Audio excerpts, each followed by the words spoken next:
and beginning. As we get ready to start. In 3, 2, 1, and go. Hey, lackeys, thanks for the good wishes there. Let's go ahead and max out our speed here. So in terms of upgrades, you can get a couple of things right now. I don't think we're going to let the black belt actually use a weapon.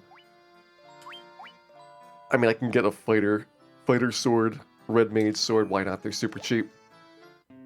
White mage probably doesn't need anything. Definitely want to get those chainmail armors for you too.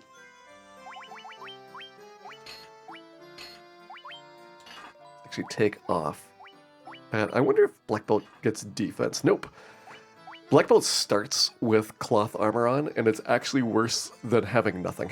It's kind of silly that they even give that option to you. And then as for spells, I think we possibly use... Do we really use Cure 1 all that much? I mean, I could maybe see some value here early on. Worth at least sticking on to both of you. Harm 1 for the white mage. Do we ever really do the fog spell? Do we really need the ruse spell? I don't think so. I think I'll give you a harm 1. We'll see if that ends up coming in handy. And I guess we should see and get out of here. There we go. Talk to the king. This cutscene was added into the remakes that you have. On your first trip into Canaria, a required visit here with the king to get some plot. You can go to Temple of Fiends without going into the town and skip this part, but you'd be doing it with just the starter gear. And unless you're really, really trying to cut some corners, I don't think it comes out ahead.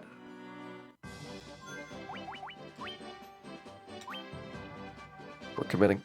Let's go ahead, save our game.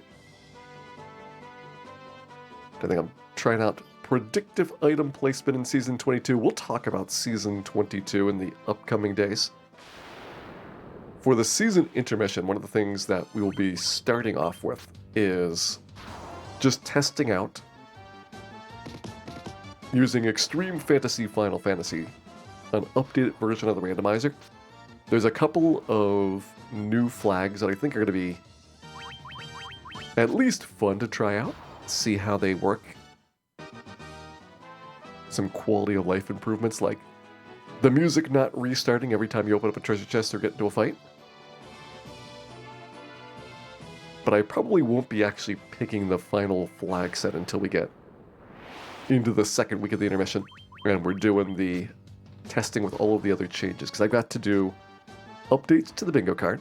We've got a couple of different squares that I think need some tweaking after the new squares were added in Season 21. I'll be doing a few bits of mechanical updates to Final Fantasy. There's always the update for the monster point values, because we have every single season rebalancing based on the prior season's performance. But in general, there should be enough fun stuff there to keep everybody occupied.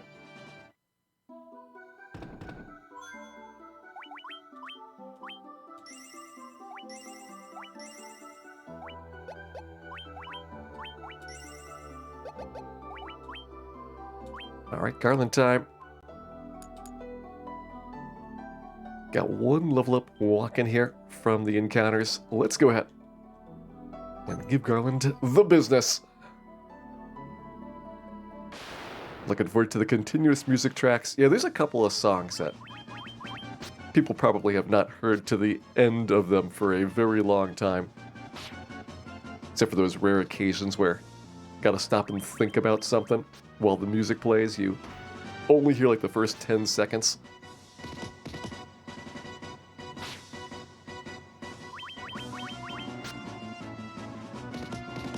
That's right, punch that Garland. Notice that the enemies have, for the bosses, a lot more hit points than normal. That has been kind of a thing that they've done balance-wise throughout the remakes, is to try to buff the bosses Except once you get like the temper spell, you can get such a big damage bonus compared to the base game that just doubling or quadrupling the enemy HP is absolutely nothing for the Light Warriors. Chaos is a bit different because Chaos got 10 times as many hit points, but even he is still a bit of an easier fight when you can save the game. Hey, Squawkameel. Thank you for the good wishes there. Hope you're having a good evening. And yeah, the Chocobo statues, those were not in the original version. Chocobos did not exist until Final Fantasy II. But they have tried to sneak them in here, thinking that we wouldn't notice. How wrong they were.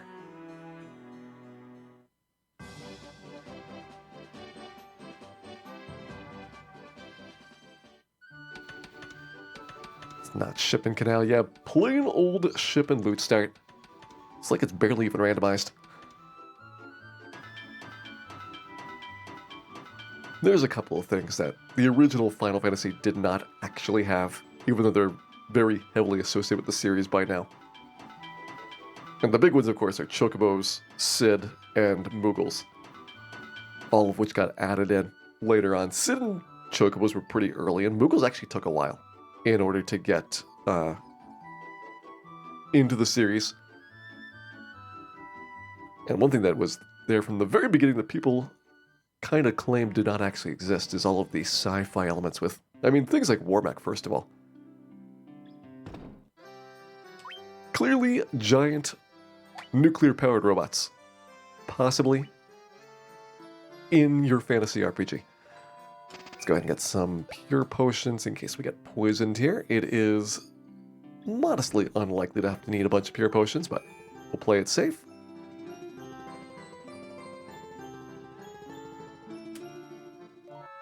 Naric's kind of a Sid-like figure. Yeah, Naric the Engineer Dwarf does have a little bit of those elements, but there's really no connection between like Naric and airships or any of the other things that Sid is kind of known for. So I think that was more kind of, again, retrospectively applied.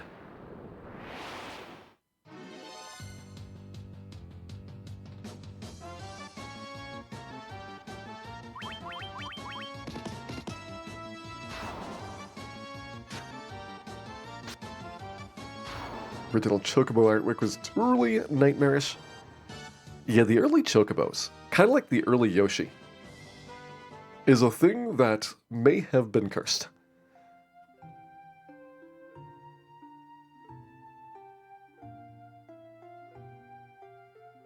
There's just something about them that is extremely off-putting and quite disturbing.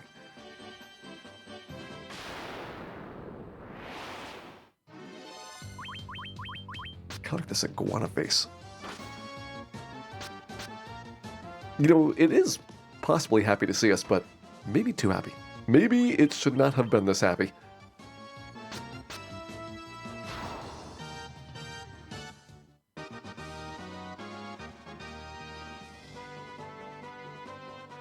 Is there an early Yoshi before Super Mario World? The Super Mario World Yoshi. My. If you have not seen the beta Yoshi, you have lived a better life. You have lived a much better life than anyone that has looked at it. I don't think the map pony's worth it. Let's get out of here. Hey, Redemption Spirit, thank you for the good wishes there. One question for which games did all those things come from? So Chocobos were in 2 pretty early on. Sid is in 2 as well. And the gimmick with Sid is that he's kind of like just drunkenly flying the airship around, buzzing over you for a bunch of the game, and then like halfway through you get to take the airship and then start flying around like most Final Fantasies where you get access to. Easy, fast travel after a while. Chocobos actually come in earlier than that for being able to get across this really big map without encounters, so it's handy to have, but it's not required, unlike the airship is. And I think the real Moogles are 5. There's kind of like a proto-Moogle in 3 that isn't what I would consider like how Moogles are portrayed in most of the rest of the series. 5 is where they got their first introduction, and for the US market it was 6, when all the Mughals and Narsh and Mog and all that really kind of cemented the concept of Mughals and how they act. In particular being amazing dancers. Hey, Vicarian, welcome in.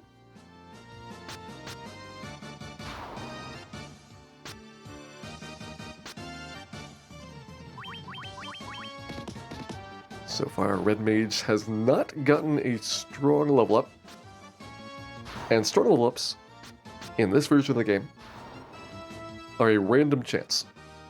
So you can have a strong level up every single level up if you get really lucky or if you just reload your save a whole bunch, which is different than the original version that only had them on a scheduled basis. But to compensate for that, there's fewer scheduled ones. Alright, there's Bicky down. I'd rather have armor or weapons here, or spells. I think I want to start getting some of those spells. Possibly we will pick up the Temper spell for our Red Mage. It's always a solid one. I don't think Ice one really worth it. Damage spells, until you get the AoE ones, are kind of pretty wimpy. And you'll come back for the Mute spell at some point. That can be fun. Taking out Astos with Mute.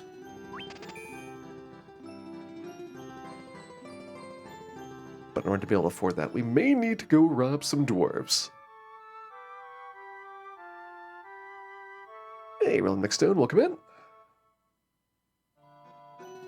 Okay, you made late level ups in other versions. So other versions you have 3 components to level up. First is whether it is a strong HP level up, and that's something that's purely based on your class and level.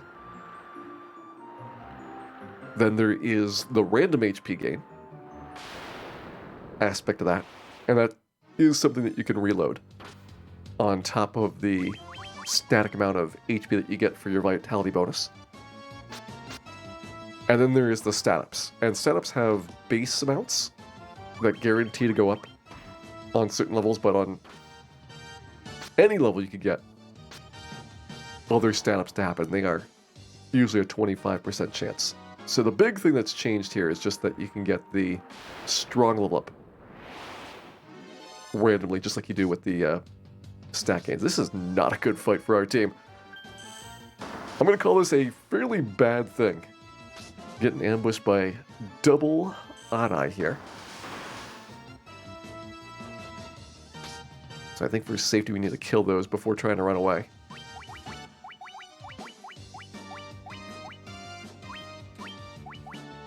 Yeah, if I do 2 attacks here, just hoping that we don't die in the meantime. Chainmail armor should protect the fighter and Red Mage long enough to get out of this, as long as we're not paralyzed.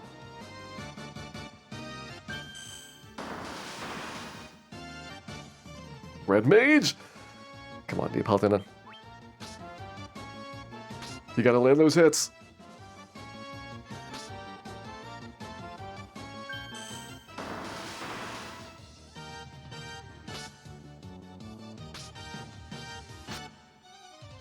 Alright, now let's get out of here.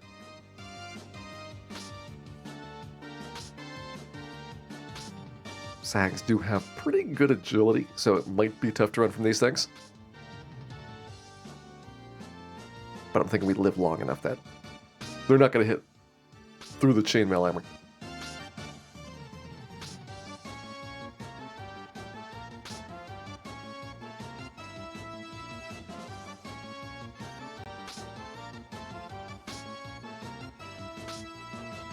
I was kind of planning to do a no running version for this one, but as you can see, there are plenty of fights just really not worth bothering with. In fact, one of the most effective techniques for speedrunning in GBA and PSP is just to do a whole bunch of save scumming. Like every couple of steps you save the game, and you reset if you get a bad encounter, just to avoid getting into super bad fights.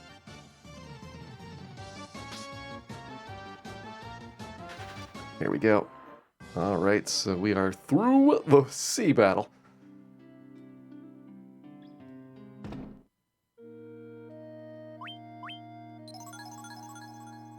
Am I doing the 15 puzzle? I don't think the 15 puzzle really is going to be necessary here. We've got the team that can do legitimate damage to the wizards and to Astos if we need to. So rather than 15 puzzling to get, like a Fang item, I think I'd rather just spend that time getting more level ups.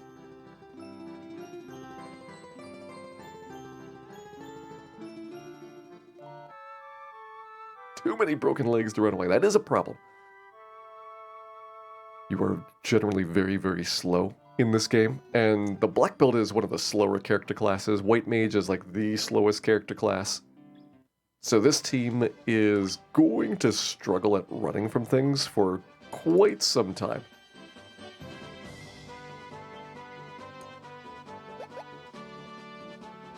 That is the one and the only thing that the Thief does bring to the table, the cowardice. But even then, you are so heavily outmatched in terms of speed by the enemies that you generally can't productively get away from them.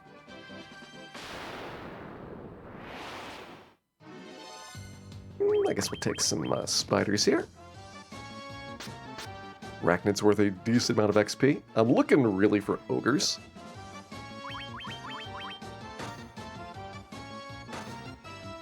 Just like in earlier Final Fantasy versions, ogres give you a really good XP relative to their difficulty level. But when they're a little bit tougher to find, you can't manipulate the encounters in this version. I'll mostly start by just taking what we can get our hands on, and then work on figuring out how our best leveling plans should go out. Because I think that up until Lich, it should be really straightforward. Hey, there's an ogre.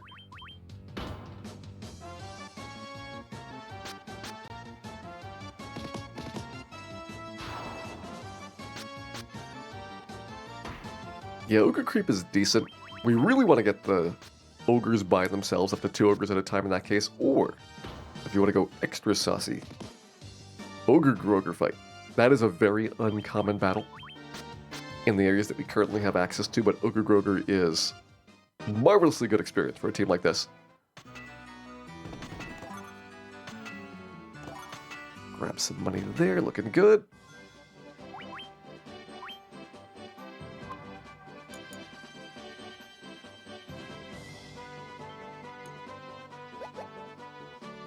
Hey, Suzumu.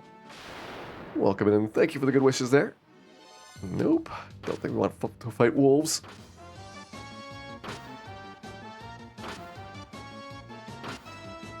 Get some dwarven speed. Yeah, the $1,000 from the dwarves. Unless you can get lucky and get those Kaizoku battles, one of your better ways of getting early game cash here to kind of bootstrap some of the fighting. Like, our weapons are terrible, our armor is awful. But, and this is kind of the important thing, that is a thing that you can fix with money. So a few battles in, you start getting a whole bunch of improvements to your team.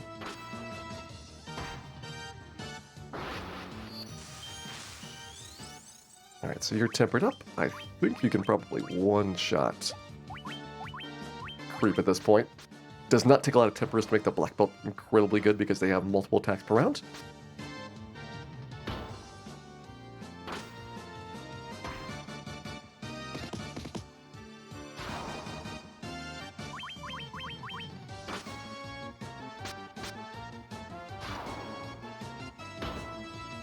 Tadaro, failing to clench. It's okay, Tadaro. I'm sure that your death count will be less than Dance. Just have to believe.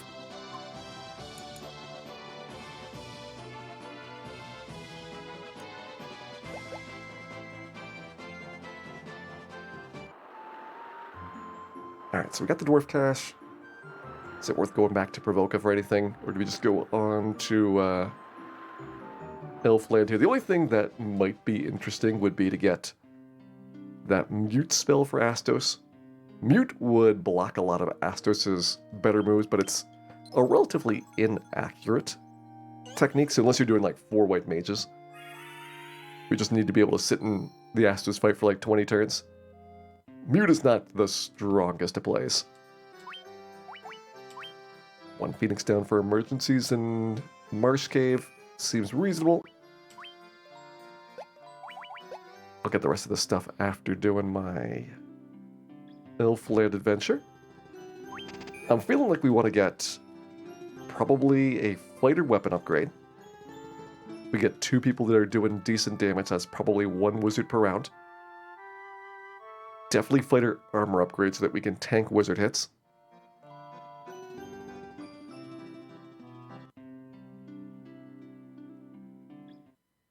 Is targeting still biased in this version? Yeah, there is a bias towards the front of the party.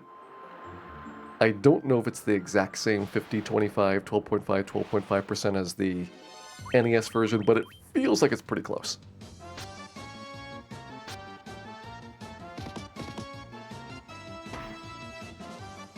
NES is actually off by 1 in 256 from those idealized values because of how the random number table has the 1 weird entry, which is also why there's a 3 in 256 chance instead of a 2 in 256 chance of getting critical hits. I think I like the preemptive.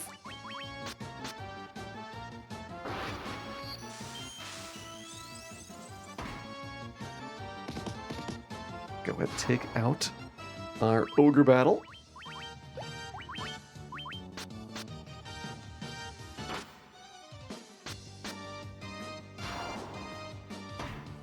Whip.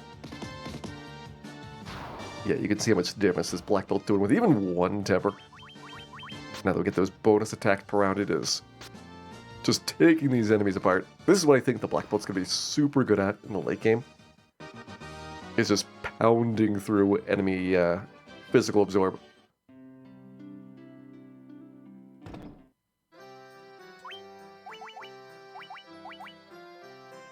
Go for the saber.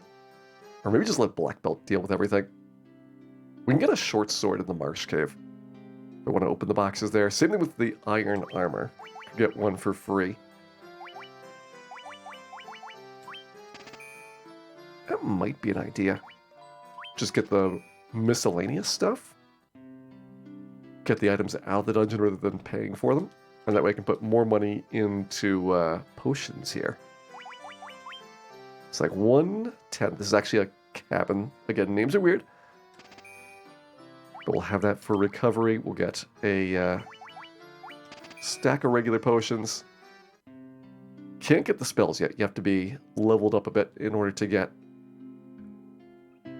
3rd tier spells. That'd be level 9 for the white mage. I think it's level like 11 for the red mage. It takes a while to get those upper tier spells. It's a bit slower than the base game is for having access to more powerful magic, but you do get levels faster, so probably from a practical perspective, it's the same number of minutes of time investment for it.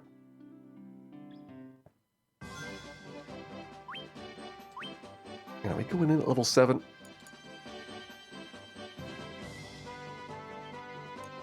This would certainly be ambitious for doing a Marsh Cave dive, but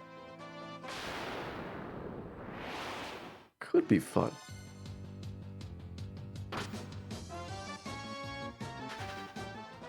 Hey, Adra, welcome in.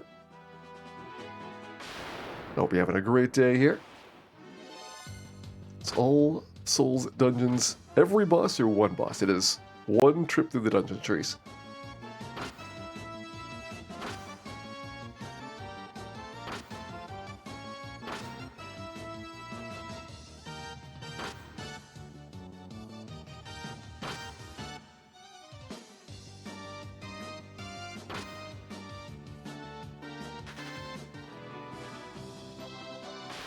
Where your hit points, Neapolitan Afterglow? That is a great question.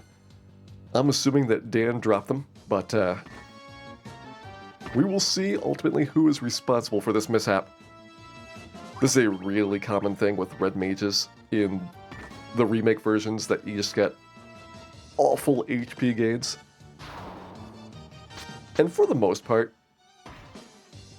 you can kind of make it work, because you're not going to take that much damage in a single hit or battle. But where you really notice it is some of the early spell fights, like the Lich battle. That one could be very tough for Red Mage to survive. Hey, Thoan99, welcome in.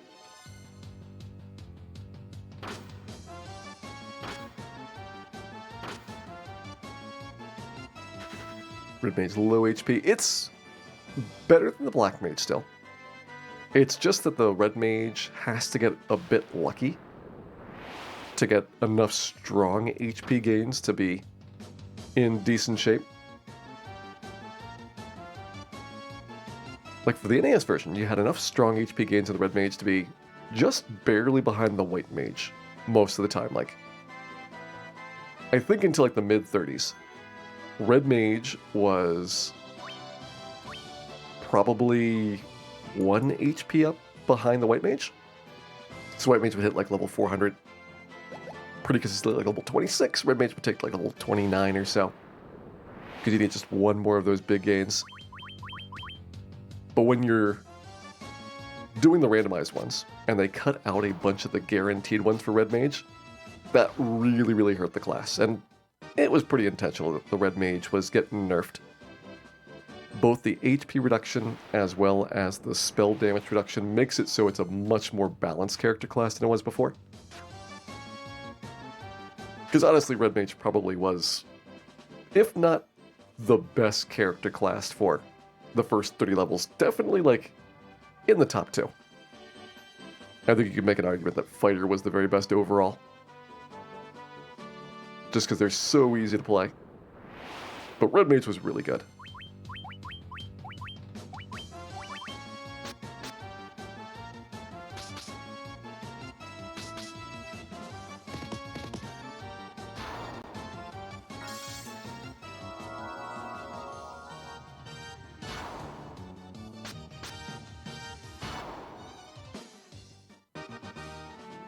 Just try to get one more level before going in here. I think level 8 should be fine for the Marsh Cave. We don't really worry about the wizards too much because in all the remakes you can save wherever you want. So if you get a bad wizard fight, you reload, you try again. Hopefully you get 2 wizards and can just kind of pound through them pretty fast.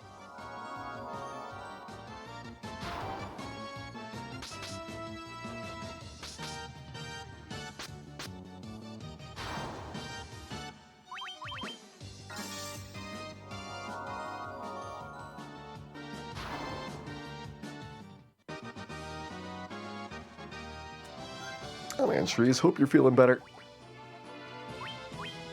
Definitely do enjoy the fantasy Final Fantasy tonight.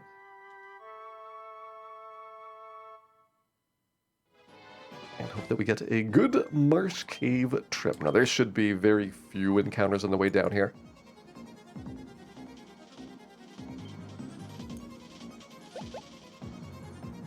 So I'm expecting a rather straightforward stroll.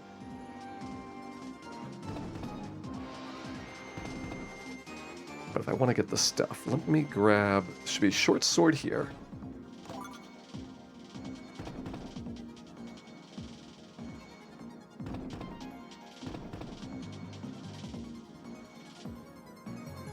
Copper bracelet would be for sale if we want to get rid of it.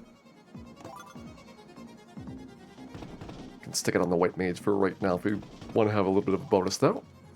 There's a free life. Oh, that's right, you don't get the iron armor in this one. To wait until we get to probably Canary Castle for the key lock chest. I'm sure it'll be fine. What could possibly go wrong?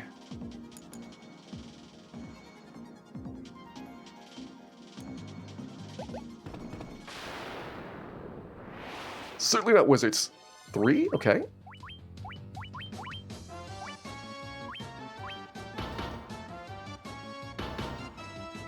Hopefully we do not kill the black belt.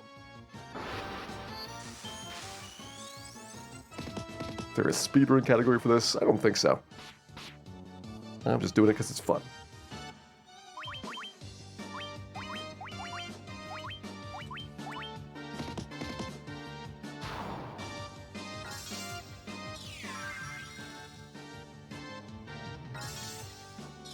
What do they do with linked chests in this version of the game? So the original game had this concept called linked chests where more than one copy of a chest was placed and you would get whatever is the first one that you open up, and the other ones would all be empty.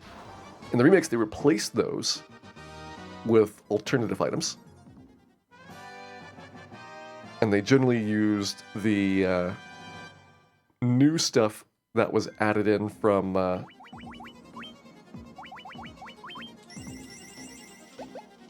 the game later on. So, for example, when we got that Phoenix down up in that previous room, that was before an iron armor, which instead I think is only in the linked location now. So I could go and get, but since we've already beaten the wizard, it's not really worth the trouble. Just want to take as few steps as we can through here. Even with the reduced encounter rate, it is possible for our team to get boat.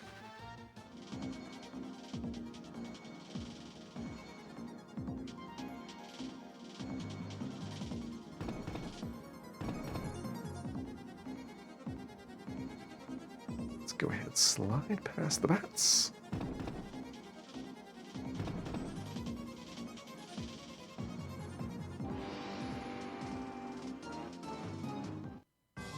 And make our way up to Astos. It wasn't a bad marsh cave first try on the wizards. Doing it at level 8 was fairly reasonable. If you didn't have a black belt there, I think you probably would have needed 2 hits. Maybe once you double temper the fighter, it would be okay. But I think the black belt definitely simplified things a bit. Nice, I do like getting some extra ogre battle in.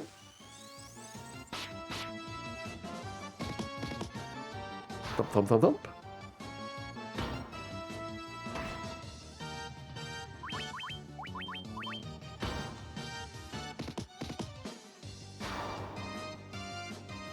Marsh Cave is easily mixed. Yeah, Marsh Cave got nerfed really hard. With the lower encounter rate, when everything else has a massively higher one, it's extremely noticeable how few monsters there are in there. And I imagine it's because Marsh Cave had just a really awful reputation from the NES days. Like, it was very unfairly regarded as like a super tough dungeon. That's why Nintendo Power recommended you have 99 pure potions before going in and things like that.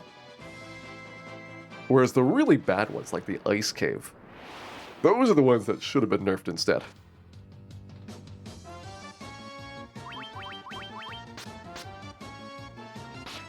Like, Ice Cave just has so many bad fights and encounters. The wizards, it's got cockatrices, it's got sorcerers, it's got mages. Like, there is almost no good fights at all in that entire dungeon. But people didn't complain about it, so it stayed the same.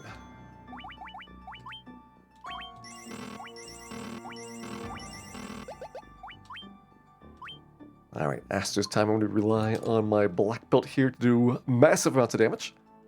Been working so far, so we're just hoping that we don't get the black belt or the red mage rubbed. Fighter would be okay, white mage would be okay. Both of them can deal. I think the fighter would be the best person to get rubbed, if anybody, because the white mage wants to get a little bit more XP for picking up those third tier spells.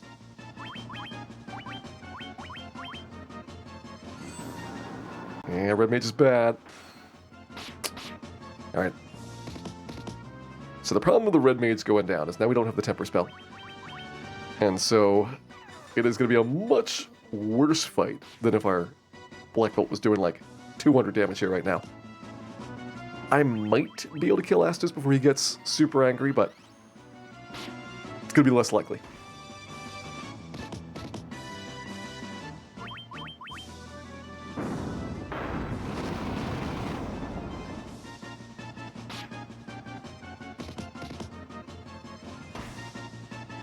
It's a good crit, but are we close enough?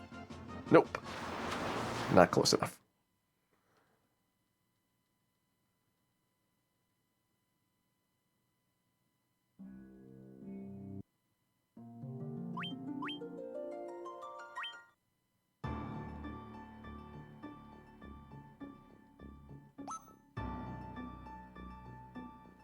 Spell elimination too good. It is, I think, a really well polished version It doesn't quite hold as true to the concept art for the sprites as like PlayStation and GBA does. So like the one thing that I think, people could point at and say, this is a design choice that you might not agree with is some of the art details, but overall it's just so good. Alright, fighter take a nap, that is fine.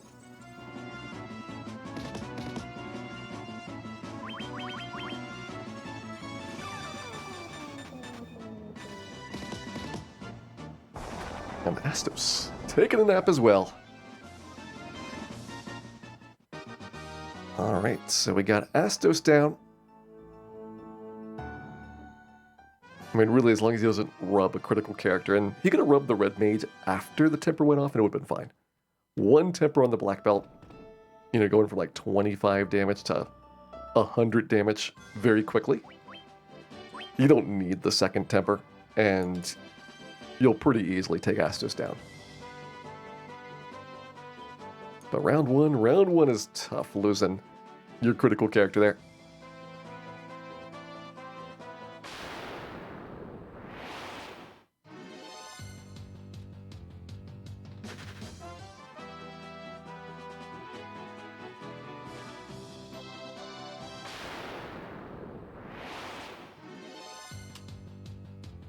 Alright, do I want some cash? I think the answer is going to be yes. There's plenty of stuff that we have to buy. Now that things open up, so I will probably grab a decent amount of the key-locked items.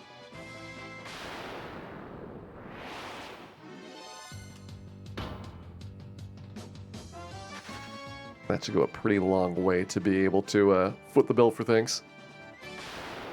It's like stuff that you don't normally see in the speedruns go into, Temple of Fiends, getting the swords there.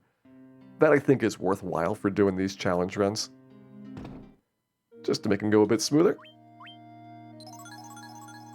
Hey, Silent Hero. Welcome in. Definitely hope you're having a great day here. Still very early in on our PSP playthrough tonight. Also, very soon we should be able to get enough consumable recovery items that we don't have to go to the inns ever again.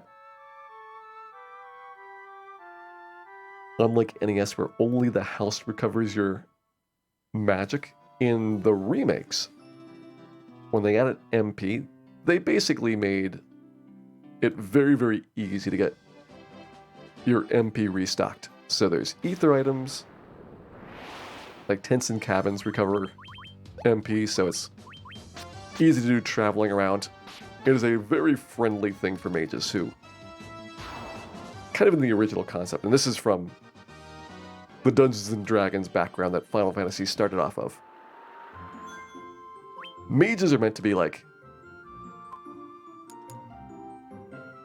a one battle, super big deal. They can clear things, but then they're useless for the rest of the day.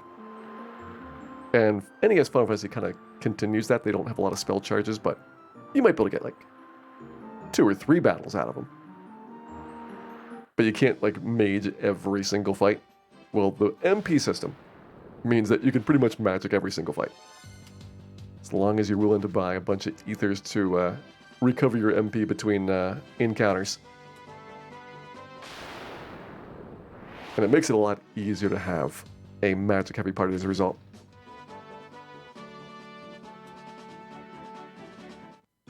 And going into the Souls dungeons as they open or at the end. I'm just going to go into them at the end. I'm not going to do any of Temple of Fiends prior to the Souls dungeons. Like, I was thinking about going to Temple of Fiends, getting the Mazmune, getting the Pro Cape, but I don't think you need to with a party like this. So, Pro Cape, there is a couple of alternatives that you can find in the Souls dungeons, like the Elf Cloak and the Zephyr Cape and things like that. And if you're going with Black Belt as your main attacker rather than the fighter, the Mazmune is way less helpful. So that lets me avoid having to do a dive into Temple of Fiends until the very, very end of the game. But there's no reason to go and do, like Earth Gift right away. It's not going to have any big rewards. I think the only one that is slightly rewarding would be doing Hellfire, but you don't need the 4th ribbon that badly. For like Tiamat, like you're not going to really struggle at all in that part of the game. It'll be much easier doing Hellfire after you've got like all of the extra gear that you can get in those final dungeons. Now, the question whether Dawn of Souls includes Chronadia. So Chronadia is the Labyrinth of Time. That was a dungeon that got added into the PSP version as an exclusive. But Dawn of Souls is the original 4 dungeons from the GBA version. So each of the 4 fiends opens one up. And it's a bit of a different mechanic. Chronadia, instead of being like a traditional dungeon where it's exploration based, Labyrinth of Time has more of a challenge aspect to it. In Labyrinth of Time, every floor that you go to, you kind of have to surrender abilities in exchange for bonus time. And then there's a requirement that you finish the floor before the time runs out, or else you just lose the dungeon and have to restart.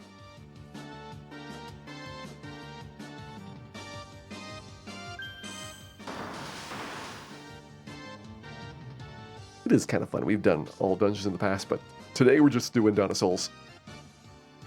Hey, Wolf and Josh, welcome in. Definitely hope you've been having a great weekend here.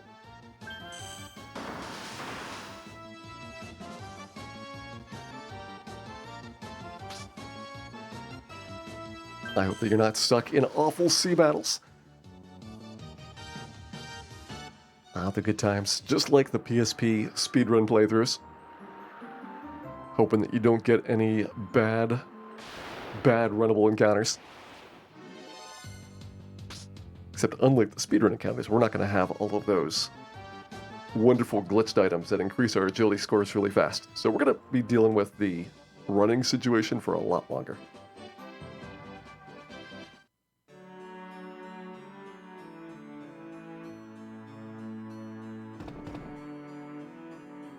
In the Glitch PSP speedrun, you get fairly early on an item called the Thief Armlet, which is from those bonus dungeons.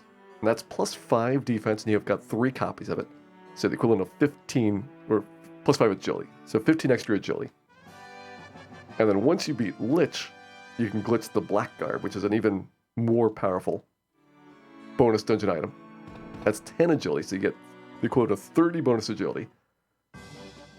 And that's enough that you're escaping from most of the enemies, usually in the first 2 or so tries. But 30 agility, other than the Thief, is like a lot of level ups.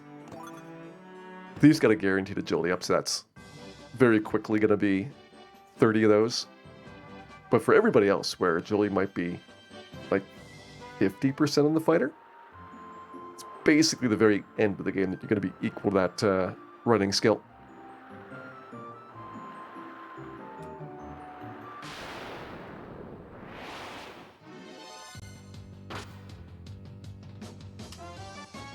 I guess I don't need to go to Provoca yet. I was thinking about getting that stock of tents and ethers. But until I get all of the money, it'll be helpful to plan out exactly how much cash I have to throw around at it. So let's do more of the key lock stuff here. I can grab these. I can get the 2 swords out of Temple of Fiends. Those will sell for a good amount.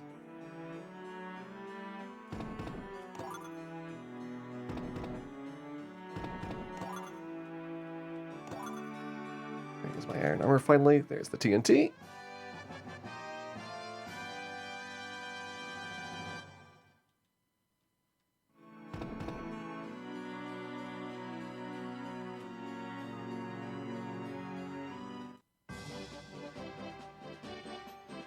That's my favorite season of Fantasy, Final Fantasy.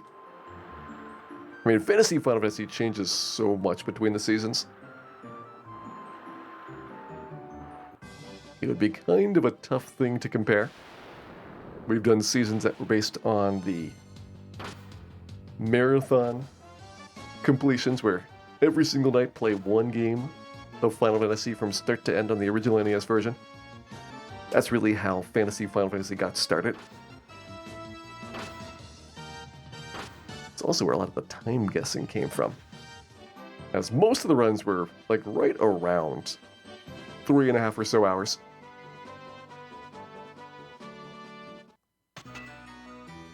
But since then, Final Fantasy has branched out into a couple of other game types, ones that have been kind of recurring. We've had single segment speedruns. We've had Short Temple of Fiends, been a very popular one. Shard Hunt's been a popular one. When was the last time we did a Shard Hunt season? That's been like probably like season 16 or 17 was the last time we're in that mode.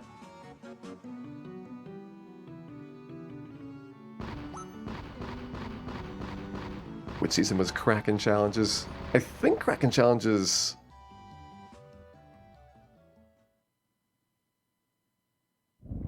was like either 15 or 16 for the first batch.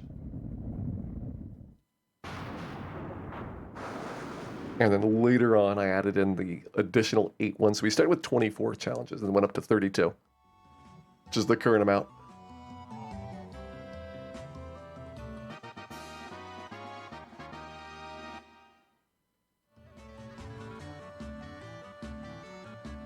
The fourth Thief Party. Well, such joys may be in limited quantities. Those are sometimes too dangerous to do on a frequent basis. Much like virtual highlight, you have to have sufficient spacing to let people recover.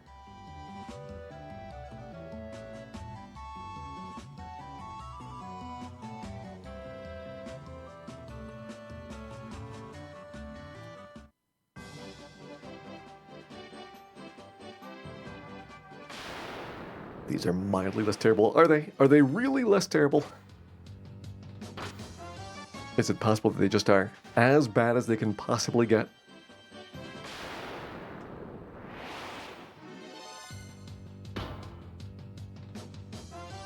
So I feel like it would be very difficult for them to get worse.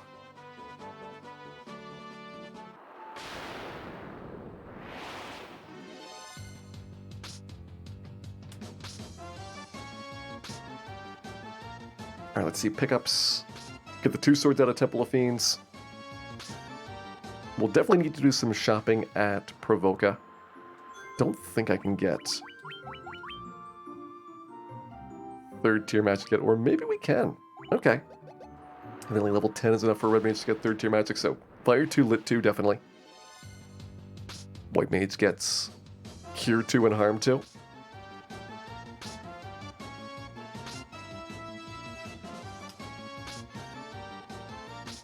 Should be pretty good. Is it worth getting Cure 2 on the Red Mage? I feel like it isn't. Like, just from an efficiency perspective, like, do you really need it?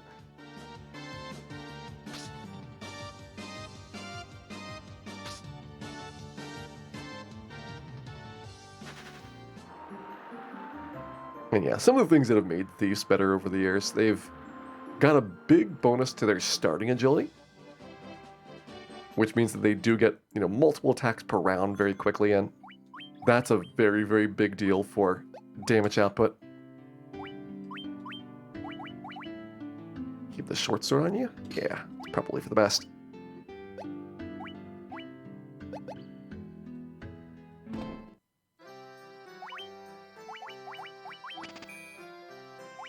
So things that we are not going to need. I don't think we want to have the silver hammer on the mage.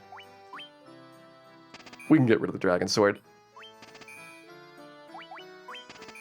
It's that knife. Doing some cleanup here for planning. Silver armor I'm going to get rid of.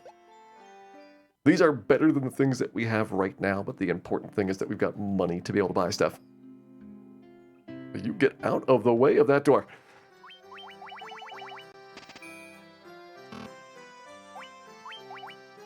Alright, 20 more of those should be good for a while. 2 Phoenix Downs. I don't think we use a lot of these in this game. So 2 may be enough. I think I'd rather have cabins than tents here. So probably a stack or so of ethers from Provoca. I'm almost tempted to do a mummy grind. Just thinking about where our best leveling opportunities are going to be. But let me grab the swords here first.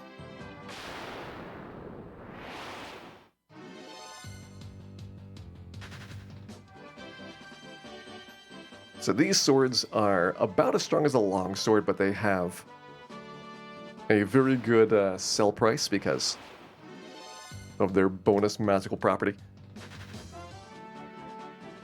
So these should fund quite a bit of shopping. I think I'll buy 2 long swords. I'm going to buy at least 2 silver bracelets. I don't know if the black belt needs a silver bracelet here. We'll get 3rd tier spells. This is going to be a couple thousand. We obviously went past the point where mute would be interesting. Do I get a silver sword in Crescent Lake? It's a pretty long trip for something that shouldn't really be a big upgrade. I'm thinking that the black belt does all the work against the bosses, so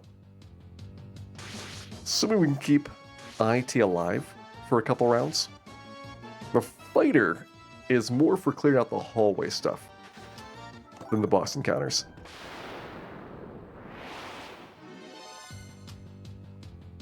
Does Peninsula Power exist in the version? Yes. Peninsula Power is in every version of Final Fantasy except for the Pixel Remaster.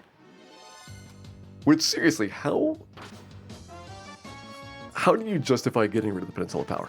That is something that has been extremely famously associated with the game from the very beginning. Like, it was in Nintendo Power's strategy guide. Like, it was incredibly well known, not just like some random thing that was not found for many, many years. It was known from the very beginning. It's fun. And it's not like it was, dropped because they were redesigning game systems or something. Like, the remakes, all the way from the very beginning with the Wonder Swan and the PlayStation version, all of those did not use the original data files from Final Fantasy. They all had to be reconstructed because how many things that were like incorrectly assigned or glitched or stuff like that. Like, it was from scratch for all the game data. So they intentionally had to put Peninsula Power in to those remakes for 20 years. And then they take it out. It's like, why? It would have been so easy to have just said it's going to be exactly like the PSP version. We'll have a new control scheme. We'll have achievements or something.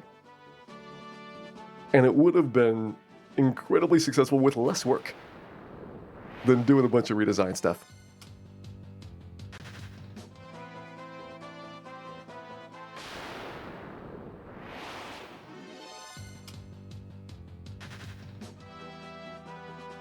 Is Excalibur better than the Masview? No, Excalibur is... only advantage would be a slight bonus from elementally weak enemies, but it's not enough to overcome the Masview's additional base stats. The Masview is really good. It's not quite as good as the NES copy, but it's still pretty nice.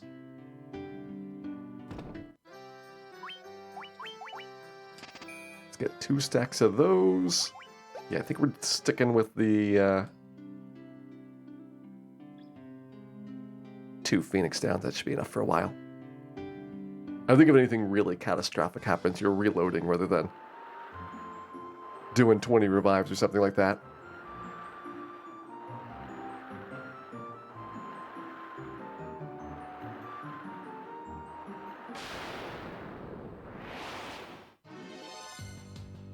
Joey Pixar Master, but didn't like the encounter rate. I mean, pretty much all the remakes have had very high encounter rates, as you can see here. It's something that I feel was not really necessary to crank the encounters up. Like, yeah, the game's pretty short.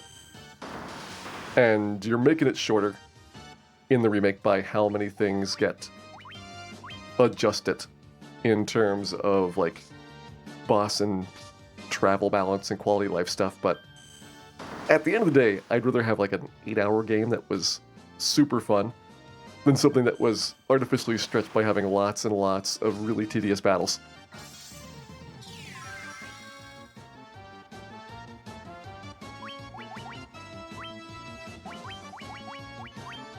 Alright, so this is a really painful encounter. Don't I hit the red mage?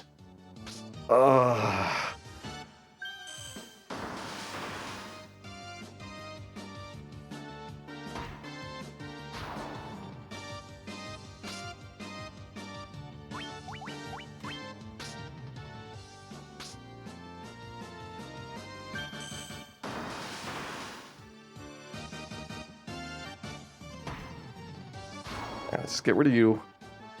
That way we stop being paralyzed as often.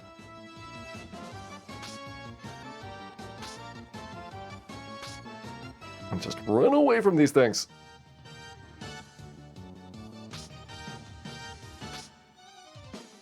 Yeah, the ocean's got a bunch of really horrible encounters. It's something where they have a massive jump up in difficulty in between certain areas, and it's, in some sense, kind of like a natural thing that you have gatekeeping groups.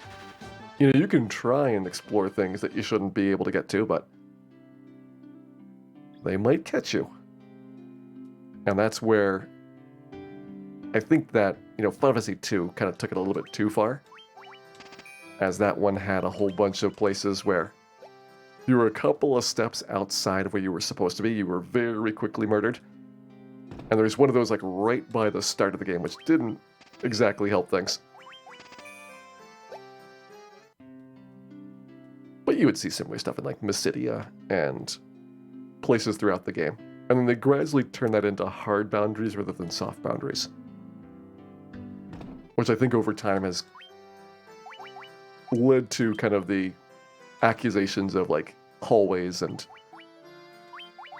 less desirable ways of putting the hard boundaries when they really are kind of meant for player safety in a lot of ways, as opposed to letting you go wherever you want, but you pick a wrong place, you're going to regret it.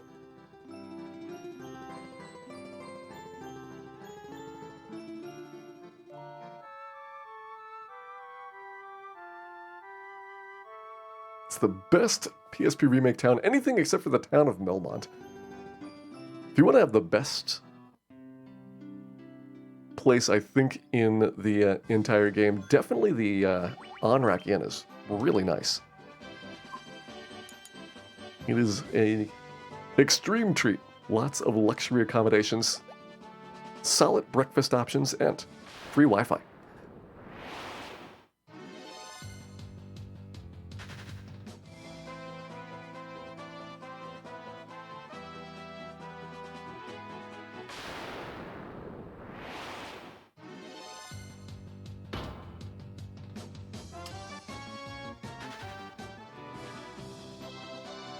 Dragon Warrior had bridges. Yeah, that's kind of a secret hint in Dragon Warrior, that when you cross a bridge that you're going into more dangerous territory, and it's not always quite true. Just like Final Fantasy, Dragon Warrior is actually zone-based, and the zones generally line up with the landmasses, just like Final Fantasy, and just like Final Fantasy, there are places where the zones don't quite perfectly line up with the landmasses, and so you can get like the enemies from the Mountain Cave region right around near the start of the game. Like there's one little dip northeast of the Mountain Cave that you can have a little bit of a Peninsula Power-like zone in it. It just wasn't as like notorious as Final Fantasy because it wasn't as big of a gap in terms of like when you were supposed to be in that place. And it was also much more difficult to find. Like, one of the things that made Peninsula Power just really notorious was how easy it was to stumble across it.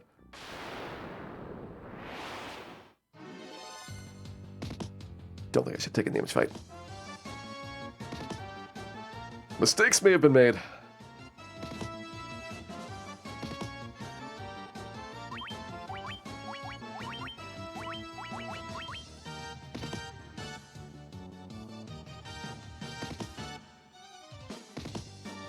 Is there a randomizer for this version? I'm pretty sure there's a PSP randomizer and a GBA randomizer. There's definitely a Pixel Remaster randomizer. The thing is, they are of varying levels of quality. And one of the things that makes the NES randomizer really good is that it's so well done in terms of execution. And that's not something that you can consistently expect from a whole bunch of different versions.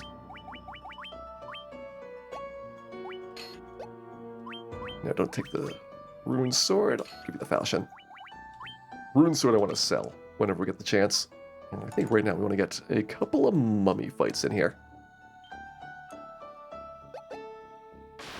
Level 10's not going to be enough for the Earth Cave, and this is one of the better places to get quick XP.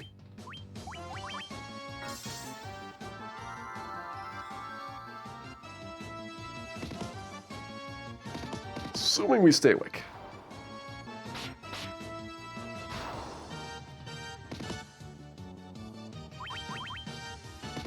Hey, Nashitung. Thank you very much for resubscribing back for 25 months. Really glad you've been enjoying the show, and definitely hope you enjoy our PSP Challenge run tonight.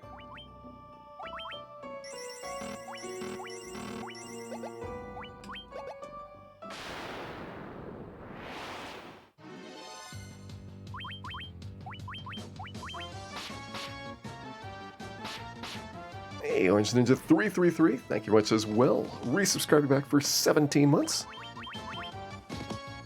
Definitely hope you're having a great weekend here.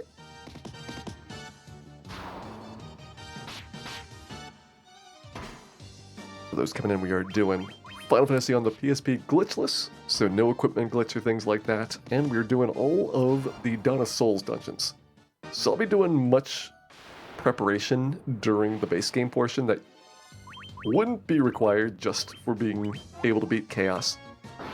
But I'm kind of thinking ahead to the stuff that we're going to need to have for those 4 bonus dungeons. And generally the bonus dungeons are fairly significantly more difficult than the normal ending to the game.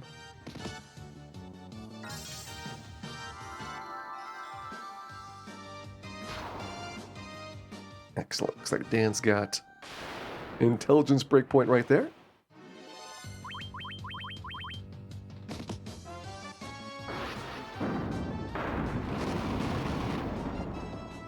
Does this version have multi-hit proc status elements more often? So the original NES version, that was a thing where status elements procced every time an enemy made contact. And in fact, there's a bug in the original version, because of course, if something could be broken in a way that hurt you, it was.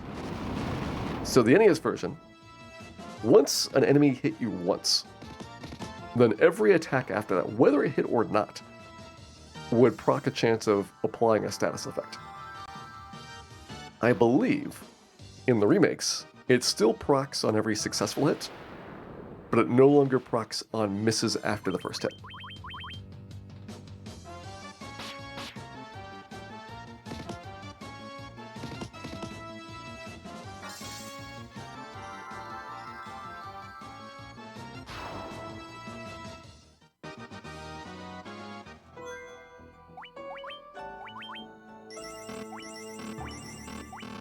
Alright, how close are we to surviving a Ice 2 from Lich? So Red Mage is going to be the problem. 130 is definitely on the lower side for our HP totals here. But Red Mage, if we get that first temper off, probably is good after that.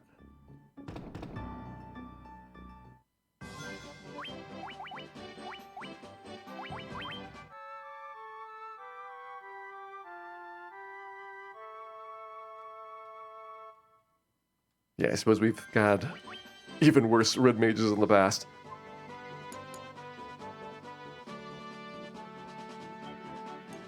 One of the things about this version is that you do have some very much longer early game boss fights. It's a much more noticeable thing when those early game bosses have twice as much HP than late game where you were already going to be buffing up a whole bunch of times. And so going from 400 damage per round to 2,000 damage per round makes them pretty trivial. Glitch is one where I do worry about getting enough turns of survival that you're able to make it through. You quit poisoning the fighter.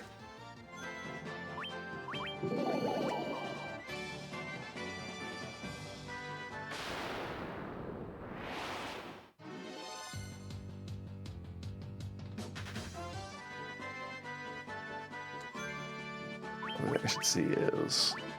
Okay, you do not have level 4 on the White Mage yet.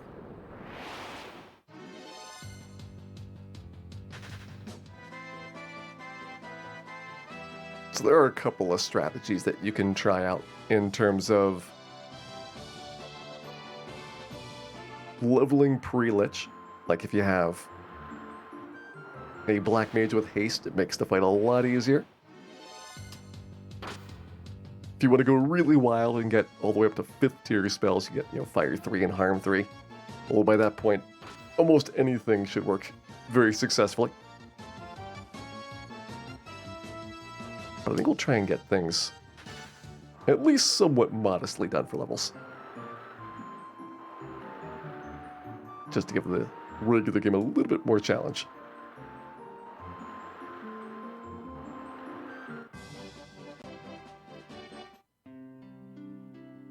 Also kind of challenging, not gagging in the town of Belmont. It is pretty tough. Alright, so Power Staff's gonna go. Let's get rid of the good swords. Again, we're gonna cash these out and get long swords instead. Or at least one long sword. And then Fighter can use the Coral Sword later on.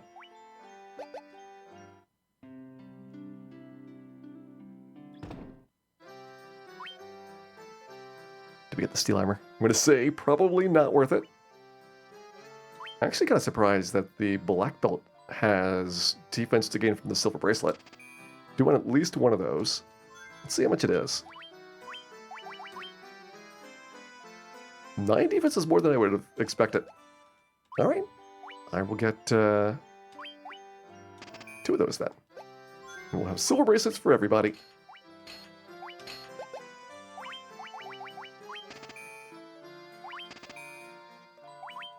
Ditch that, and that. We've got a fairly good stock of potions here. 86 should last me through it.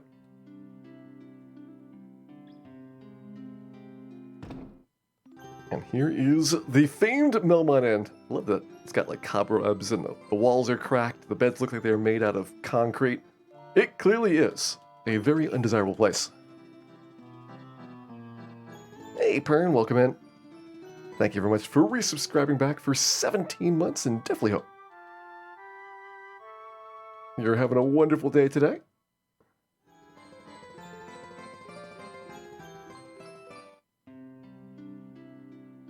Also, question whether White Mage has better HP growth. White Mage has got very good HP growth in this version. It falls off after a while, so it's not going to last. But the White Mage has a lot of guaranteed strong level ups.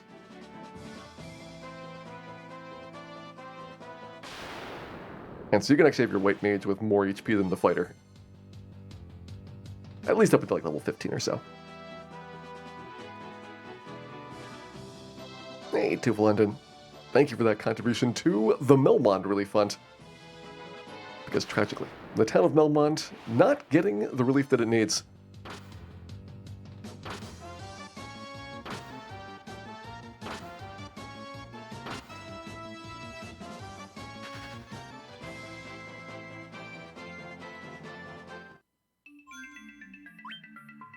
Alright, in we go. Alternative grind spots besides those mummies would be doing the earth elementals in this cave. I kind of doubt that I can punch them to death right now, but if you're able to consistently one-round them, they'd be a pretty good fight. Biggest problem is consumables. You use up consumable items here because there's no item shop in Melmond. It's a really long trip to restock them.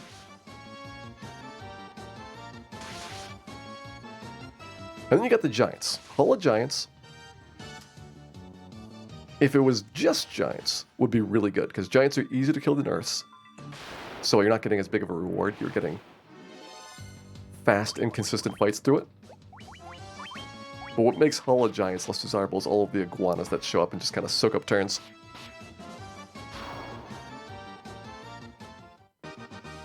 Is this the PSP version? Yep, I'm playing on my PSP Go. PSP Go has the advantage of, one, having a dock, so that you don't have to have the actual console in your hands plugged into your TV and things. And then there's the PSP Go is the only version that has Bluetooth, which means that you can pair it with PS3 controllers. It is an incredibly painful and ridiculously complex process to pair the controllers, but once you've done that, using a PS3 controller is a lot more comfortable than, again, holding the console in your hands for several hours.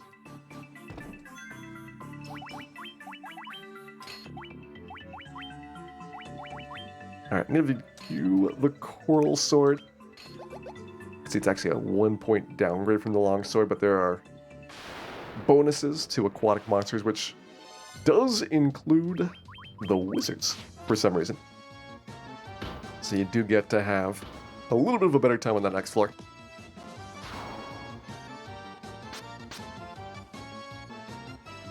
And other than that, I'm just going to try and grab decent-ish looking experience on the way through. We're not necessarily trying to grind here, but it would be good to get... Well, it'd be really good to get another strong level on the Red Mage. I don't know if it's going to happen.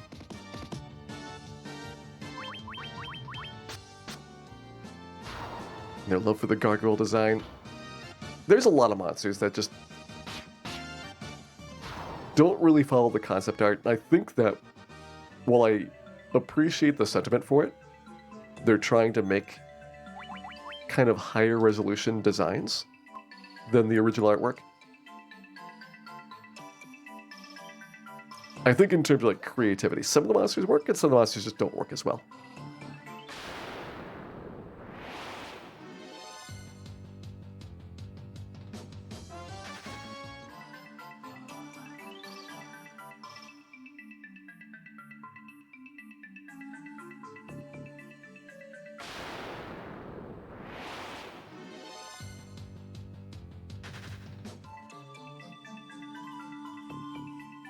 Oh, but I slipped through here. No cockatrices. No cockatrices. Nice. Mint to vampire. Good fun trip there.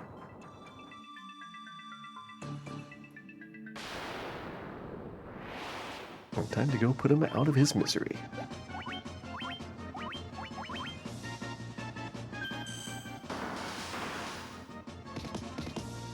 Punch, punch. Hey, Sequel and Backslash, thank you for the good wishes there. And Alchris, thank you very much for resubscribing back for 54 months. We don't control Dan, but we do try to harness his power mostly for good. Mostly.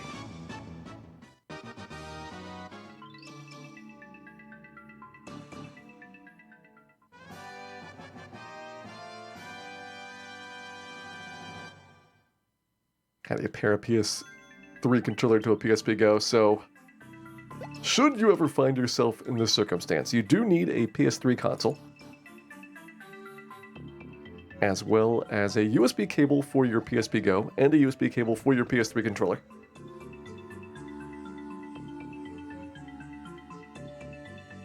And so you kind of start the pairing process by pairing the PSP Go to the PS3, and then while you're in that pairing, you can then connect the controller to the console, which passes it through to be then paired with the PSP Go. And a PSP controller can only remember one system at a time, so if you ever want to use that controller for something else, then you have to repair it the next time that you hook it back together. So basically you buy a PS3 controller just for the purposes of using with your PSP Go, as otherwise you'd spend your entire rest of the life probably pairing controllers. It has downsides.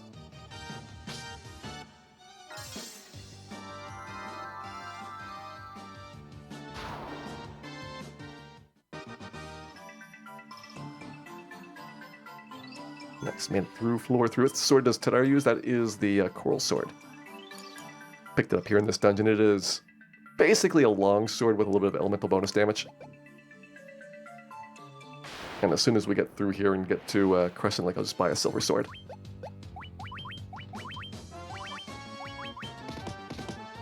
Although, honestly, I think you could legitimately just hold out for a while and get all the free swords, like Ice Sword very soon afterwards.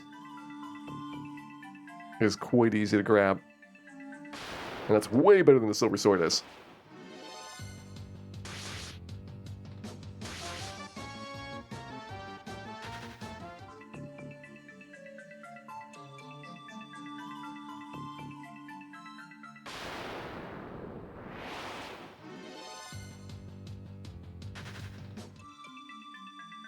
Can use a PSTV. You can pair controllers to a PSTV, and it's a lot better experience than it is to pair them to a PSP Go.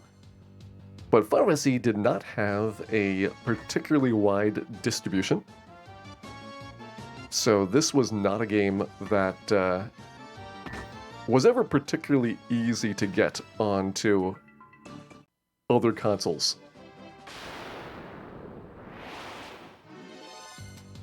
Unless you just want to download the ISOs for it.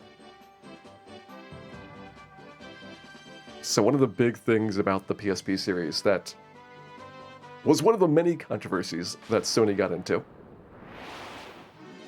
is they initially, for PSP games, came on these little discs called UMDs. And they're basically tiny CDs and caddies. So it's like a hard plastic shell around a tiny CD. And for a handheld console, a CD is not really a great thing. It is really susceptible to like vibration. So they were very flaky, both like damaging the disc as well as damaging the drive. And despite having the hard plastic shell, they also got like scratched up incredibly easily. So it was not uncommon to get like a PSP UMD that just died very quickly. One of the many controversies that Sony had, but that was the first one design-wise for the PSP. And they released a PSP 2000, which is an upgraded version of the original PSP. And it's like, okay, everything still works. And PSP 3000, everything still works. And it's actually a little bit better because I think PSP 3000 is the one that had like a smoother XMB for the OS menus. And it had like a better output for video display and things like that. It was like mostly good improvements. And the PSP Go, it's like, all right, finally we're going to get a version that has a dock. We're going to have, better compatibility with Sony's newer stuff, but they don't have a drive anymore. So the PSP Go only plays digital games. So all of your disc-based games you can't use anymore. And of course, the PSP was not really a super successful console, so they shut down the store. With a couple of years of the PSP no longer being sold. So you can't really get a lot of the PSP era games easily and play them in a way that you want to. You can pick one, but not both of those.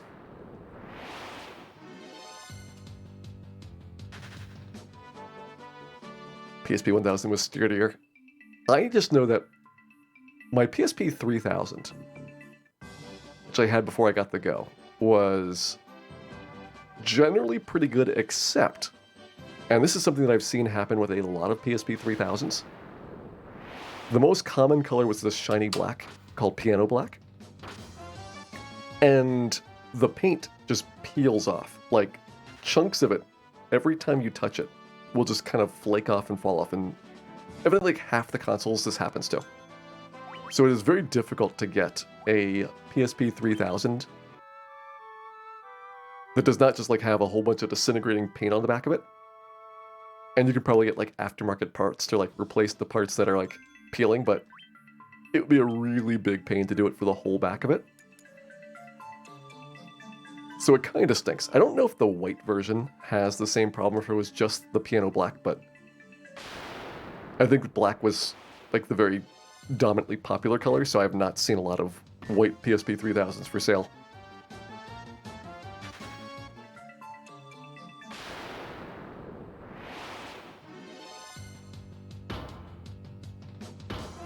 White one also has peeling paint, okay. I don't feel as bad now. I had always wondered if I had gotten a white PSP whether I would have had a paint trouble-free experience, but evidently no. Every version of the PSP 3000 is peeling paint. Silver does not have that issue. Yeah, I think the silver one, because it's not a glossy paint, would be fine. It's specifically for the piano black because they wanted to have like a super reflective black color. And it looked really good when it came out. Because you've got, first of all, a black system, which looks really good. And then it's like, it's got that same kind of glossiness as like car paint. Like where it's very noticeably more glossy than most other surfaces that you're going to be touching. And yes, it had fingerprint problems immediately because it's a very glossy black surface, but it looked really good. And the problem is that glossiness is a different kind of finish than if it's just like, you know, the regular finish for like a controller. And so like, I think a silver one would be more just like a colored plastic than a finish that's on top of it.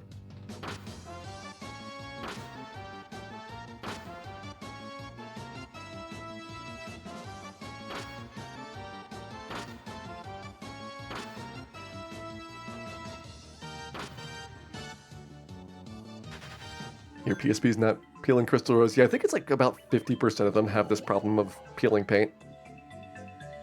And mine started like probably like 2 years after I got it. Like it was not a very long time before it had like a little chip in it. And it was really small. But over the years, just more and more of the paint has kind of flaked and fallen off to the point where you just didn't even want to touch it because every time you did, there'd be a whole bunch of like paint chips all over your hands and all over the floor.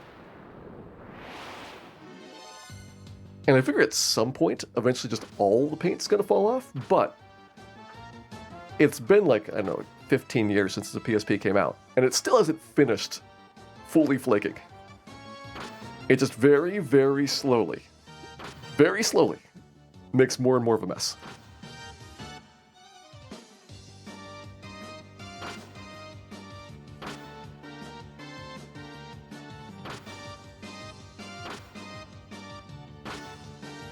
Why getting levels before class change? The main reason for getting levels is because we do have to beat Lich.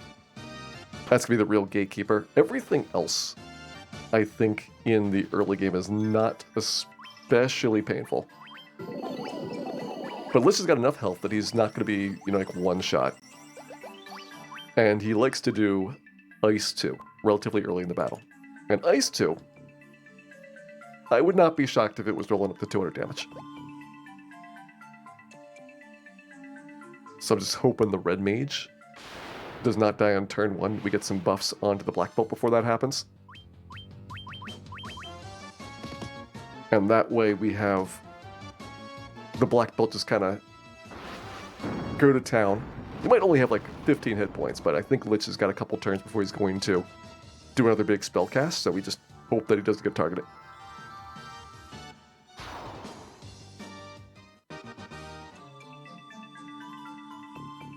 If I tried this on iOS or Android, the mobile phone versions to Full Hunden are pretty much different than any of the other versions.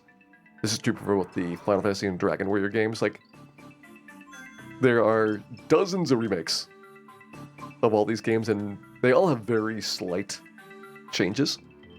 Usually keeping most of the things from their predecessors, except for some reason the Pixel Remaster, which decided to throw away all of the nice artwork from the PSP version and the Peninsula of Power. And yes, I'm bitter. I'm very bitter.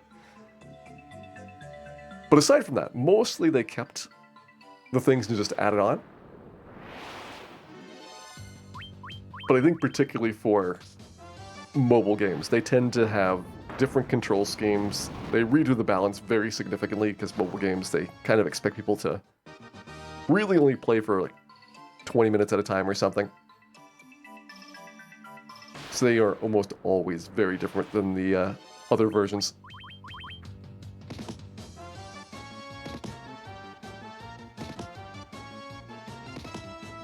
There is no Peninsula Power in the Pixar Master. That is correct, Genwit. They took out one of the most famous features of Final Fantasy.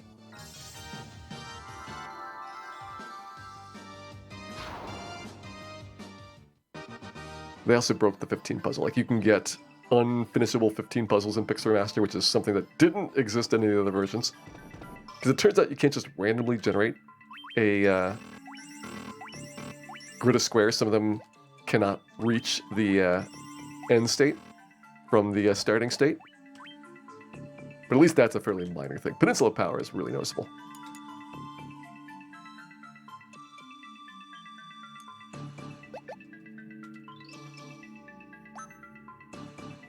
But for now, let us focus on our first of the 4 fiends. Can we survive a turn with Lich?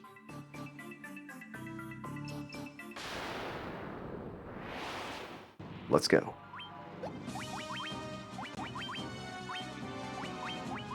Tempering up the Black Belt might as well do harm twos for some bonus damage. Good, we got 1 temper off. I would like to get at least 2 tempers before the Red Mage dies.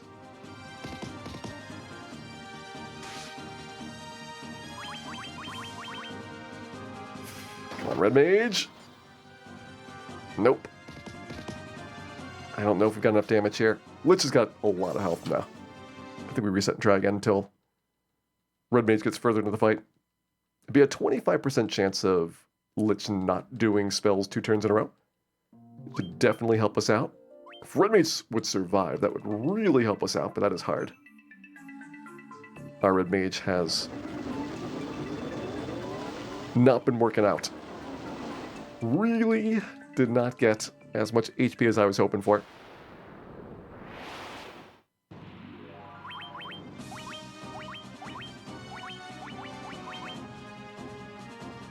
Alright, nice 2. Nope. Try again.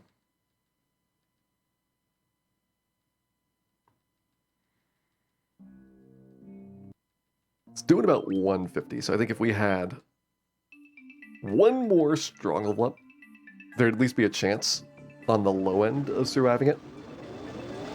But I don't know if Lich is going to be doing like under 130 all that often.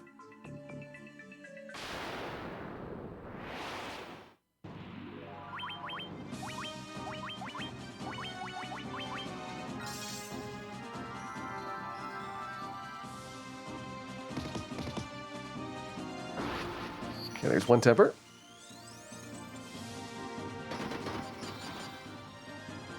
Nope. Try again.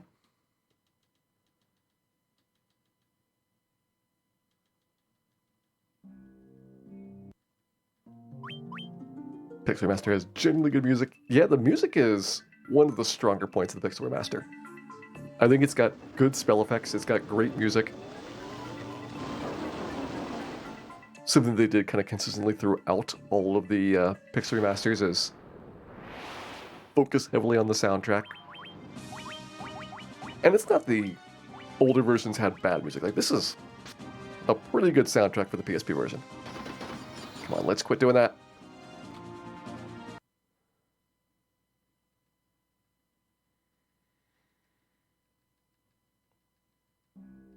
This has got a 50% chance, I believe, of doing a spell. And his spell is always going to be Ice 2 for the first time.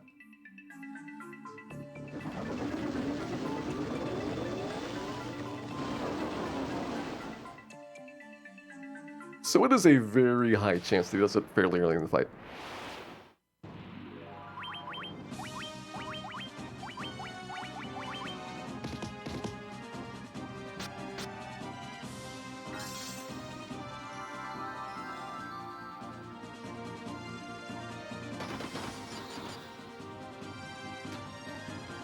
Nope, high rolled on that one. Almost 180 across the board. We have seen it low enough that the Red Mage could survive just barely. So it can happen. But I prefer if Lich just attacked like physically 2 times in a row. Does leveling the Red Mage help? Not particularly. Red Mage only has a percentage chance of getting a strong level up. So you could level up 5 times and still only get like a handful of HP.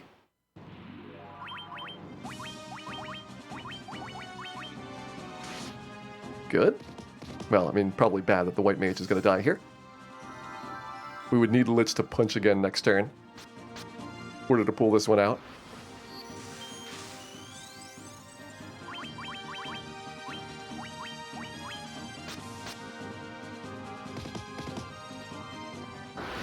Do have 2 tempers off, though.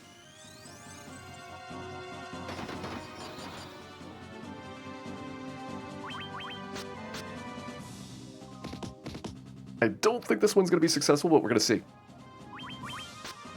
Just need the black belt to not get punched. Or put to sleep.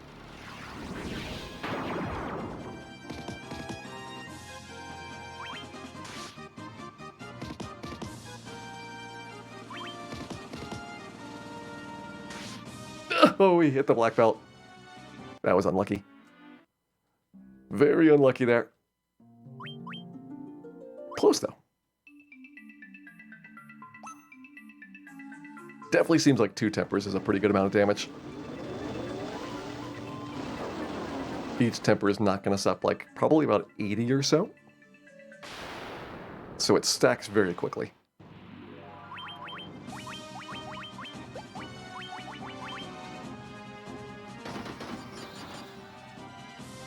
Ooh, really survived. We're in business.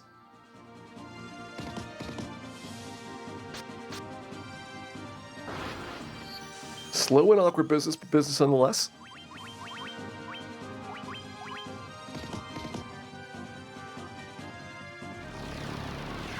Okay, that's fine.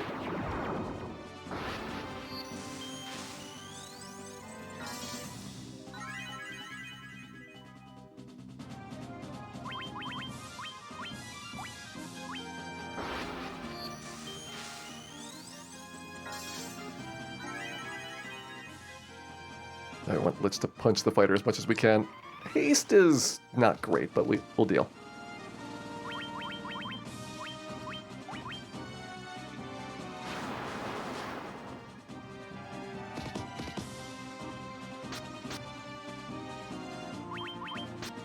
Come on, we should be close.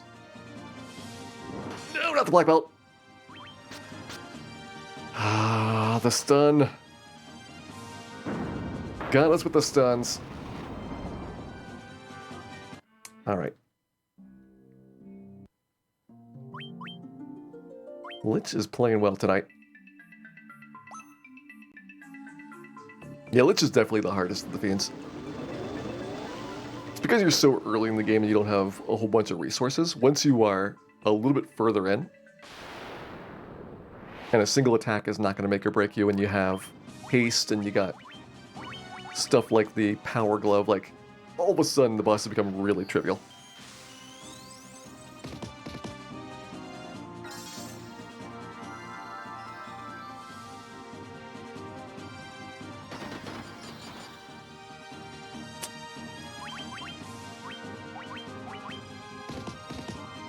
Nah, only 1 temper's not enough.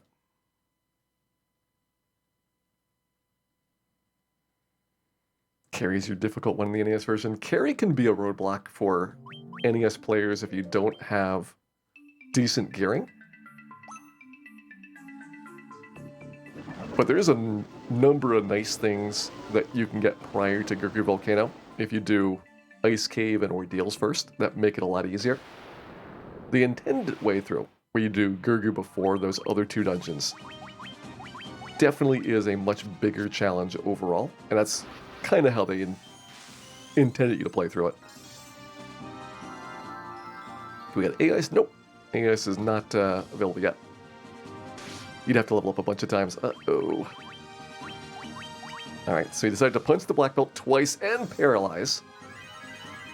But if black belt ever snaps out of this, then we can have something. It might be a big if.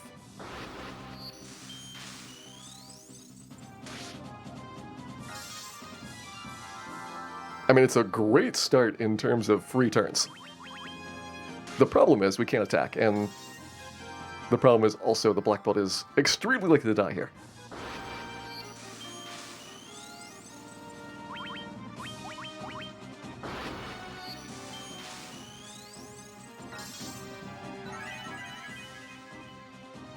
Not the right person, Dan. It's not the right person. Oh well. Black Belt was stuck in paralysis. It's another one that was close. Black Belt would be doing like 400 per round if you got through that. Hey, KO240. Thank you very much for resubscribing back for 45 months. Definitely hope you've been enjoying the show and that you have managed to remain Melmond free as much as possible.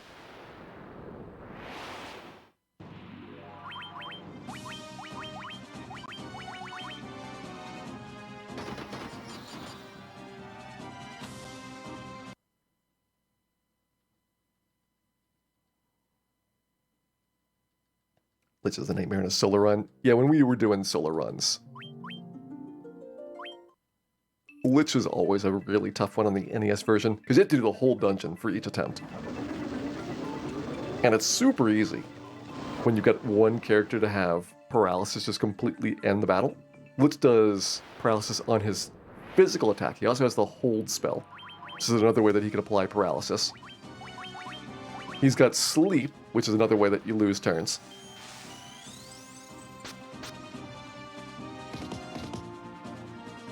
And while sometimes you do have a hefty start from grinding Astos, not all characters are going to be in that boat. I think only one temper's not enough. How does a solo run work? You just hit him really hard. On NES, he's only got 400 health, so it's a bit easier. The remakes where he's got much more base health, it is tougher. This was not as hard as Solo Thief Astos, but it was definitely a very noticeably hard fight, like on PlayStation Solo. Fortunately, just like this, on the remakes you can save right before the fight, so you're not doing a big dungeon walk before taking the battle on. Now, if he hadn't punched the black belt, maybe this would have been a good start. To see if Black Belt can survive a 166, but to see if Red Mage can get another temper off before Blizzard. Good. This is looking good. This is a double temper that we have up here. Well, now it's a double temper. If we get triple temper, I'll feel especially like we're in a good spot. 3 tempers. So we don't want the Black Belt to be paralyzed. Very good.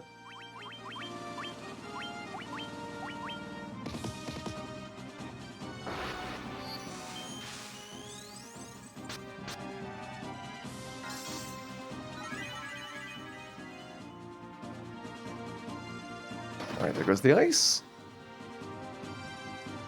Red Mage didn't make it, but we're still in good shape here. As long as Black Belt does not get paralyzed.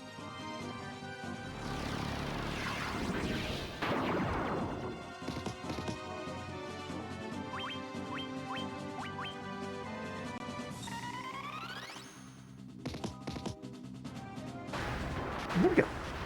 Blitz is done.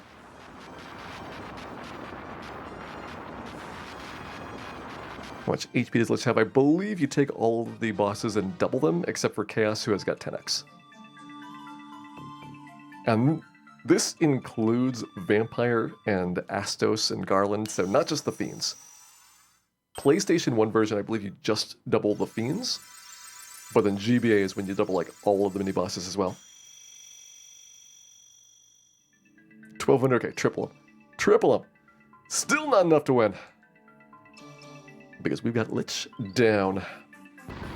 Hey, Akashi, welcome in. It's gonna open up the first of the 4 Dawn of Souls dungeons. But no real reason to do that right away. We'll wait until we are through much more of the base game.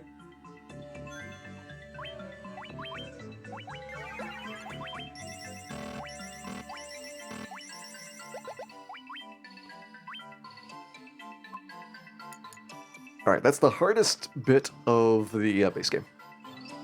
Except for maybe sneaking through certain places like Ice Cave or Ordeals that just have bad random encounters. especially Ice Cave.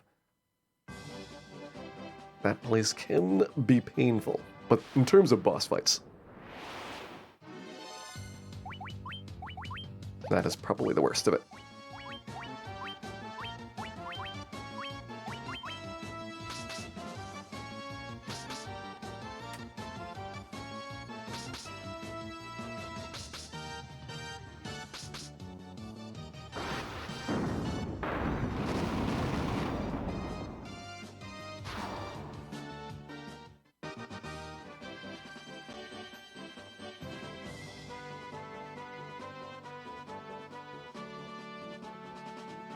So we've done all of our Milmon shopping already.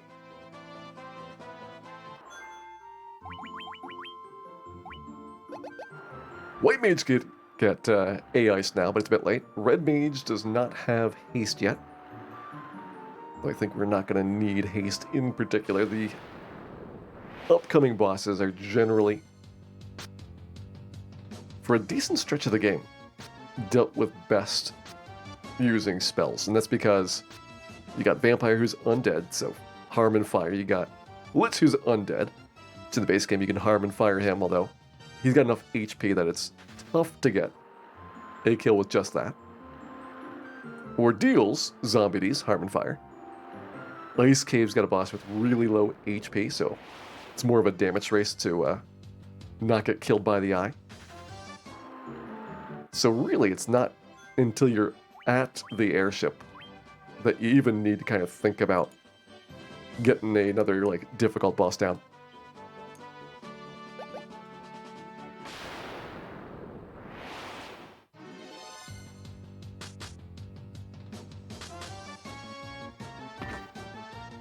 When I think about Strangers of Paradise, I think that that is a game for people that like to kill chaos.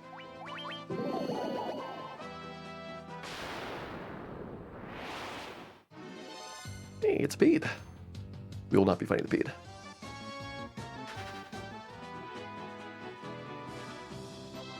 I'm actually kind of tempted to fight the Zombies a couple times. I don't think it's an especially great timing to do it. Zombies drop Mega Elixirs, so they are very handy to have for the late game.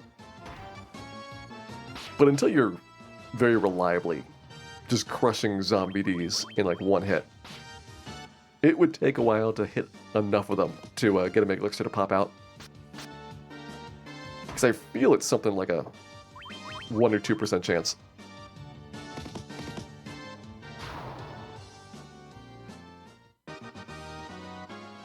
Also, no sign of Final Fantasy 1 in the PSP store. Yeah, the PlayStation doesn't really support its older portable systems. Once Sony got out of the handheld market, it was kind of clear that it was a very, very short lifespan that those would have for support. Which is great for people that like to mod consoles, because once a manufacturer stops supporting it, they're going to get, jailbreaks and things like that really easily, and they're not going to get patched anymore. So all you need to do is just get it one more time, and basically everybody is set for life. But in terms of peripherals, it is very tough to get stuff for the later PSPs that don't have, third-party products and clone stuff. And digital store stuff, it lasted a couple years. I want to say it was until the PS3 era was kind of done, that you could get stuff reasonably easily. But then more and more stuff just started dropping off, and it didn't really go to the Vita. Go ahead and max out our high potions. I will need to do that eventually. I probably should get some more Phoenix Downs. Let's get more of these for right now. Let's get some of the silver upgrades here. Silver shield. Otherwise I'd be getting shield and ice cave. Yeah, I bet I can wait. Probably the most important thing to get is the silver sword.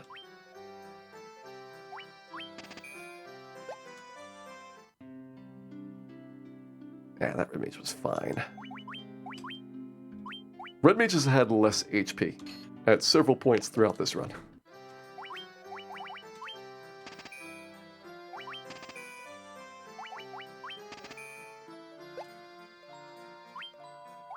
Go for lots of high potions, more ethers. High potions are mostly useful in battle, so I think we want to do ethers here first. Get a bunch of cabins. Yeah, that'll last for a good while. Alright, so I can get my canoe. Canoe is something that you cannot obtain until you have defeated Lich. And so you can get to Crescent Lake as soon as you got the boat and the canal.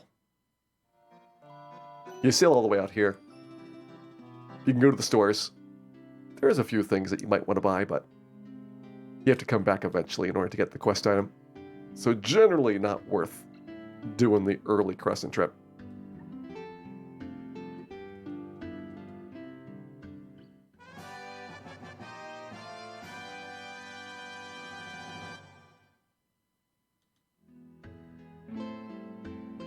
Playing Breath of Fire. Yeah, the original Breath of Fire is kinda grindy. I do like it. The Capcom RPGs just have like a quality that's not the same as like Square RPGs or other similar JRPGs that kind of survive from that era. And there's a bunch of really good NES and Super Nintendo Capcom RPGs that just are super satisfying to play. And they feel different, which I think really adds to the charm of it. So stuff like Destiny of the Emperor, Breath of Fire. I like the Capcom Zelda games on the Game Boy Color, the Oracle games. Like there's just something a little bit different about them. And probably mechanically, like there's plenty of things that they didn't do as well as Square or Enix or other companies that are better known for their RPGs of that era. But it's always really fun to pick up like a Capcom game, because you know it's generally going to have like a minimum level of quality that's pretty good.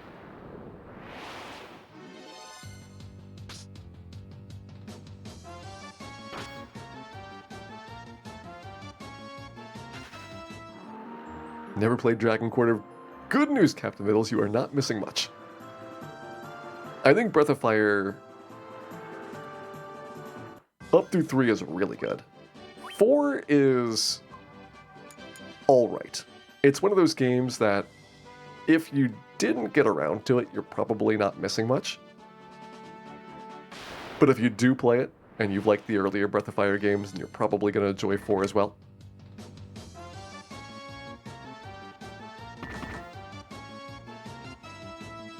And then there's Dragon Quarter, which... Dragon Quarter is not one of the better regarded parts of the Breath of Fire series.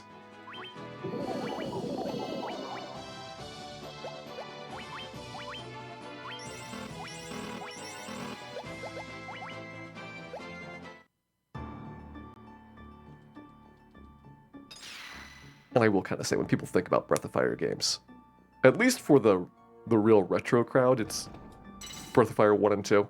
3 definitely is a different game than the first two. But for people that kind of grew up with PlayStation games, it's probably the one that they think about for Breath of Fire games.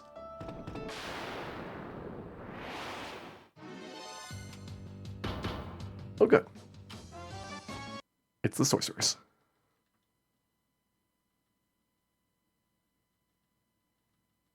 Yeah, 3's got fantastic artwork. The music's pretty good.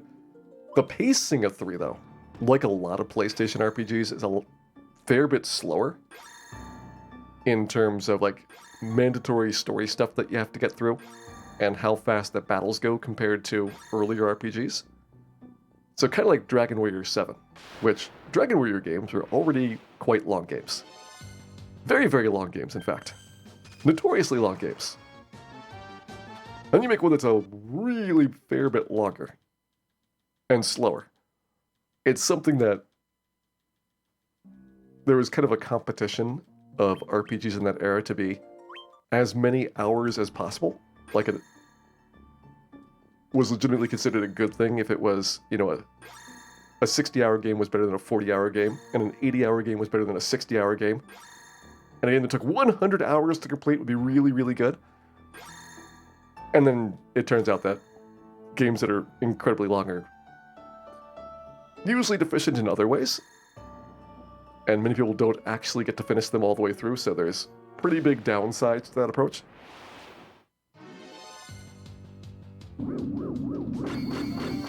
Come on, dodge the trances. Dodge them! Alright, Tadaro. You're still in it. Tadaro's not in it. Tadaro's not in it at all.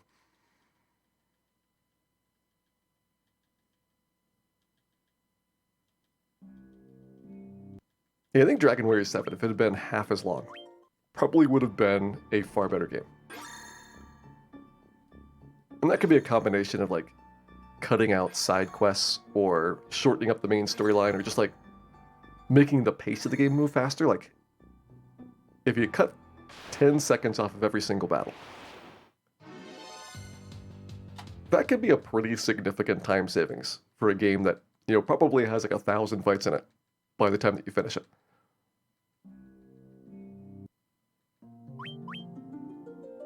But again, there was like something of a competition of games of that era to be the longest possible game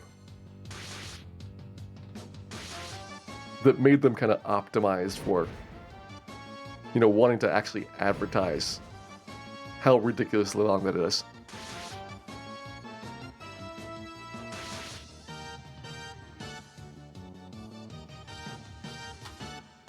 You played Dragon Warrior 1 and 3. You should probably play 4 then, because it seems like you enjoy classic Dragon Warriors. 8's another very good one. And for people that only have modern consoles, then 11 is a perfectly reasonable one to start with.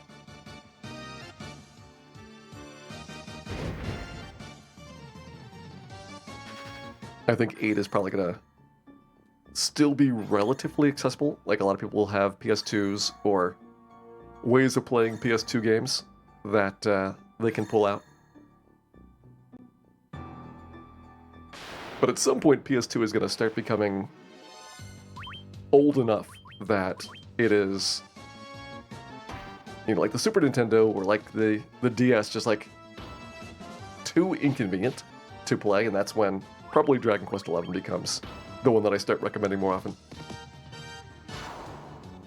Played it on the 3DS. Yeah, the remakes of 7 and 8 are both pretty decent.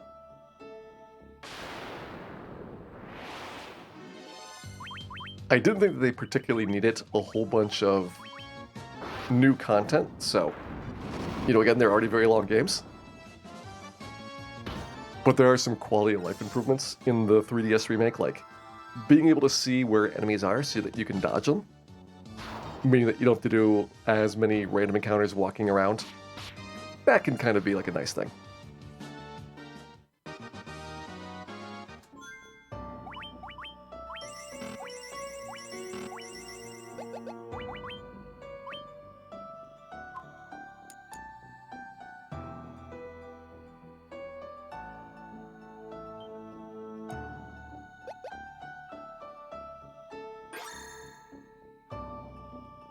Alright, I figure we're trying to get to this nightmare fight here.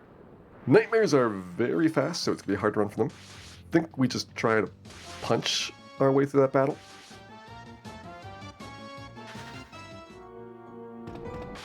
Along the way, I hope that we don't have too many really, really awful miscellaneous encounters. Ordeals is not supposed to be the dungeon that you're doing right now. It's intended that you go to Gurgu Volcano first, then you go to the Ice Cave, get the airship, and finally Ordeals at that point is finally talked about in the storyline. Like, once you go to Onrak, that's when you get a dragon that tells you about Bahamut and about the islands here. But, you know, if they give you access, you might as well take advantage of it.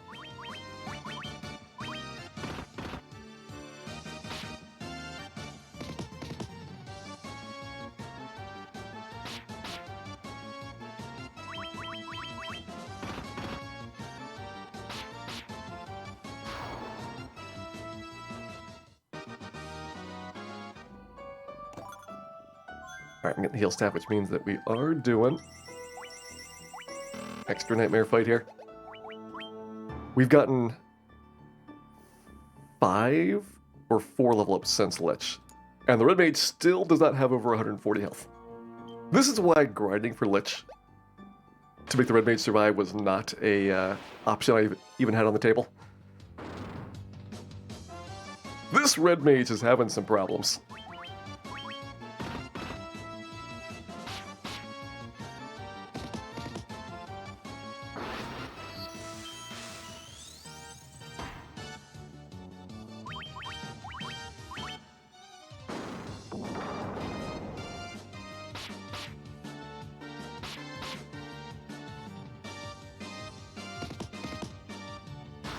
Fortunately, our black belt's doing pretty good. If we can keep our black belt alive,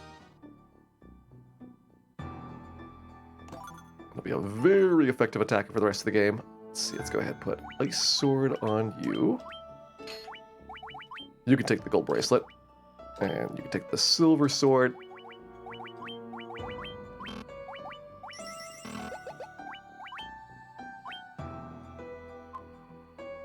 Next thing to grab is going to be that Zeus Gauntlet. At which point we've got a free Lit 2 source, and it's going to be really good to have that on the White Mage. Since the White Mage's higher intelligence score means that we are going to be doing more damage with Zeus Gauntlet on White Mage than the Red Mage would. Probably by a very noticeable amount, actually. I think we're like 2 magic breakpoints ahead on White Mage.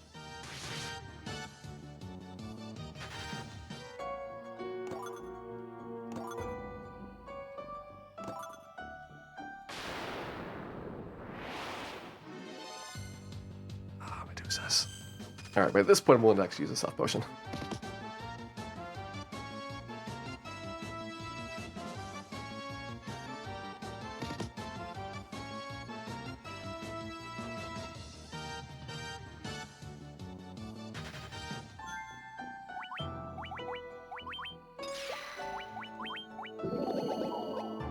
There we go. Oh, the encounter rate. So yeah, if the encounter rate of this game was like maybe a third, I think that would be the biggest improvement to the PSP version of Final Fantasy.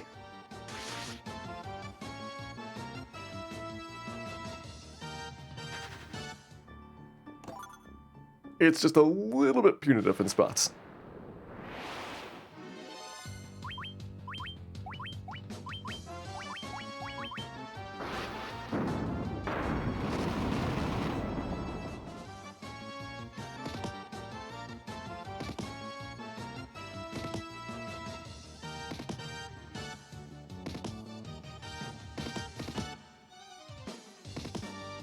Come on, Dan, get that arm 2 off.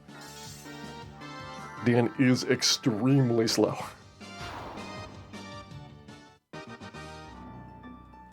There we go. Finally got our tail.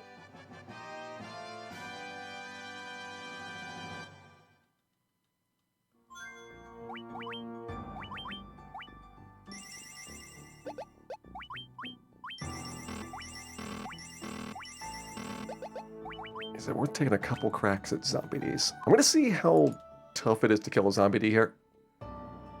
Again, the big thing about the Zombie Ds is they do drop Mega Elixirs, and that's an incredibly good item.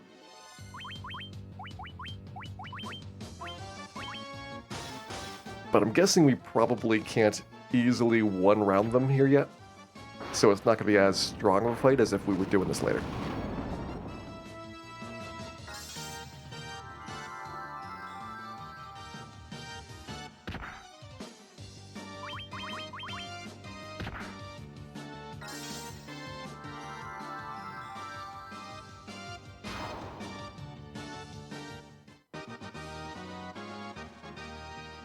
Yeah, I think that Zombie D is tough enough. I wouldn't want to do that grind quite yet, but we have finished the ordeal. I can move on to the Ice Cave next. Ice Cave may be the best grind spot for a very long time in this game. And so I got to think about, do I want to have Fighter with MP? And I think we don't really care. Fighter's going to get basically nothing for spells. Yes, you can cast Cure 1 and Cure 2, but are you ever really going to do that? I don't think so.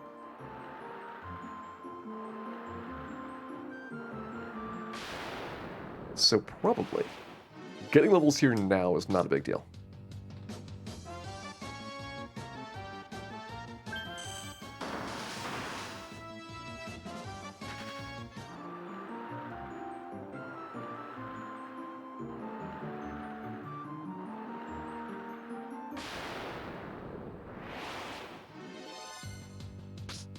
Probably should have done the trip up to the Elfland side.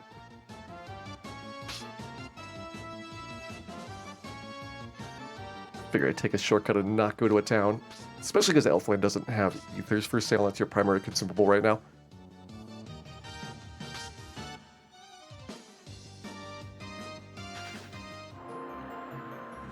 But I think it's made for a slower sail around. Alright. Are we getting the lamp spell? It's a good point. That could be a very influential and powerful spell to have, but I think if we wait until after class change, it might get even better.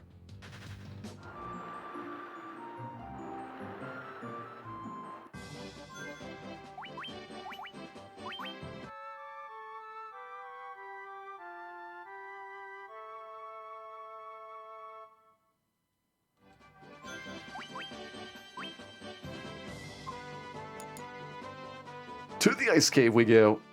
So I'm going to want to get probably the ice mail. We'll get the ice shield. Get the money out of the bottom.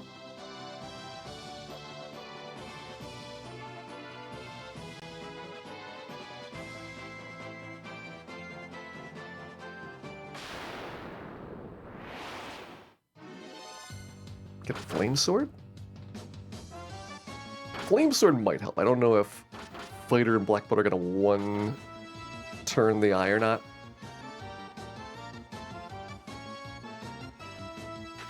By the way, that's not a formation that you can get on the NES version here. 2 Hydras and 3 Gators is normally only in the northern part of the world. Same thing with Ocho Gator Caribou. As you can see, these encounters do hurt a lot. Basically what they did was they took the southern and northern canoe zones, just made one big table for all canoe monsters. And so rather than having the south be for where you get the easier fights and the north get the harder fights, instead they made canoeing just suck.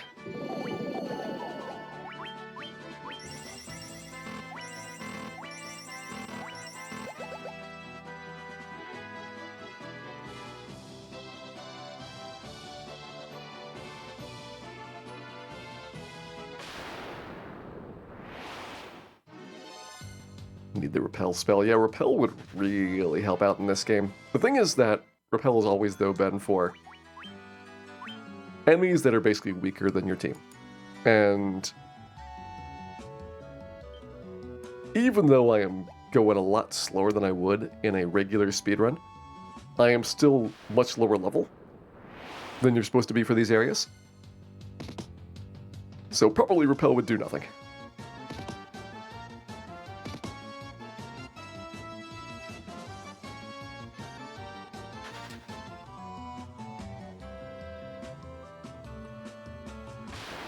Is Cure 2 ever more efficient on P? I mean, Cure 2 when you're in battle, you're going to want to be doing the bigger cures rather than the small ones. Like, you don't really care about efficiency that much. The nice thing is I can just kind of mash spells very quickly in this version of the game. So, doing a bunch of cures is not a big deal. If it was a slow animation each time, I think like the PlayStation version, the spells happen much more slowly. Then you might do the bigger ones.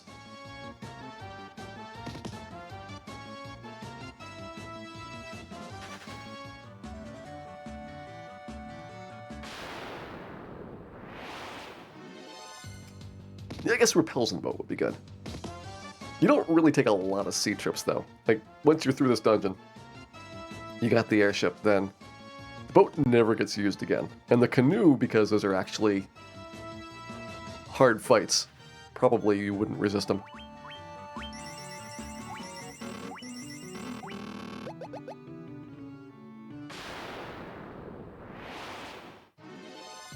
Almost through floor 2.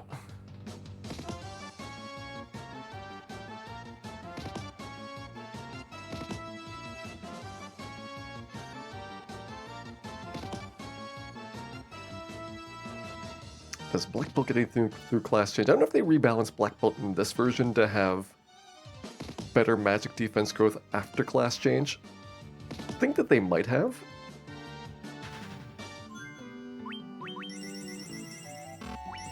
There are definitely benefits of class changing relatively early, which we certainly will be.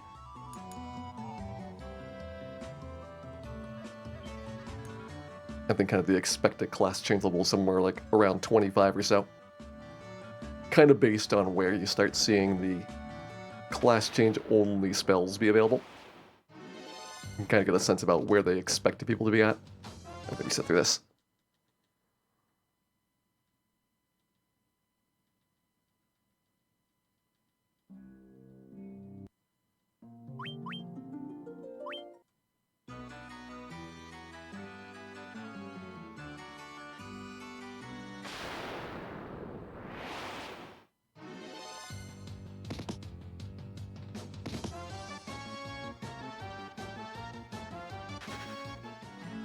Alright, so I am getting the sword. Yeah, she got the sword.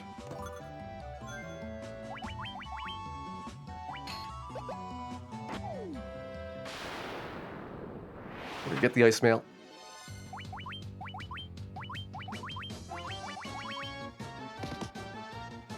So we'll require getting past Frosties. As long as it's one Frosty, it shouldn't be a big deal. If it's 2 Frosties, that might be enough frost damage to wipe the party before we can kill him.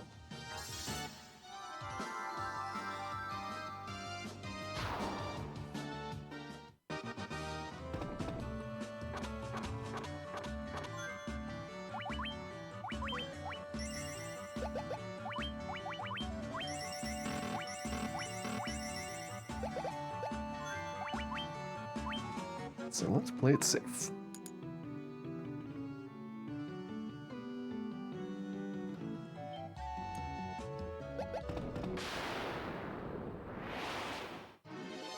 Of course, it's 2 Frosties. I mean, I guess we just go for the kill.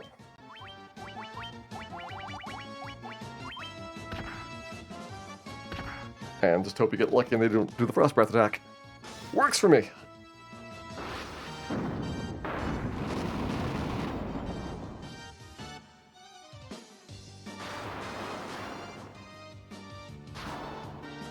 Good fight.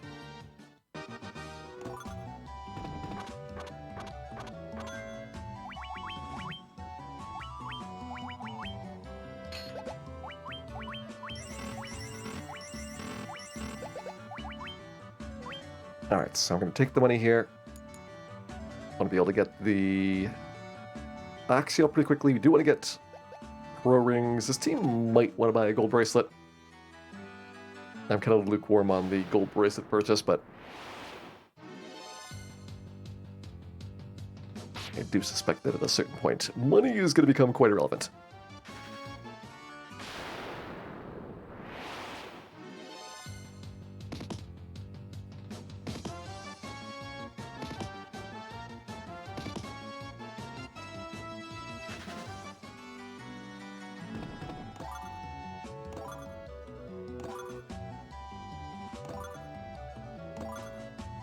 And there's the big money of the ice.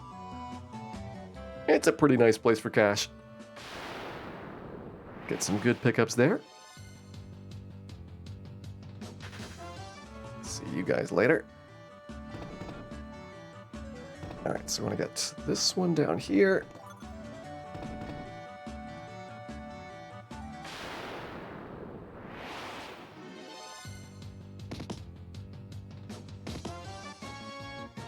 You're probably okay getting wizards.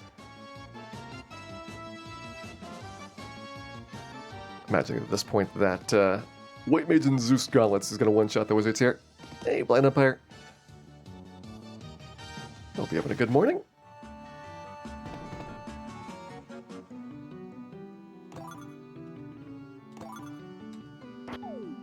And let's hope Tadaro can do a good job taking out the eye.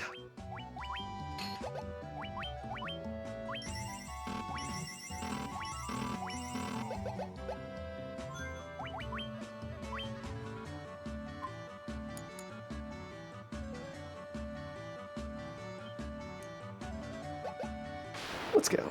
Hey, Fokun. Thank you much for resubscribing back for 16 months. Definitely hope you're having a great day here.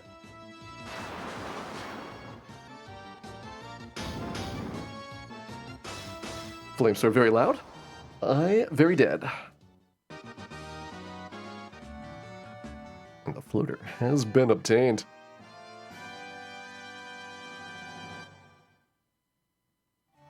Hey, let's just go.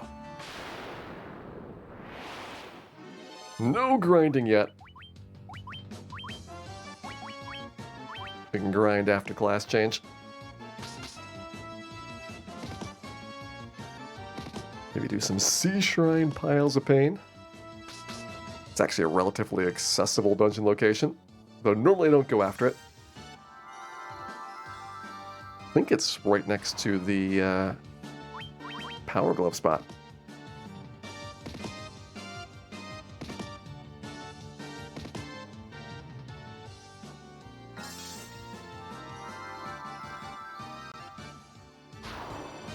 Hey, Kamak, this is the PSP version of Final Fantasy.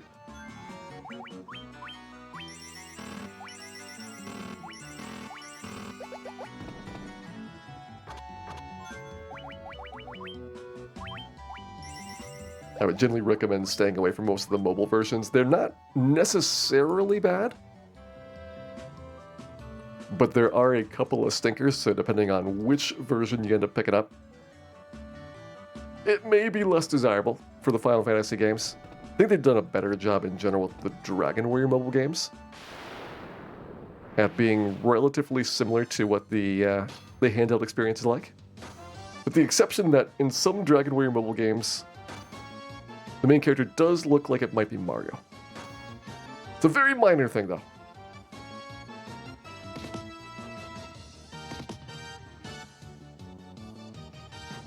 Nope. Let's try again.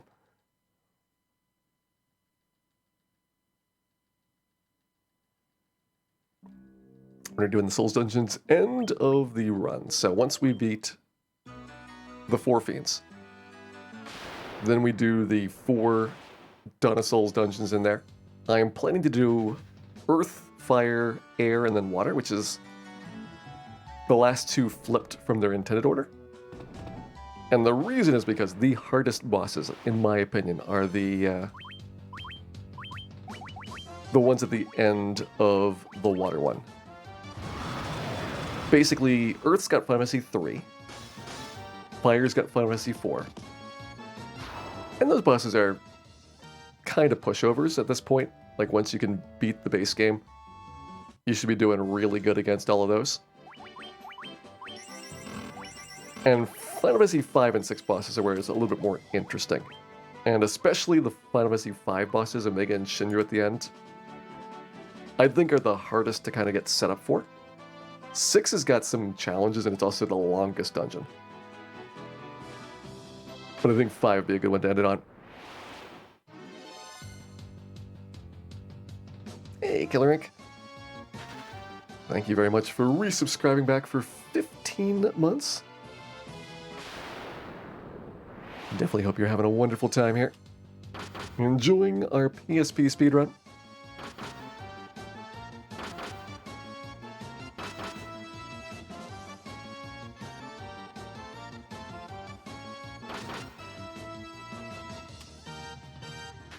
As soon as we get out of here, we're going to get to enjoy our airship and our class change.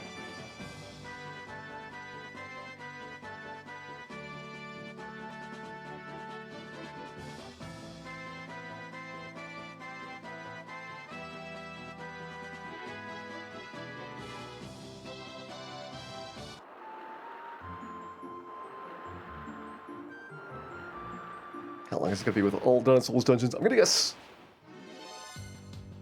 You know, we're looking at like 3 hours and some change for the base game. And hopefully it is less than 4 hours for Dawn of Souls. They're not necessarily harder than the base game. Although the bosses, I would say, are harder. The floors are not bad. But there's a lot of them. First one's 5 floors. Pretty easy. 10 floors for the second one. And that's longer than basically all of the regular dungeons in the game. And then it's 20 floors. And then it's 40 floors, which is kind of ridiculous. That one's probably like 2 hours by itself.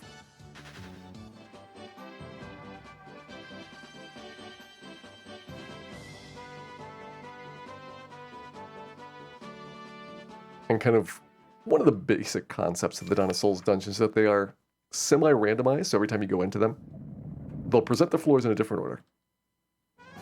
You'll kind of start at random points in the floor, so while it is possible to memorize the maps, it's not going to be the exact same path every time. The treasure's going to be in different places. You're going to get different treasures each time through. So it's meant to be kind of repeatable content.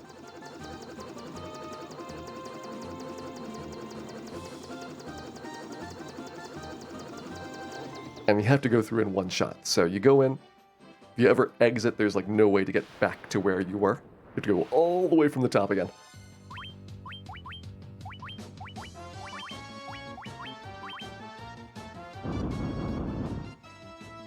Toasty.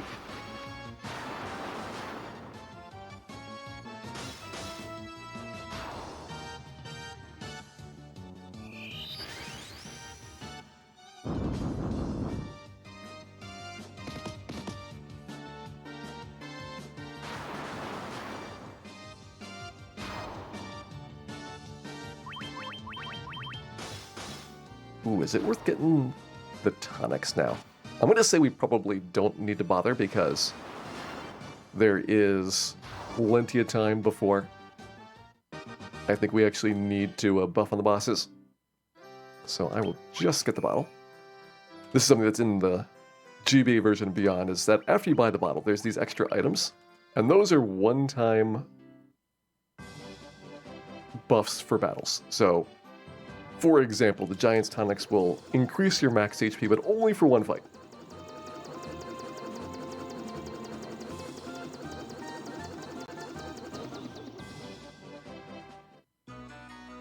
And that fight might not even be as long as these extremely unnecessarily long hallways. Hey, don't slip, welcome in. You are just in time to watch class change get completed.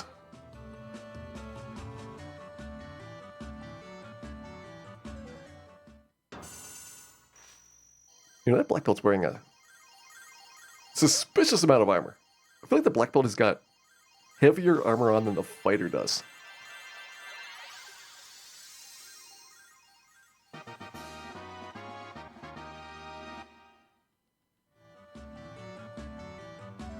But now that class change is complete, now we can go ahead and get the good stuff. Lots and lots of gear that is going to be restricted to your post-promotion classes.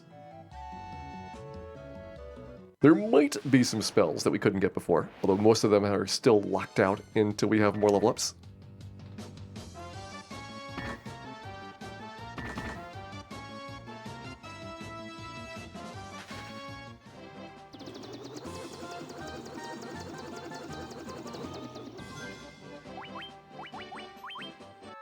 Let's go ahead and grab some items here. Does this version have black belt armor bonus per slot? Yes. So the more slots you keep free on the black belt, the better your bonus is. You don't lose it all for having one piece of armor on. Which is nice, but it takes away some of the intense planning. Oh, this dragon. This dragon is about to get super murdered. You know what? I'm taking your other chest. I didn't even want the X potion. But now it's mine.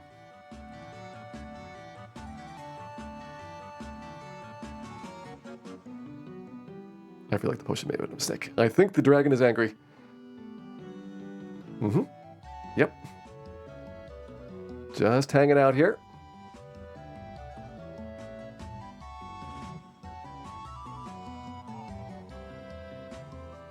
Certainly not annoying at all.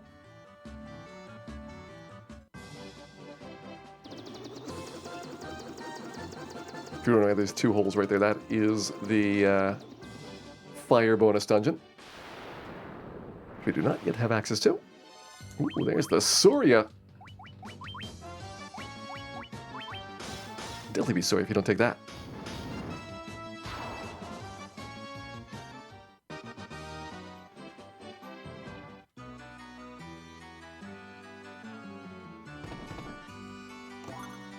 There's the elixir. That's another one of the chests that it's kind of a junk chest in the NES game. They've gone back and sprinkled in some of the upgraded items. I think we get an elixir, we get an X potion, and a dry ether from the Cardi Isles here.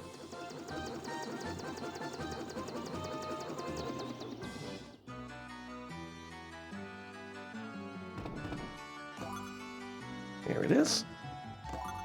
X potion's a 100% heal.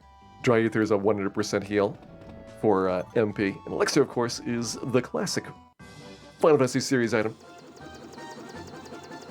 That gives you 100% HP and MP recovery for a single person. We will, of course, jealously hoard these items the entire game, probably never using them even on Chaos.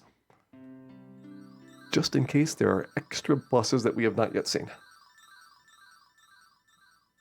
It could happen.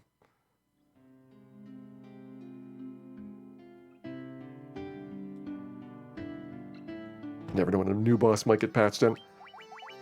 Alright, so things we're getting rid of. Heal staff, probably don't need it. But I think I will keep it for right now. That can go. Okay, that's probably an item drop. Get 1 pro ring, find the other 3 naturally throughout the game. Look at 2. Gold bracelet. I mean, we got the white shirt. We got the opal bracelet coming up, so I shouldn't need to do the gold bracelet purchase.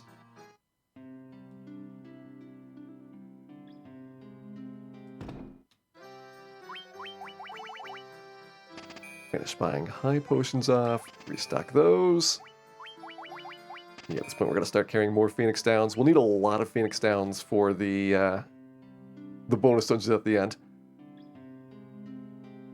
Although I think the 2 biggest ones do have a shop that you can restock at during the way. I know at least one of them does. I don't know if both of them do.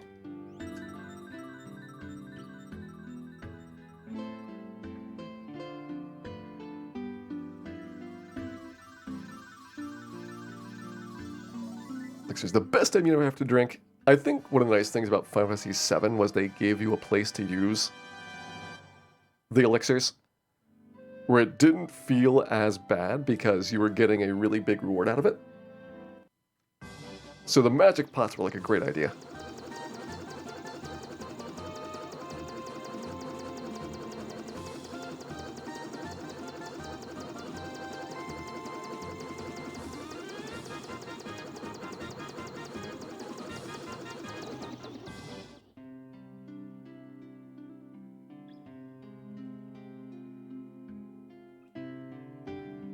Alright, shopping time here. We're just going to max out my potions. Potions are maxed. Have to worry about those again. Antidotes are good. Gold needles. I should probably have some emergency ones sitting around. Go ahead and get the haste spell, ice 2. Both of those see some decent use in the game. We do not have 5th tier spells yet, though.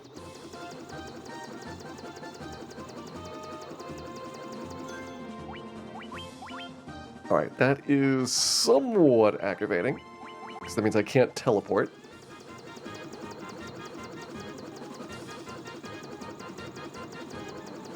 I think by the time that we went through, like, Sea Shrine, we probably should get enough XP to be able to get 5th tier spells. It's definitely a very clear sign that I am way below the intended level for this content because we're at the store that sells 7th tier spells, and I can't use 5th tier ones yet. Eventually, though, we will find a good place to grind and catch up.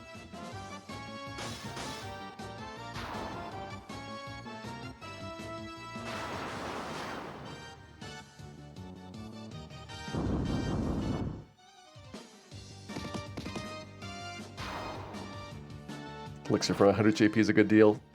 Yeah, especially by the end of Final Fantasy VII, you're kind of tired at grinding out stuff, and assuming that you remember to put on the big multiplier gear for your materia. Some of those ones that need like thousands or tens of thousands of points. So like, all right, this is a far better way to go. Let's pass on the Gurpeed.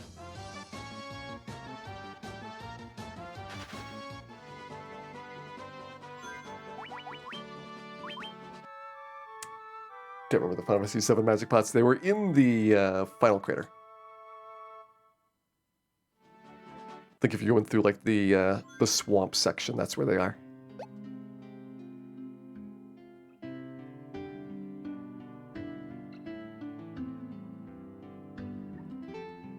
All right, Spooky Ghost Mermaid. Let's see what you got.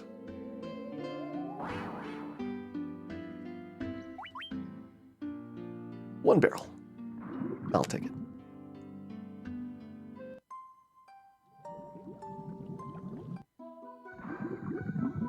Three Master Materias. What about your other characters during the Sephiroth battle? When you have to split the teams, don't they need all Master Materia too?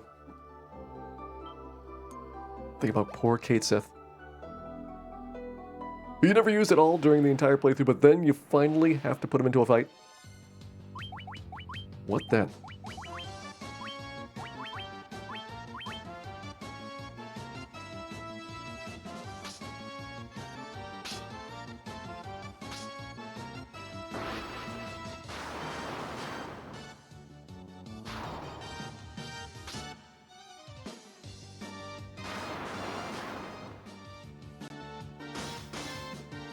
I am kind of surprised that does not kill Wizzahags.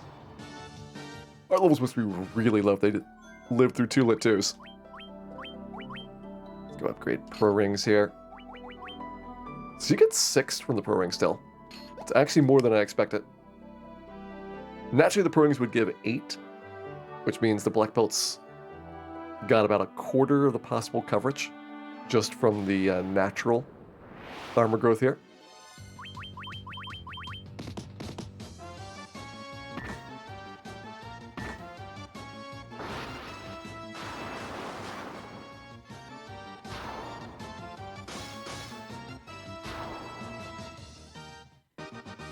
I guess if you W summon Knights of the Round and then mime it 7 times, that might be enough. But what if it isn't? What if you need to be prepared? Just can't take that chance.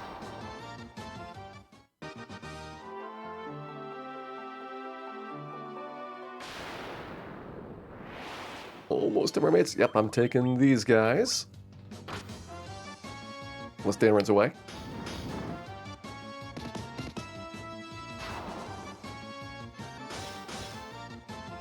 Forgot what Dan's been sitting on that flea. Here we go. That's right, Dan. Punch the shark.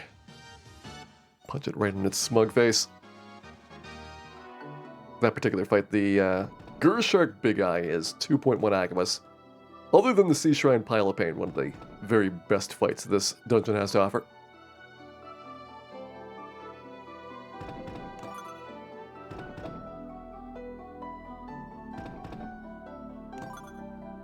Ooh, is it the left chest or the right chest? I think it's the right chest that we want. Every time. Gets me every time. Left chest.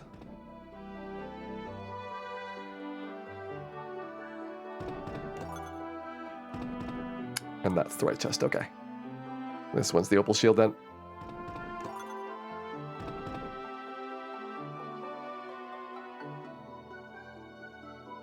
Hey, Gax, welcome in. Do hope you enjoy some Final Fantasy today. So we do our Final Fantasy PSP challenge run. Working on cranking through the main game. And once we beat all 4 of the fiends, that's when we're going to be doing the Dawn of Souls bonus dungeons, first introduced in the GBA version.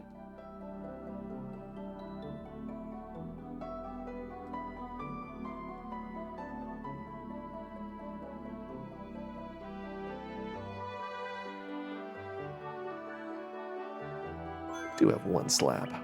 Let's see. Let's go ahead and just give you all upgrades there. Oh, you took the diamond armlet. Like, where's your upgrade for that? There we go. That's better. You'll have the ruby armlet.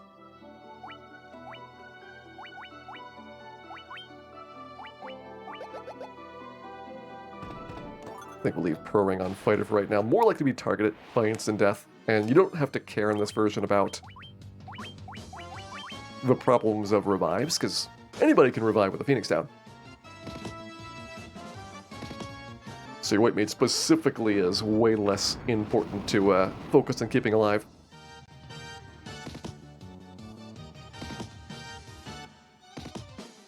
Although in this case, it would be nice if the white mage did stay alive.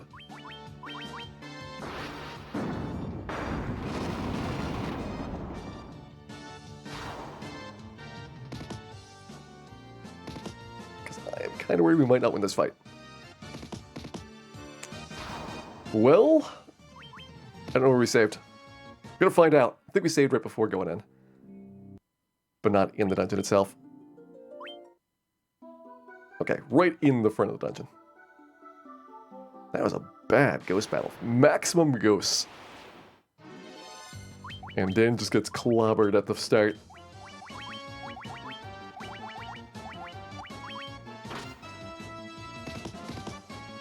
As NES Final Fantasy 2, the least fun of all versions of a Final Fantasy game. I mean, the original 2 does have some pretty serious issues compared to the remakes. That is one that got a lot of benefit from the updated versions. Like, I would say that the really definitive ways to play Final Fantasy 2 are going to be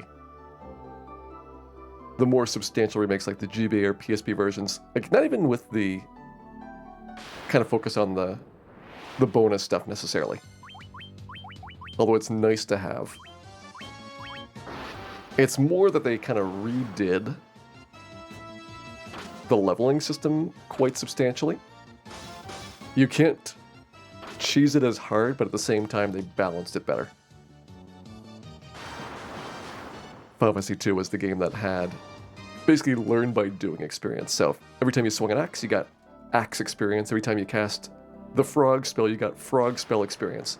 And it was extremely granular for your progression through it. So if you wanted to like switch what you were doing, like you found a new piece of gear and oh, you got a sword instead of axe, but you're starting from scratch again.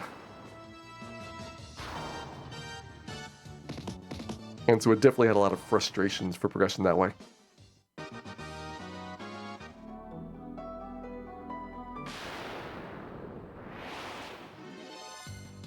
I mean, I'll take more sharks. These things are pretty valuable.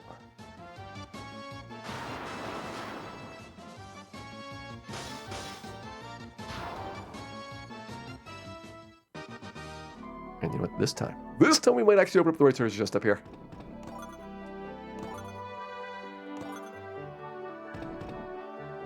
All planned so that we could hide our mistakes.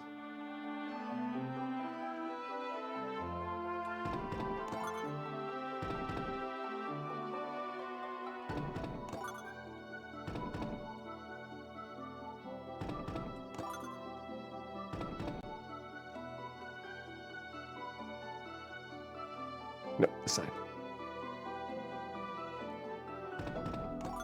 There we go, diamond shield, get the rest of the diamond gear. Look back around, I'm thinking about getting the mage staff, that's decently useful. I don't know if the light axe is all that important. You're usually not hurting for a whole bunch of harm spells. And there's another light axe downstairs that's going to be a little bit closer to grab.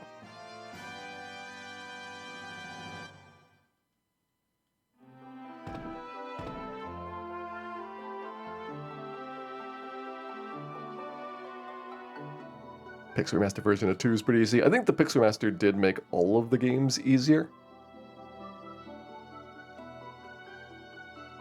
That's something that was probably quite intentional, trying to get the games to be more accessible by a large audience.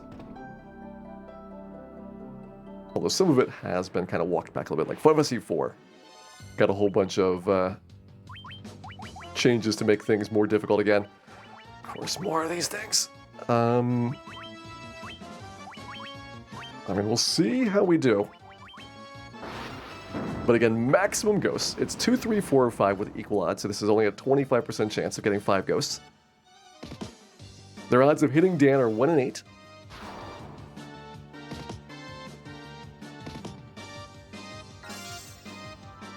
But if things align, then everything is super easy. And there are no problems whatsoever.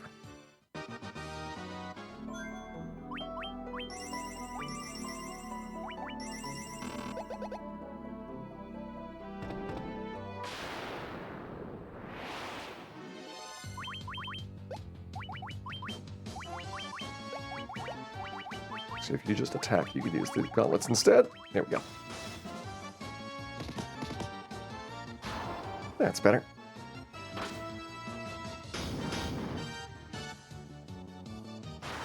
We want our White Mage to be specifically the one doing the attack items. Because even though the White Mage normally doesn't have attack spells, White Mage has got the best intelligence score, and so is the best at using magic items in general. There we go. Mage Staff equipped, or at least picked up for equipment. Okay, we'll do that, we'll do that. Gonna give you that. Nah, you'll probably not get those gauntlets. Be a little bit more flexible about where things go. And you know what? We're actually not that far from the Light Axe, so I might as well grab it here. Pick up this copy instead of the one on the bottom floor.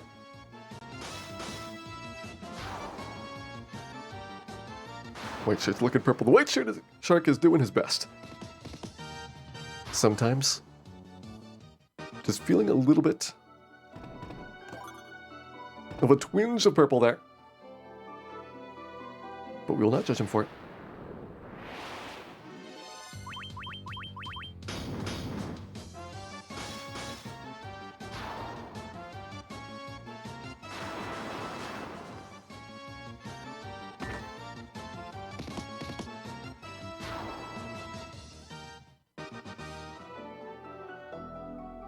Up to grab the opal armor while we're here. I could just skip this and go right to Dragon Mail when we're up in Mirage Tower.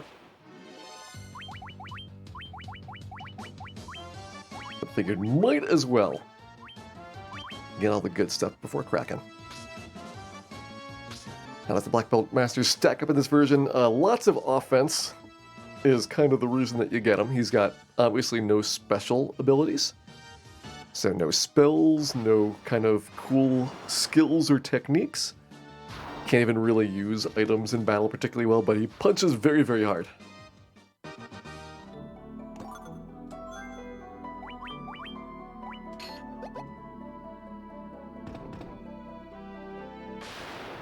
And I figured we haven't used a black belt in these playthroughs before for the challenge runs. For doing any of the modern ones. So might as well show him off a bit. Hey, Simply Jeff, welcome in.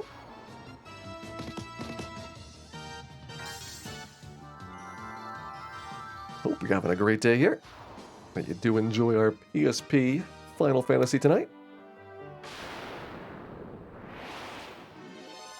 So many unreadables.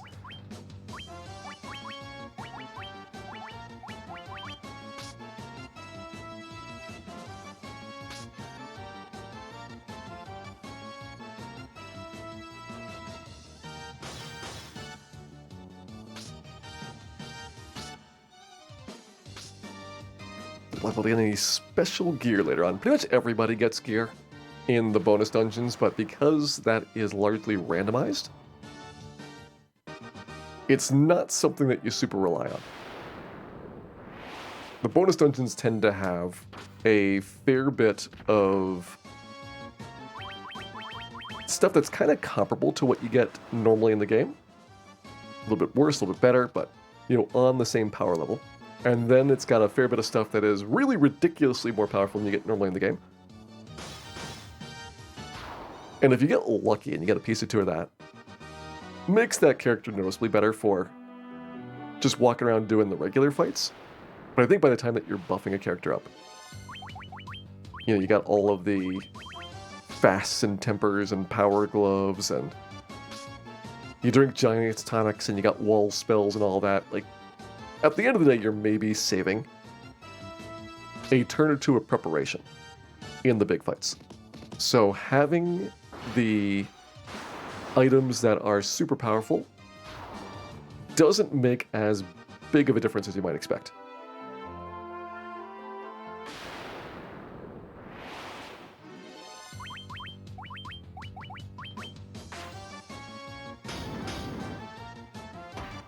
Thump thump. Almost done with the top of Sea Shrine here.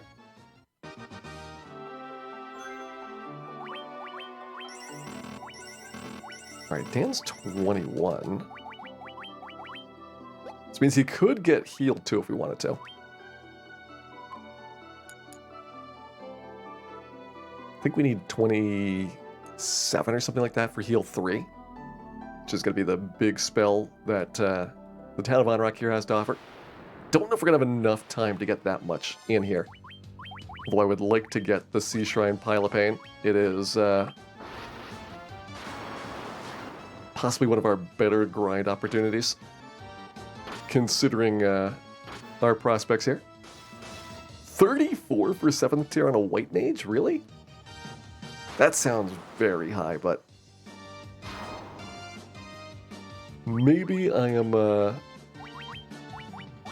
misremembering how long it takes to do it.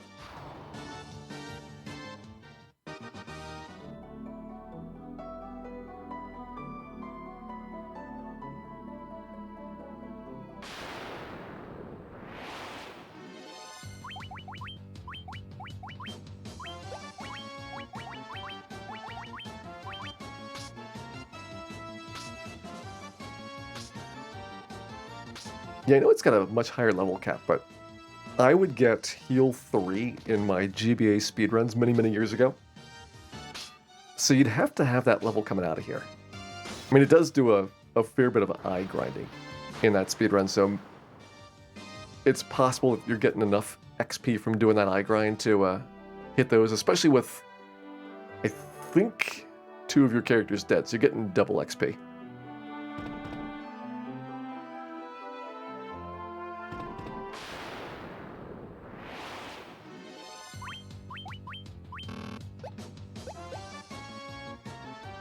Let's get out of here and re-ether up.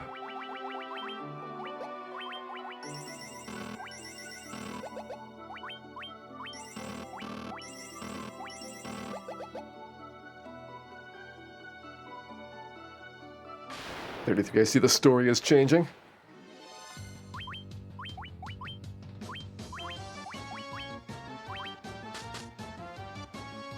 Yeah, I guess it might have been low 30s.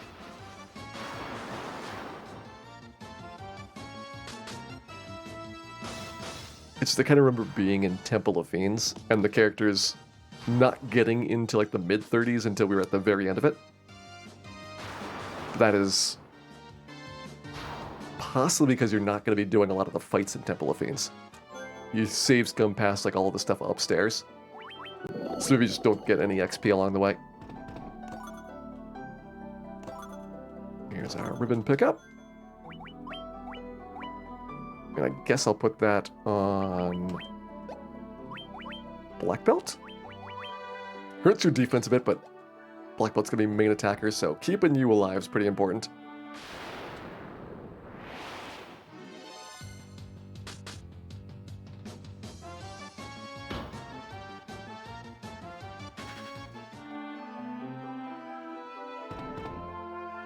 Which side was it?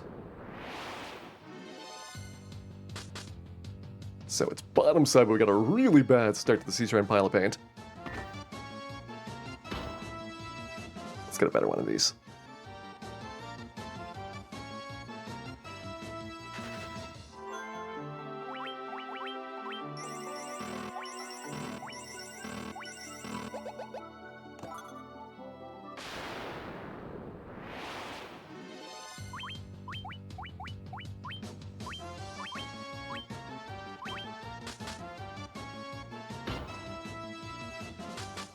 My paint is not piled nearly as much as I was hoping.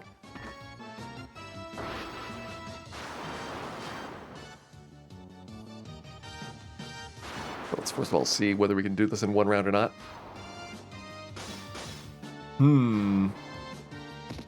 So they're going to need some more levels on those mages. They're close to an intelligence breakpoint. This might work out.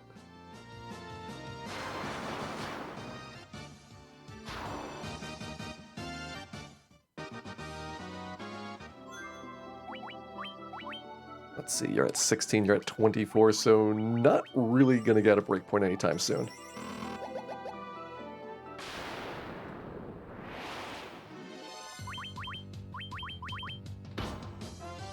Look at these small packs.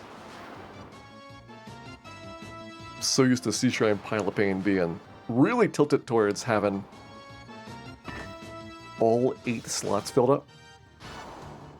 And especially the sea snacks and the lobsters are important to get a lot of those. The sea trolls really aren't worth that much.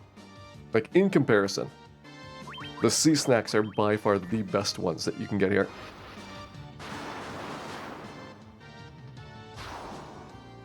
Multiplayer, I believe, is 10, Mr. Crimson.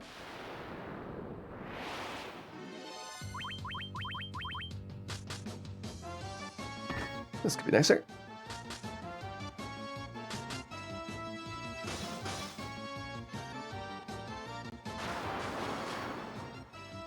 Yeah, Black Mage would have had a lot more intelligence here. I was hoping Red Mage would be doing better in HP. That's something that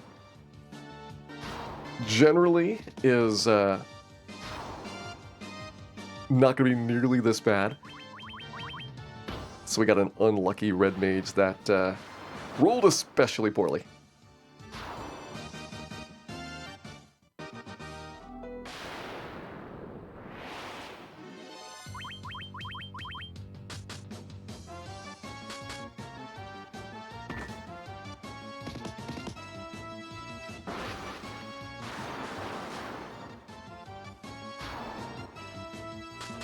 Well, that is definitely one of those things that can just happen sometimes. If you get a bad Red Mage, there's not much you can do since every level is going to just keep being a random chance. If you get enough of them, you might at least average out to being a little bit nicer. But it's hard to come back from a slow start to it.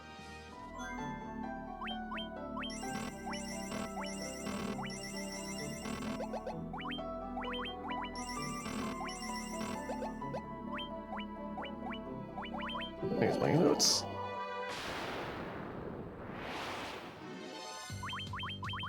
Getting nicer piles, though. This is definitely looking a little bit better for the XP per trip around. Well, I still want to get more sea snacks than lobsters. That's been the one thing that has been less good. And I think that in the remakes, lobster does have higher priority than the sea snack does. So that probably makes it a bit tougher to get the really good ones.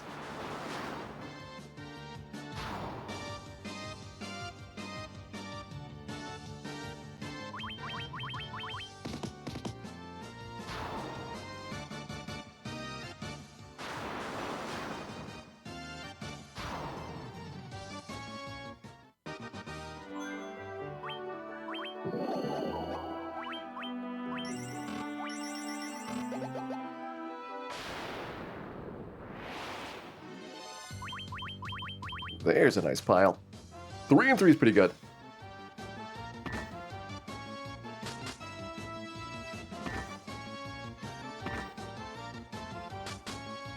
Regeneration is negligible. I mean, originally, the plan was for regeneration to be 2 HP recovery, just like Poison does. And the remakes at least changed it to be percentage-based, so the monsters that have more health will have higher regeneration. I believe it is 5% in this version of the game. So Citro would have around 200 max HP.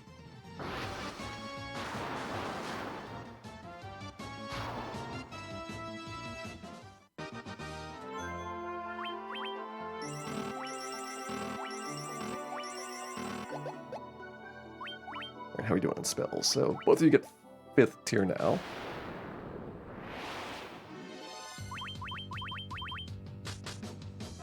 This is better than an Agama grind. I am starting to question that Zeolus, just because I'm not getting as many sea snacks as I was hoping. And because our multiplier is not quite as good for the Red Mage yet. I think the Eye grind probably would have been better, looking at it overall for XP per second. But traveling back to the Eye at this point is fairly painful. Because you gotta go all the way through the dungeon naturally once. You at least don't have to do the return trip because you can warp out now that we got 5th tier spells.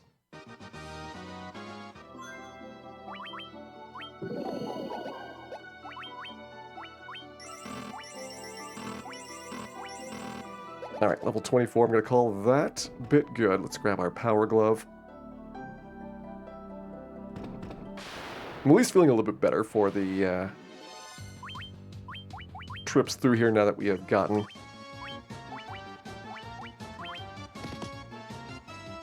a fair bit of nice pickups in terms of levels. Like, we got 6 levels doing that grind there.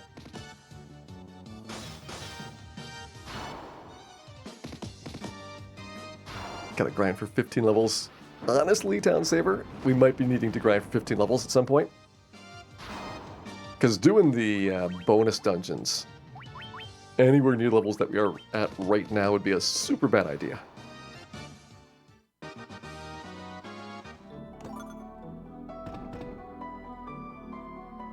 I want to say like around level 50 is what you should be doing the later ones at.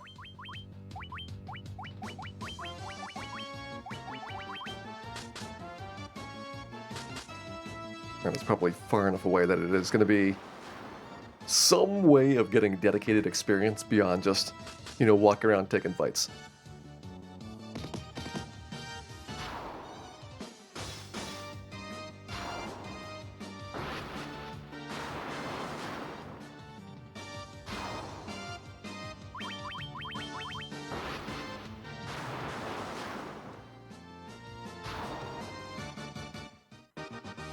Yeah, the power glove is the friends we made along the way. That's the important part.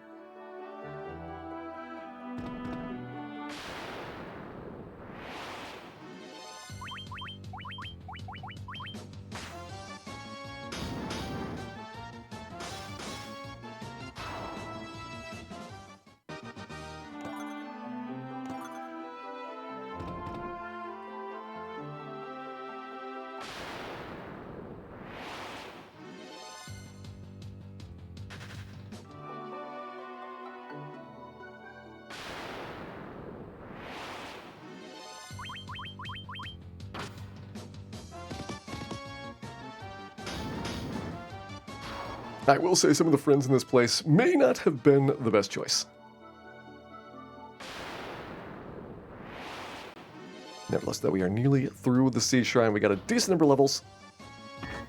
I'll see how we're doing coming through Tiamat in terms of experience. There's reasonably good encounters along the way, but they're not going to be any good grind spots in Mirage or Sky. The only trap tile in Mirage is the Blue D. And that thing is just really not worth the time it takes to kill it.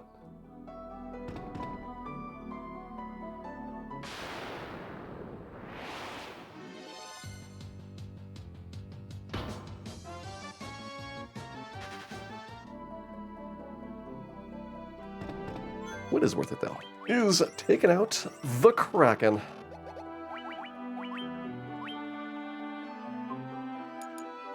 Take a safety save, although at this point it's pretty unlikely that you're going to have any boss deaths until you're into the bonus dungeons. Well, let's go punch this guy really, really hard.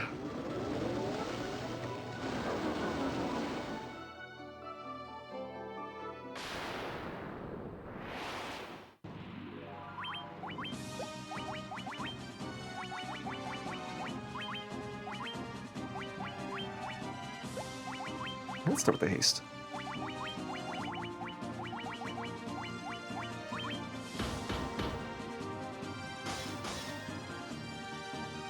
All right, Fighter's doing 5. Dan's doing 123.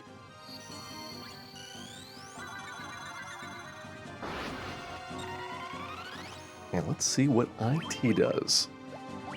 I'll do just 1 power glove.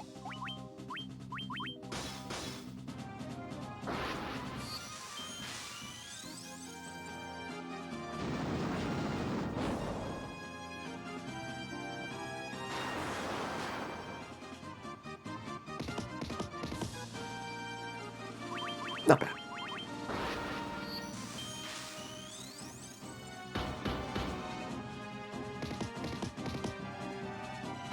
I mean, he's a glass cannon, but he's our glass cannon.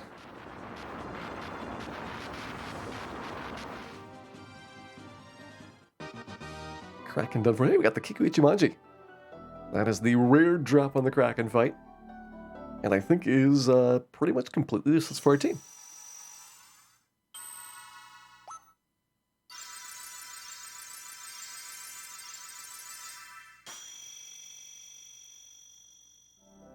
I think Fighter can actually use it for a little bit, but you are going to get better swords really fast. You're not exactly relying on Fighter to be your main attacker anymore. Not with Black Belt on the job. What I'm kind of curious about how good it is. When I'm looking at the waterfall, I'll probably put it on then. Away we go. Is that a new katana? Yes, that is a new katana.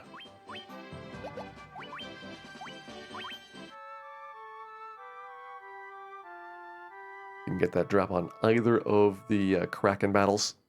Most enemies have a rare drop.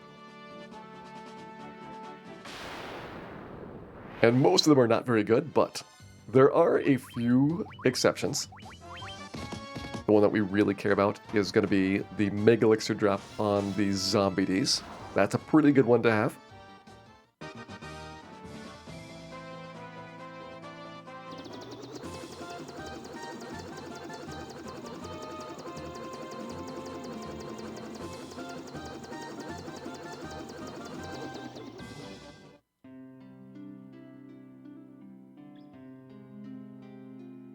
Let's go ahead and drop into the town of Melmont and get our slab translated.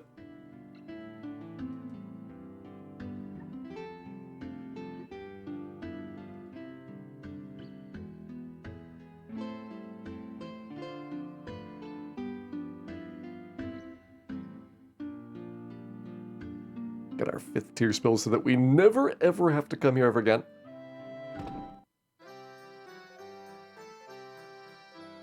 Let me actually put the Fire 3 spell on first. So you'll have that.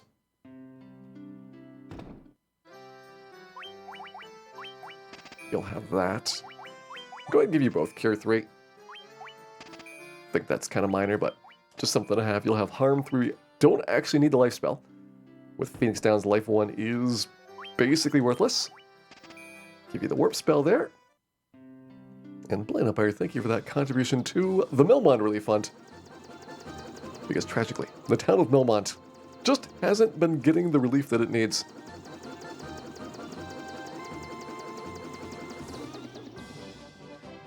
It's shocking to think that. After all these years, and after all that relief, Melmont still pretty much sucks.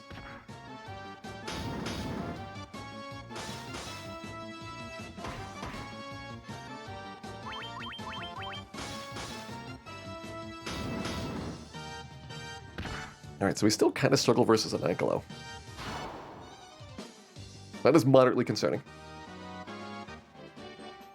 Well, there are plenty of weapon upgrades that we should be getting pretty soon. Defense sword, there's another ribbon in the waterfall.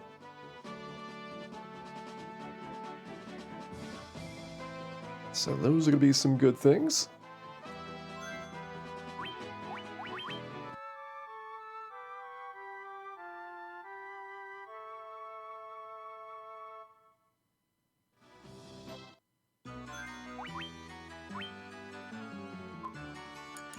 Let's hit in.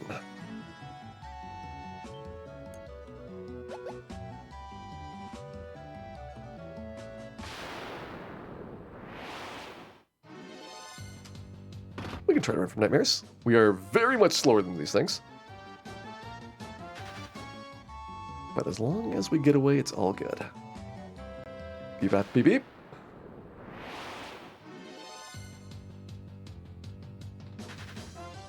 Pass on the Paralisks.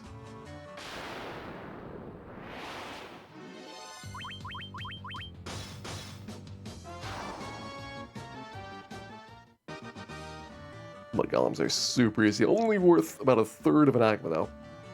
So even in large quantities, you're not going to get a lot of value out of this. But maybe over time it'll add up.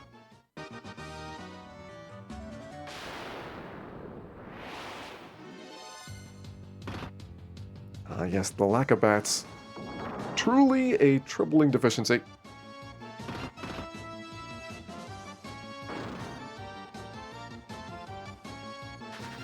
You gotta wonder though. Is it really us that made it out? Or maybe the bat did. What if we were the ones that were left behind?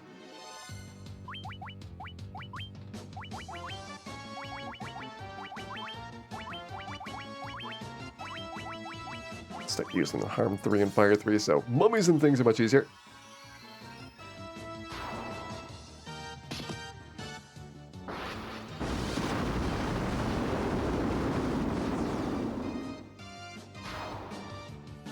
That one was worth an agma since we got both Wiz Mummies to show up.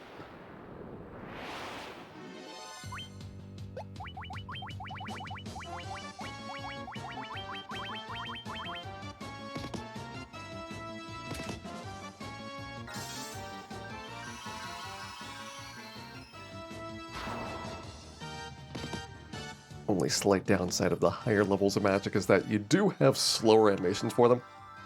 Which for the PSP speedrun is actually kind of significant.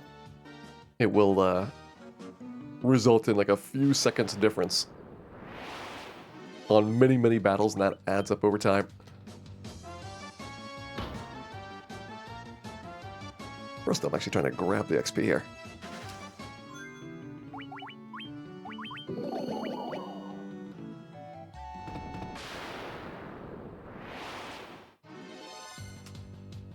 Whole lot of nope.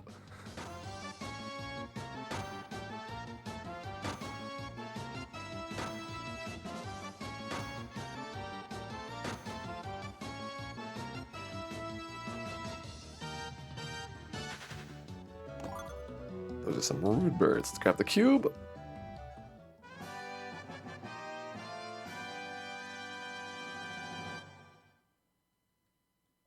Yeah, Nuke's especially slow.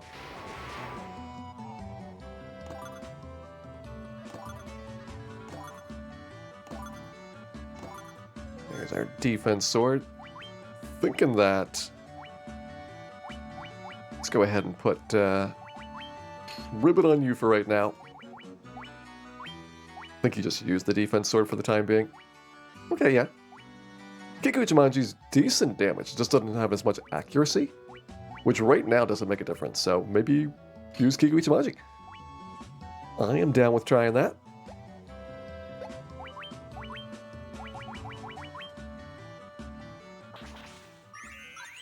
I think we're going to go down to the Gurgu Volcano here momentarily. Take out Fiend number 3.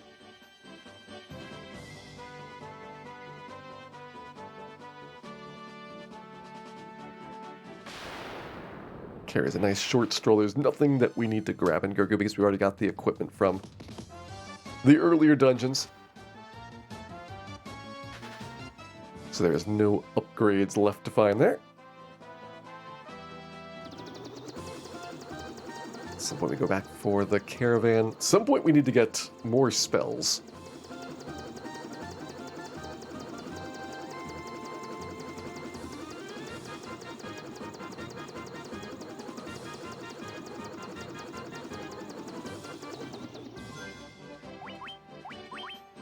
I'm a little bit concerned about our spell progress, but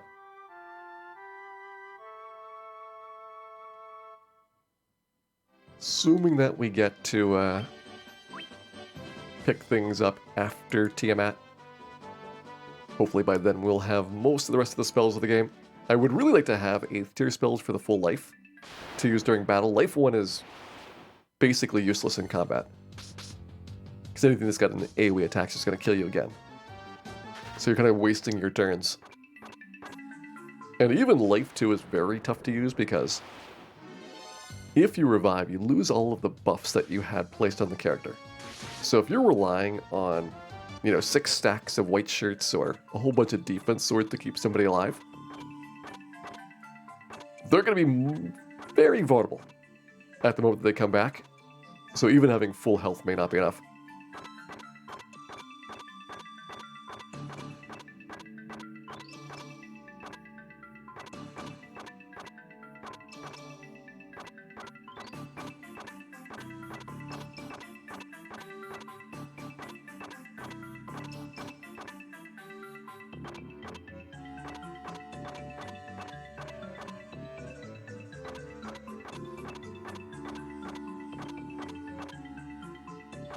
Alright, I've successfully resisted the Agman temptation.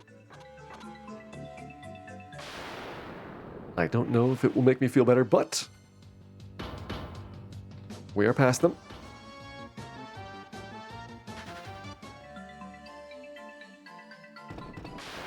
And we are almost to carry. So close. Here we go.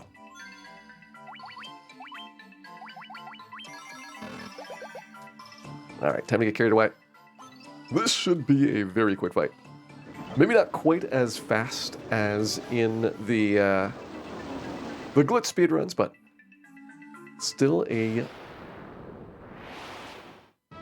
reasonably speedy encounter.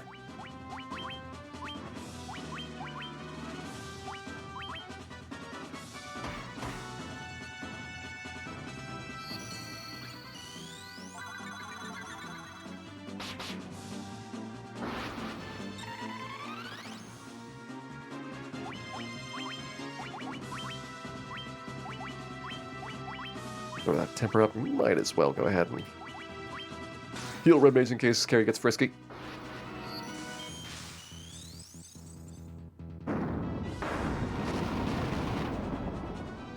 Carrie got frisky.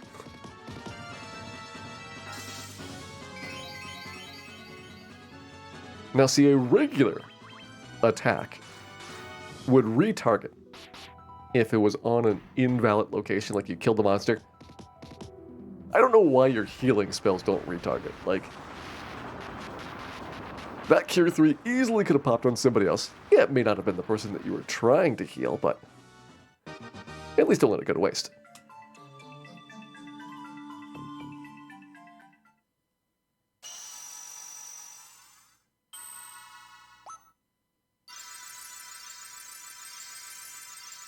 Open up here our third of the 4 fiends.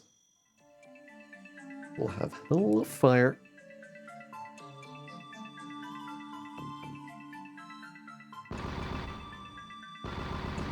And this will be the dungeon that we get our 4th ribbon in once we start doing the Dawn of Souls ones. Hellfire is 10 floors. It's got some more interesting bosses than the very first one at Earth. So it's like the first one that's kind of a decentish fun dungeon.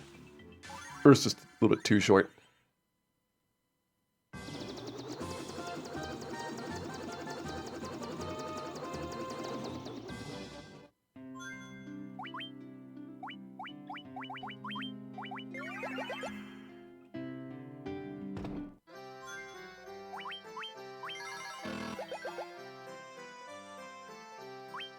Alright, so things to max out. Just crank up those ethers. Let's go ahead and get a lot of Phoenix Downs. You know what? Just max the Phoenix Downs. Why not?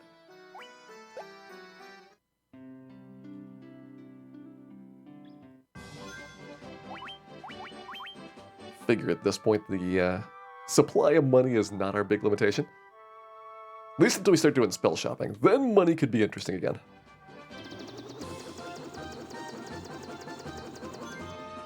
Yeah, speaking of spells. Okay, you still do not have 6-tier spells yet.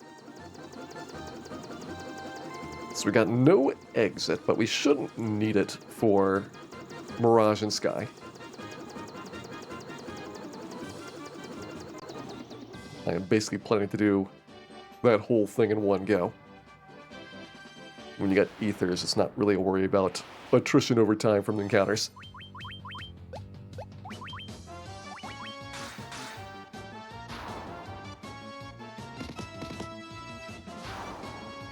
Alright, good enough to kill giants in one hit.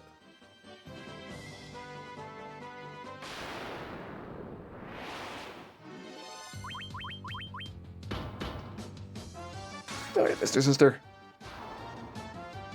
Have a great night. Pleasant dreams to you.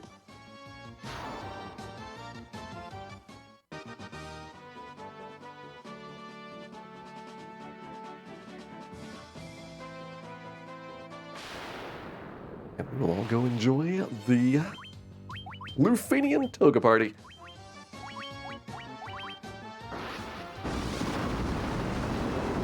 Hey, Jervis Games. Dan is with us in spirit, if not in success. Actually, Dan's doing pretty good. Red Mage is the one that has been our big disappointment in this game. And that's mainly because Red Mage has gotten neither HP nor intelligence. So we're struggling on both the damage output as well as on the survival fronts. If we had gone Black Mage, we definitely wouldn't have gotten HP. But we definitely would have gotten intelligence. And I feel that the Red Mage choice was still the correct one. Given that we want to do all the Dawn of Souls dungeons, but you could make an argument that Black Mage would have been better given the information that we have now.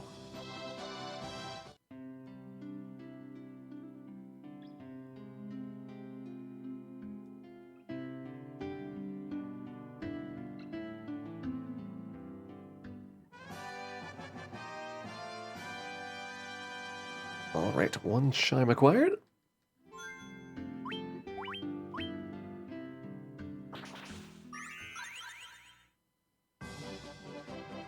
See you later, Lufania. So you'll be back for an 8th tier spell, perhaps.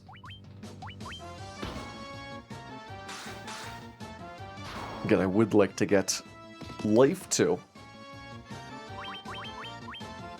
I should probably get the Fade spell, which in this version renamed to Holy, like the later games in the Final Fantasy series. It's a good way for White Mage to do some decent damage, and you often do have free turns on the White Mage. Like, there are some fights where you're healing every single battle, and so you just have absolutely no room to work, but for like general hallway encounters, assuming that you can afford to spend that much MP, Holy does do a good job of clearing up the easier fights.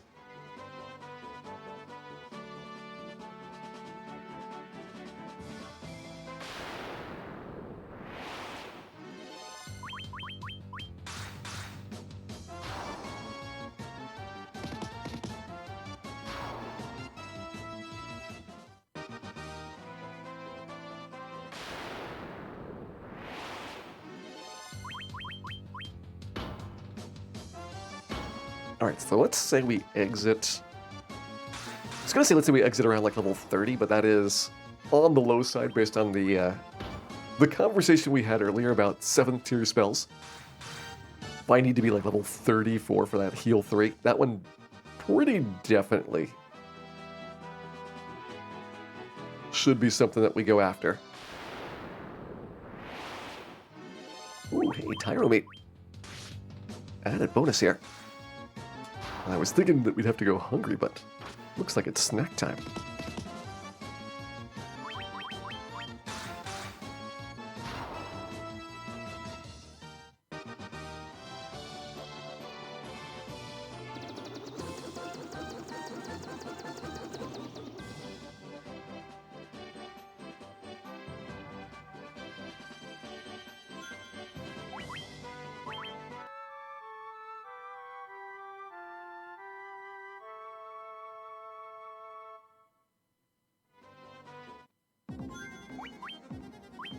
Temporary Mage until the 30s to catch up to the Black Mage. I mean, we'll definitely be over 30 for the bonus dungeons. I'm planning to do the game somewhere around level 50. For the toughest of the dungeons at the end. So if we have a temporary minor setback on our red mage attack power and health, that's something that we can get over.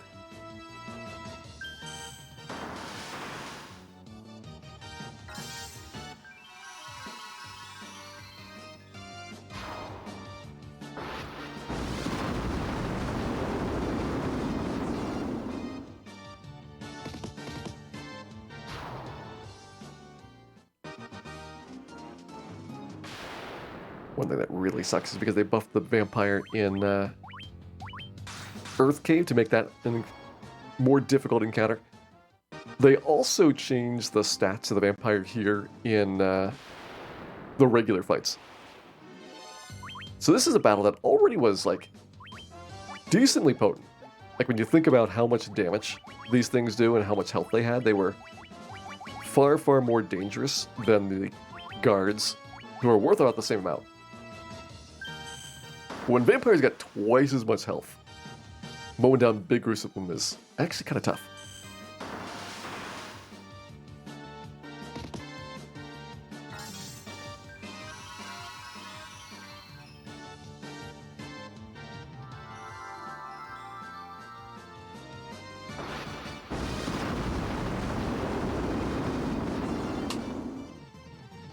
Excellent. Vampires do still explode, though.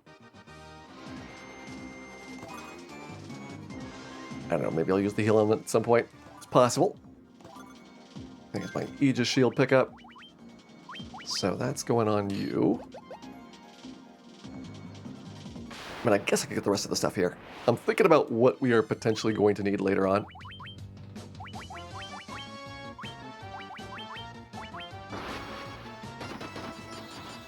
Definitely want to have the white shirt.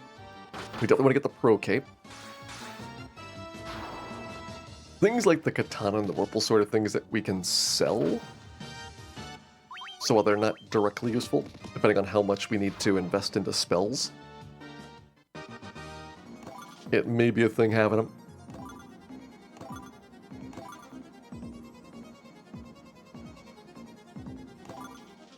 So I will grab those now. We'll grab all the chests on the next floor. Which in particular, we're going to have some really good stuff there. Get our Sun Sword, we get the Dragon Mail. Finally get some really good elemental protection on that fighter. Thor Hammer isn't as big of a deal in this version because the gauntlets can be used by anybody. So I don't have to worry about, you know, what specific items in which person's inventory. But if I need to do 2 lit 2s per turn, I can do it.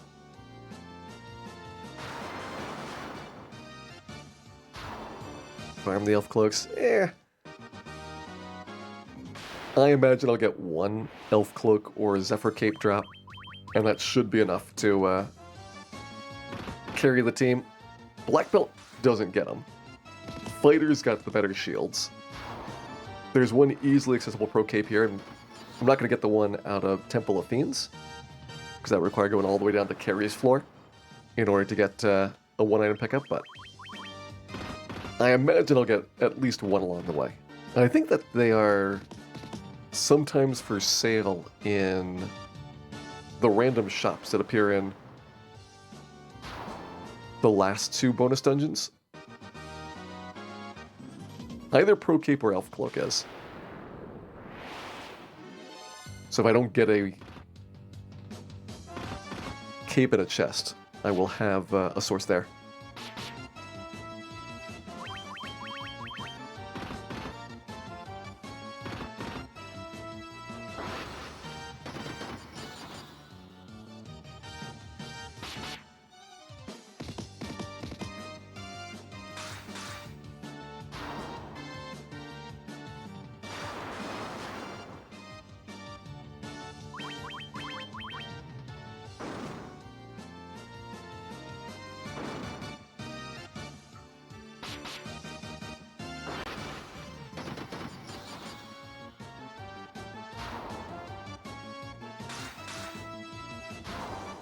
Alright, half an item at a time. But at least they're coming in good quantities, and I'm not spending any time getting these fights. Well, if you're only giving me 2, then I'm going to say pass.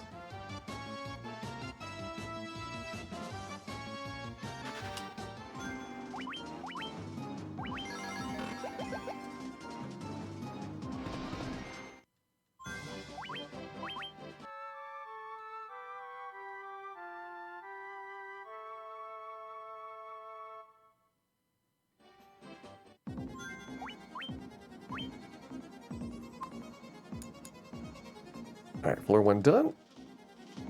Got some gear, we got a level out of that. Well, let's keep going up.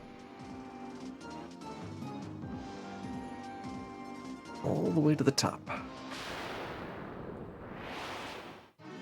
Any good Warmech hugs here? Probably not, unfortunately. Warmech is a 1 in 64 chance of showing up. So it is really tough to get that encounter. Also, I'm not quite certain this team is surviving Warmech fights yet. I think they can pretty easily kill Tiamat, but Warmech is very significantly tougher. So I would have some concerns if we decide to stick around. Fortunately, Warmech is runnable, and because they swapped the percentages of whether you get a first strike or an ambush, you have a very high chance of first striking him for a free turn. So if you'd like to run away, it is totally doable.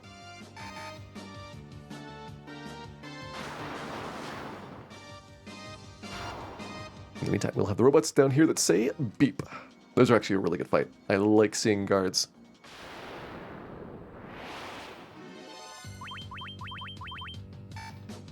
They're like vampires, but they don't do any damage.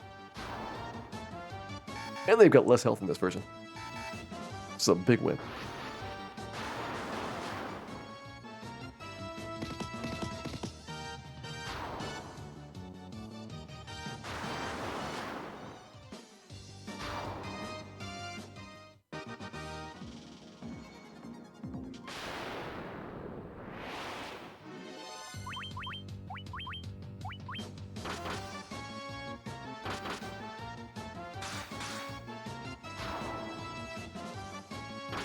Alright, so Fighter's doing respectably well. Black Belt does have the 8 attacks now. Be looking forward to Black Belt getting into ultra ridiculous territory. So Black Belt can get naturally 16 attacks and can fast to 32, which is more attacks than anybody else gets in the game. Everybody else caps at 8, and then with fast 16. So that's one reason I think that Black Belt's going to be particularly fun to do damage with. Assuming they get some buffs on, they will get outrageous. I'm going to glitch Chaos. Chaos is going to be the easy one.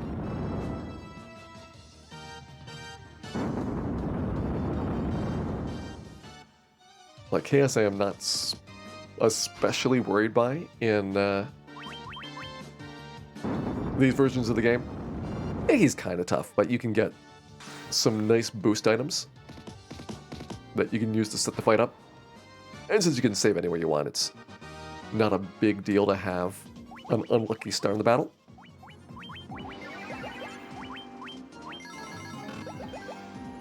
The ones that I am really worried about are probably going to be Death Gaze from the Final Fantasy VI dungeon and Shinryu from Final Fantasy V. You either have to do Shinryu or Omega. And I think last time we did Omega, so I am probably going to do Shinryu just because we have not done that one yet. I guess I can just give you the Lit 2 gloves now. Yeah, why not? You can have the Thor hammer. Nobody else really needs the Lit 2. There we go.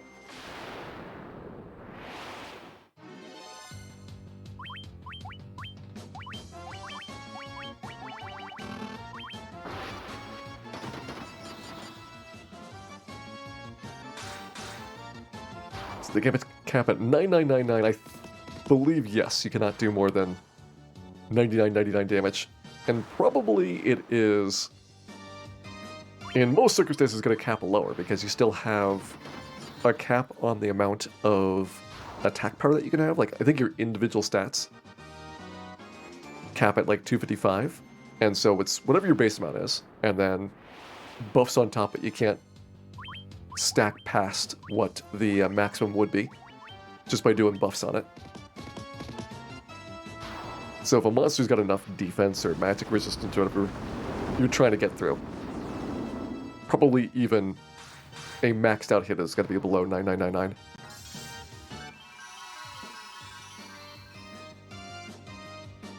Hey, Inferno Canuck. Surprised at the low HP of the Red Mage. Well, I think we are all slightly disappointed in our Red Mage tonight. This is something that can happen in the remakes.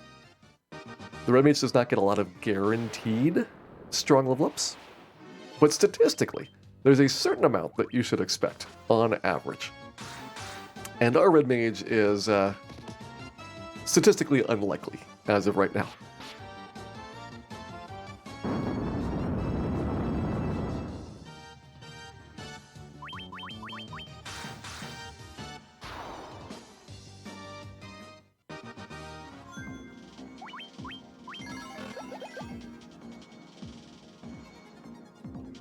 Yeah, HP gains are a little bit more random in this version. On the NES version, you had pre-scheduled levels, and they would 100% give you a strong level up. And if it's not a scheduled level, then you have a 100% chance of not getting a strong level up. Whereas in the remake versions, the number of guaranteed strong level ups has been reduced, but every level you got like a 25% chance. So certain characters, like the fighter, they've got enough guaranteed ones that they're going to be fine. But some characters like the Red Mage are really reliant on that 25% chance to give them a good amount of value throughout there. And so sometimes things go wrong with them. The other thing that we rely on for randomness is intelligence gains on the mages. Every 10 points of intelligence, we get a multiplier that increases our spell power, basically. More damage on your damage spells, more healing on your healing spells. I think we've also not done particularly well on those for both Red and White Mage.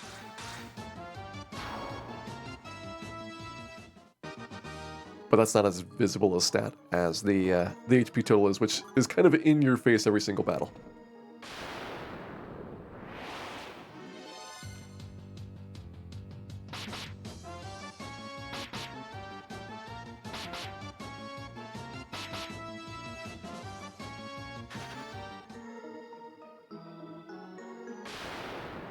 You want the bad men back? Yeah, they're just not nearly as bad in this version. Fortunately, the mana core is pretty hardcore.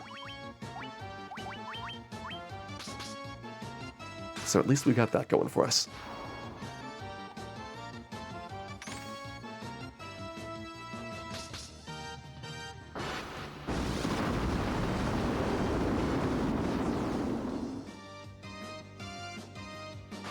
And yeah, Final Fantasy 3, I think,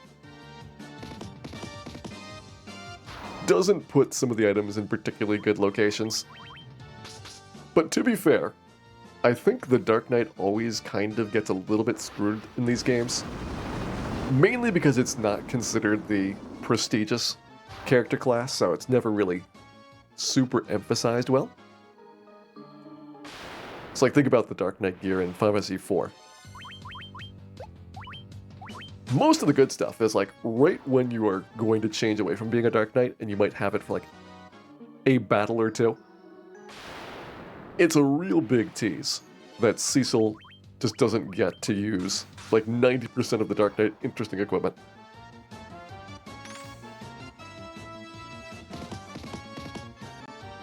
Like, I can't really think of a Final Fantasy that Dark Knight was considered a good character class until maybe Final Fantasy XIV.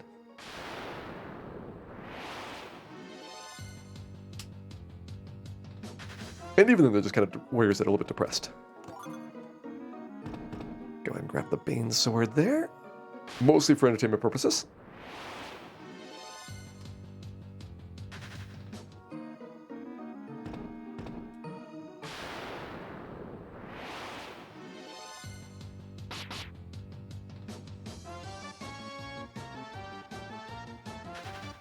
Dark Knight and Final Fantasy Tactics.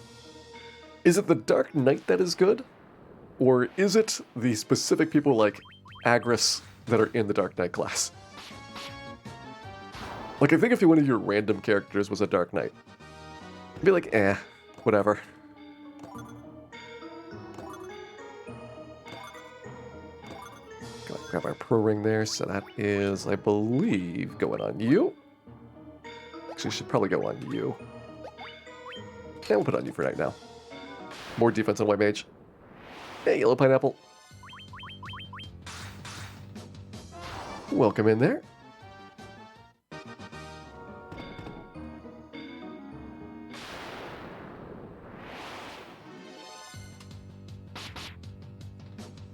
Final Fantasy XI had good Dark Knights. Alright, well, in terms of Final Fantasies that people actually played, 14 was the first one that had good Dark Knights. There may have been others, though.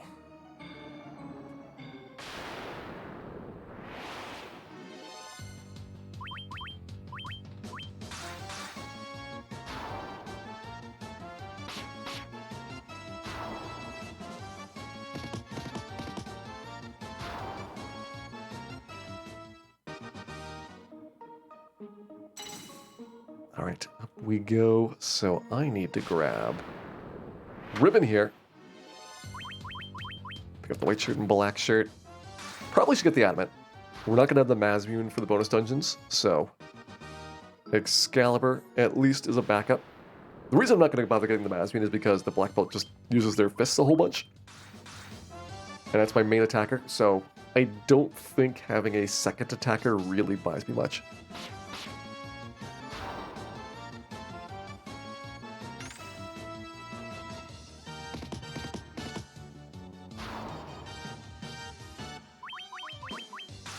Bards are worse than Dark Knights. Alright, that is something that I think everybody can get behind. Bards do suck.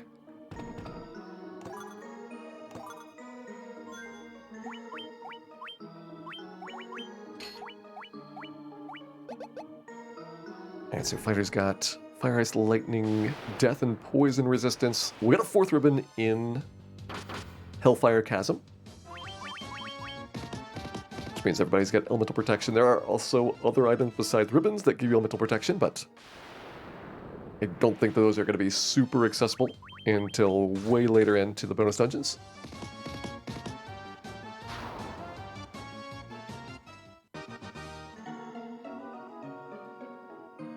Encounter on the bridge actually is really small. Like, I'm expecting that we might not get more than like one fight on the bridge.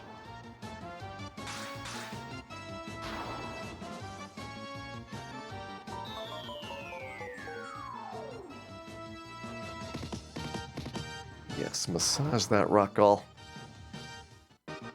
Relieve his tired and aching back. There's your white shirt.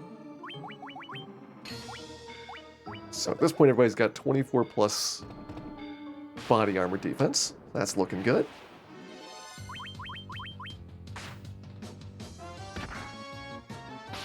I feel like we've been doing okay for level ups here. The problem is, you do not get appreciable amounts of experience in the bonus dungeons. So even though the bonus dungeons can be tougher fights, they kind of intentionally give you, like, terrible rewards. Because I think they didn't want people to do the bonus dungeons and then get so ridiculously overleveled that the chaos fight was uninteresting. Hey there, Hansfu. Thank you very much for resubscribing back for 6 months. Hope you're enjoying that shiny new orb. Having some fun with our Final Fantasy season intermission here.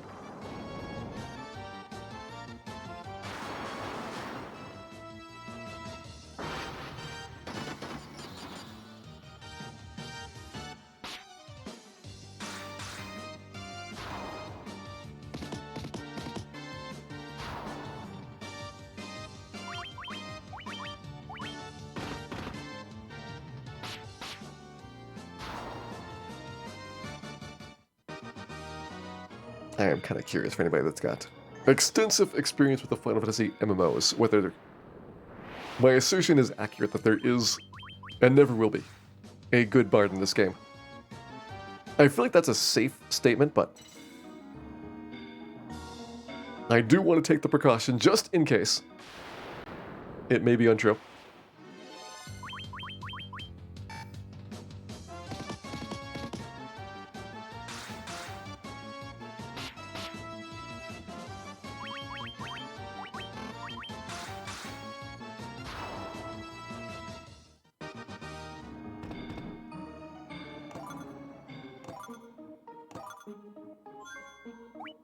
And that ring is number 4 here.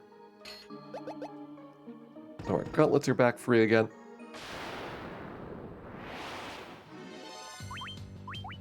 I guess there is kind of decentish bards in Final Fantasy V. 5 does have a lot of really good character classes though, so I don't know if it is, like, compared to, like, the entire list of Final Fantasy V character classes, like, really that high up, but it's probably not the worst. It's certainly easier to use than Berserkers.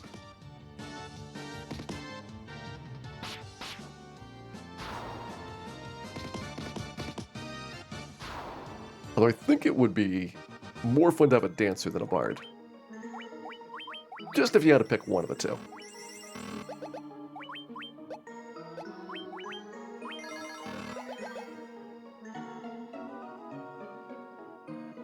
But I could see somebody actually seriously arguing that bard was one of their more enjoyed character classes in that game. Maybe not the best, maybe not their favorite, but more enjoyed than at least 2 others.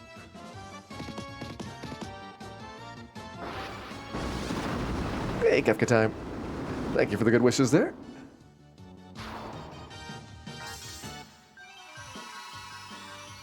Definitely gonna need him trying to figure out how we're gonna be doing these bonus dungeons.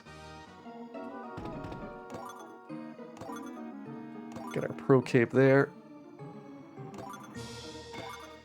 And the reason I'm grabbing most of this other stuff is just to sell it. Depending on how we get experience, we might not get a lot of gold along with it. And there's probably some very expensive spells for our white mage.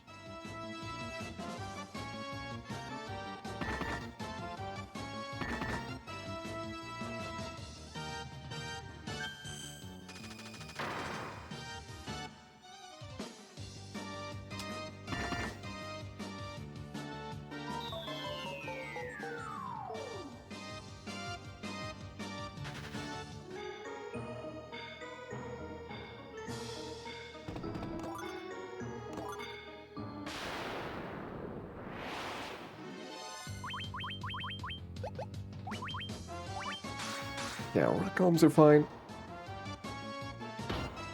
There was only a trap tile in Sky Castle that had like a decent fight in it. There's just such good battles here.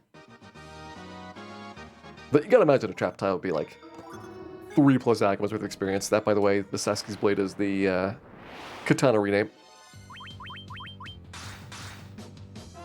So that's where you pick up the first katana in the game. The other katana is in Carry Floor and Temple of Fiends.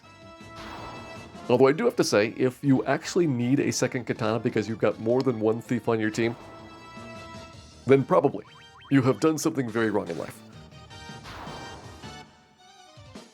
To fight all of the Souls bosses or just the one trip through? One trip through. I'm going to pick which boss on each path to do. Sometimes you have to do all the bosses, like Final Fantasy VI, you don't have any choice. But whenever there's a 2- or 3-way branch, we gotta pick which of the ones that we want. And I somewhat, slightly remember where a few of them are.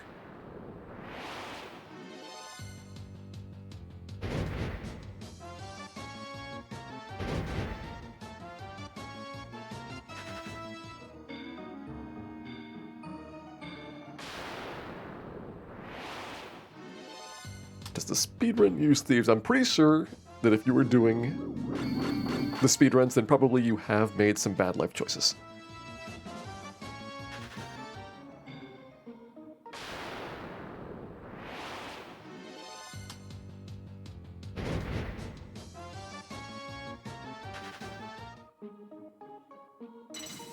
Up you go, let's see how many encounters we get on the bridge. I'm gonna say 1.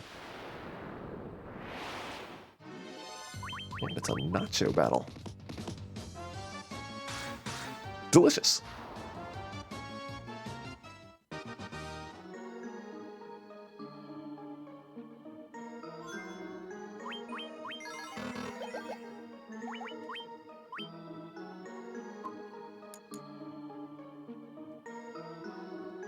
Level 31. So we can't even get 7-tier spells yet. I might have to grind in Temple of Fiends. That may be the best place for us to get enough XP for the bonus dungeons to be ready for him.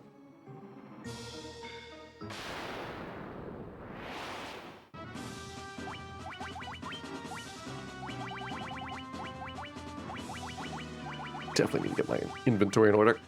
Alright, so we're gonna have Defense Sword, probably a lot. Giant's Gloves, probably a lot. Somewhere in here. Go ahead and haste, and we either White Shirt or Dan could use the Bane Sword.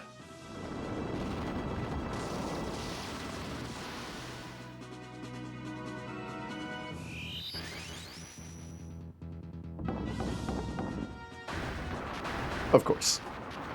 When has the Bane Sword ever not been first try? 100% accuracy.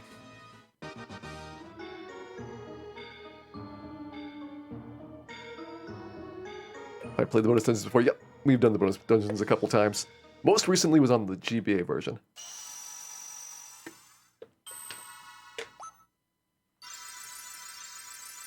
I think this is the first time that we've done the bonus dungeons with a black belt on our team. So we'll see how that is different. I feel like the black belt has a lot of potential to do massive damage, but also has the potential to die very, very quickly and awkwardly.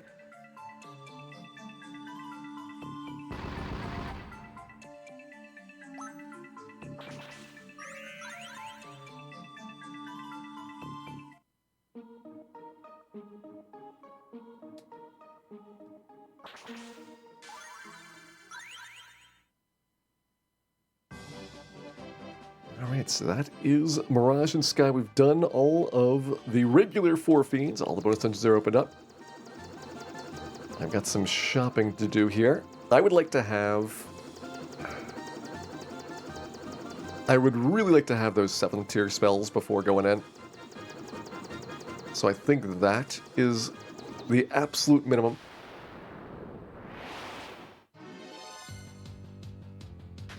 At this rate, 8th tier is starting to feel like a little bit of a luxury. At least for the earlier ones. Can always break the grind up into more than one piece. 50 of those. Probably don't need a lot of fairy tonics. I'll have a couple in case we decide to use them though. I think we'll need a lot of those. Speed we might need. Defense, Again, I don't think I need a lot of those, but I'll grab a few. The ones that we use a lot are the Giant's Tonics and usually the Strength drinks. But we'll see how speed impacts the Black Bell in particular.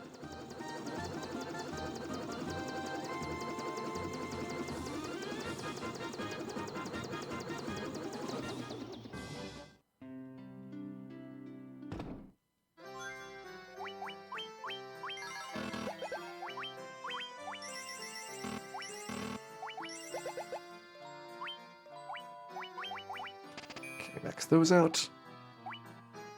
I'm fine being down a Phoenix down. And let's get rid of a bunch of stuff that we are never going to use.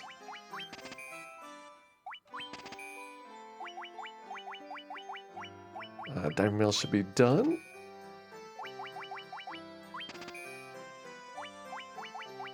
Diamond Shield should be done. Vorpal Swords, yeah, those are done. Don't think we need the Confuse. Heal Helmet, we better not be using that. But I think I'd rather have the Heal Helmet than the Staff. That way they're just stacked on top of each other. Diamond Gloves can go.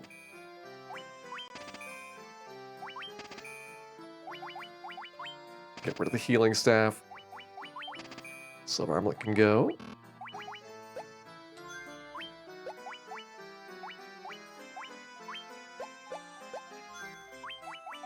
Yeah, I think what we want to do, let's open up some space here for the stuff that we're going to use frequently.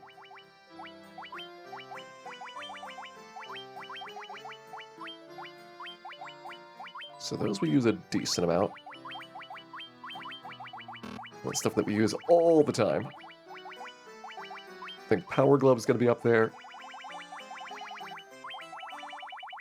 Right now, I'll put Defense up there. Fire 2, Ice 2.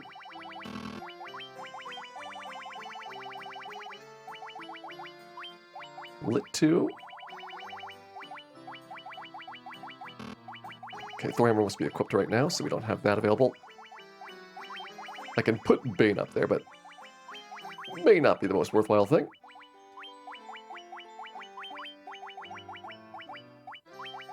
We really should never be using potions, so I'll move that one down.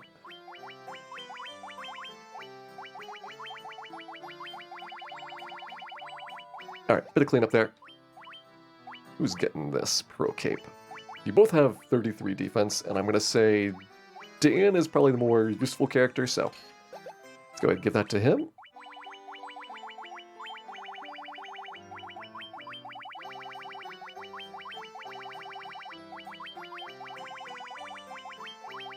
Figure out which of these drinks I want to be prioritizing here. Probably after these two. Might use some antidotes. Doubt we need high potions all that often, so there's the Giant's Tonics. Strength Tonics, don't really need a lot of those, so Tense can go down the bottom. Speed Drink's the other one. Alright. Good enough right now.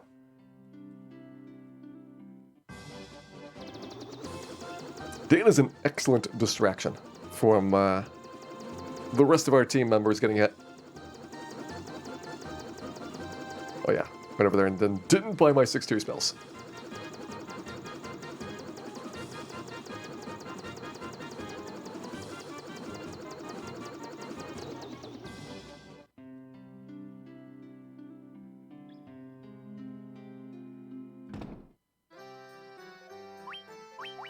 So you can have Lit 3 first.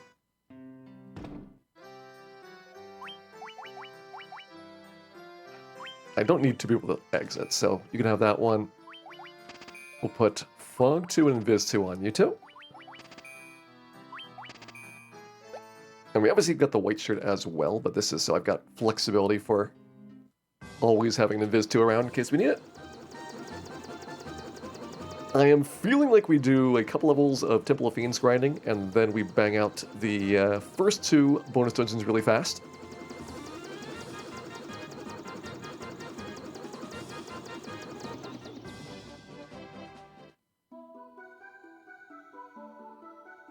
So let's get that black orb smashed. I'm going to say 4 levels in Temple of Fiends should be a good amount.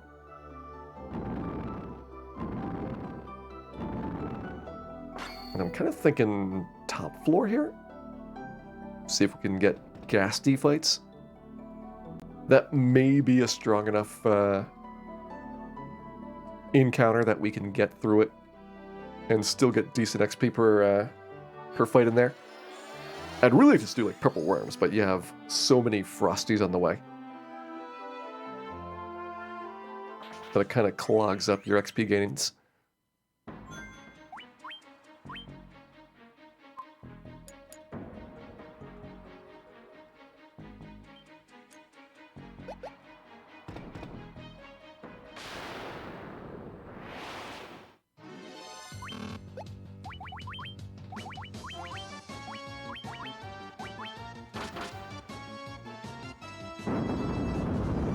You like floor 2? I mean, if we got a lot of zombie Ds, I'd be really happy to have the chance to make elixir drops. Zombie D is a reasonably common encounter to come up, packs them up to 4. But I'm not a big fan of the Frosties. Or not the Frosties, the Frost Giants. Because I worry about getting a whole bunch of Wolf Breath turns. Can you Bane a Chimera? I don't think that they're immune, but they've got a lot of magic defense. So I would imagine that they're kind of tough to hit.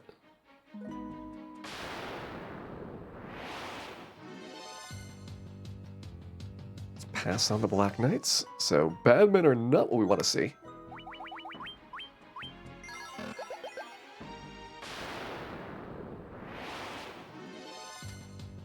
These men, they are very bad. I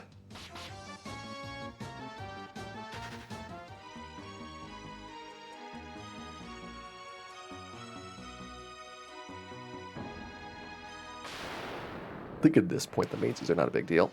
Hey, there's some Ghasties.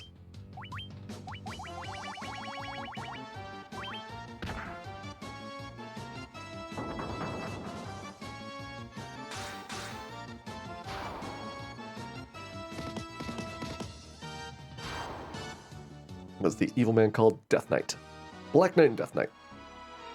These are names that are actually from the original Famicom version. So NES made a whole bunch of changes. PlayStation kind of changed a lot of things back. Most of the monster names changed back, but PlayStation still had like Fire 2 and Fire 3. It wasn't until the GBA version that it was almost 100% like the original release. Excalibur, not yet.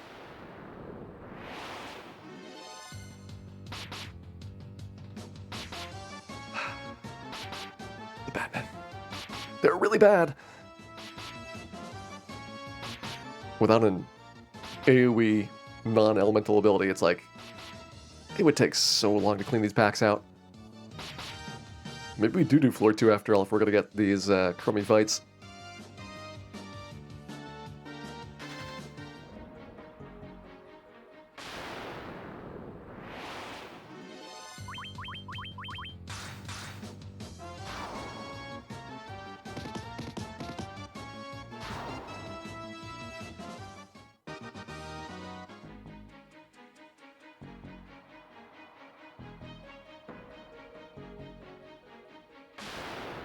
Could have sworn Batmen were less common than Ghasties. There we go. Now we're starting to get a decent amount. Hey, Magic Jade, welcome in.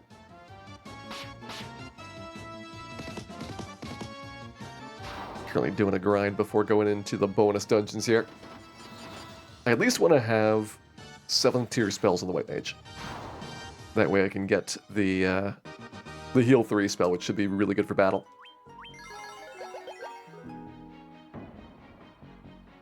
Hey, Arton Xevious. Welcome in. Thanks for the good wishes there.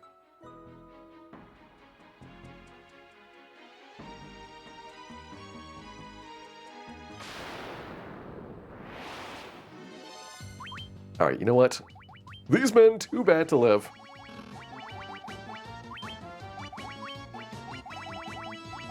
Gonna have to bust out the moves.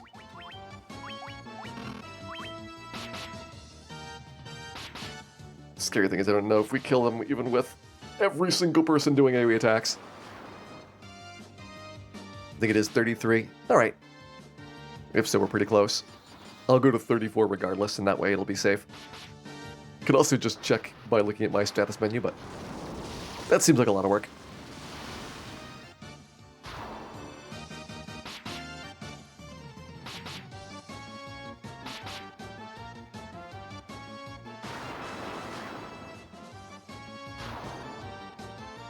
Good fight. Got the Deathbringer. How's that? Well, we can't use it on a fighter. Red Mage can get, I guess, a little bit of evasion from it. That's actually good for us. It's probably Red Mage and Thief. Another Black Knight ambush.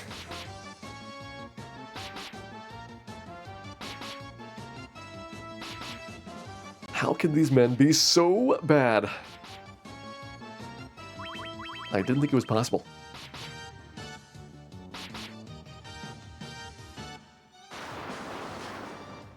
I thought that was as bad as it got, but no. It got worse.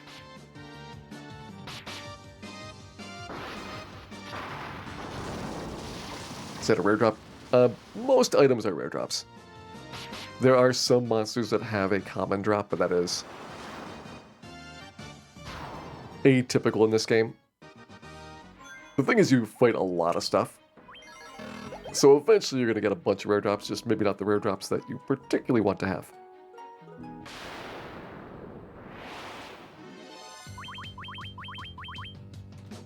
I going to be at RPG Limit Break in October? I will be at RPG Limit Break in October. Playing Ultima 6 as well as Final Fantasy Randomizer. Both of those were games that were deferred from RPG Limit Break 2020. So along with a number of other people that were also in the same boat.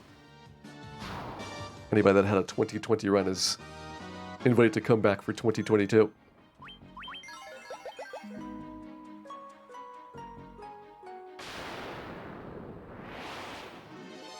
Ooh.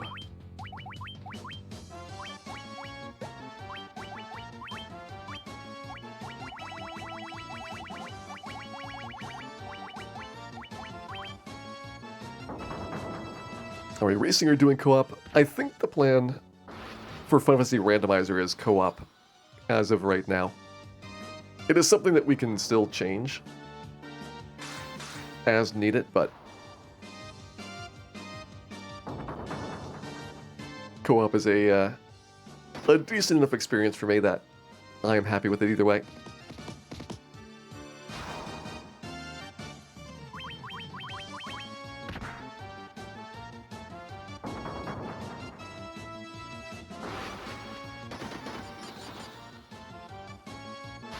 Alright, good gasties.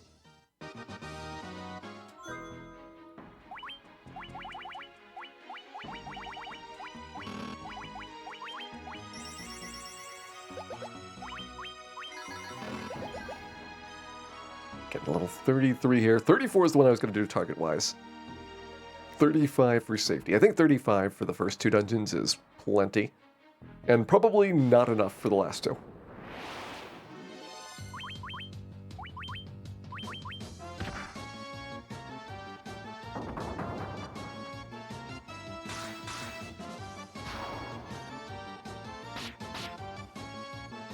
So the way that this might end up working out is a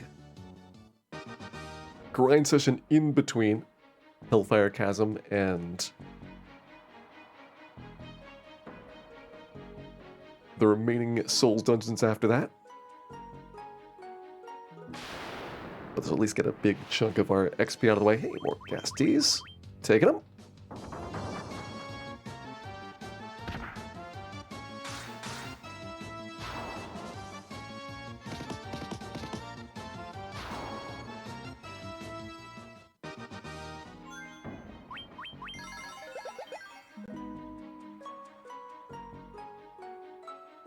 Scasti, the best thing to farm except for mech. If you go all the way to the bottom of this place, on Tiamat's floor, it's better than up here. But that's a really long setup trip for going through it. And since I'm doing this as a small chunk instead of trying to grind all the way up to what I think might be needed for doing the Final Fantasy V bosses, I don't think it ends up being worth it. But this is one of the better XP floors in the game. Tiamat's floor is really good because it's got the 4 Purple Worm battle, which is amazing. It's got a whole bunch of Vampire Whiz-Vamp fights, which are pretty easy to clear out. Rarely you'll get the Iron Golem fight, which is worth tremendous XP as well. But yeah, Gasties are pretty good. This one, I think this floor averages over 3.25 Agmas worth of experience, which is the second highest floor in the game.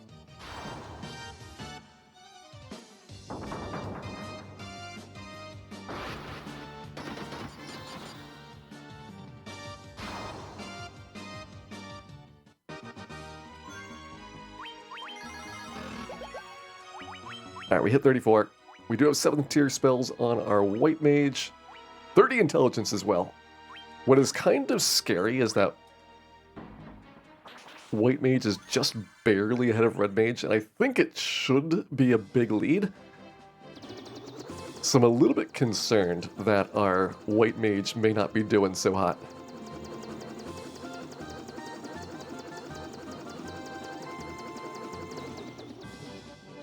Yeah, Final Fantasy Randomizer has really ridiculous formations because you can get some super big monsters in larger packs. And many things, if you can AoE them, are extremely efficient to clear out.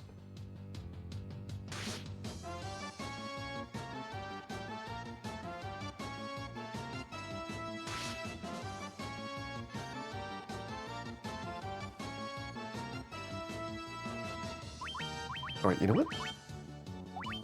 Let's murder the Wyvern. See how you like it then.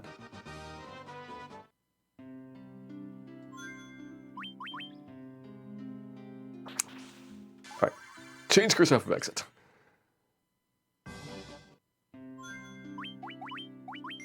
There we go. That's better.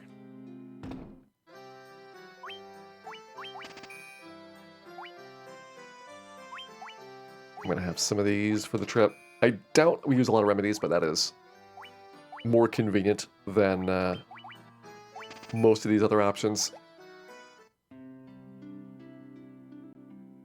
We're grabbing heal 3. Is there anything else I really want here? Is A-Rub worth it? I don't think so. We should have our 4th ribbon pretty soon. This also means that wall is not super necessary, other than enemies that have Exfer. Then you're really scared.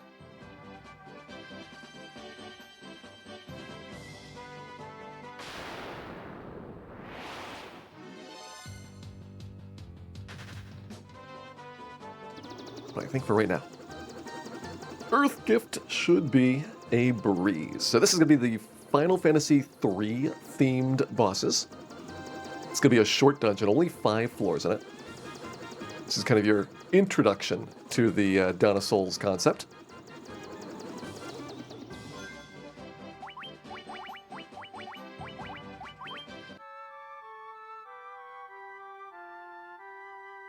We're trying to get Nuke and Fade. No, we're trying to get the Heal 3 spell, which I picked up.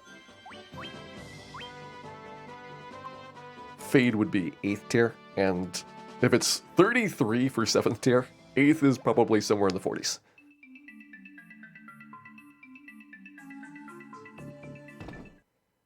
Alright, so this is the longest floor in Earth Gift.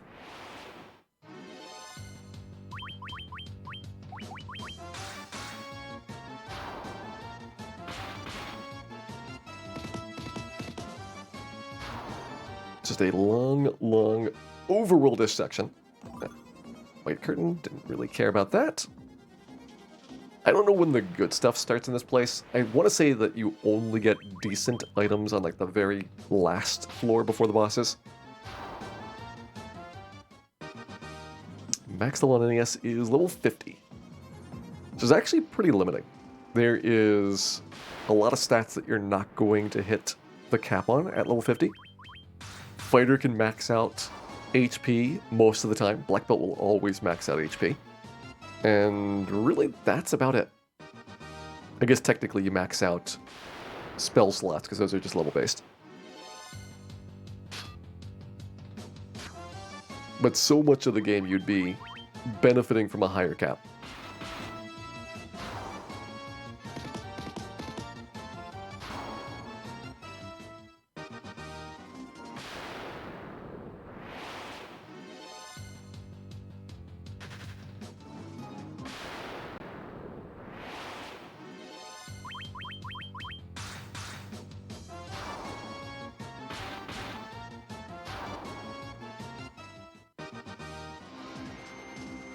I think we go up here. I don't know if it's this one, though.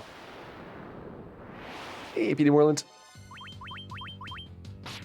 Hope you're having a good day. I know that you kind of have to go all the way around the edge, more or less, to get to where the stairs are. You see them right at the beginning. But of course, like, all of the obvious passageways are a trick.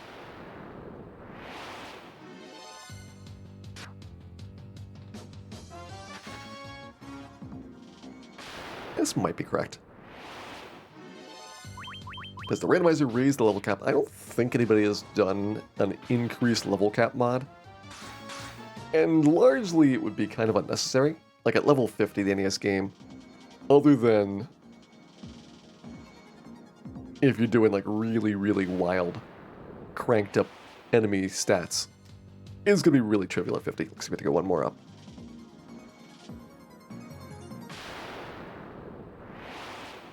And it looks like we may have just discovered an amazing new Agma fact. I was not anticipating that the Aiming Research Society would be so busy tonight, but it turns out that thanks to their hard work and thanks to viewers like you, we have just now determined that Agmas shovel mustard in search of collectible frogs. And I hope that their frogs are not going down in value in these trying times.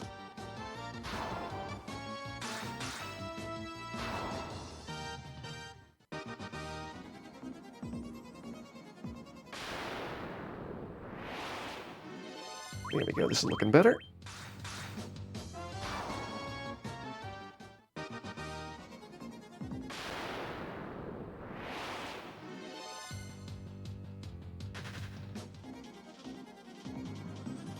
Yeah, I think I want to see a lake.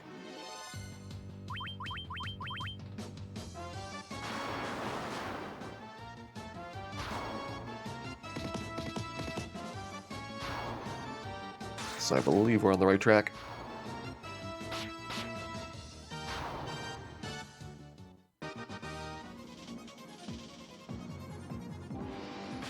Maybe this one? We're kind of curving back around to north of where we started. So at some point we're going to have to cut south to get down to where the stairs actually are.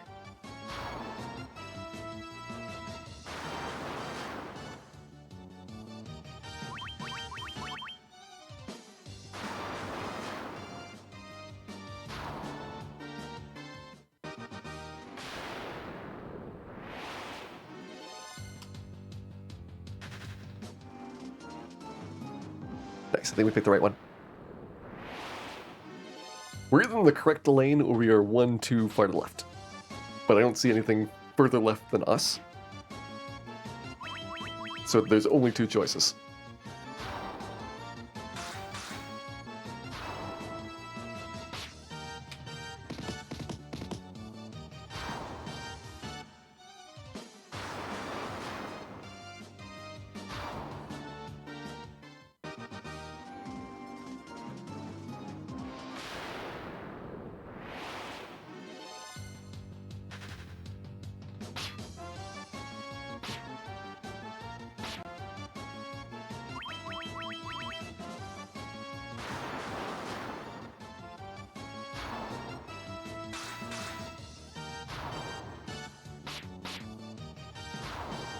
Should be almost there.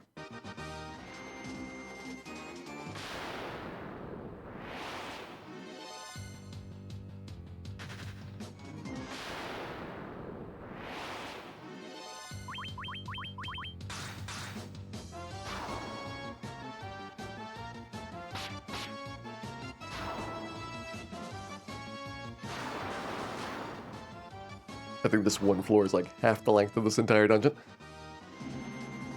There we go. Stairs have been found. Alright, floor 2. Alright, the other long floor.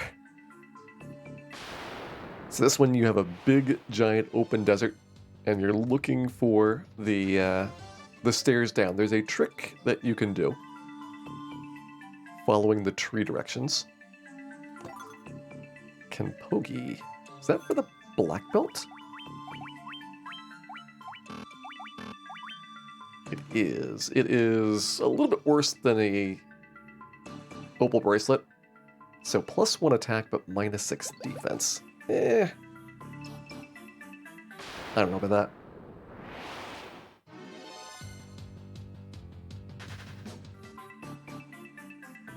Got another single tree. Alright, so there's the tree pointing direction. So if you follow the direction the arrow points, it'll take you to the true exit.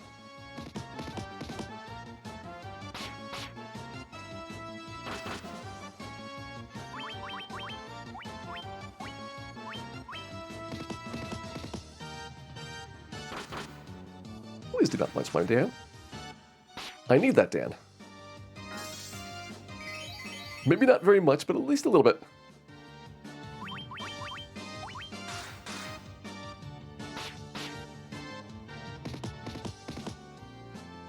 Yeah, Abyss Worm's like a 1 in 64 encounter on this floor. But it drops Mega Elixirs, and we got lucky at getting that find.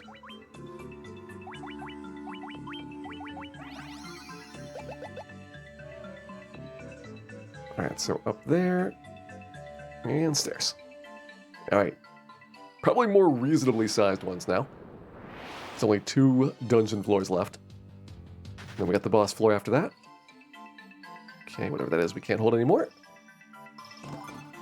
Speed drink, already got plenty of those. Protect drink, got plenty of those.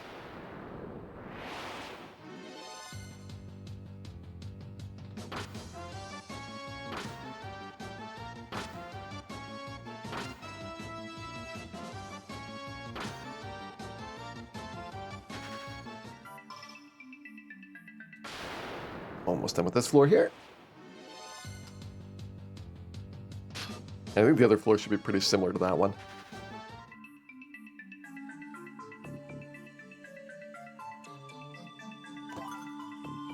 Red Fangs. That's one of the prizes that you get from the 15 puzzle.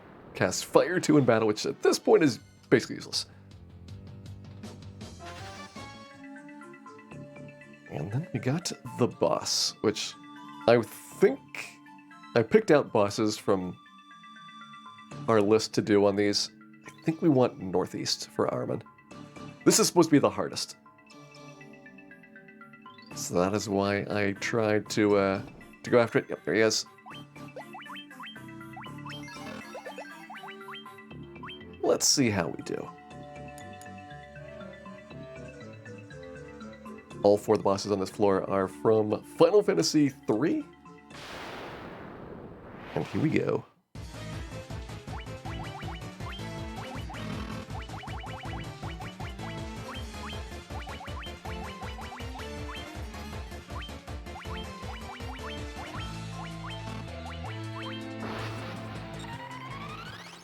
Get to enjoy the music from the games.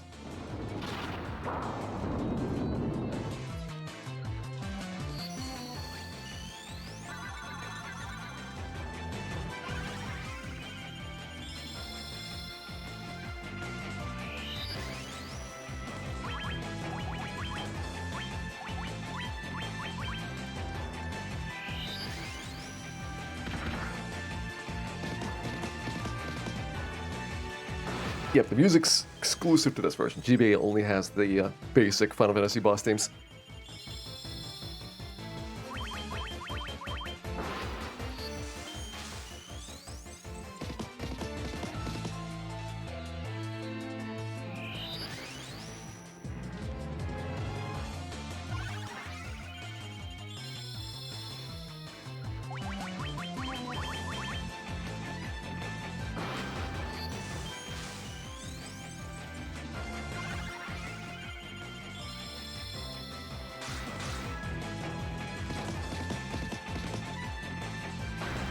There we go. Earth Gift. Actually, I'll do it with the teleport out.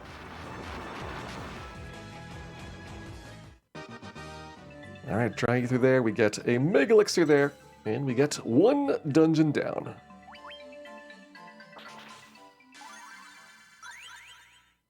Good try. All right, so that's the easiest of the 4 by a large margin. Let's go ahead to Hellfire Chasm next. This has got 10 floors. You know what, I probably do want the Excalibur now. I might take the opportunity to have the backup fighter do some damage.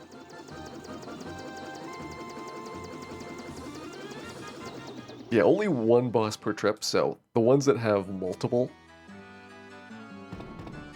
like that one's got a whole bunch, but at least it's a short dungeon. Hellfire's got 2. The water one's got 2, and that one's 20 floors. If you need to get the full bestiary, then you're doing a lot of trips through.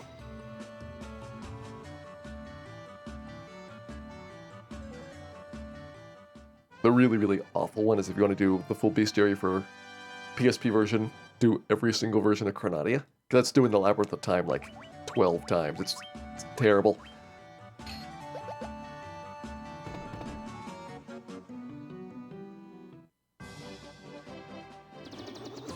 There we go. Fighter upgrade.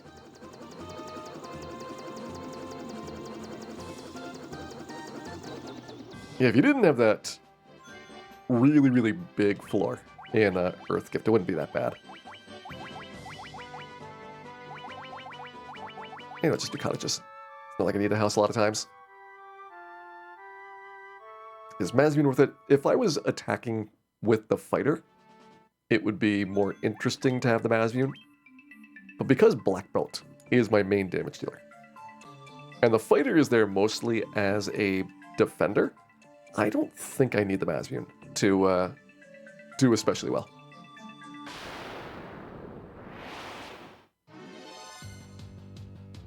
Oh, nice, Liam. Good luck on your fiesting.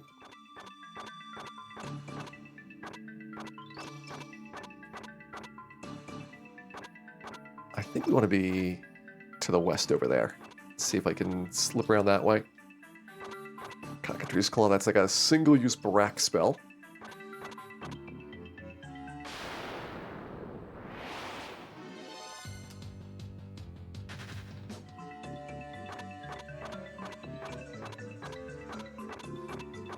There we go. 1 floor down. Okay, this fun floor.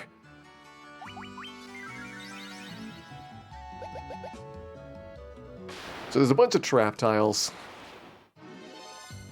If you want to dodge the NPCs, you have to take a lot of traps. I don't think we want to deal with the NPCs.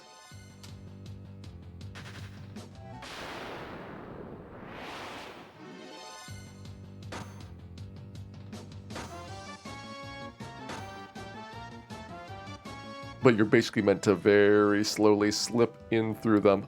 This one I think we have to slip in through. No! Alright, I'm going to turn dash off for this. It's a little bit easier if I can hold the button down. Still couldn't get it. Yeah, this one sucks. It's really bad.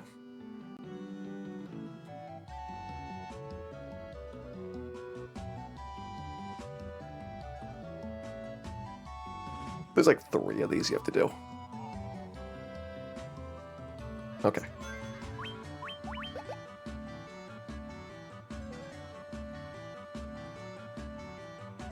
And the thing is, the NPCs do not move like normal in terms of pushing. Yeah, we're just going around. Take the trap tiles.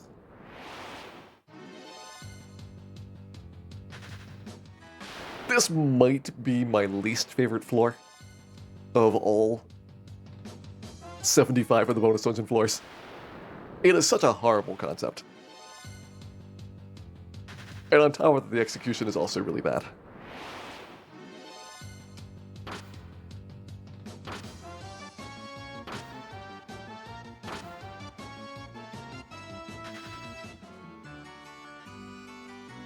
Is it this way? I think it might be.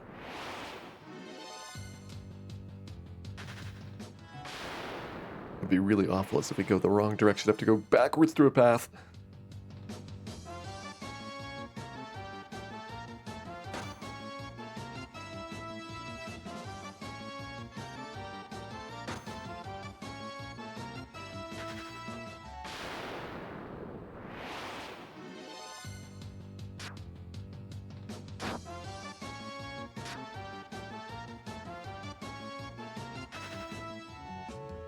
This is a chest. I don't think this is the right way.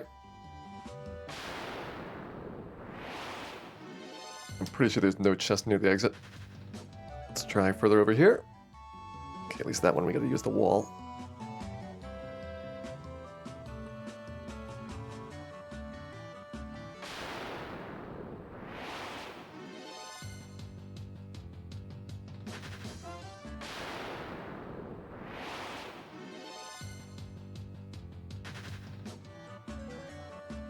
There we go. Just take the two. It doesn't help that it's really hard to also see where the trap tiles are on the floor. It's these little sprinkly dots, which because the background is already very bright, do not especially stand out. It works better in the ice cave because I think it's got a more grayish tone to it. But here it's just a mess.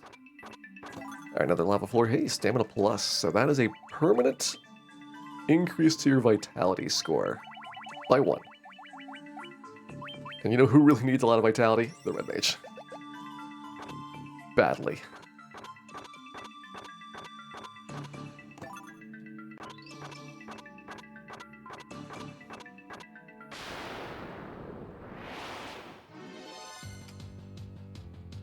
The problem is I don't think it's going to make a very appreciable difference at the end of the day.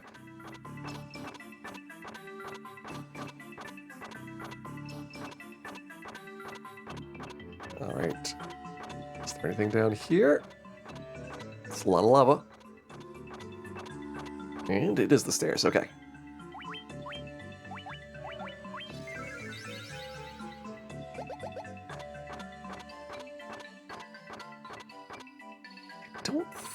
Well, I was going to say I don't think it exits in rooms, but this one, it's clearly in a room. This is kind of modeled after the Gurgu Volcano Floor 2 maze.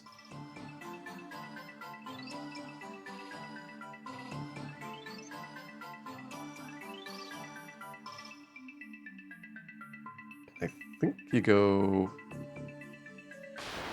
I don't think it's all the way over. But I think it's most of the way over.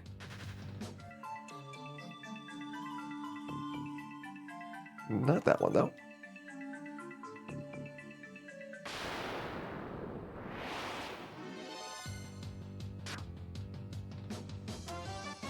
I don't know. Virtual Highlight's got a really good volcano.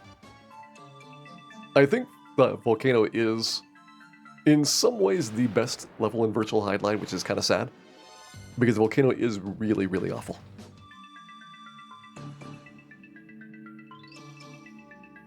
Alright, so in both ways there, maybe it is, at least initially, all the way in.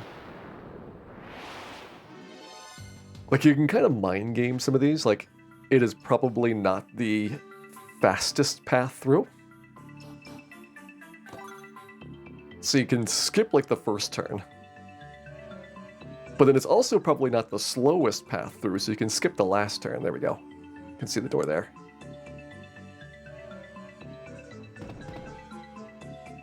Alright, B5. So B5 is going to be our first boss choice. This one's got 2 Final Fantasy IV bosses. I don't think it matters which of the 2 that we do.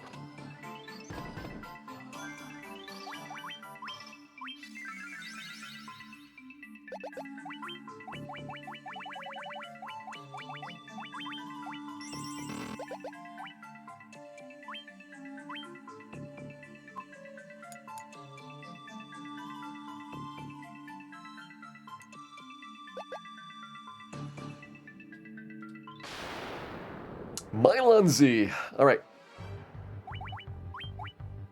I'm not a big fan of this one because I don't... Like I say, I have death resistance on the fighter. We just don't have Earth, which could be an issue.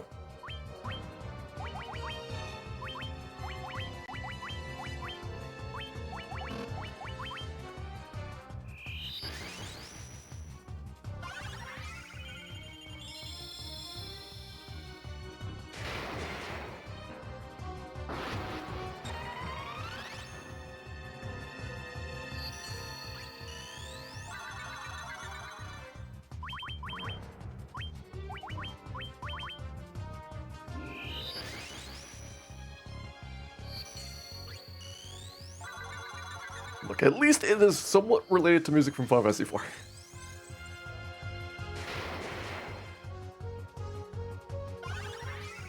So it's a positive start.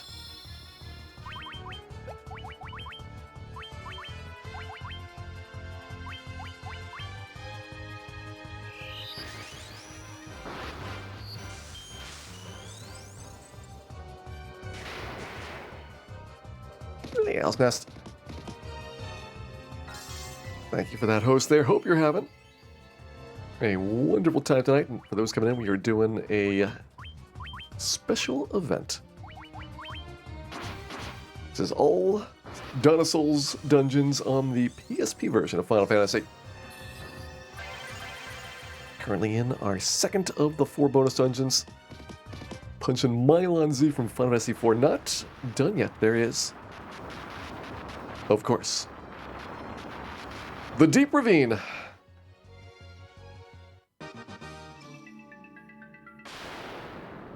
Now the refight.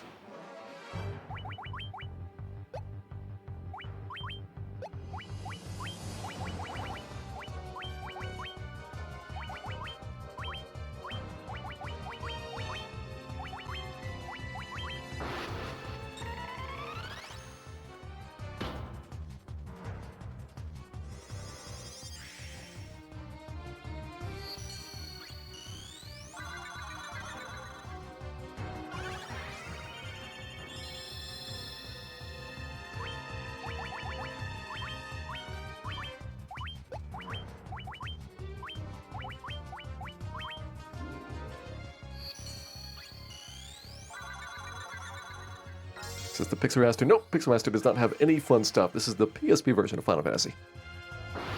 These dungeons were also in the GBA version, but those are the only 2 versions that have it.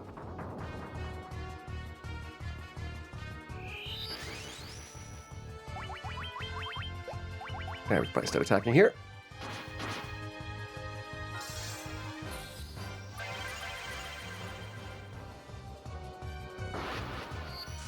Keep pumping those tempers. I see that black belt punching Mylon into the outer space.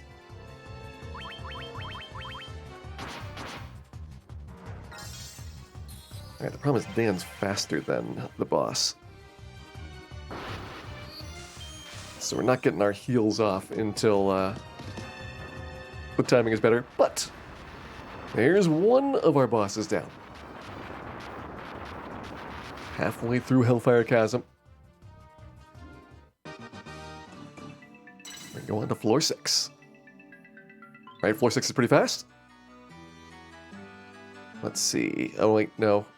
Floor 6 is another one of those annoying ice floors. I don't think this one has all of the trap tiles. I think it's more of a standard explore the place.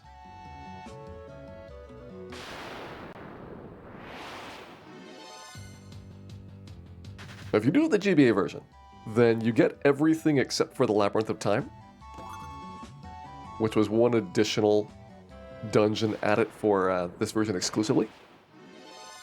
But these 4 that I'm doing right now are on GBA. Well, one more thing you don't get is you don't get the music. It only plays the normal boss theme from the game. Okay, so here's the hot room. This gimmick is that, unlike normal lava, you just take damage whether or not you walk on it, so it is extra delicious. And it's full of very angry bats.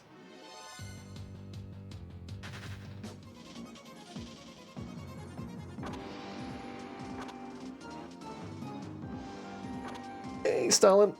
Thank you very much for resubscribing back for 18 months.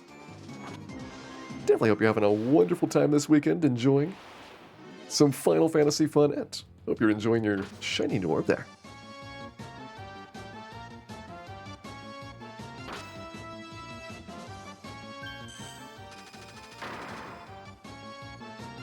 Man, the lizard's looking at us funny. Don't make eye contact with it. Okay, there's Hyperbat. We found the stairs. Okay, this is the overworld one. So this is the longest and most painful floor of Hellfire Chasm. It looks like an overworld. There's a bunch of things from the overworld, like boats and airships, and gotta find where the exit is. So there's X Ribbon. Yes, X Ribbon is at the end of this dungeon.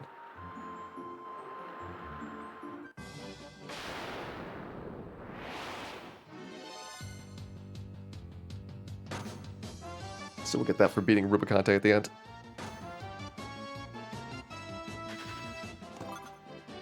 I've generally picked out the most powerful bosses for the route through here. I'm not going to guarantee I remember where all of them are, so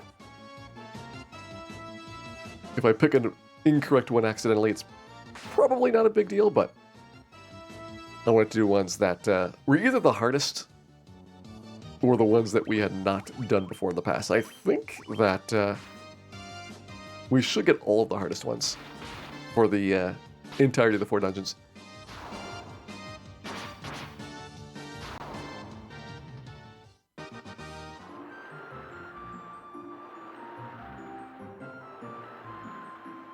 Alright, there's a pirate. We talk to the pirate, that activates the airship. But we have to find the desert first. And I don't know if this is the version of this map that requires the airship or not. There's multiple variants of it. Some of them you have to get the airship, some of them you don't.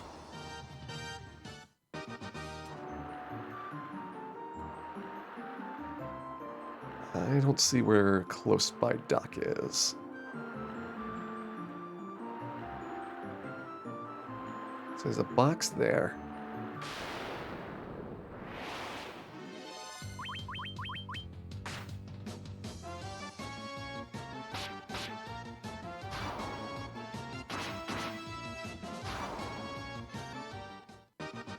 I think it's an interesting design. It's just that it's big enough to really throw you for a loop, trying to navigate around all this stuff. Okay, this has got this. I see a dock by the stairs, alright. Forget the airship, we're out of here. Done with this floor.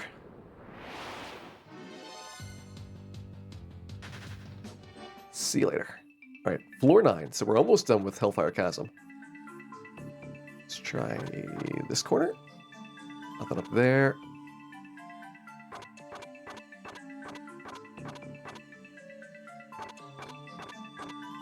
Usually most of the exits are like in an extreme corner. Again, just kind of like trying to game some level design of where I would put the exit if I wanted to make it be as obnoxious as possible to find.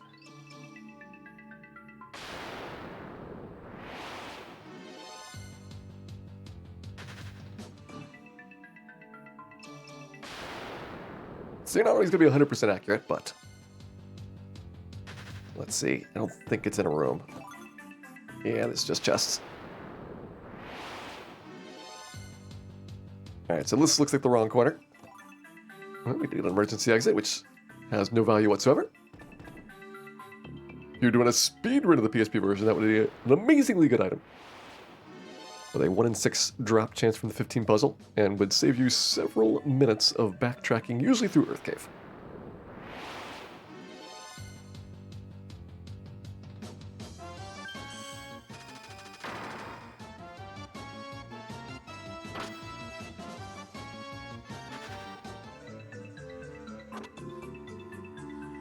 Hellfire Chasm from the Melmond Tourism Board. I don't think Melmond would have such high quality fire. Right, there's the stairs. Alright. On to B10. So let's go find Rubicante. I think he is the south one. So trying to wind my way down there. You can tell it's Rubicante because he's got a chest.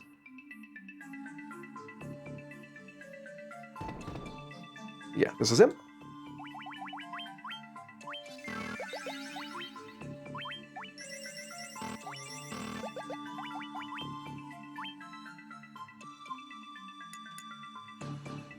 And let's go. Finish off Hellfire Chasm here. This was pretty good for the first 2 dungeons. A little bit less than an hour for him.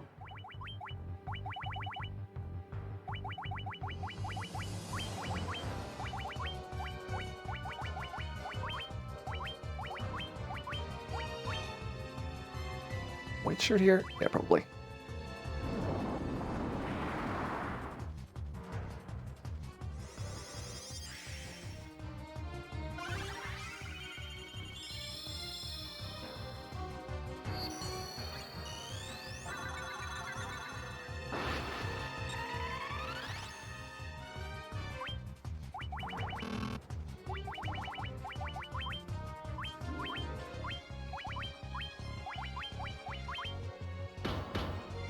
Stop hitting my fighter. I mean, the fighter is supposed to be the decoy, but that is going to be much tougher if the fighter is dead.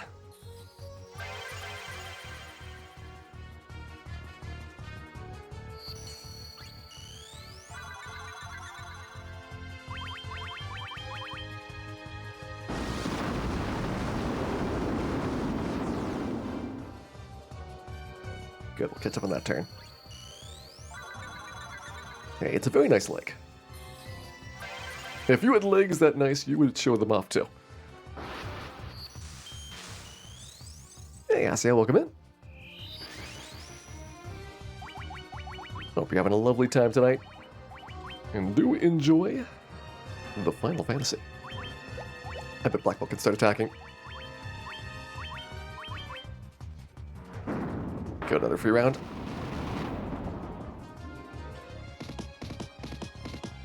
Oh, the massages. That sounded relaxing.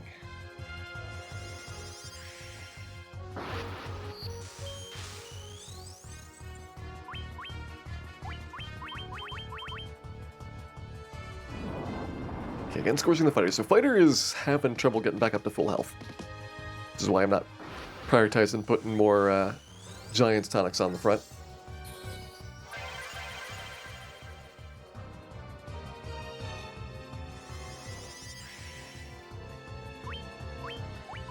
But it feels like we got this fight under control. It feels like. Rubicante may punch really hard.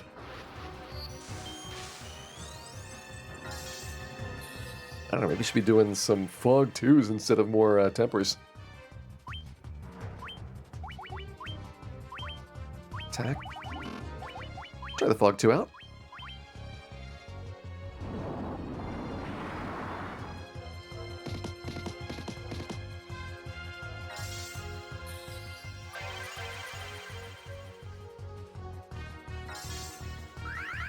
Is this in the Dawn of Souls dungeons? Yep.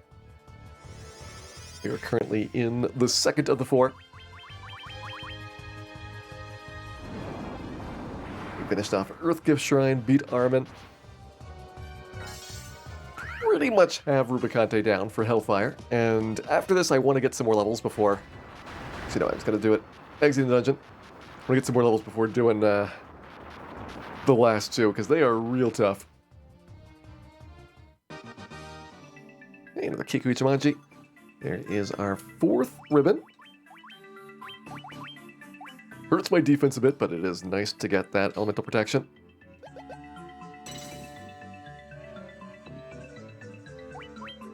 And there we go. 2 down. So I've got Whisperwind as 3rd. And normally this is the 4th dungeon. But the thing about the C1 is that while it is a shorter and easier dungeon for the floors, the C1 has definitely the worst and most dangerous bosses. So I'm flipping these 2 around a bit.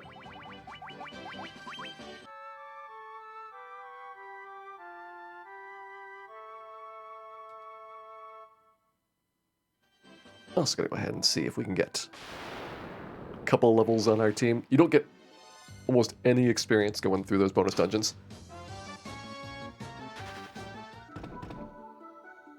So I'm going to pick Temple of Fiends as our place to try and get some level ups here.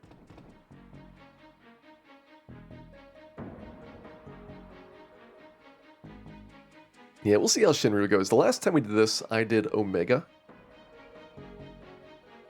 which I think is the easier of the 2, but it is also one that does need a lot of setup.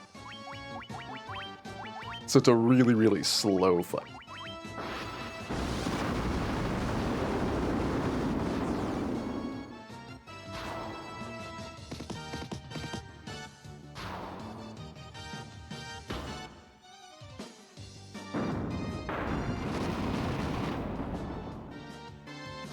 Alright, so my alternatives are stay down here.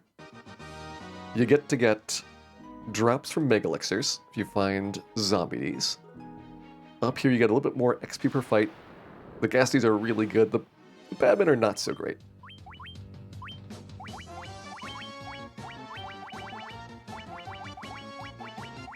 But I do like a 4 Ghasty battle.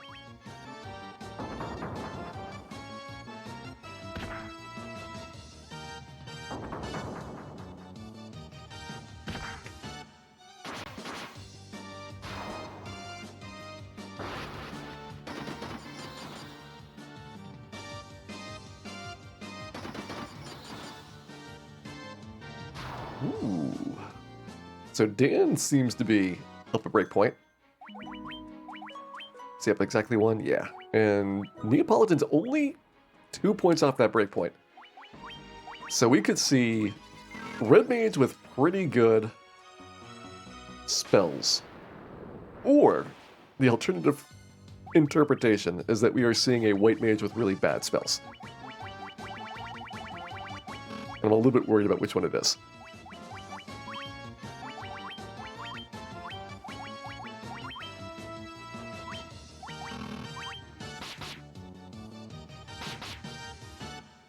Oh, you missed the leg. Well, fortunately, we do have a lot of bosses left to go. I believe we get 4 bosses in Whisperwind, and 3 in the Sea Shrine.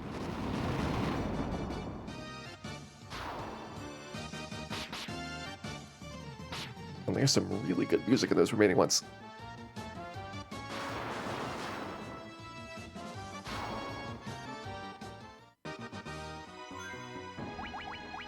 Alright, 35. Still 6 tier on the Red Mage. 7 tier would get me Ice 3, which is nice, but not necessarily amazing. It would probably help in this fight.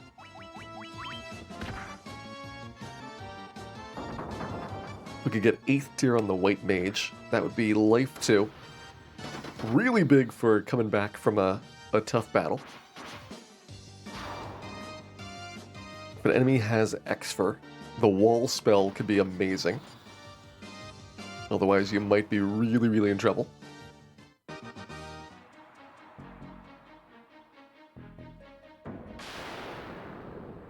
And I still very much worry about this Red Mage health.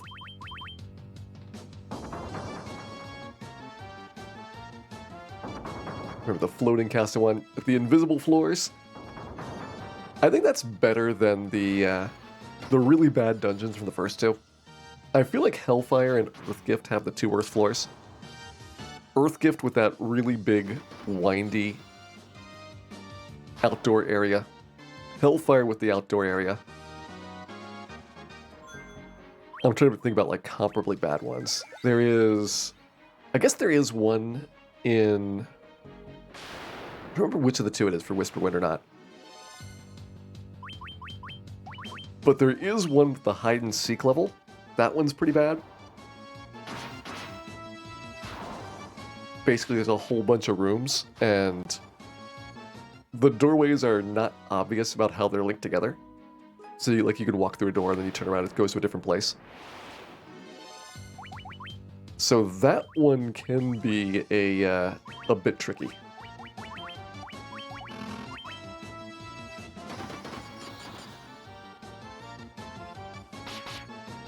Yeah, hide and seek kit, I think, is the kind of the idea behind it.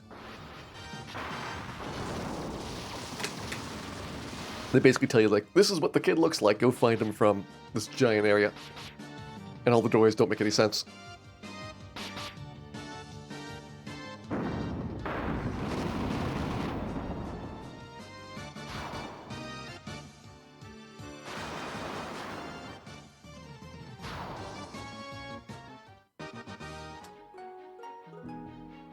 Alright, Neapolitan gets those intelligence points. That probably becomes a 1-turn shorter fight.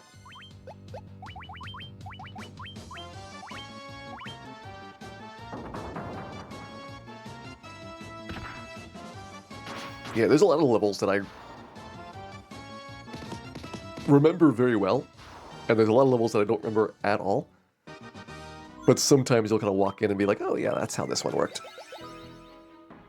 Like, it's just enough to vaguely recall the basic parts of it. But not how to actually do the level in depth enough to save time.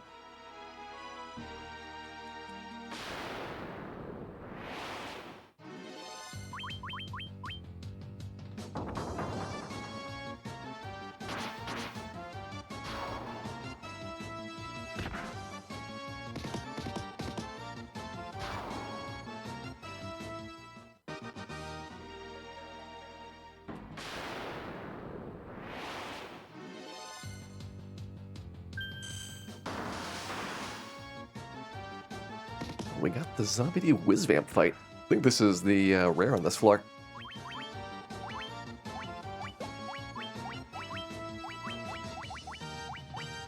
Give him a harm 3. It's probably enough damage once we get up to breakpoint number 3 on the White Mage.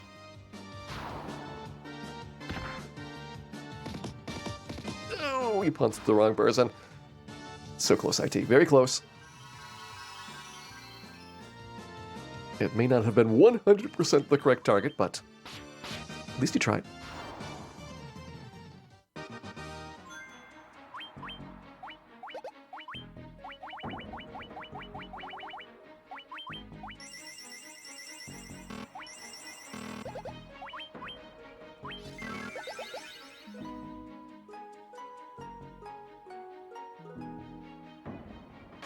Another kind of big thing is to see that Red Mage hopefully get over 400 health.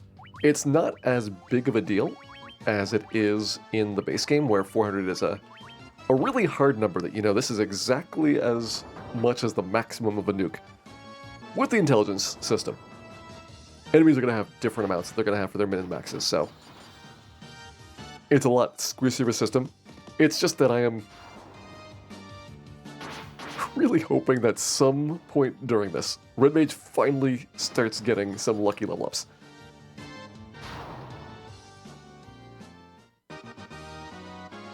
Like, it's gotta happen eventually.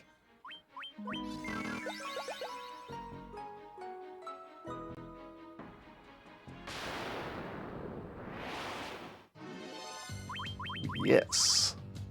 There's some good gasties.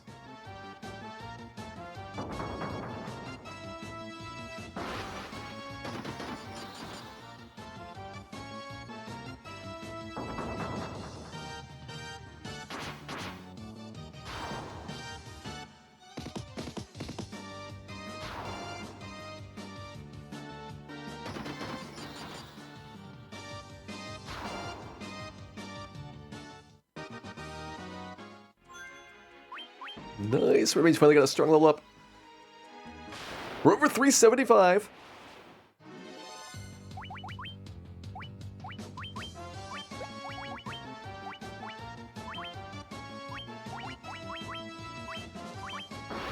It is, in fact, possible for Neapolitan after going to get HP.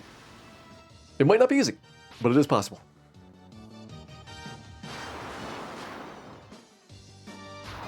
Ooh, it also looks like Neapolitan got 30 intelligence, because that was a lot more damage than that Lit 3.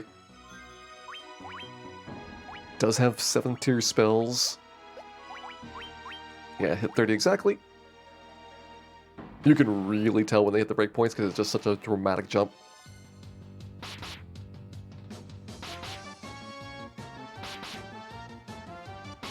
So again, good news for Red Mage. Possibly bad news for White Mage that they are almost tied for intelligence. The White Mage is supposed to have a very substantial advantage over the Red Mage for intelligence score. So much so that I think Dan possibly should be getting 40 and not be at 31. So he should have like one more breakpoint right now. Gonna make it a lot harder to heal when our AoE healer is not living up to his full potential.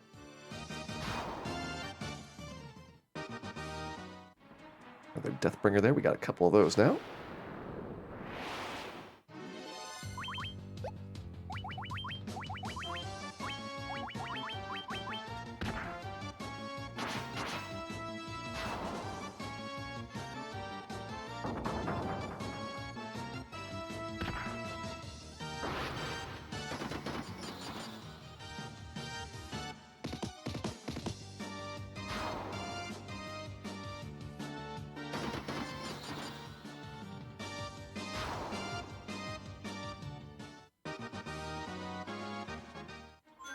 Alright, Dan getting a little... He's up to 38. So still hasn't gotten 8th tier spells. I'm worried that 8th tier is like 42 or something. Like just based on natural progression.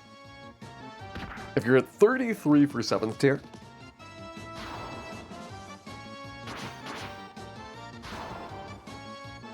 like that's somewhere around 7 or 8 levels that you must have had since your previous tier was opened up. And it's certainly not going to be shorter.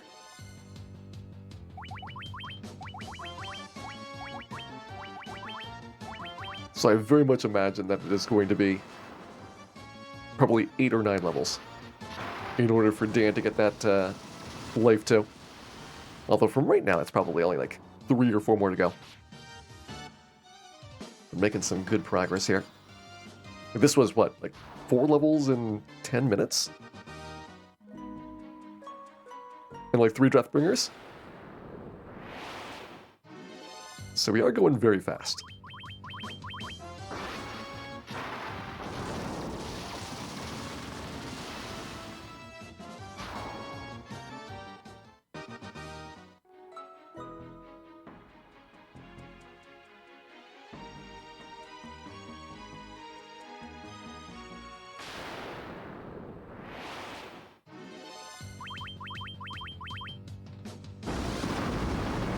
That's no fair, they got spells too.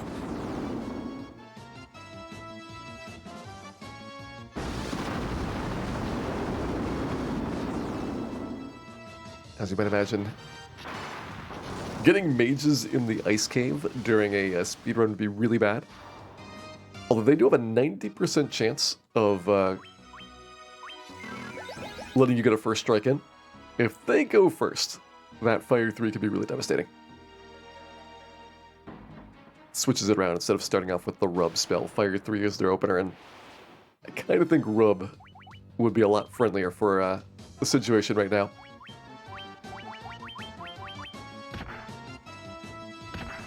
Try with just spellcasters. So we're getting to the point where we don't even really need the fighters to help out. Ooh, also Red Mage got over 400. So must have been another strong HP gain. Solid. Liking it.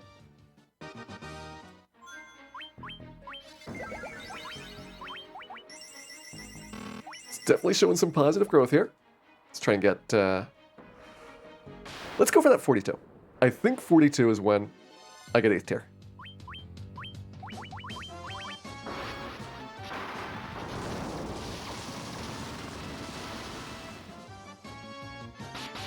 And if I'm wrong, I guess we just don't get life 2.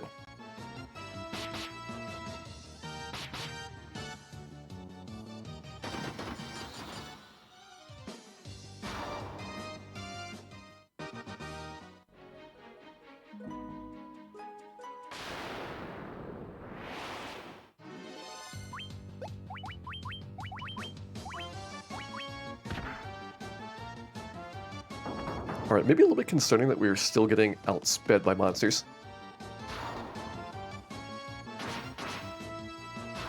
I think we're starting to close in on what the expected level the game has for Temple of Fiends of the past here.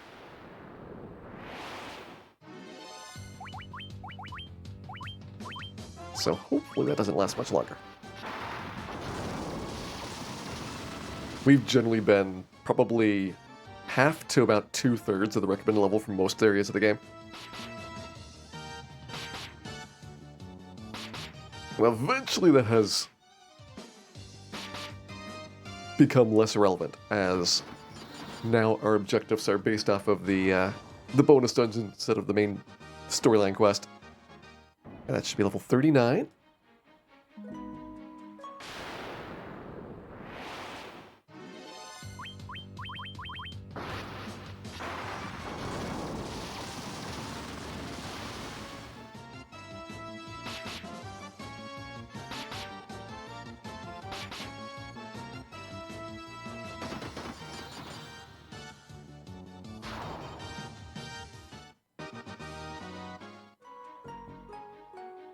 Neapolitan still remains like 4 Agamas back of the rest of the team. Definitely trying his best, though.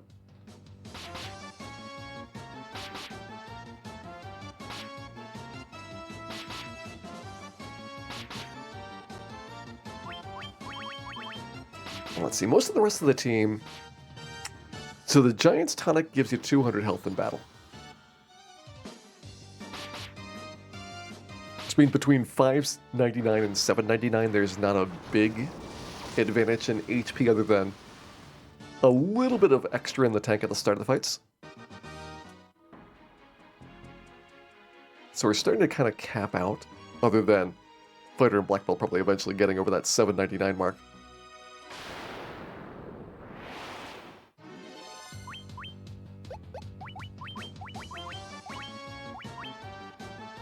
Let's let the fighters do this one.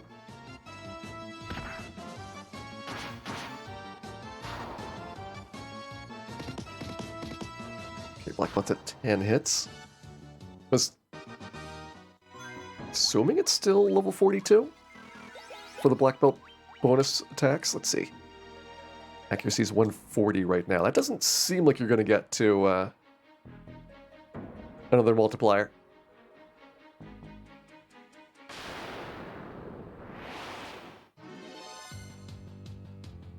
So we might be looking at a slightly different target for what Black Belt needs to reach.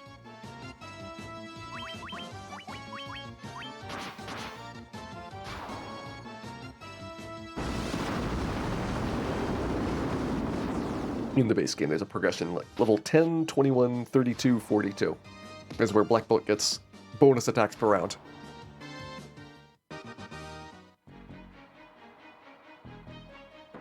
Although in this one you get up to 16 hits. And I don't know what level that maxes out at. It probably isn't anywhere close to the level cap at 99.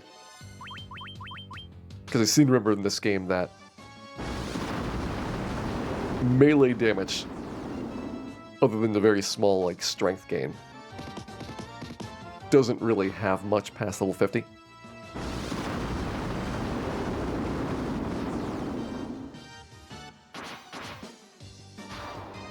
Yeah, White Mage is still keeping up somehow. I think Dan rolled high on HP and really low on intelligence.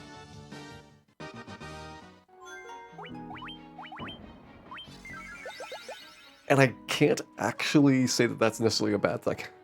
If he had more intelligence, then we would be able to heal better in battle, but having high HP means that he stays alive. Setting up in fights a lot better, and if your White Mage goes down, that's like a really easy way to wipe. So it's like a trade-off between easier setup or better once all your prep is done.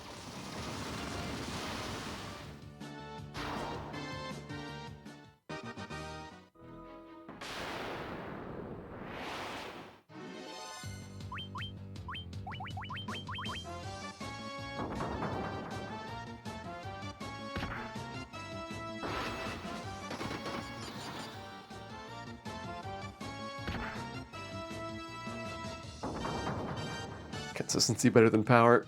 It depends. Like, if your power is not enough to meet the damage checks in the game, then all the consistency in the world is not going to help. Sometimes you'd rather be lucky in getting the setup started and then be able to hit the level that you need. There are enemies that just do so much damage that unless you can heal over a certain amount, you're not going to keep up with their output levels. And that's where the low intelligence, I think, is the worry. You know, if we're healing, let's say, 250 each round, but enemy's doing more than 250 on average, which probably is like only Shinru, but it could happen. Then you start getting worried. Right, let's see, 40. Oh, 40, we do get 8th tier spells, so I can get life too.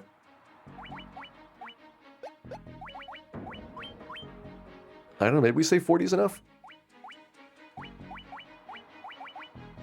Try and give it a go. It feels very low, I'm going to say, for most recommendations that I've ever heard for doing the super bosses in this game. Like, I think generally people say something like level 70. And yes, we do the content at much lower levels, but this is a pretty extreme difference.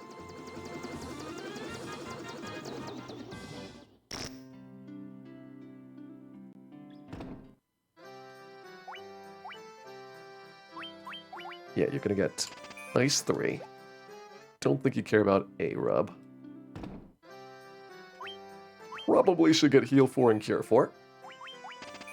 Those are decent.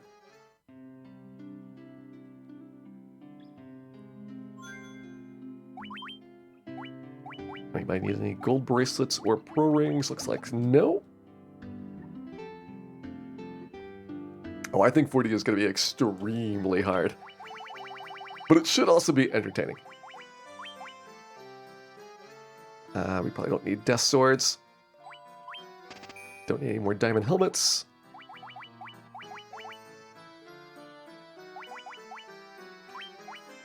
Go to the Kiku Itamanjis. I think the Kimpogi was a downgrade, but don't 100% remember, so I'm going to leave it there. Alright, restocked. I don't really need cottages. Is there any consumables that we want to stock up on? I could get more of the utility ones. So things like the Giant's Tonics, we do use a bunch of those in some of the fights.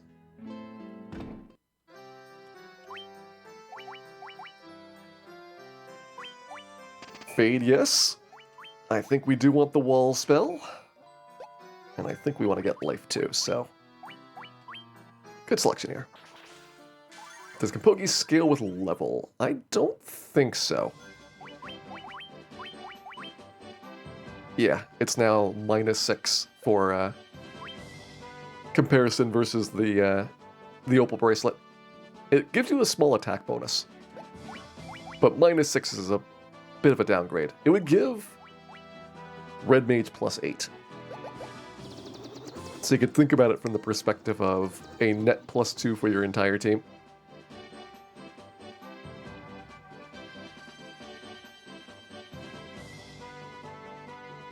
Fairy telephones.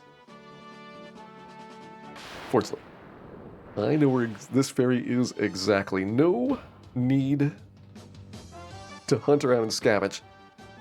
Although I will say a really big thing for virtual highlight is that I used to do a lot of the playthroughs without wearing headphones. And you cannot hear directionality at all for figuring out that fairy unless you've got, like, headphones on. It is noticeably much, much easier to locate where the fairy is. Trying out our... Holy, it was underwhelming. Again, I do feel like our white mage may be extremely bad on intelligence.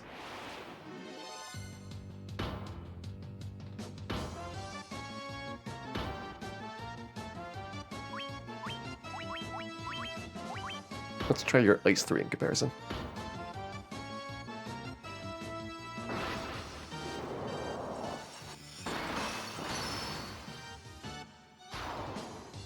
Alright, so it does do a little bit better than Ice 3, but not a lot.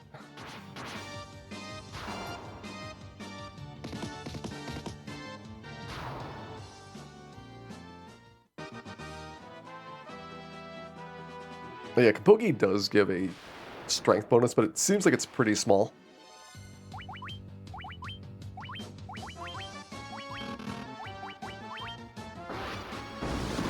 And so you're trading off the defense hit for the strength bonus.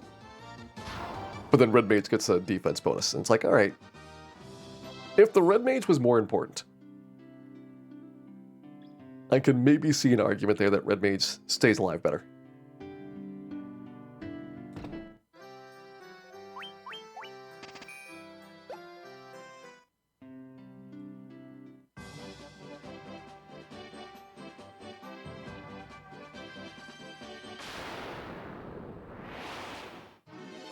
Okay.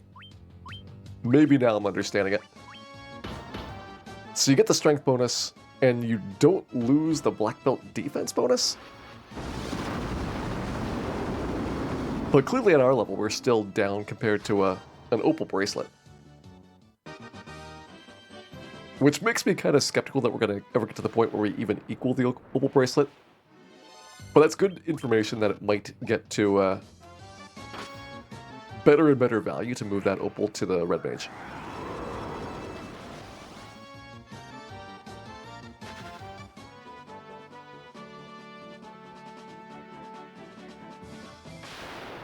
Hey, Spicy Wiener. Yep, we are into our bonus dungeons here. We've cleared out 2. We're going to be doing the longest one coming up next. Whisper Wind is the Final Fantasy VI one. I feel like we are very underleveled for this. But we're going to give it a go.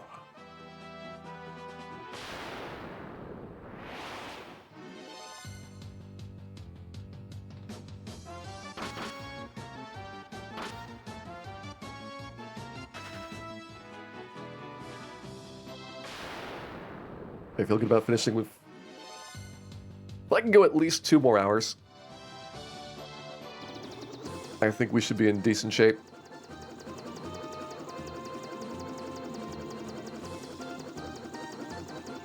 We got 60 floors to go through, which is a lot. Temple of Fiends is Temple of Fiends. Let's see, this is the... Thought it was back here. Where is it? Okay, there it is. So if you're getting to that one...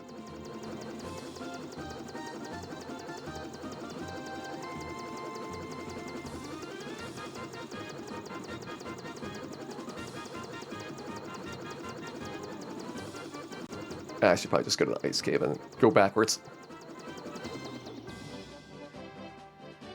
This rate I'm not finding whether there is a closer spot to it.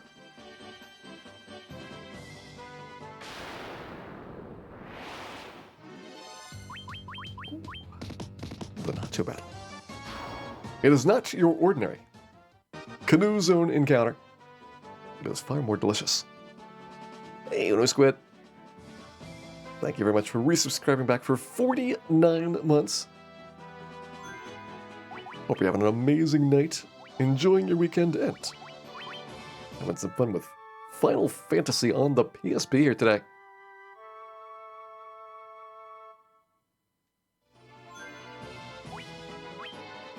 Here we go, level 40. Let's see how bad it is.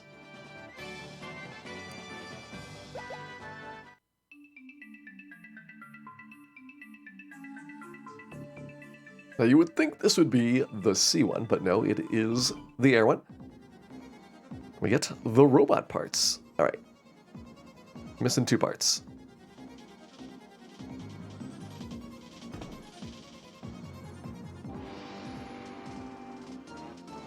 Hey, to our anonymous gifter, thank you very much for gifting out a sub there. Definitely hope the recipient enjoys those emotes. Anonymous gifter, hope you enjoy finding robot parts. There's one. We need to find one more.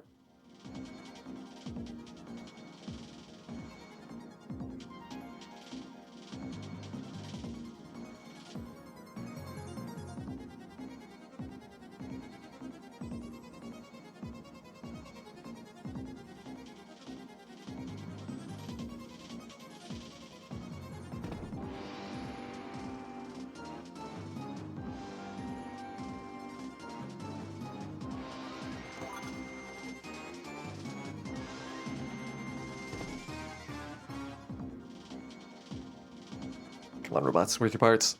It's like playing Final Fantasy Legend 3. The parts just don't drop.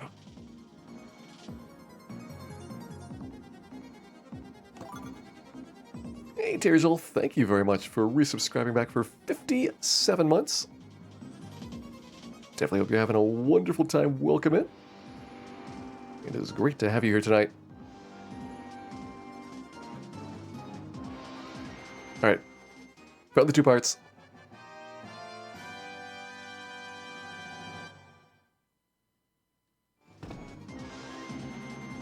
Looks like I don't see any more chests here, so let's go.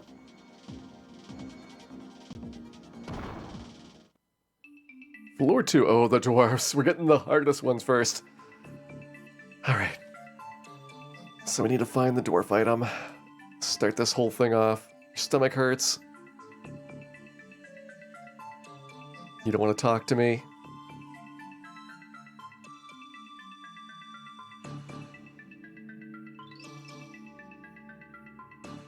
You want some tools?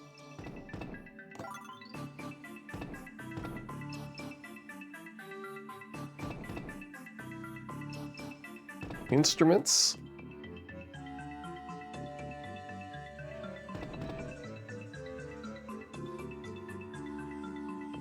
Now you're the other one that has kind of tool-like thing.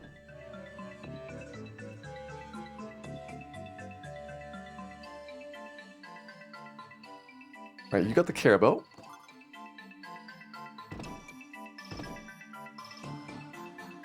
So we got the starter item. Now we can start the trades. And basically every dwarf is looking for something, and it's a big, long fetch quest.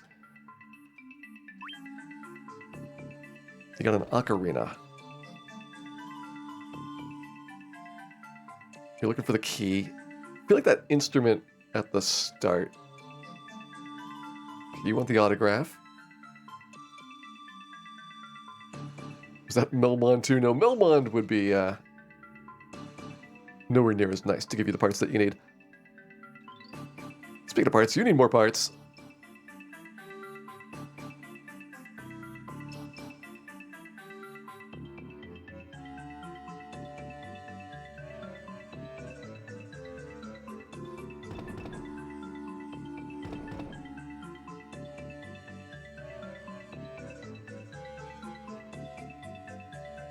You're still quiet.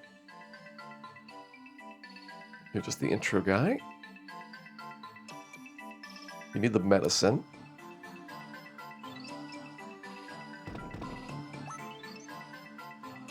Alright, so you're the instrument one. Cogwheel. Felt like parts was on the east side. Okay, you're the key.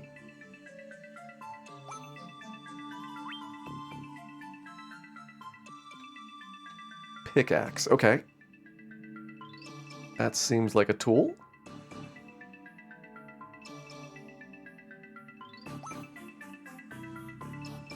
Autograph. Autograph was southeast, wasn't it?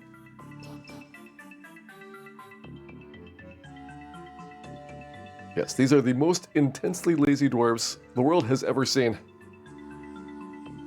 I only wish that we had the nuke spell right now.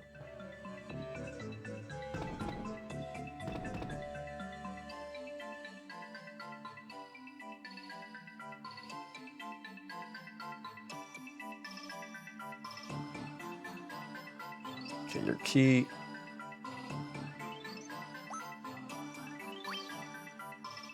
There's the medicine. All right, so that was like northwest.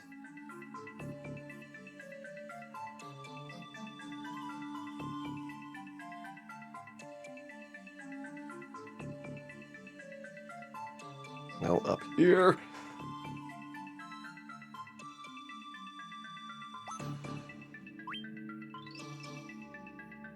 The other tools.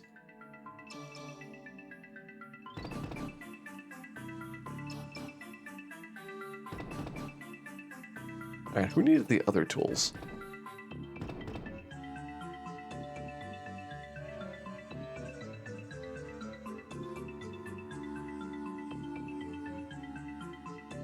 Still don't know what you need.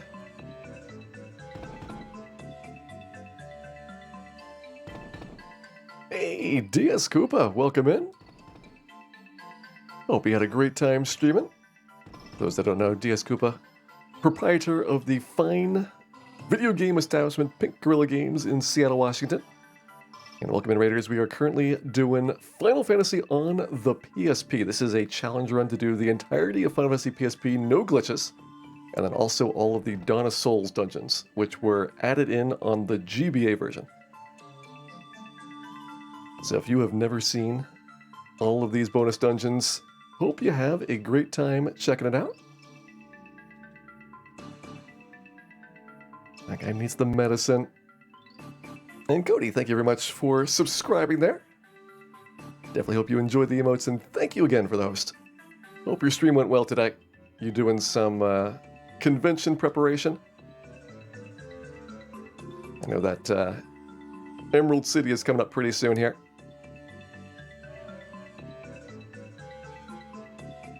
Oh, Tribus, you're going to Emerald City as well. Hopefully you enjoy it. I am still trying to find where a dwarf that wants tools is. This is the world's biggest, longest, and most unnecessary fetch quest. There we go. Alright, you've got the key, so that guy was on the east. Hey, Dark Princess, welcome in. Hope you're having a fabulous day here. Not you.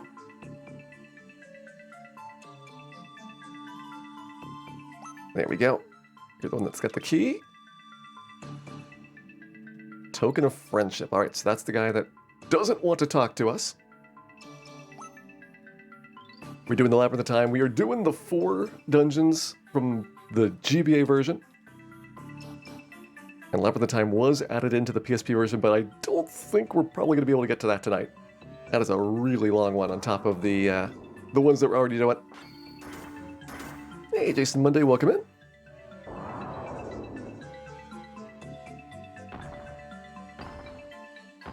Too hot for Twitch. Titan not wearing pants. I can't believe that this got the Nintendo censors. And we've gotten through that floor. Alright, so B3, this one is the town floor. So I don't think we need to get any of the spells here, because we did purchase everything before coming in. But let's see if we can find the item vendors.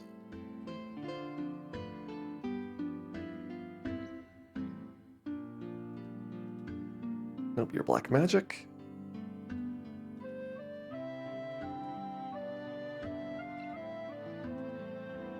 More white magic there. I want to say that most of these items are relatively standard things from the base game, so probably not especially amazing.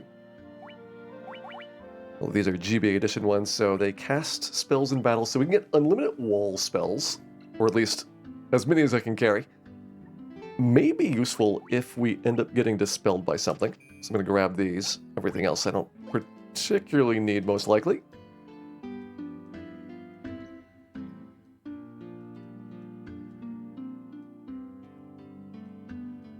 Let's see if we can find an item shop.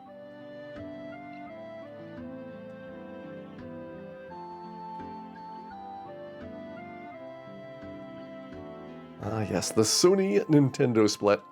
There was a time when it would have seemed impossible for Square to be anything besides a publisher for Nintendo systems, and then, due to the somewhat major choice of Nintendo to not have optical media support, meaning that games would have to be much, much smaller, Square got really, really angry and went into their Nintendo hating phase. Led to them putting games out for the Wonder Swan, as well as any other platform besides Nintendo they could do. And that is why the PlayStation got all of the Final Fantasies for the 1990s and early 2000s. I can get a Pro Cape here. I'll take one of those. Might be good to have more white shirts so that we can invis to as much as possible. Grab that. Okay. So we found the vendor. I don't think we're going to find anything else here. Next floor, B4.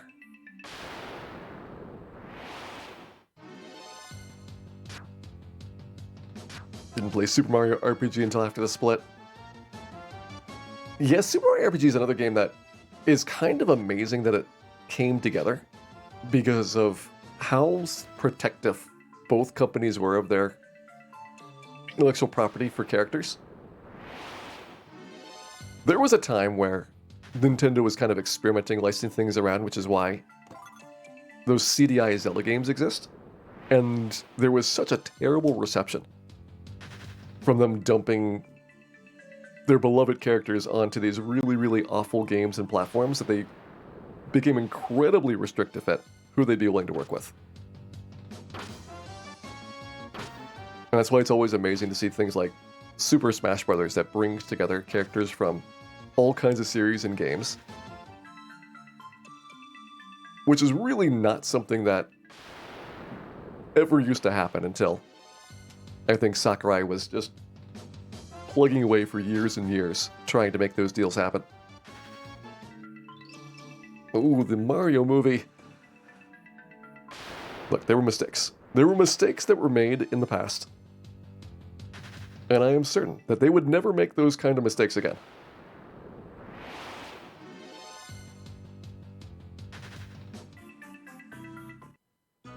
Alright, B5 here. Let's see what we got. Oh, it's the beaver reference from Final Fantasy II. Alright, how many beavers do I need? 3 on the right, 3 on the left. Go to the right. On the right. Get back here, beaver. Left. Left and left. Final Fantasy II, there is a really weird scene in which one of your characters speaks beaver that helps you through part of the storyline.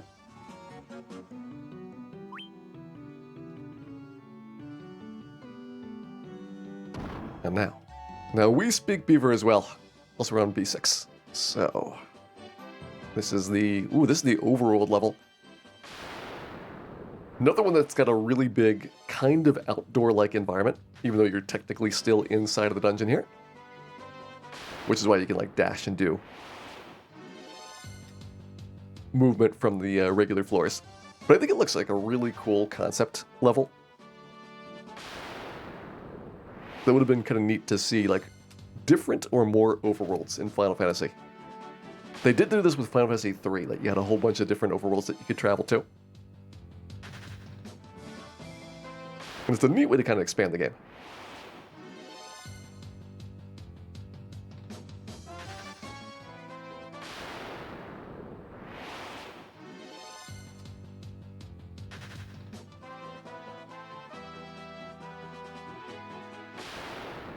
Square can convince Disney to take IP risks that can get anybody. From what I understand, based on all the things that has been talked about over the years about Kingdom Hearts, is that Disney keeps a really tight leash on those properties, which is why you don't see any of those other characters like leaking into different games. Again, Smash Brothers is the great example of it took a decade to get Sora into Smash, and most people thought it would be completely impossible and would never happen. And kind of the flip side is like you don't really see Square investing a lot of their other characters into those games because I don't think that they get much in return anymore. Like the initial design, they thought they would have like a lot of control over the game's storyline and the overall characters and how they're used, and probably it got somewhat restrictive, which limits what like the Disney characters can contribute to it.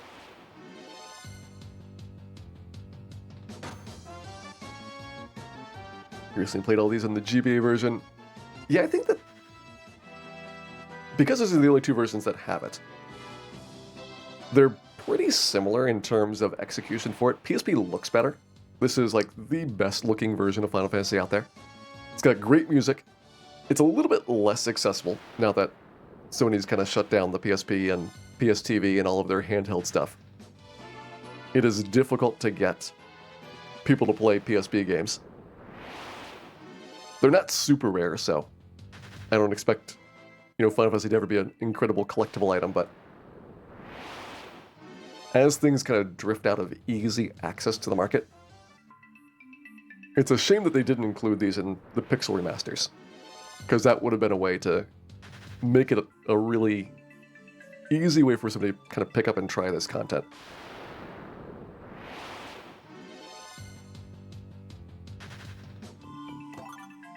Ooh, wizard hat. I'm assuming that we can't use this because I really need those ribbons on. It looks like that is a slight buff to our red mage or white mage. We could find an alternative source of elemental protection, I would think about it. But I'm not certain if mages get anything.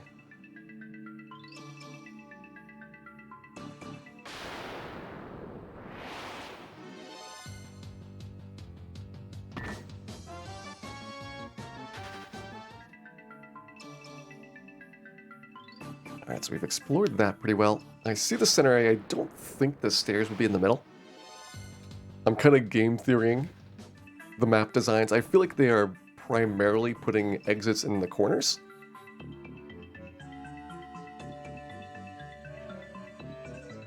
So my inclination is to kind of like check. Yep, there it is. Exit found.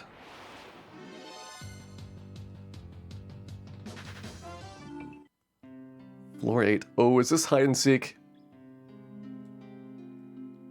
No, this is the other town. Okay.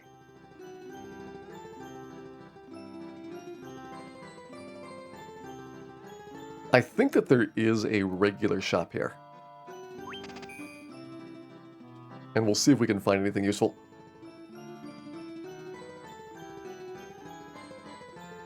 I know that either this one or the C bonus dungeon, one of the two has the hide and seek floor that is one of the more annoying levels that we have left.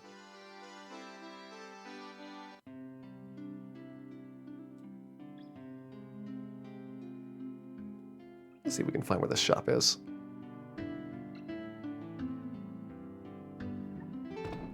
Okay, there's item store.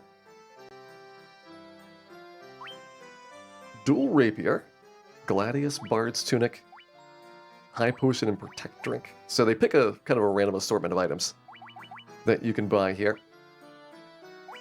I think dual rapier is good for my red mage. I believe this gives you a lot of evasion, and we don't really care about red mage attack.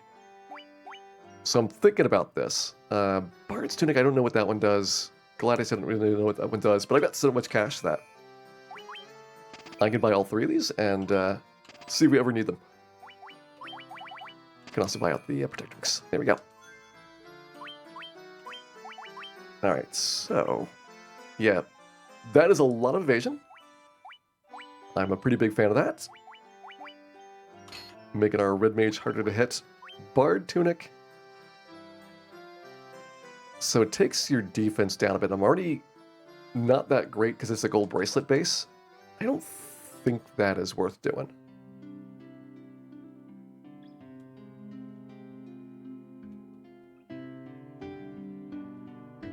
Let's see if there's another shop on the other side. There's a clinic. That looks like it. Okay. I think that one shop is all we get. Well. Floor 9? I feel the dodge is really good. That's like 4 uses of the white shirt. So massively easier for red mage to avoid physical attacks.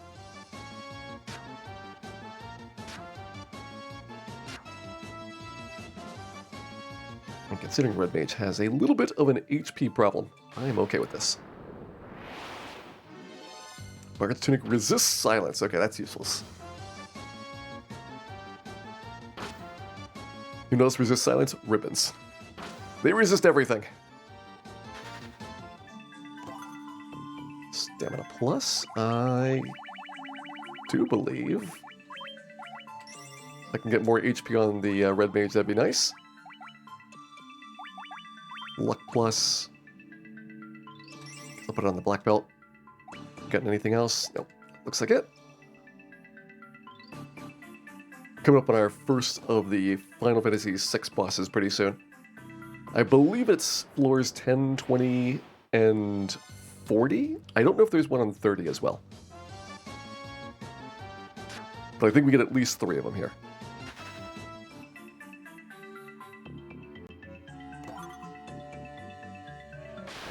More ethers. Get more mega elixirs, I'd be really happy.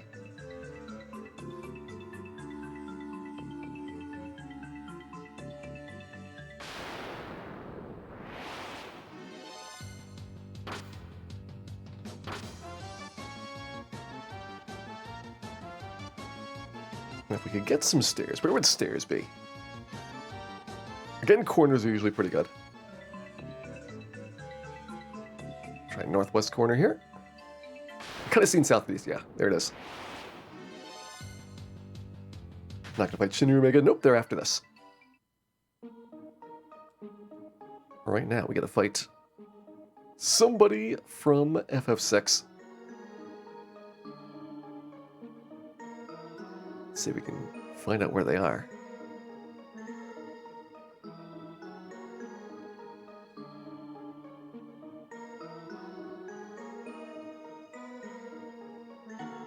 Alright, first boss challenge is to find out where he is. There we go.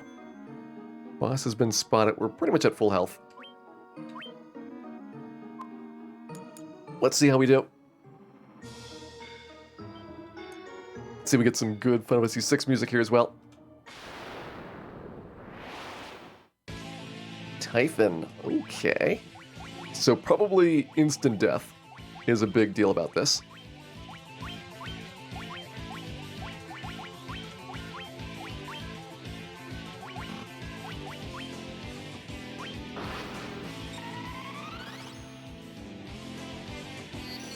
And the problem is death clears all of your buffs.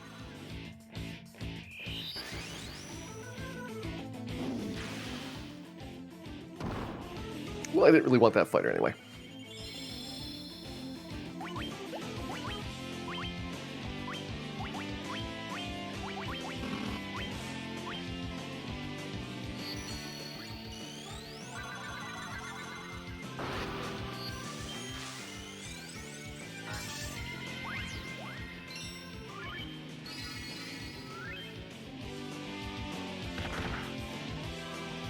Ooh, okay, you hit really hard.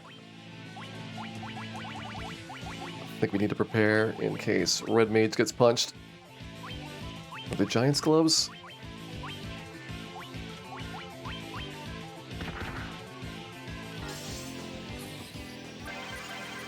Be nice if Dan was slower. Want him to go after we get to take the other turns. Just jump over the sneeze, okay. I will see if I find any Dragoons here. There were none in the Final Fantasy IV dungeon, but that doesn't mean that we can't get them.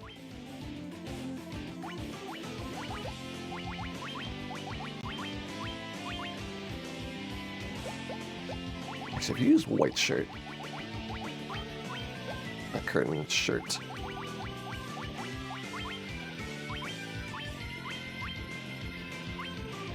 That way I can heal and try to get our evasion up at the same time. Alright, 2,500 damage. That should keep climbing with tempers.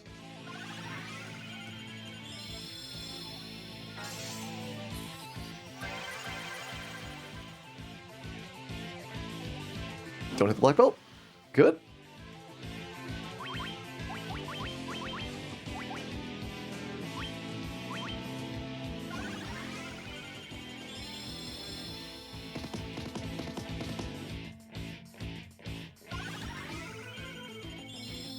$3,000 damage. What do you mean he doesn't have a nose? He's got at least 2 noses. Are you even looking at the screen, most niftiest?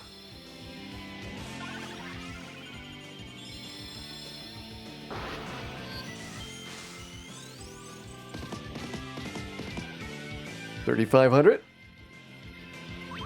Alright, I think we got this mostly under control.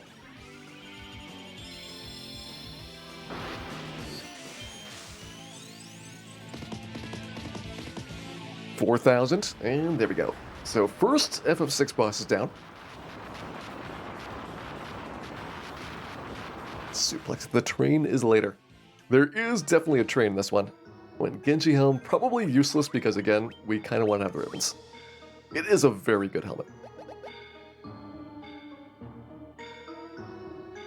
think we take these.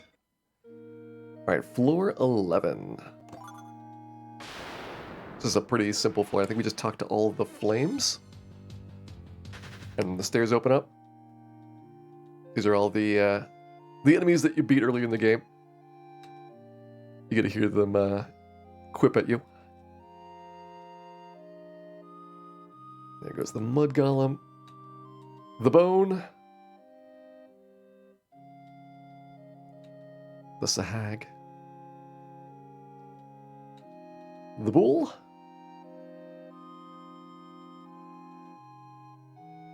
Forget what Ghoul is on the NES one. They do re-order them. There's the Mad Pony. Ghoul might be Geist. Grimp.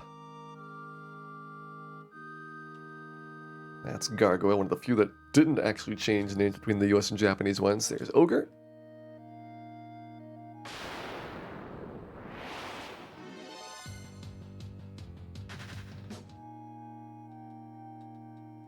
Trill and his headache. Uh-oh, it's Astos. Get him!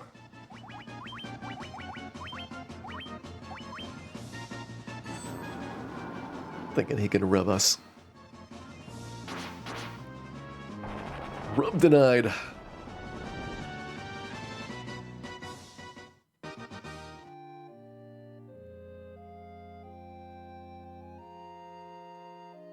Got the Medusa there.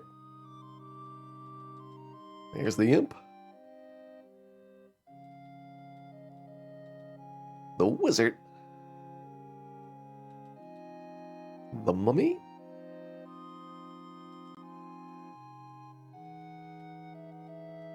The Giant.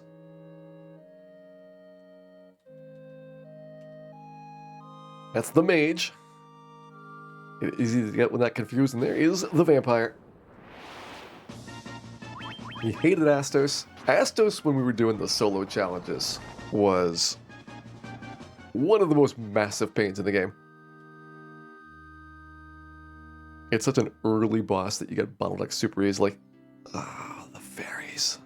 Alright, I have learned my lesson from past times doing these dungeons that you don't want to talk to the fairies.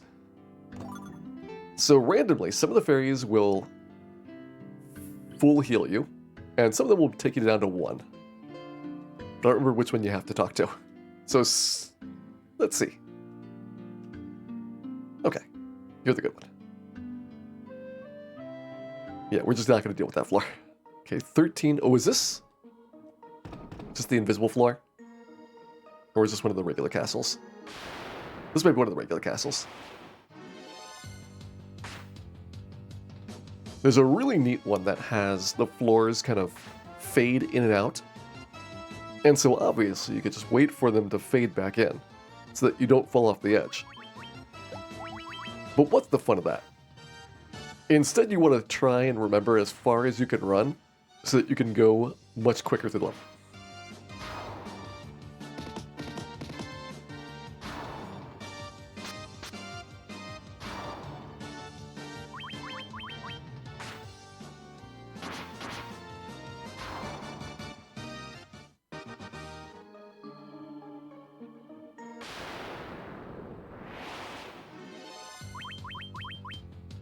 What are these death elementals? I think that they are runnable, but they're too fast for us. As we go further down into this dungeon, we're going to start seeing more difficult of the bonus dungeon monsters. The thing is, they never really give you much in the way of experience. So even if you try to kill a whole bunch of things, you don't get a lot of level ups.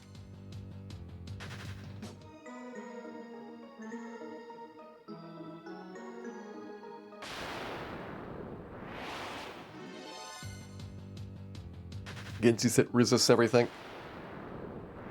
Well, I know at least one of the Genji items is on Gilgamesh, which is not in this dungeon.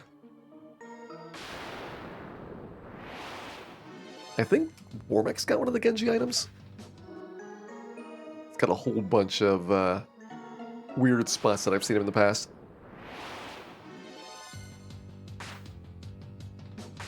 Let's try and run again.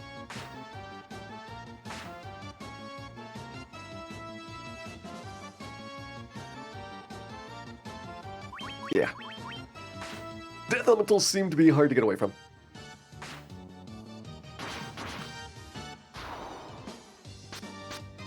Genji resists lightning, sleep, and death. Eh. I think a lot of these sound like they're a real pain to put together sets of, compared to just having a ribbon, which while it takes up a useful slot... Ooh, there's a Zephyr Cape. So that is down on defense, but up on evasion. And Black Belt cannot use it. Also, Kimpogi, we are still not really getting anything from you.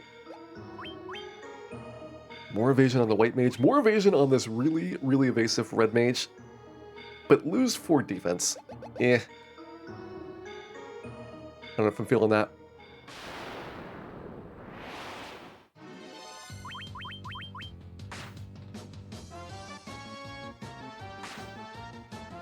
Yeah, if we hadn't bought that Pro Cape back at the store, and if you haven't gone to Temple of Fiends to get the Pro Cape on Carrie's floor, Zephyr Cape would be nice. Here's 2 Zephyr Capes. Now we got a matching set.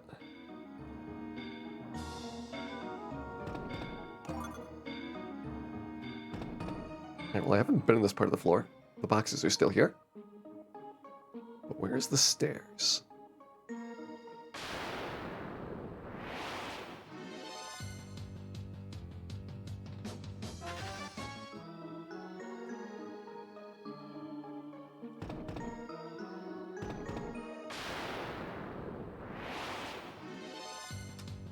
Yeah, a lot of the chests are kind of bad. They're randomized for quality, so as you go further down, you can get better and better ones. Oh, is this hide and seek? Okay, well, black hair. All right. I remember one trick. So you want to go in here. That's the red hair kid. So if you get the red hair one, that's an easy win. Black hair. All right, where are we going?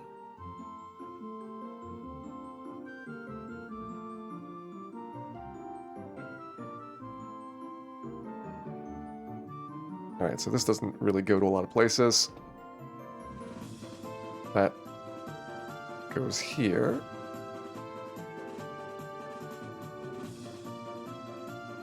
A choice of a couple places now.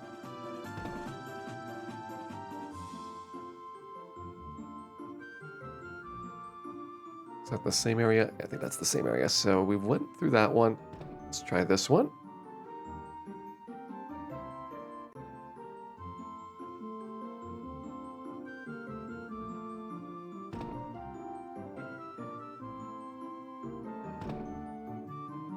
Okay, those two are kind of linked together.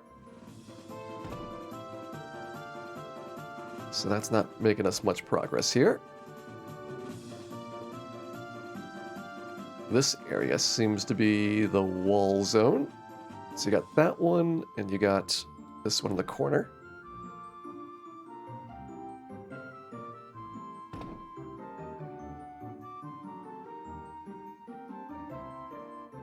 So you got this big area here. Oh, there's Black Hair Kid. So we're trying to get just a little bit to the west of where we are right now. And it looks like once you go into that, there's not a lot of other things, so you're probably not going to accidentally miss it.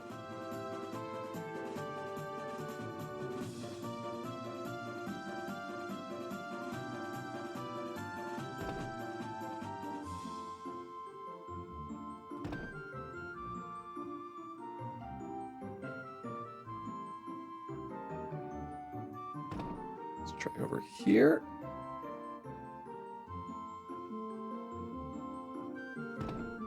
And the thing is, it's not like the doors are random. They always go to the same place.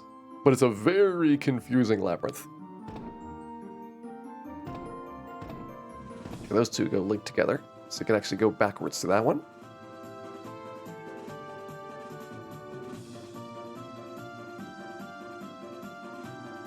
Why couldn't we have gotten the redhead kid?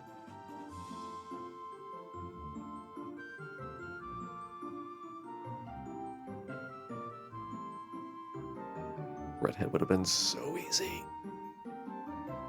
Alright, so that door or this door. Let's go up to this door. And let's start trying to knock these out. Don't know if we've been to this one. Hey, there we go. Alright, so now we get back to the start. This is the opening. There we go. Alright, that wasn't as bad as it probably could have been. Floor 15.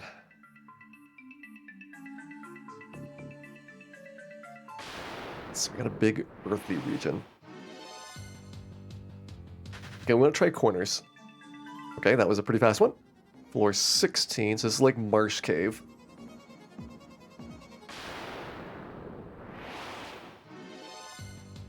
I don't know if we're in the corner, but we're near the top of the map. So I can start with like northeast corner, see where that goes.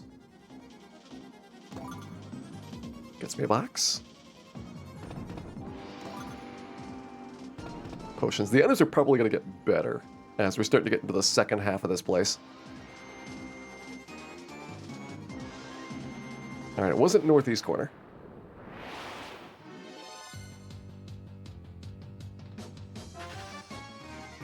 Up around and go for southeast. Doesn't look like it was there.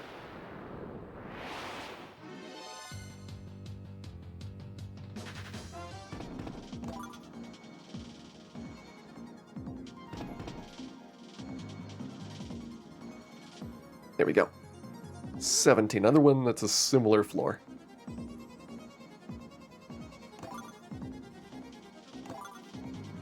Alright, that side's chest. That's a dead end. So if we're in northeast, we should go like northwest. See where that takes us.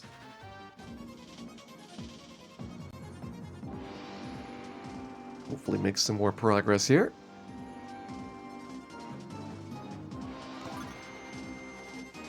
Turbo Ether. I guess if you're trying to stuff up MP onto the White Mage in battle, it's decent to have a couple of those. There's the stairs. How do we get over there? I think we go south and west around.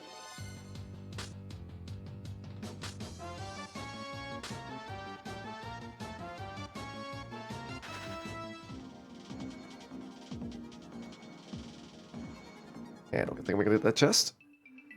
Floor 18. This is a fire floor now. So we'll try to stay on the lava as much as possible. See if we can avoid encounters in the bulk of this. Okay, there's a chest there.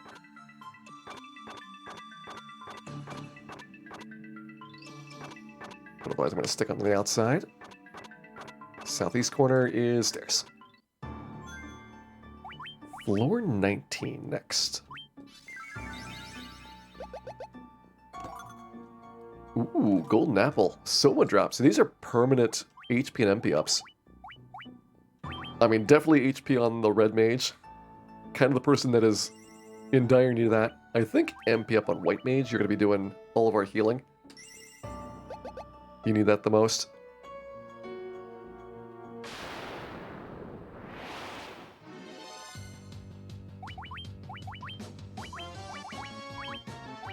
You guys look undead. Alright, you also look really weak. This might be overkill.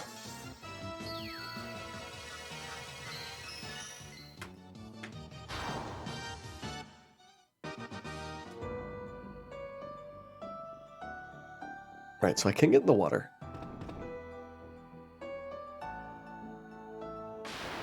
So I can beat you two for treasure chests. Pharaoh. Alright, pretty punchable. Pretty beefy.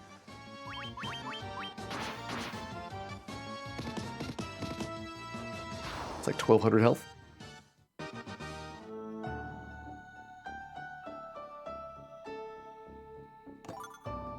White Fang, okay, useless. Devil Wizard. Also very punchable.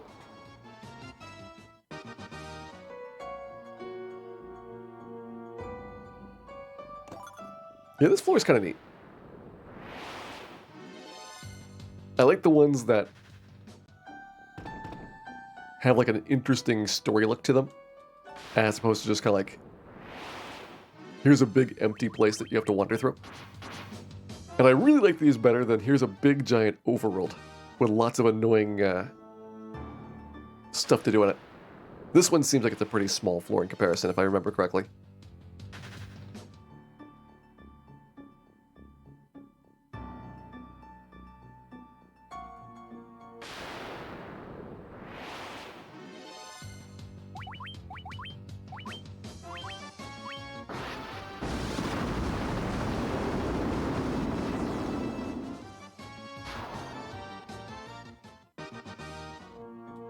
Alright, fire 3 kills him.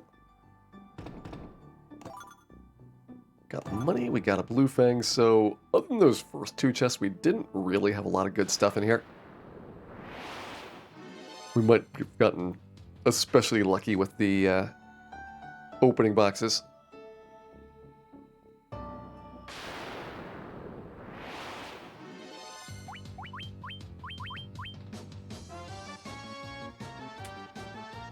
Again, I think once you get past the halfway mark, it does start improving in quality. Unfortunately, I think it also applies to those shops that we had earlier. Like, if we had gotten those further in, I think those get better as well. Hey, there's the stairs.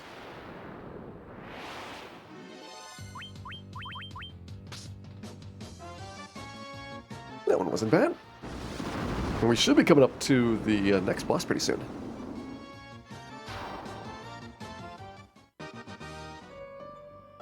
We got the whole bestiary. You'd have to do Labyrinth of Time like a dozen times to get all the bestiary. It would be an extremely awful experience. The problem is you have a whole bunch of variations on the endgame boss. And every single one's got like a unique drop and slightly different stats, so they all count as different fights.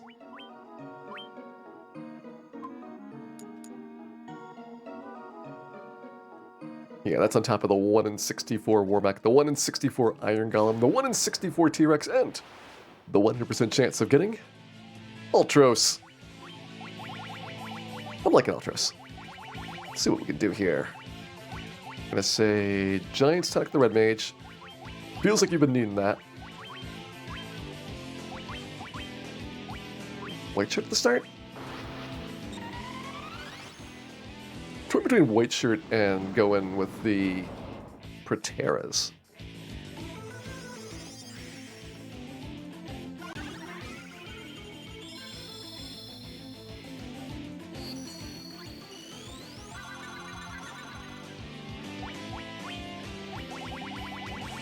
Takes a very long time for White Shirts to stack up to the point where you're actually dodging everything. But the nice thing is that these are free. Okay, that's not nice. That is not nice at all.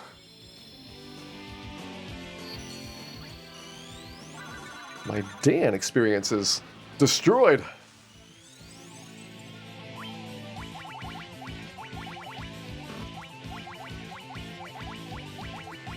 I don't know if we can get him back and keep him alive.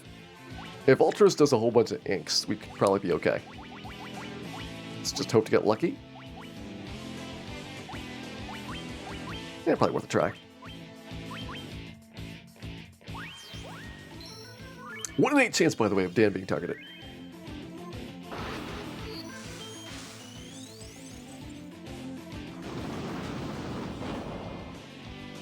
Orthros is the Japanese name for Ultros. Again, they tend to use the names from the Japanese versions in these remakes.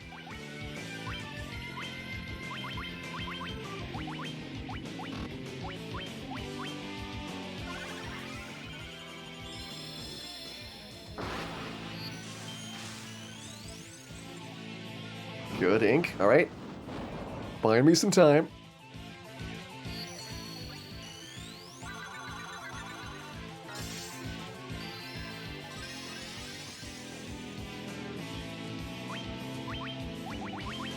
Now let's see if we can do some damage here.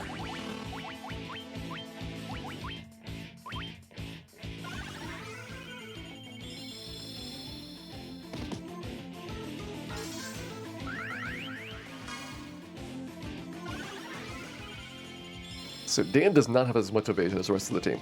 We're just hoping that Dan does not get hit. Also, we're punching this guy really hard.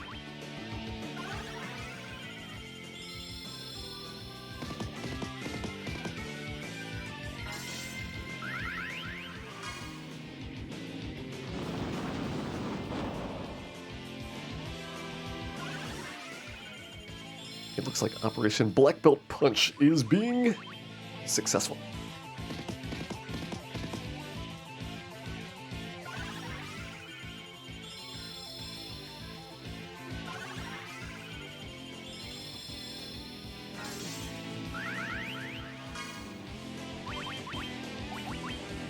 Switch you out to white shirts here. At this point, I think we just go for maximum evasion. Or we go for victory. Ultros is down. Good fight. We've got the Rune Staff. This is the one that gets you a free heal 2 in battle. So we have an alternative way of healing in combat. It is not the greatest, because it's only heal 2, but it is an option on top of your white mage use.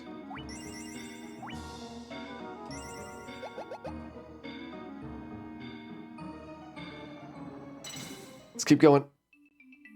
21. Alright, so the big rocky floor here.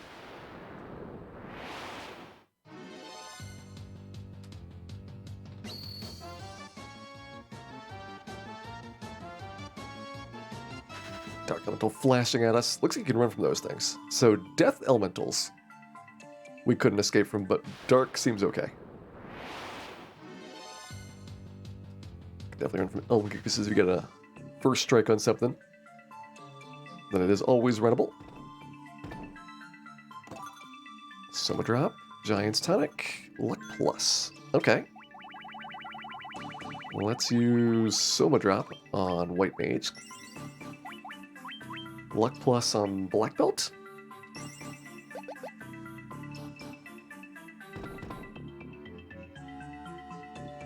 Don't really know who best to use my Lux. Particularly on, like... It's not an incredibly vital stat for this game. Luck is mainly used for escaping from battle. And it's a very, very small influence for each point that you have.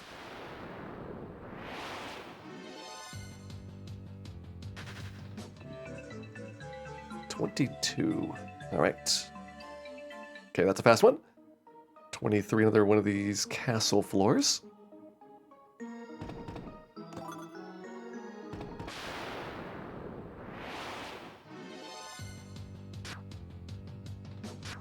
All right, we definitely jumped up in difficulty. Knocker's the monster from Final Fantasy IV on the moon. It's like the super imps. And yeah, they can actually do damage to our characters. Fortunately, they are slow enough to run from.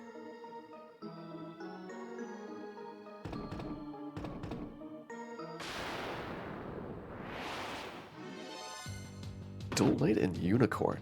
Ooh. Alright, runnable.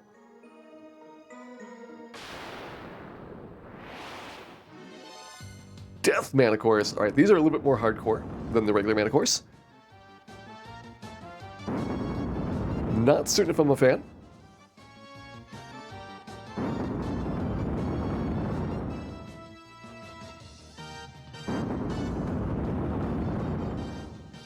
In fact, really not liking them.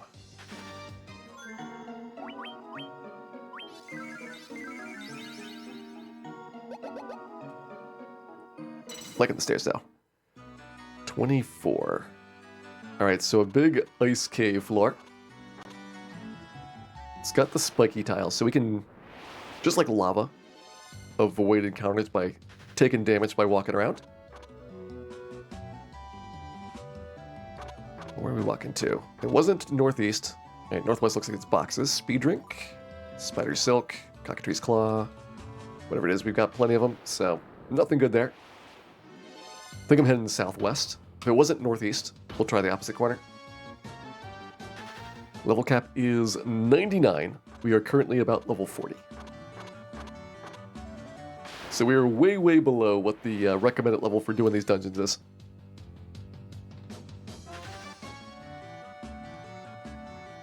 I think most people I've seen with suggestions is like level 60 or 70.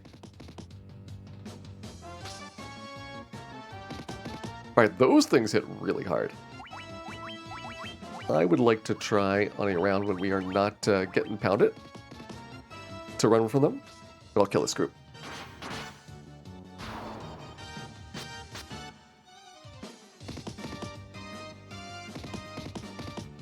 So like upgraded ghosts.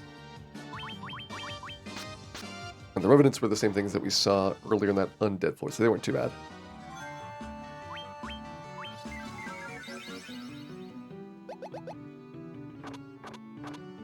Alright, it's not there.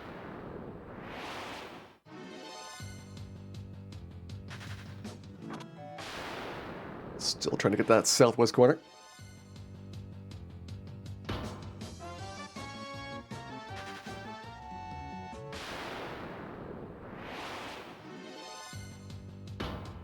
Rune Staff gives intelligence bonus. Ooh. Well, I would really like to have that be available for anyone to use, but that is a pretty big deal. If White Mage can get another intelligence upgrade, every 10 points of intelligence you get a multiplier to your spell power. So having another multiplier on White Mage healing probably pushes up from like 250 to 275 in healing per round. Could be good.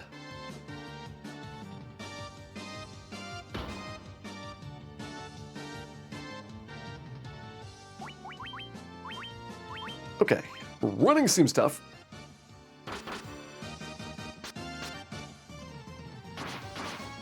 The enemies seem tough. Maybe it's these Dark Wolves, because the Elmgeekers have been no problem.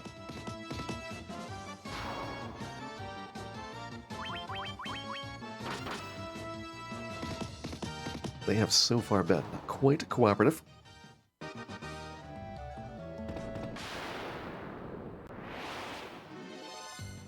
Let's give it one more try. I'm worried that it's not a fluke. Yeah, those things might just be so ridiculously fast that we can't get away.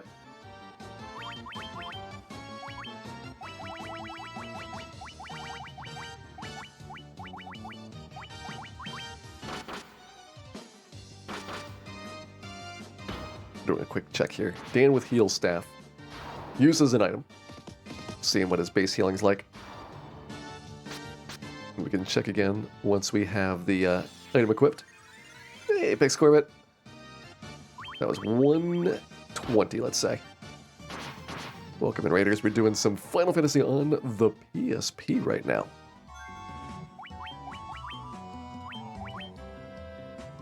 Alright, it is a better attack item, but your stats, yeah, it is plus 10.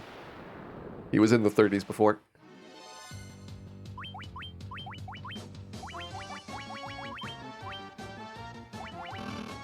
Alright, let's see how it does. So we were doing 120 before. This is another multiplier. It's only healed 2, but we'll get a kind of proportional sense about how other things do.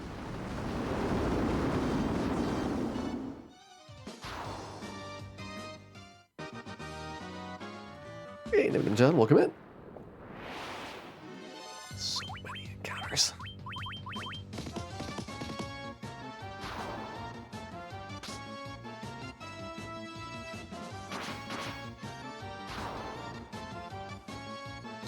Alright, 120 before. 140 now. So maybe like a 15% bump. It's noticeable.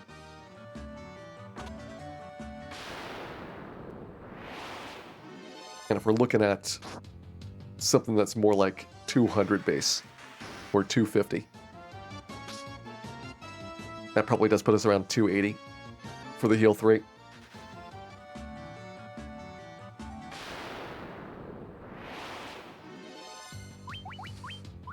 Right, this is kind of risky to not kill.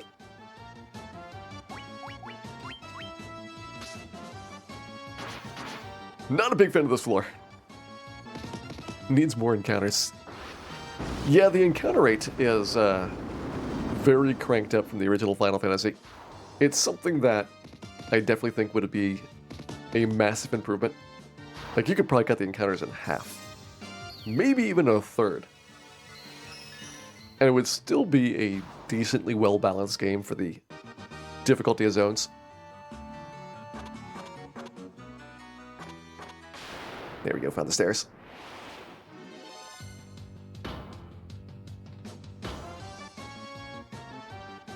Obviously, generally has 2 high encounters. I mean, this is much, much more than the original version. So, yeah, it does have, as a series, a decent amount. This is kind of excessive. Power plus, where did that go? Putting that on my black belt. Raises strength. Yep. Want you to punch as hard as possible. Each strength point is half as good as a level up for the black belt. All right, 26 on their ice floor. This one's got 40. The last one after this has only got 20. I'm doing them out of order because the last one's got the hardest bosses in it. But this is technically the very last dungeon that you would normally do. And it is a big one.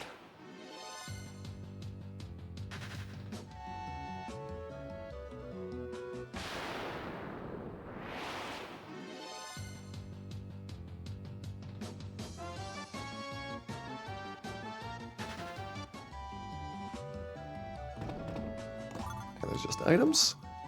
I mean, we are starting to get some decent stuff. I'm seeing a lot more of these permanent bonuses.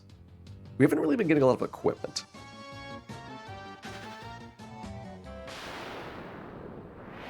And I'm thinking about some of the places where our team currently has holes.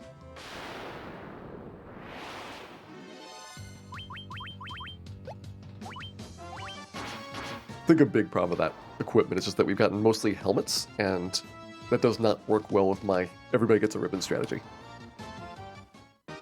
Which, seriously, who plays Final Fantasy and doesn't give all of their characters ribbons? Are you some kind of monster?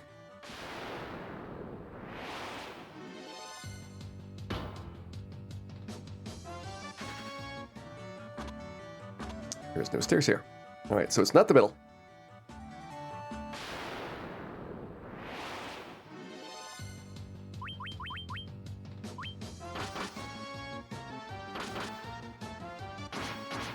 People who like Edward to do that. Oh, those Edward lovers.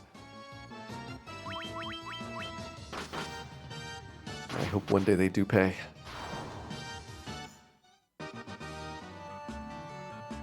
I mean, at least Edward has the tiny bit of decency to quickly leave the party and never come back. Don't have to worry about him rejoining up unless you're playing the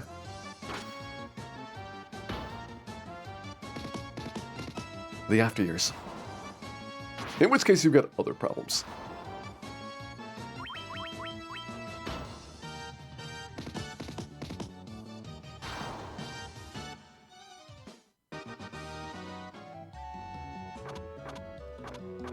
Hey, there's the stairs.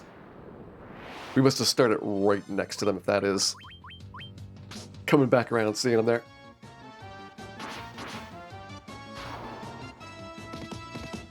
Oh yeah, the 3D remake. There are some things that I would say that the Pixel Remaster did improve. One of which is that there is less need for Edward.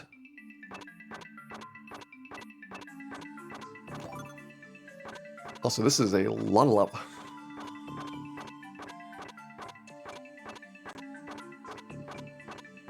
Not that I'm complaining, just an observation.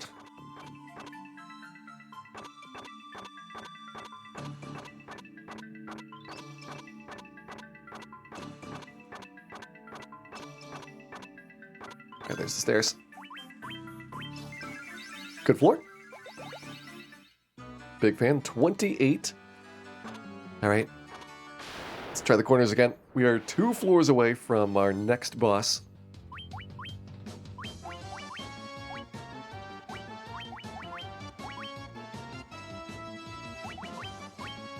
Gonna try harm 3.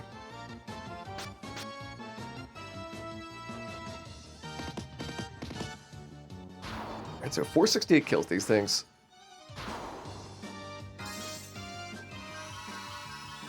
Harm 3 on you does 270, which is not bad.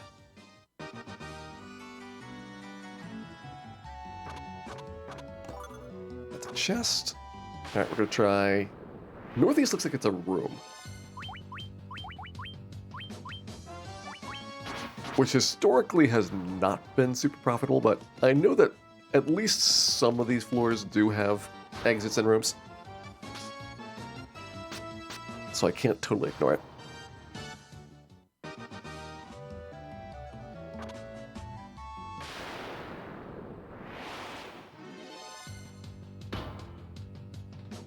That's the right idea, Donovan Shepard. When somebody tells you that Edward is the good part of it, you know it is something that is really, really bad. And it's true. The After Years is really, really bad. And to be a tiny bit fair, it was never really kind of conceived as a full story. It was one of those anthologized games that got released like every couple of months. They would drop like a chapter of it, and it was kind of optimized for people that play like mobile games and weren't really like seriously into Final Fantasies, but it's bad. It's really bad.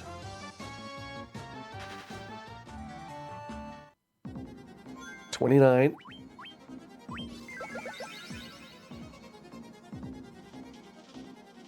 Let's see where we're going on this one.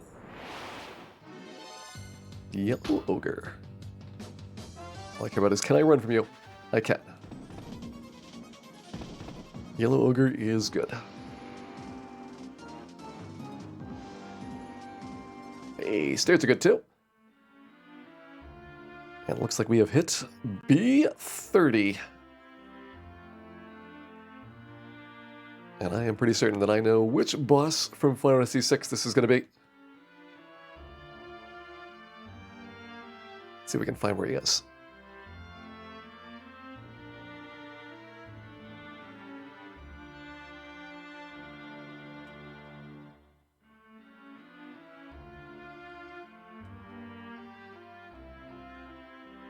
I am trying to help, but I need to murder something. Tell me where I can murder something.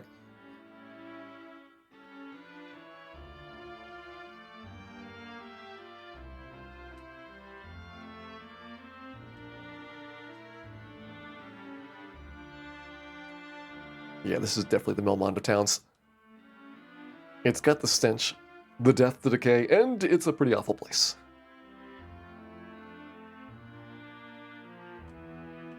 Okay. Looks like he's in here.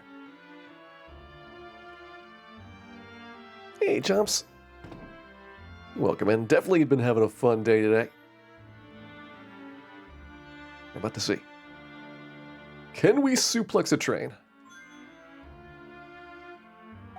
Looks like we're at full health. Pile on those ethers. And find out. How bad is this going to be?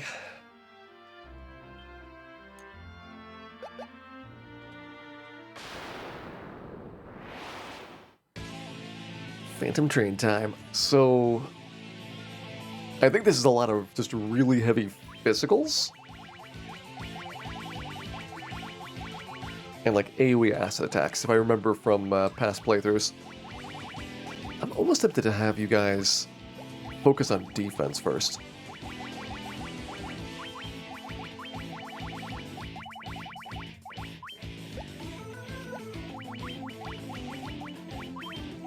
Even though this slightly slowed down the buffing. Because I'm worried about the physicals.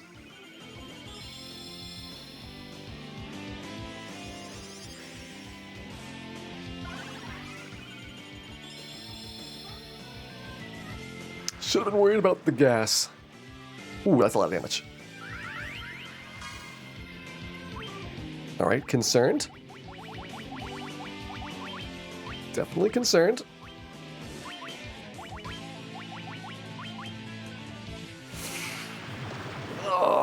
Okay, well, so if he does that, that's bad.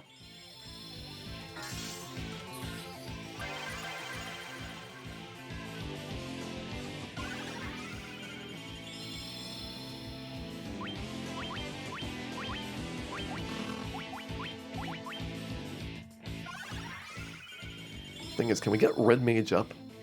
Missing like so many buffs. And will this guy stop doing Acid Rain?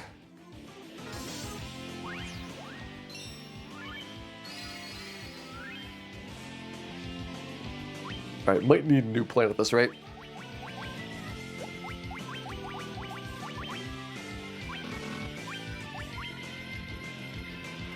Seems to really like this. I haven't seen a single physical move.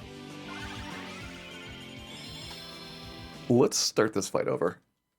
If he just does Acid Rain a whole bunch, then we want to be trying to heal every turn instead of pumping our evasion.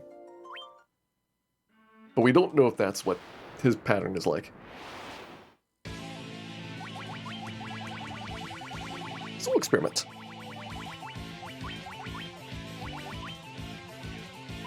So you're gonna Giant's Glove.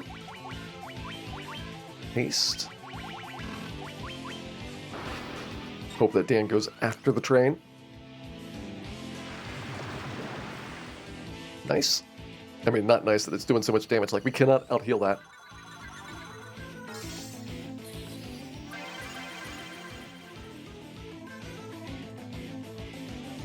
So it is eventually going to be a problem.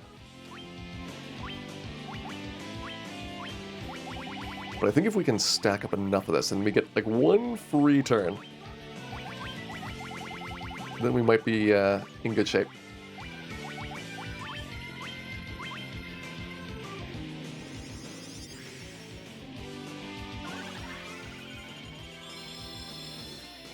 Now you can't leave the dungeon, so if you want to exit out, you have to start all the way from the beginning, but you can still save the game.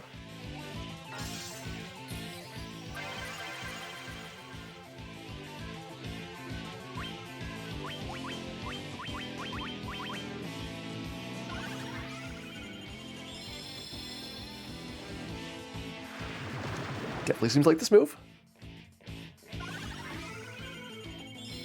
I guess Neapolitan can put Cure 3s, try and get some backup healing and rotate around.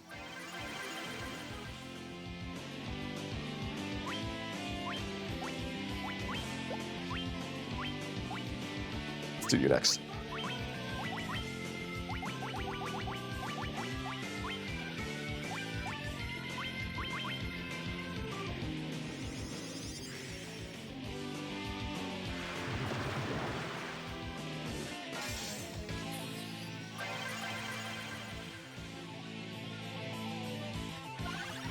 Thing is, we have to start going offensive pretty soon, otherwise Dang going to run out of MP for doing all these heals every round.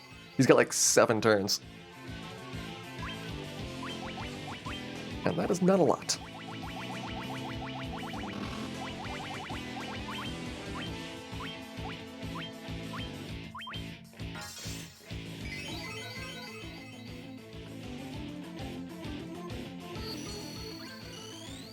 So I should have a haste on. Getting our Giant's Gloves going. Dan with bad speed there.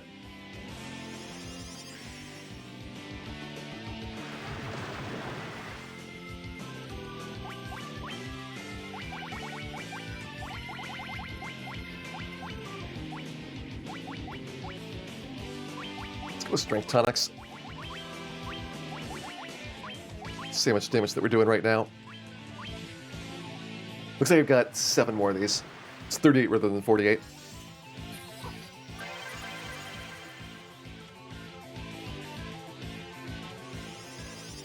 I can use the fighter to help me out. 1,500. Ooh, that's pretty low.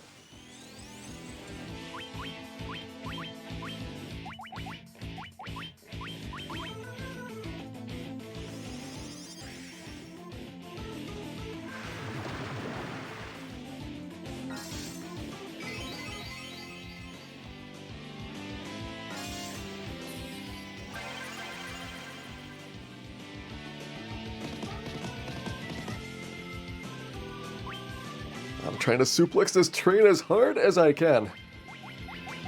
It's making it tough on me.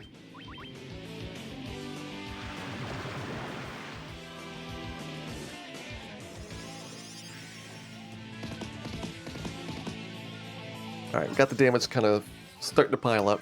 I think the white shirts were just a total waste. We're not seeing any physicals from it.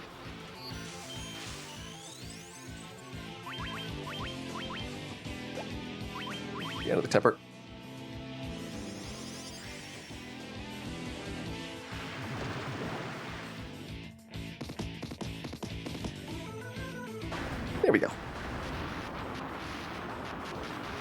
Alright, figured the fight out.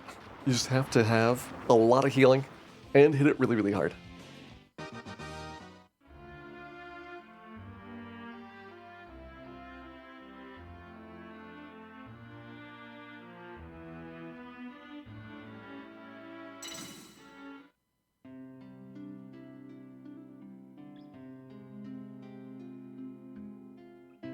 That. The day has been saved. Now can I go somewhere?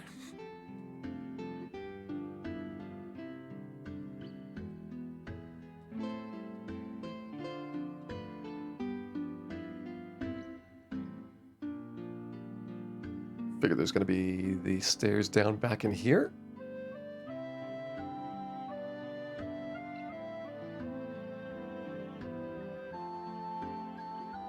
It's not back there.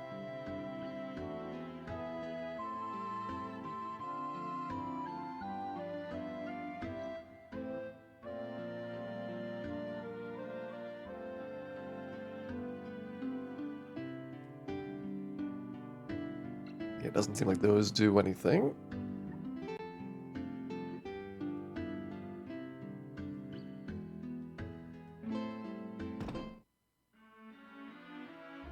There are more stairs over here behind where Phantom Train was. Nope. Alright, so it has to be back in the town.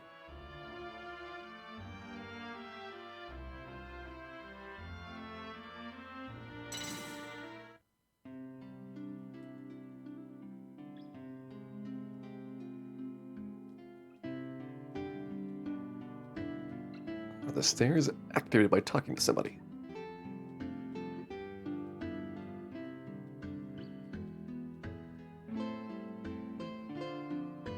Are they in the corner?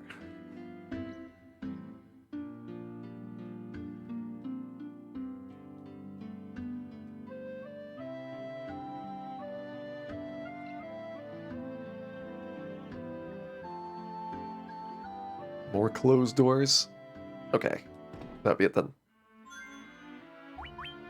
That's better.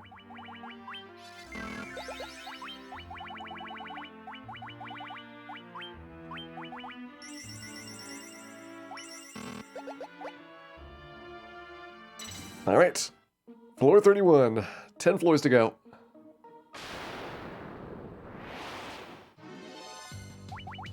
That is probably something that you should see a doctor about.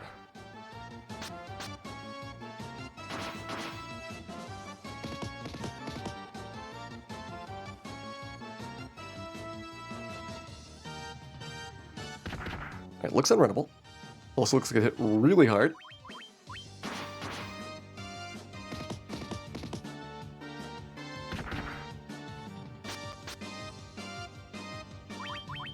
I think I am not a fan of this thing.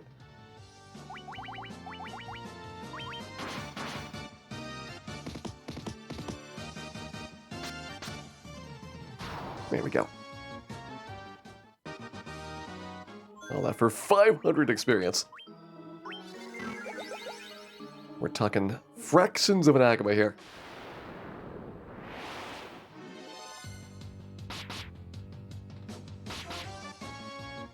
It's like Phantom, but more annoying.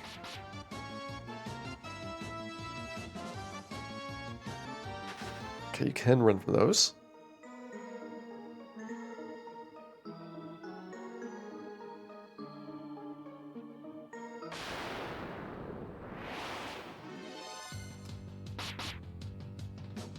She's like upgraded Batman.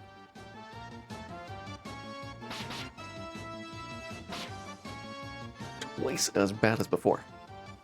You wouldn't think that would be possible. And yet here we are.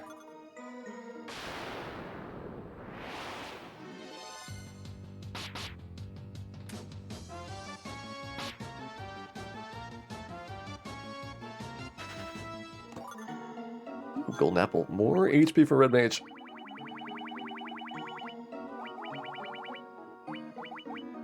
Must feed apples to Mage.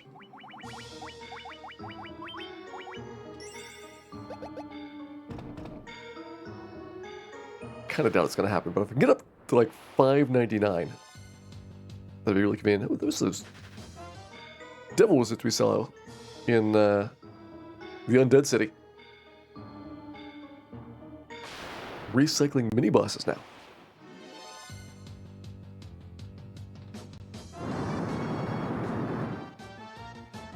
All right, painful fight. This is starting to be a very big resource drain just from the random encounters. We got 10 levels of this to go. Hopefully we can climb the stairs. Let me try southeast corner before getting too far in here.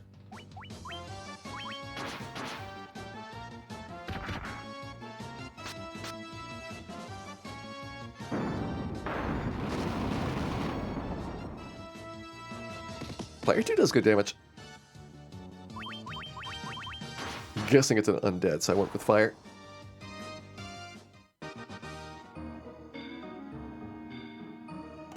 Okay, southeast corner was chest. Southwest.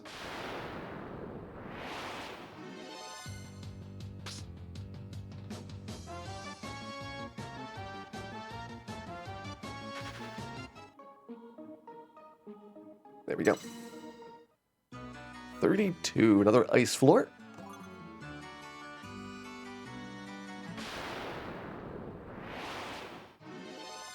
Black Dragon. Seems pretty sturdy.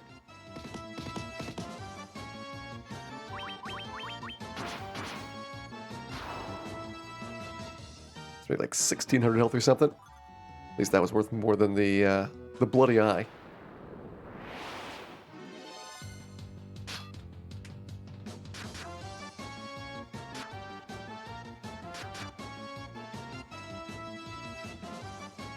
Alright, so we're going to try and get to the northeast corner here. We can't.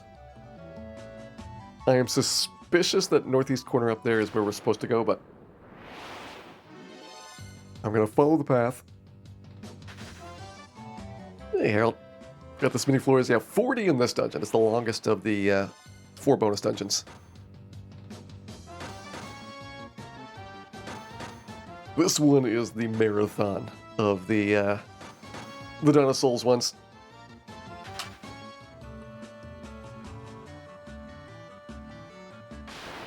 And it probably doesn't help that we're like 15 levels under what the recommended amounts are. Omega is in the C1. This one is the Final Fantasy VI dungeons here. More MP for Dan. Hey, there's stairs.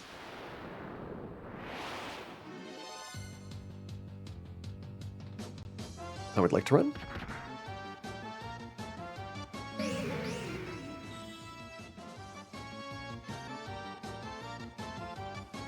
Alright, seems like you can't run from these things. Plan B, murder. Hey, Dragon Zero. Thank you very much for gifting out a sub there. Hope you're enjoying our PSP playthrough here tonight. Getting to see a whole bunch of areas that not commonly shown off.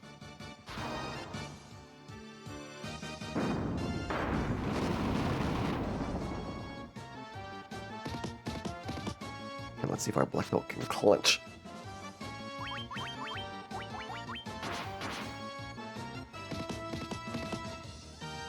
Good clenching.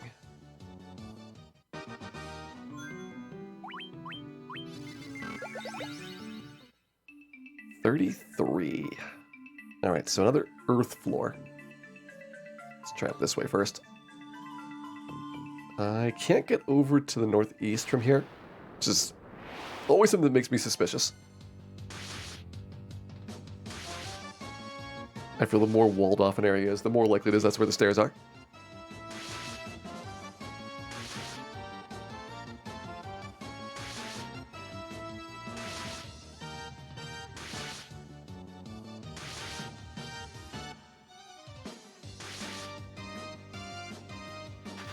Okay, those things are runnable.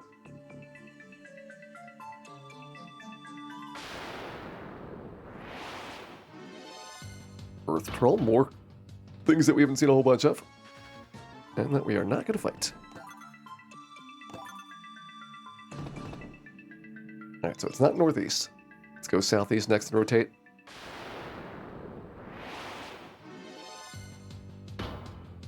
Danger squids! Yeah, these are pretty dangerous squids. They've got trance. Oh, that's awful. I am not liking these. Not liking them at all.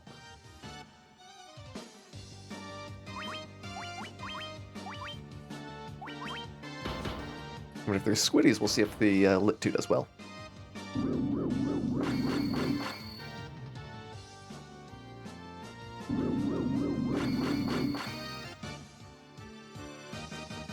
Hope the Lit 2 does well. That's not unreasonable. The problem is this could be a very slow fight with all the paralysis. They don't do seemingly any damage. We haven't seen a Death Touch proc yet, so I don't know if they can do that like the sorcerers can.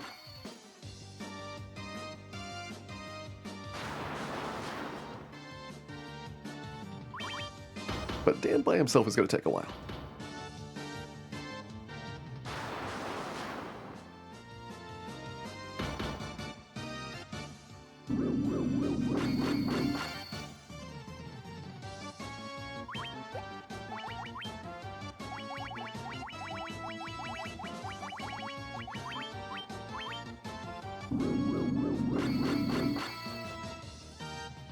Yeah, their secret technique is to make you die in real life. It is pretty effective, I gotta say.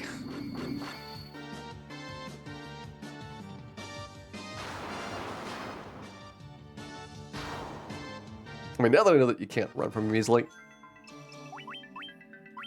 we can probably start getting those spells off before they can do a whole bunch of stuns.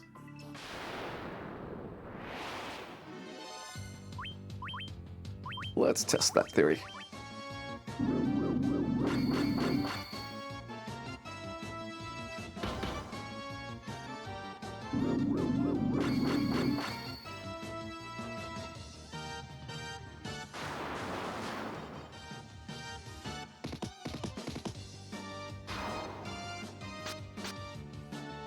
Alright, they do seem vulnerable to damage.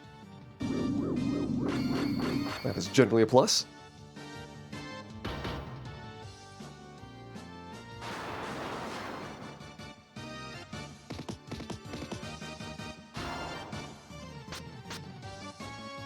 But that is a really slow encounter. Oh, good stairs. 34. Another ice floor here.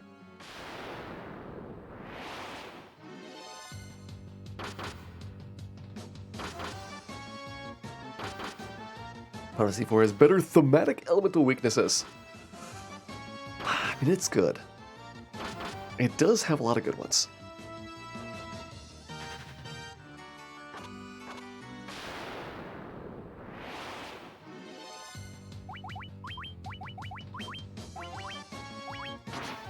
I think usually the best part about the Final Fantasy IV weaknesses is just how well they communicate. But this is what the objective of the boss is going to be. Something that they didn't really do well in the previous games in the series, like, if you happen to know about this little detail about, you know, Tiamat being weak to poison or things like that, you can do some neat things. But it's not something that, like, typically comes up. Whereas Final Fantasy IV integrated it not only to like the monster designs, but also into like the setup and conversation that you had. 35. Southeast again. It is big room. Ooh, no, that's only a silver apple. Got a Zephyr Cape. Alright, still going on Red Mage. I think we've gotten like 30 HP worth of apples from this trip.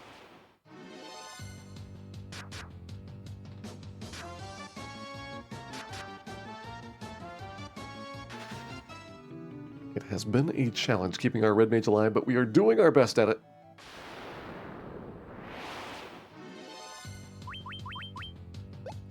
Alright, it seemed like we were not running from these things.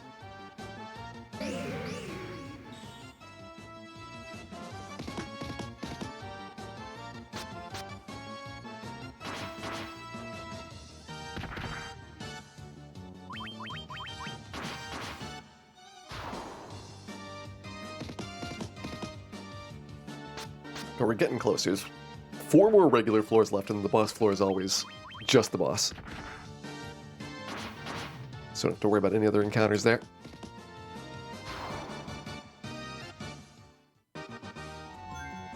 It is tantalizingly close.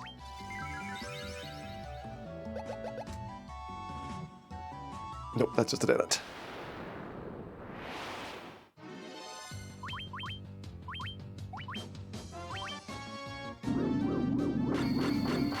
Alright, so southeast corner of this room kind of sucked.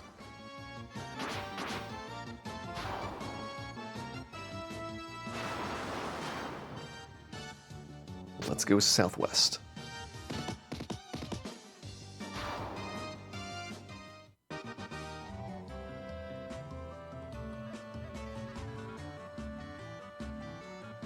There we go. Feels like that could have been a lot worse.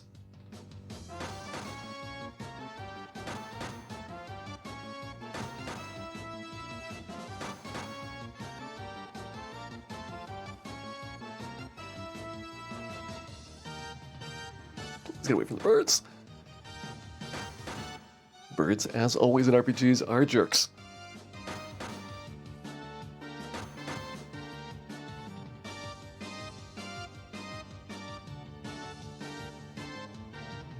Alright, plan B.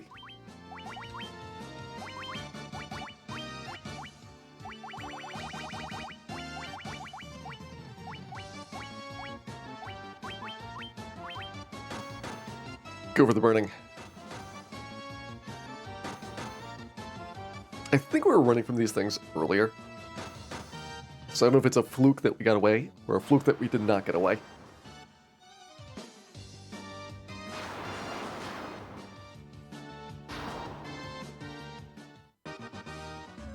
Hey, Cockatrice Claw. 36 is going to be an earth floor. Got some dry ether there. A Viking axe. Alright, it's probably not better than the Excalibur. Let's see what it is. Yeah, it's really not better than the Excalibur.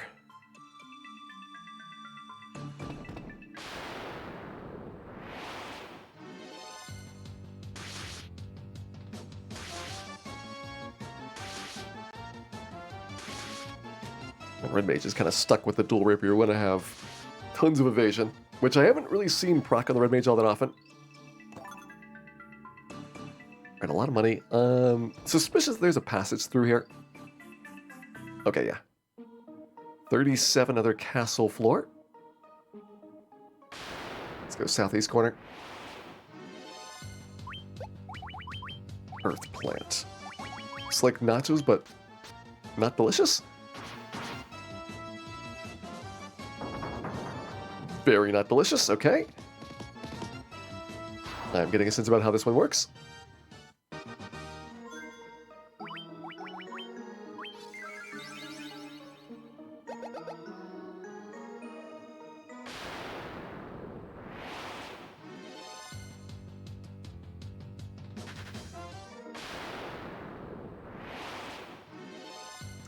Prototype. Hopefully there are no Omegas around. I am not ready for that yet.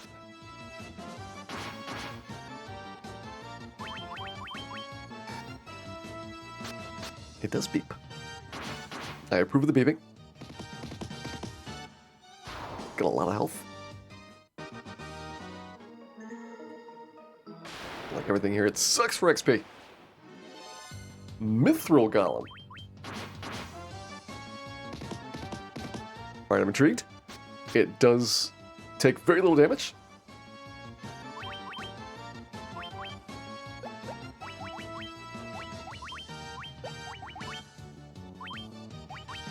See if there's an element that works on it. I see Excalibur doing a lot, so I'm assuming an element does work. Or maybe Excalibur was just a fluke.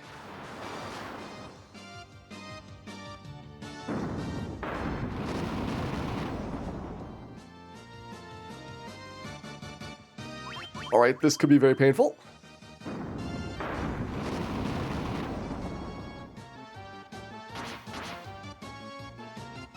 Really gotta hope this thing does not have like 2,000 health or something.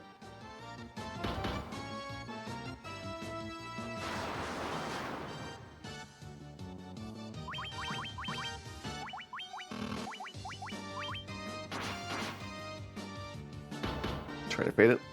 Also, I'm just kind of guessing it's the rare encounter. If it's actually common and you can run from it, then I'll feel really bad.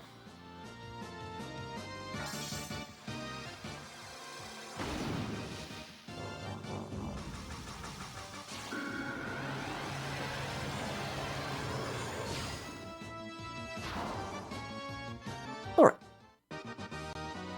It is worth more than the other fights here. I will give it a very small amount of credit for that.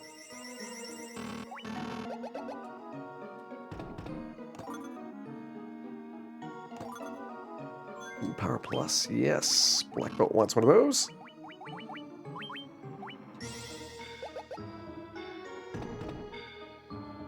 Alright, so it wasn't southeast. Going northeast next?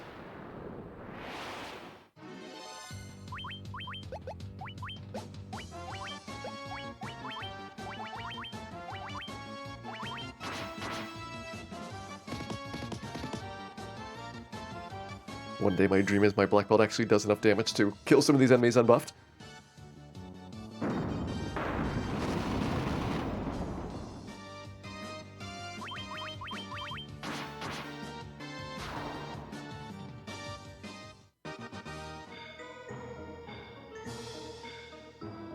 There's nothing over there. Though it really feels like there should be something behind that room in the northeast corner.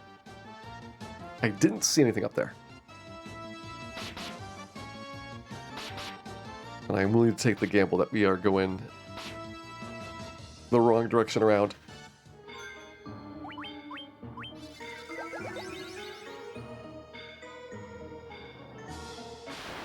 To the northwest. Okay, runnable.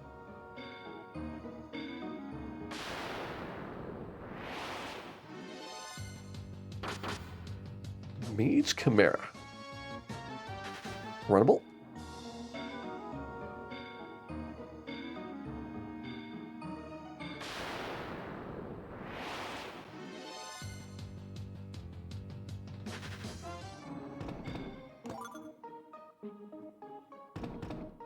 Alright, ether there. Don't see any stairs here. Nothing there.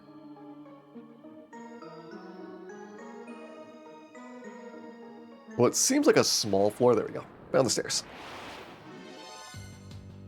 So maybe we wrapped around and we're just to the west of the start. Trying to figure out how this position works out for finding those. 38. We are very nearly at the bottom. 2 floors to go.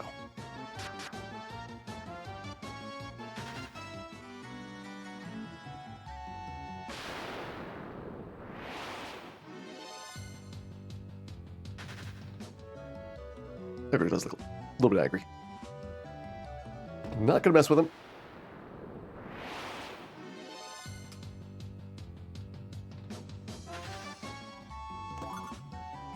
Get another apple. Red Mage closing in on 500 health.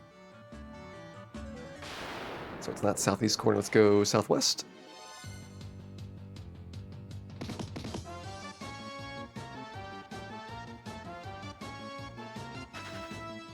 Alright, Pharaoh's runnable.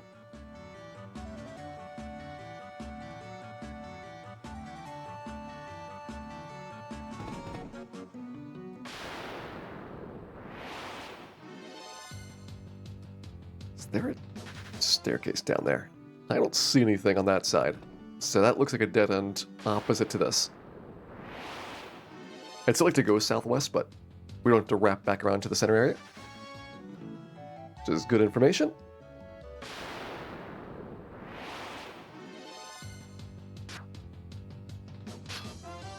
Okay, he's not getting any more slabs. I already gave my slab up. Only one per night.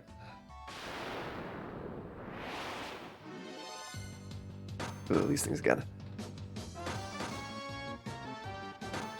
We'll give them another try at running. We ended up having to fight them last time.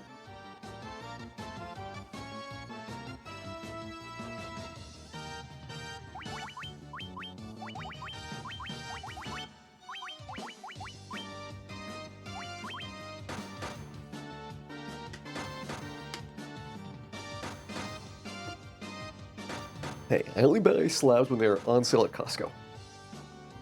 It's an excellent deal in bulk.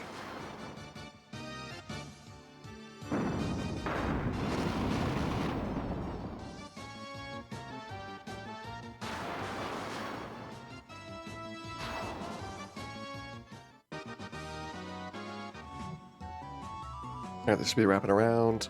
Yeah, there's no stairs. Southwest, though. Still could have something. Holding out hope that we might be right by the exit.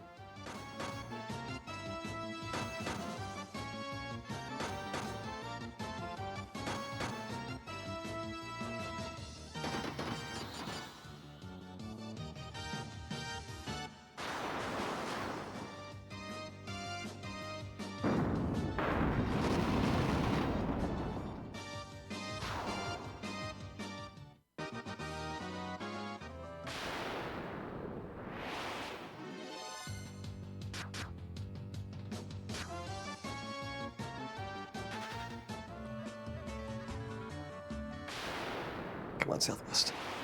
I believe in you.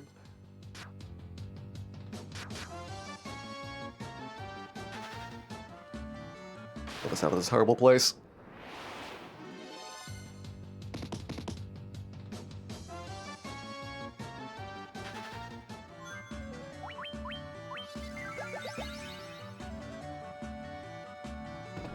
It is nothing here. All right, so Southwest is not at Northwest. Making a break for it.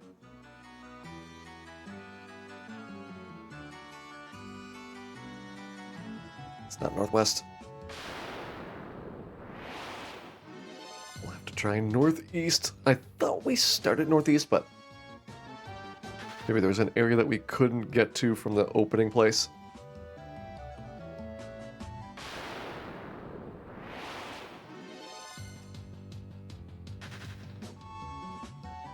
There it is. All right. 39.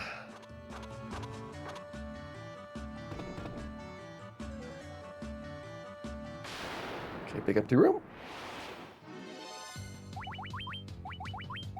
I wish it was empty. If only. If only there were no squids here.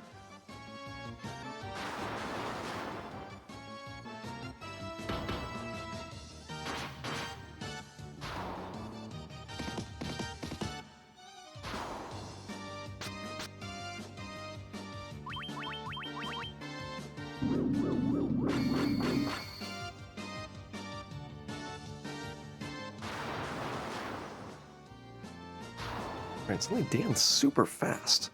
What's going on? He used to be my last character acting each round. And I do actually want to have the white mage be really slow.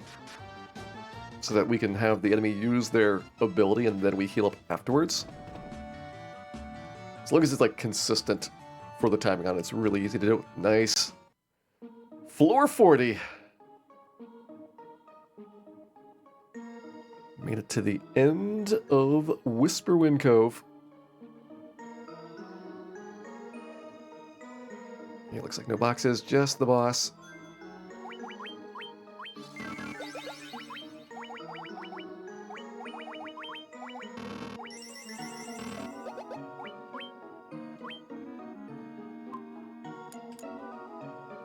All right, time for Death Gaze. I'm imagining this one's gonna be tough. Let's do it.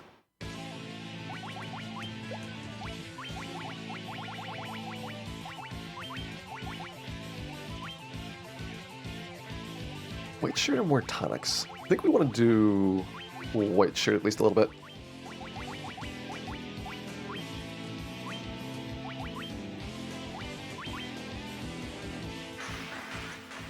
Ooh, you got X-Fur.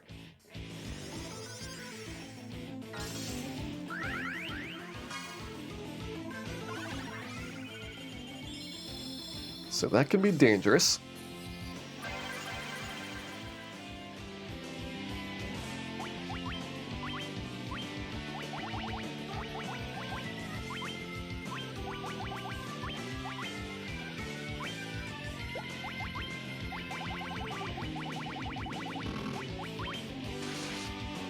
Physical attack seems pretty dangerous too.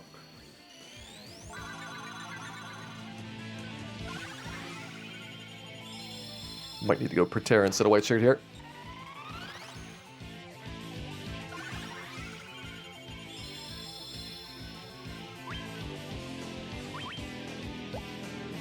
Also, I think we need more Giant's tonics.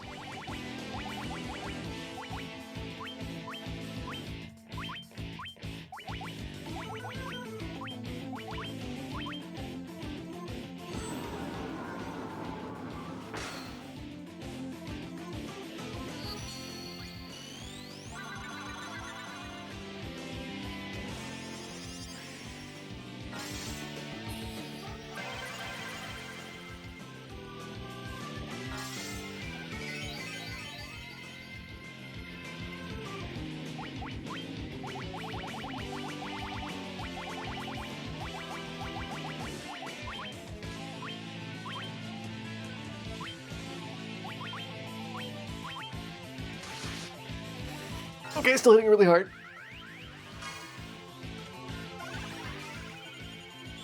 I see that that has not changed. That'd be very nice if Death Gaze were to stop hitting the black belt and maybe hit the fighter. Just a suggestion.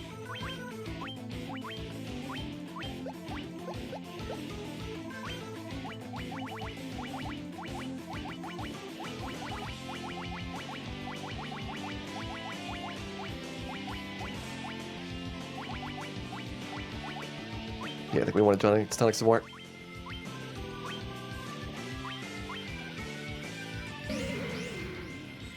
We're getting some decent value here.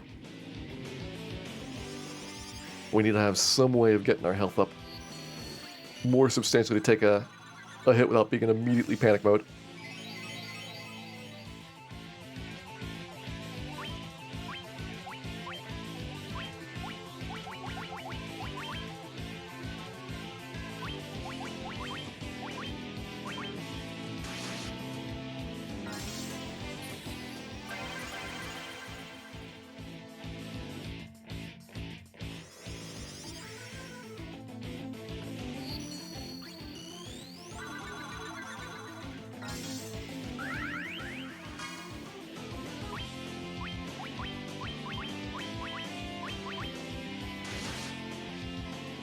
Alright, this is getting better.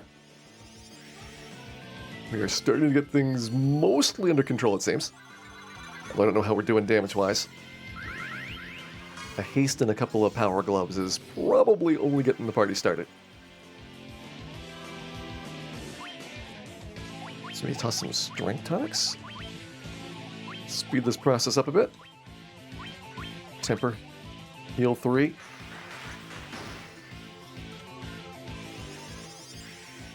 That is probably not good getting dispelled.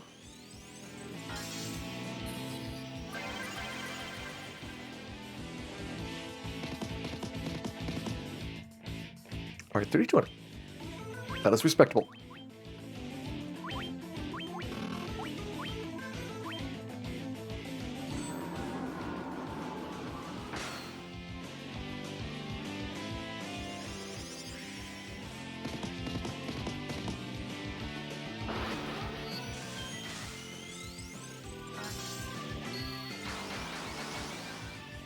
Alright, so you're back in commission. Yeah, I think we keep doing the strength tonics, free up Neapolitan to do more Proteras. Try to get evasion up here. This is the battle theme of Final Fantasy VI. Yep. These bonus bosses on the PSP version only have the themes from their respective games. So doing the last of the Final Fantasy VI bosses. We still have to do the Final Fantasy V bosses after this. But we're starting to get Whisperwind Cove seemingly under control.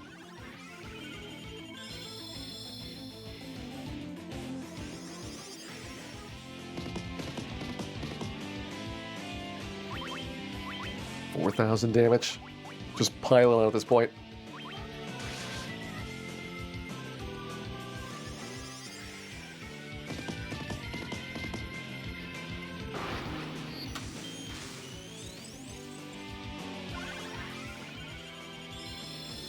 Keep it coming.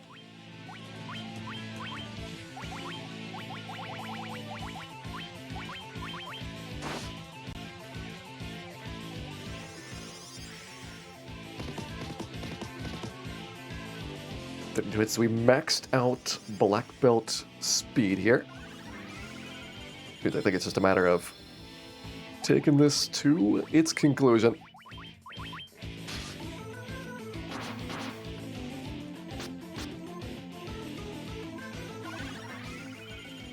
It's good how they're helping out. And the Black Belt punches thing. Wait a minute, 36 hits. I thought 32 was the max in this one. Is the speed cap higher on PSP?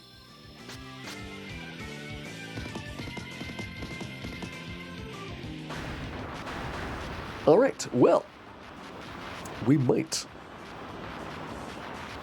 be going faster in the future. Lightbringer. This is for Red Mage? It is. So you can get a lot of damage. It casts... Ooh, it casts Fade. That's definitely being used by Dan. Oh, you also get the Ultima weapon here. So this weapon does more damage based on how much HP that you have, which is great until you start taking damage and then your damage goes down in return. I think I do want to throw over Excalibur.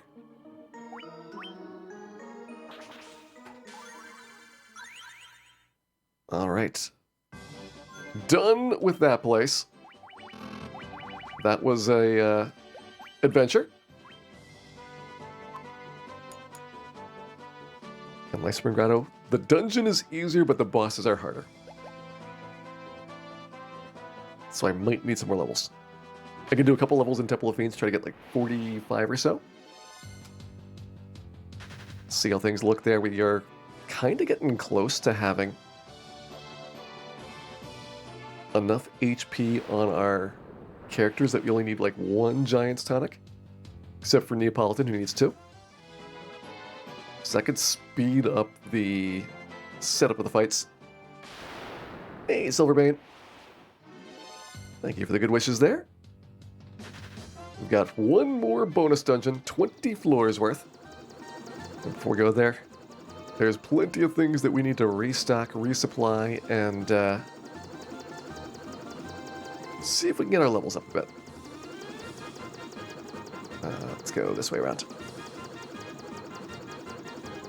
Max level in this game is 99.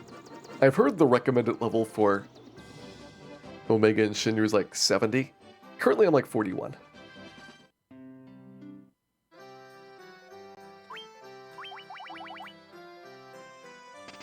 Getting a lot of those.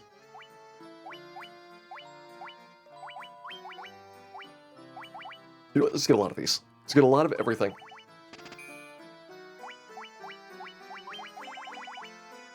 Or maybe not that many. There we go. That should be good for any conceivable use that I can think of. Ethers we need to restock as well.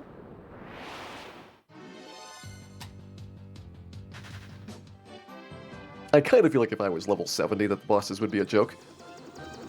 As it is, they're extremely challenging right now.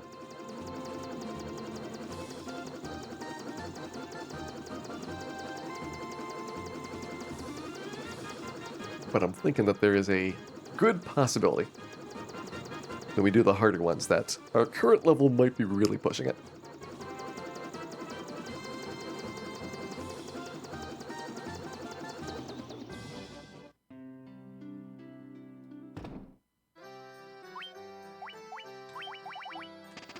Okay, max those out. We did not use any Phoenix Downs. It's kind of surprising.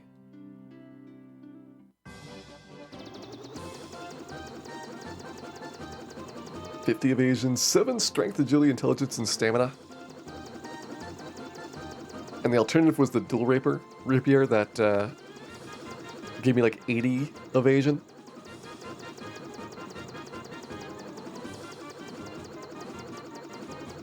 Yeah, I could see Lightbringer being interesting for that. Let's see what the stats look like. So right now your evasion's 156. 26 intelligence, so that could be a breakpoint difference. Yeah, it does give you a bonus to intelligence. 133 for evasion. So that's the big thing down. 23 points down for the stat bonuses. Yeah, I think I'd take that trade. Everybody else has such a lower evasion that being that far up is not necessarily a big positive.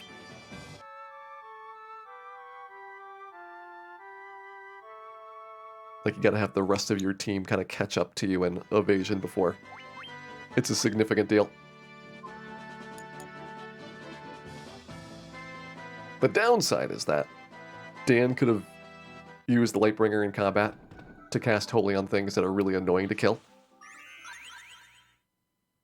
And so we won't have as much intelligence on the Red Mage to do that.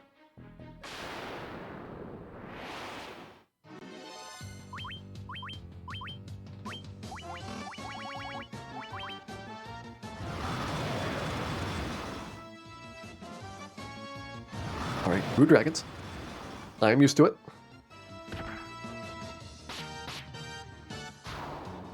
Only 2 out of 3. Can't even end a PSP speedrun with that.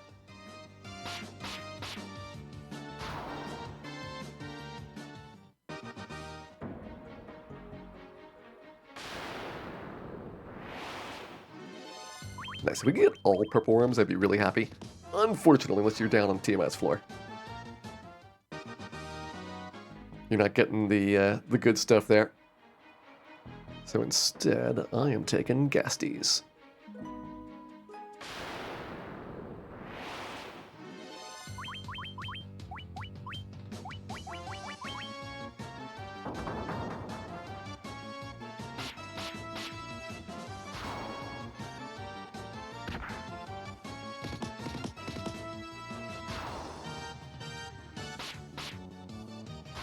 Alright, doing pretty good damage. I think the spells might be better, though. Okay, let's see breakpoints now. You're at 44, you're at 33, so neither is going to get another intelligence breakpoint anytime soon.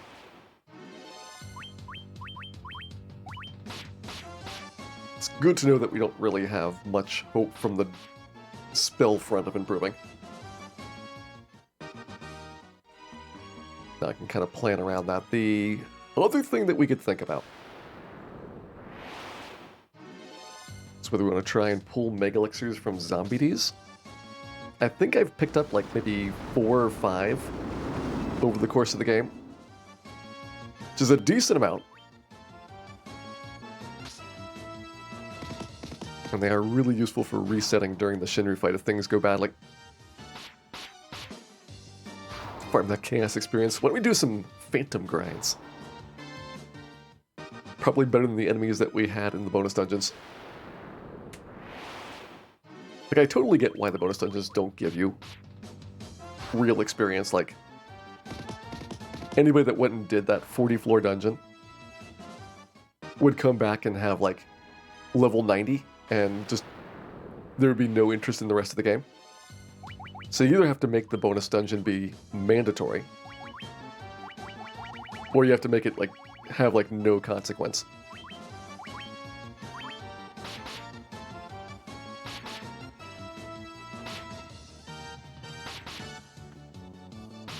I mean, even the items do kind of break the game pretty hard. If you actually farm for all of the good stuff in those bonus dungeons, then the base game would be pretty silly easy.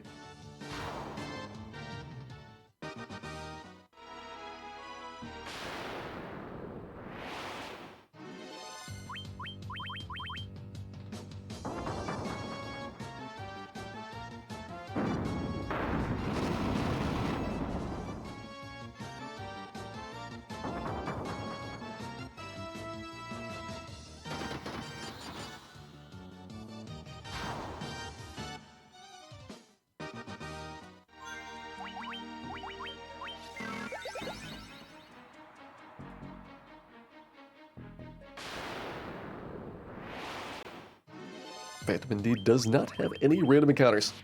That is a big plus. It is almost as good as an Agaba grind.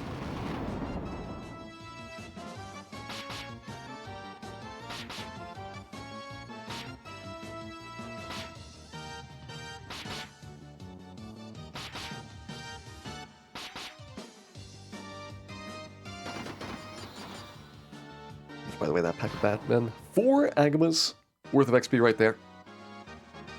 This is why this floor is so good. The Ghastly Plate is the best for XP on the floor, but you can get, assuming you get an acceptable way of killing those big pack of Batman, I think you average 3.5 Agamas worth of XP off of that fight. But the Fade weapon, the problem is Fade is incredibly slow. I think Fade is like the slowest spell in the entire game. Even worse than the nuke spell.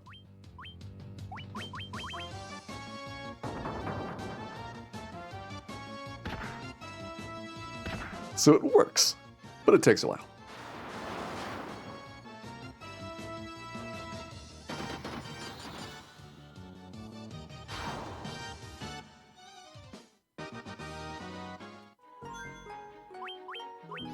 Up to 43. Oh, Red Mage. Getting a lot of HP right there. 539. The dream of having the Red Mage actually survive an attack. Oh, could be happening. I dumped every single apple and every single vitality up that we got on that Red Mage. And it's starting to make a difference. I think we got something like 15 or 20 of those stat ups. The Red Mage now is almost only 150 HP back of the White Mage.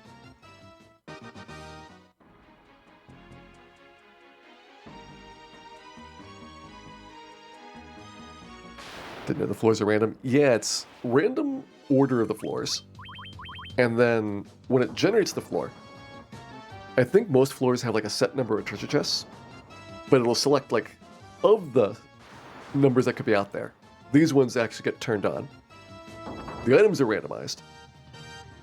And it's kind of like a one-shot through, so if you want to get the good stuff, you have to go all the way down to the bottom and then redo the dungeons. It's meant to be kind of a replayability grind.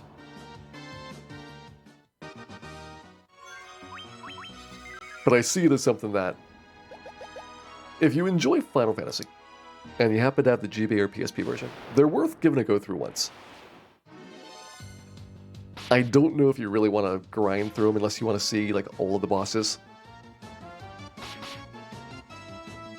Doing every single one of the pathways through, you could get extra boss in Lake Spring Grotto coming up. So we're going to see one of the two. We actually saw everything in Whisper. That one's a totally linear one. There's 2 we didn't see in Hellfire. So we got Mylon and Rubicante. Which means that we missed out on Valvalis and Kainazo. And the Final Fantasy 3 one, there's, I think, 4 pathways through it, but it's super short. So at least it's not as painful as doing a 20-floor dungeon just to see the other side of it.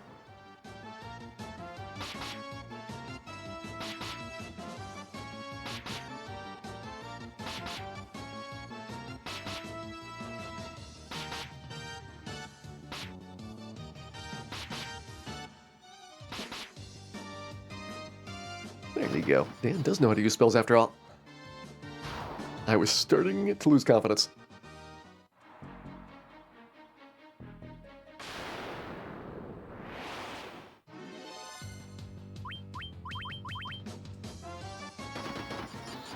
Oh yeah, there's a lot of enemies. There's even some 1 in 64s in these bonus dungeons. So I think getting a full Beasteria and GBA is a pretty big pain. PSP though is even worse, because the final boss, if you do the Labyrinth of Time, has a different form for like every single kind of choice that you could make through the dungeon. And each one has a different reward drop. So like if you do all the short paths, you get the easiest one. If you do all the long paths, you get the hardest one. And I want to say that there's like 8 or 10.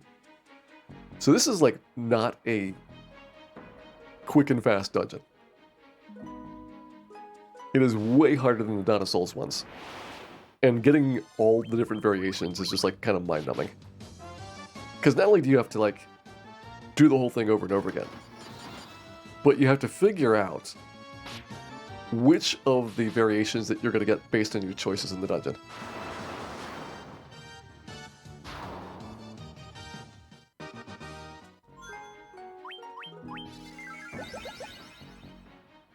Let's do one more level. I'll go at 45. We'll see how Life Spring is then.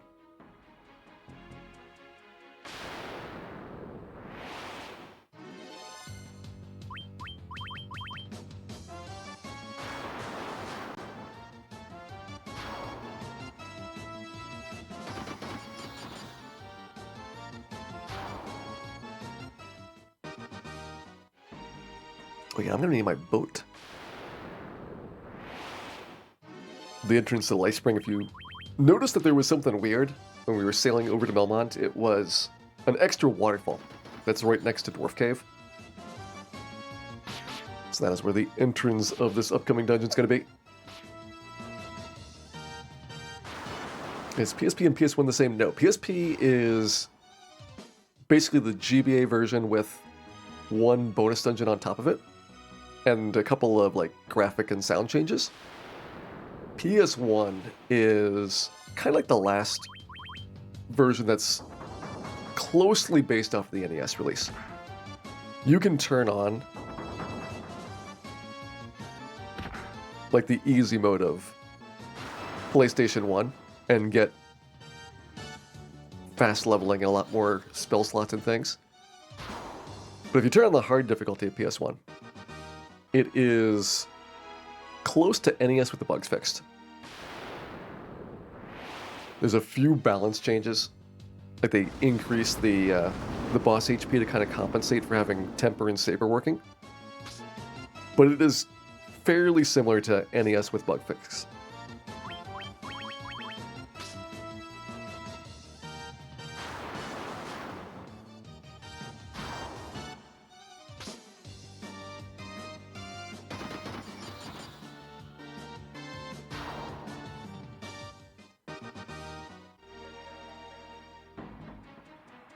Alright, come on, 45.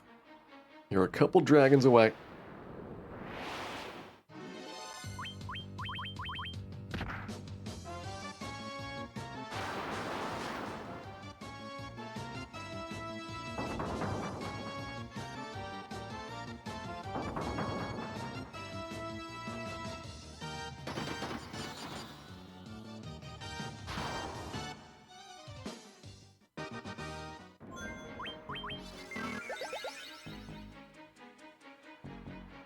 We are very nearly there.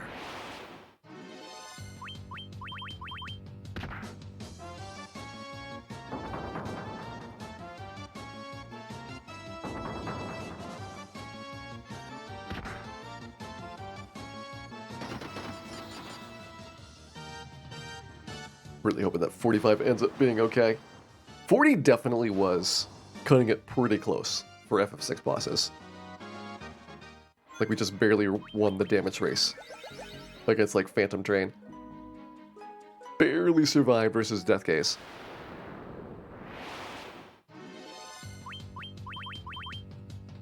And now we're gonna see how Shinru does. I think Omega is easier than Shinru. They're both very hard. Like, they're the two hardest bosses in this Dawn of Souls dungeon series. But I feel like if I get stuck on Shinru, I can probably do Omega as a backup to get out of it.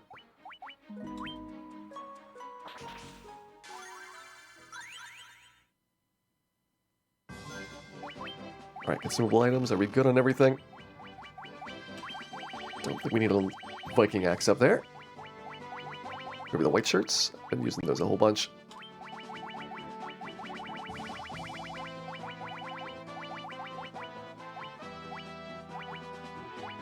Got one elixir, one dry ether. Looking at my MP recovers.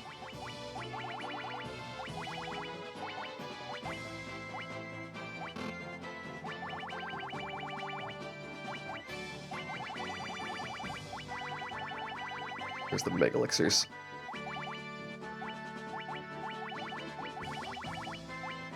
Three mega elixirs? Ooh, I thought I had like 5 of them. Okay. Definitely less resources than I expected.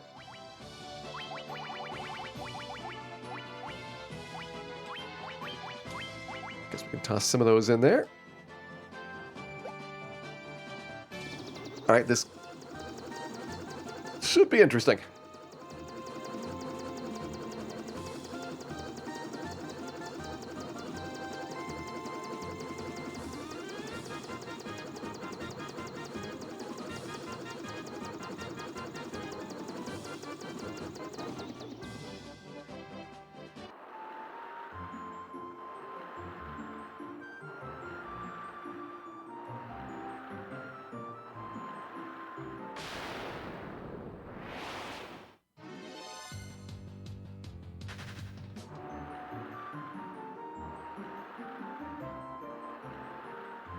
Let's go ahead and sail up the coastline.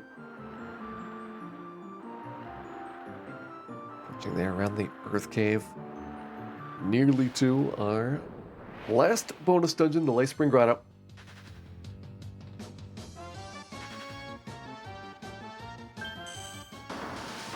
Of course, Big Eye still annoying.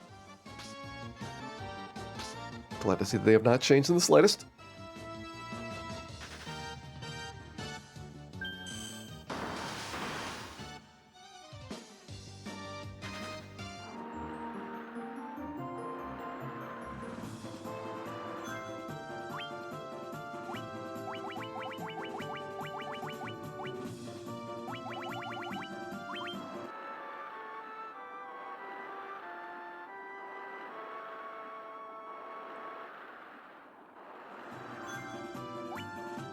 Alright, before going in, since I've been streaming for 7 hours, I'm going to take a quick break here.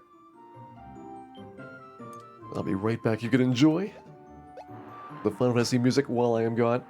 I will see you all after I grab a fresh drink here.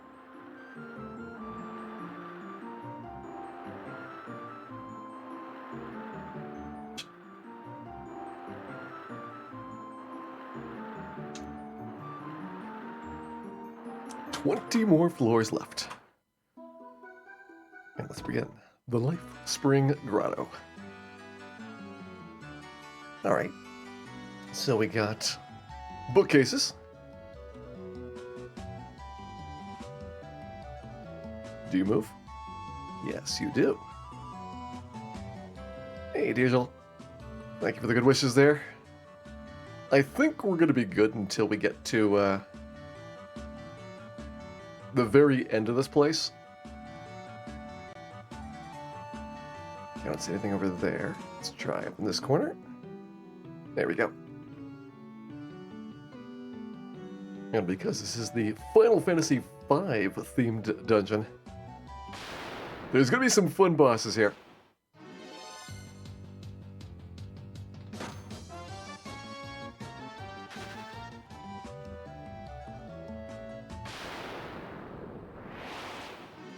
Definitely think this might be one of, if not the best, of all the Dawn of Souls dungeons here.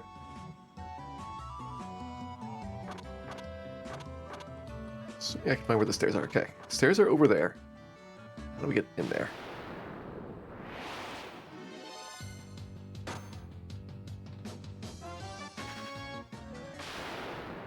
We're almost there. Very close. Just around the corner. All right, floor 3.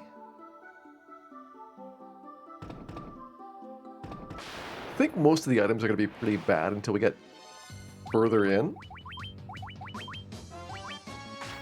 We were getting good stuff in Whisperwind, because once we got past, like, floor 20 or 30, I think the quality level goes up quite a lot. I imagine for this one, it's going to be past floor 10.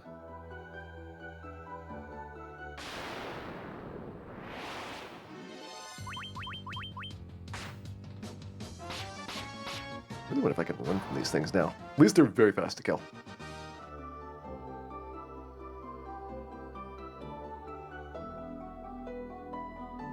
Okay, it's not down there.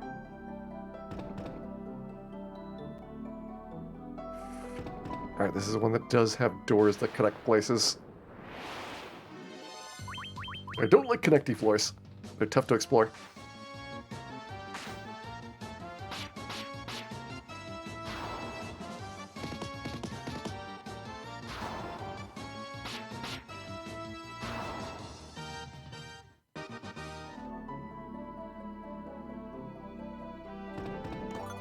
Alright, so southwest we can cross off the list.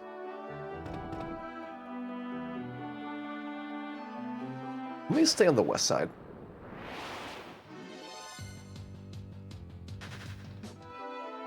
See if we can clear this place out before going anywhere else in here. Hey, iBeat. Welcome in. Thank you very much for resubscribing back for 17 months. And definitely hope you enjoy some Final Fantasy PSP tonight. There will be a lot of randomness. That is for certain. But I definitely hope that we can tame this last dungeon that we've got here.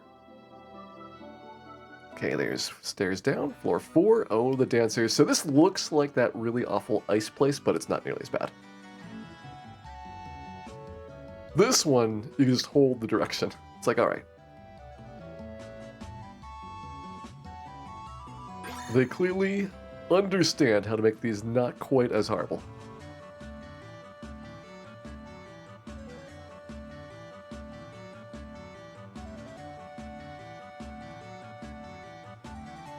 We'd have to go this way. There we go.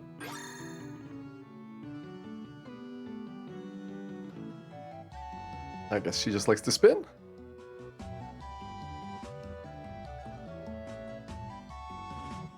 Which is the right path? Oh, we picked the right one. Missed out on the treasure chest, but I'm okay with that. Now for the mermaids. Head north, you'll find a place with several pillars standing in a diagonal row. Blue.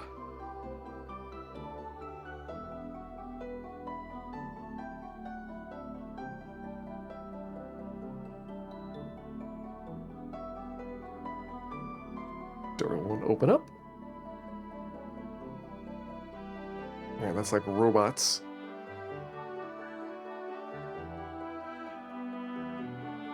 I mean, you're blue, but evidently not the right blue mermaid. Okay, there's a thing over there.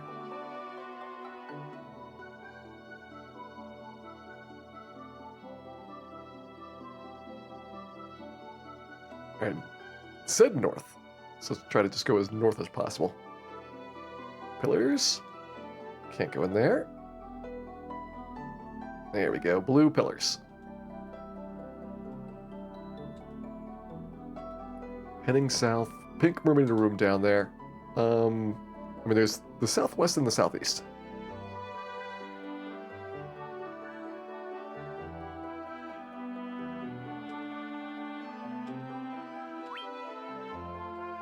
Alright. I forget exactly how this fight works, but I hope you understand.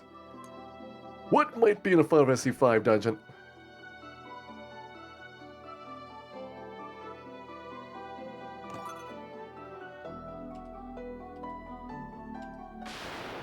Let's go.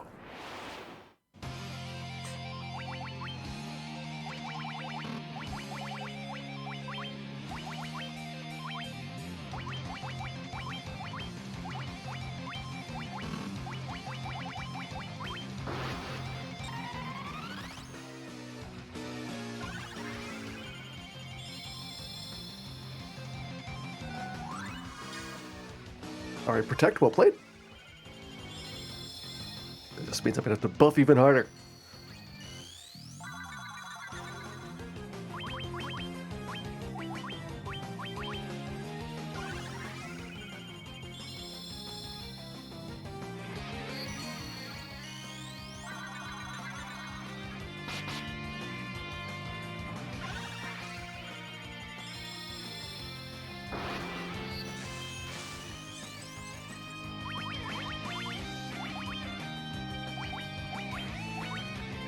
I guess we should mostly keep up with that.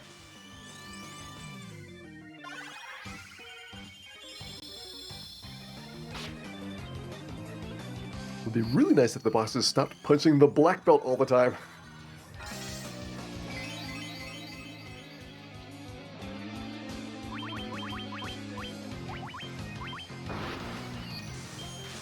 I don't know how they managed to spawn.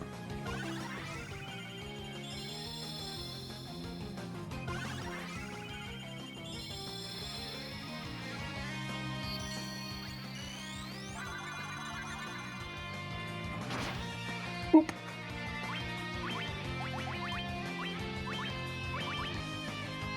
Alright, let's see how our damage does.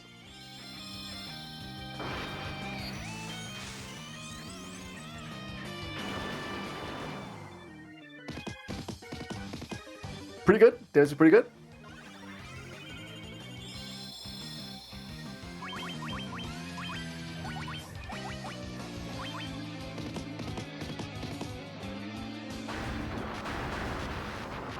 Glitchless is down. Good fun. Hey, Zerazat.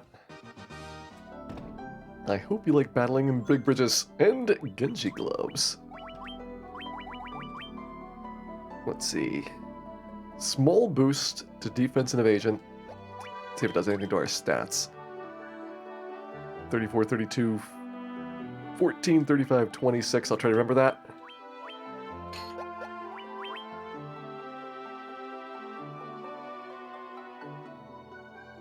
Alright.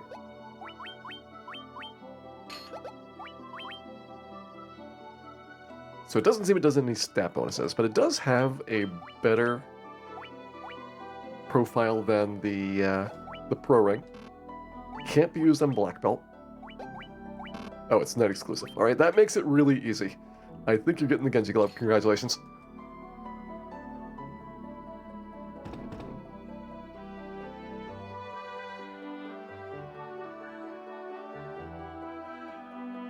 It does remind me. Let me see how that gear has gone. So now it is...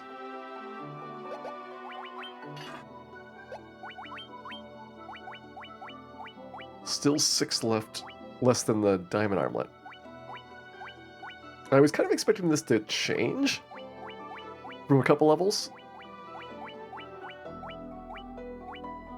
Because at some point I want to put this armlet onto the red mage, who gets +8 defense from it.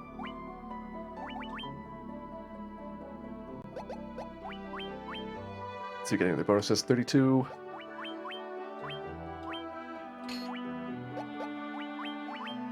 So it's +3 strength. It's a small increase in damage.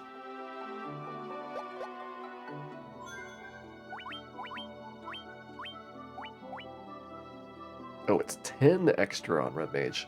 Alright, I'm going to take this. I am very worried that my black belt is kind of squishy compared to my other characters, and black belt is my main attacker, so that's usually a bad combination of things.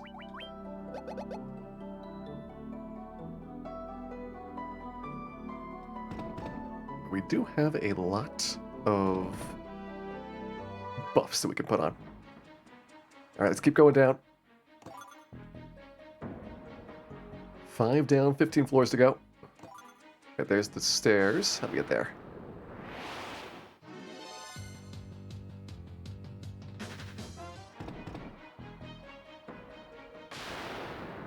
So it looks like we need to go down and then come back up and around to get to the northeast corner.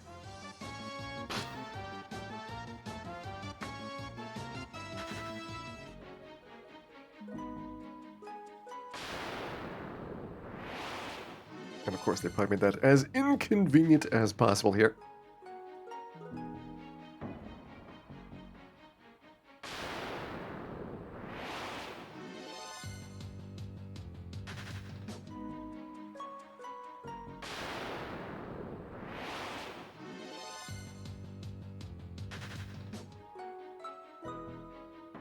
So go down and around. There we go.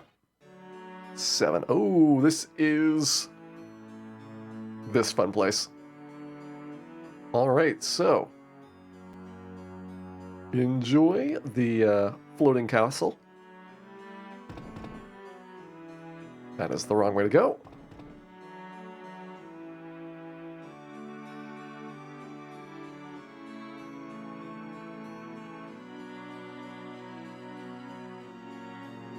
I think it's a really cool level design. I am glad that they did not overuse this a whole bunch. It would have very quickly outstayed its welcome if they had done a bunch of these.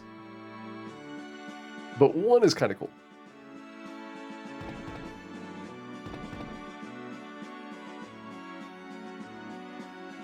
Alright, looks like this is just treasure down here.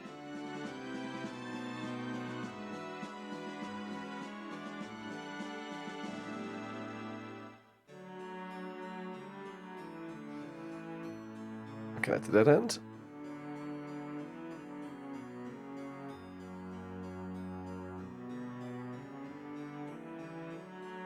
This is going somewhere.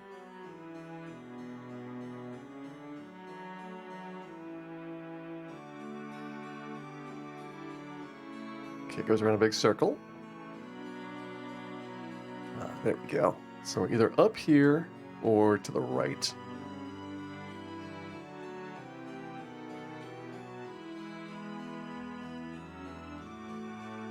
This feels like treasure.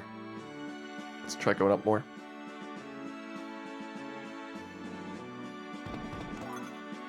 Ooh, nice golden apple.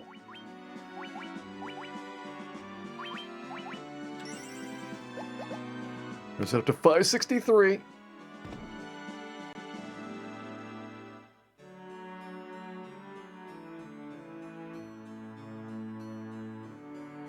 Nope, that's a dead end. Okay, but I see the stairs.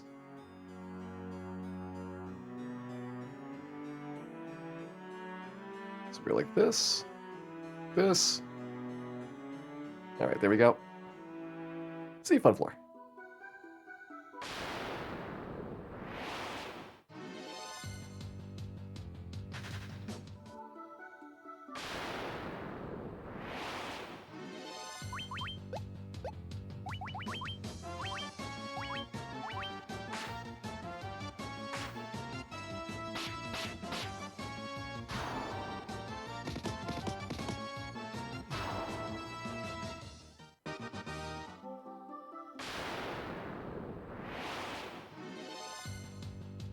Now to figure out where we are going in here. So if we got this corner anchored off, I think we start going southeast. Chase the edge of that side of it. Grab the chest, then chase the edge. If I'm getting golden apples, that's definitely a floor that I want to open stuff up on. I was thinking I wouldn't get decent items, but that's a pretty good one.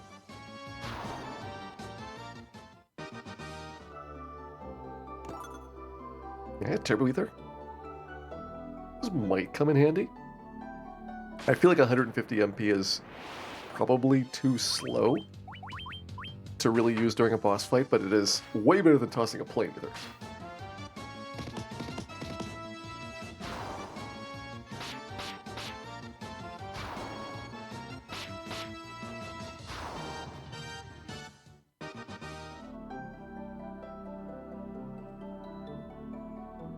That turbo was like 500. No, it is. I think the exact same as a high potion, but in MP form. So like 3 times what the base item is. All right, B9. Got a marshy floor. The really good one is the dry ether. That is a full MP recover. But I think I've gotten like Either only one or two of those. I was actually kind of surprised at like how little we have gotten from these later bits in terms of extremely useful battle items.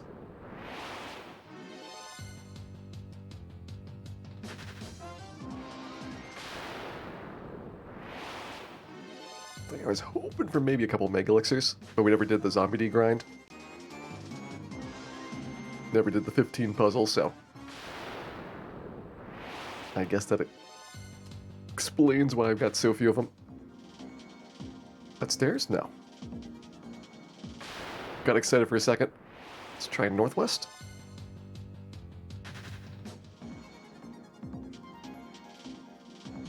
Okay, I don't see anything up there. I can't decide if I want to get into that really awful rocky-filled place. It's either where we want to go or it's where we absolutely do not want to go. There's no in between.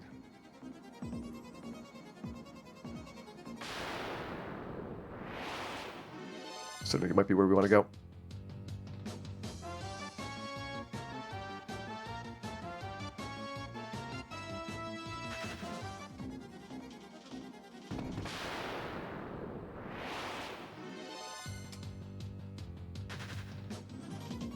Yeah, the bone zone's pretty on point here.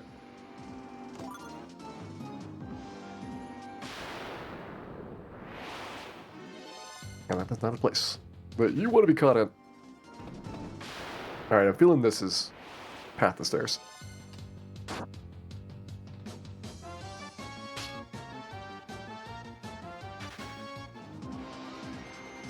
There we go. So how do we get into that room?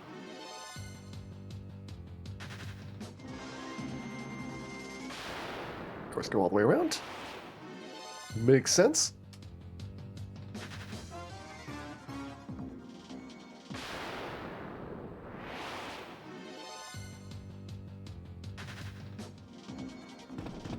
I don't even care if there are boxes down there. I just want to get to our next boss. There's a box down there. Well, we're on floor 10. So it looks like you are the only way through this place. A little bit longer than expected. Yeah, I was thinking it would only be 7 hours, but 8.5 is looking more likely at this rate.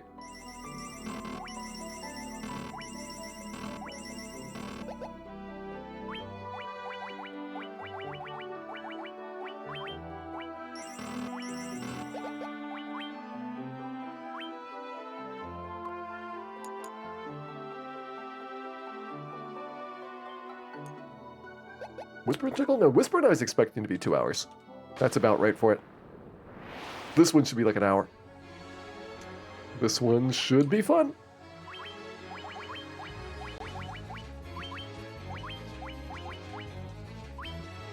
I don't know if I need health or not.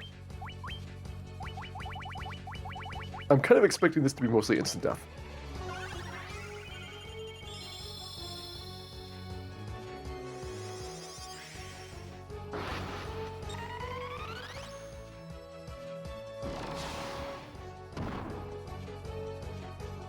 Also, I'm extremely shocked that it did not happen to Dan. Very extremely shocked.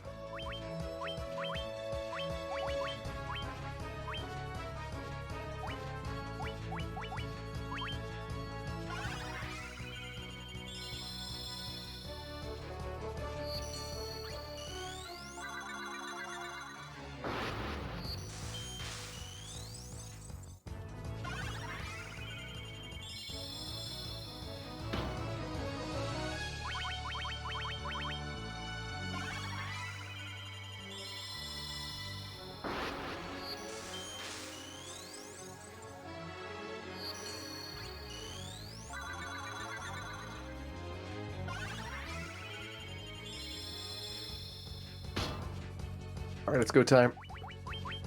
Let's see what our damage is like.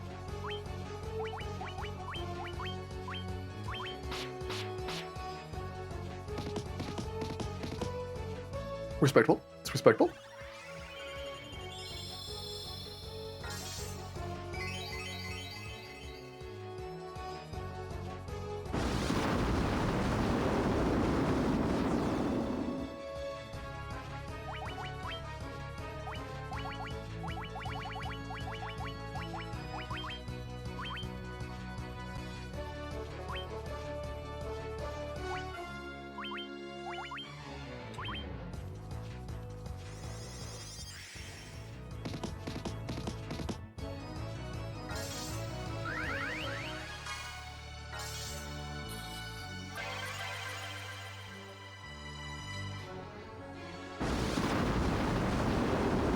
Alright, we can out-heal this.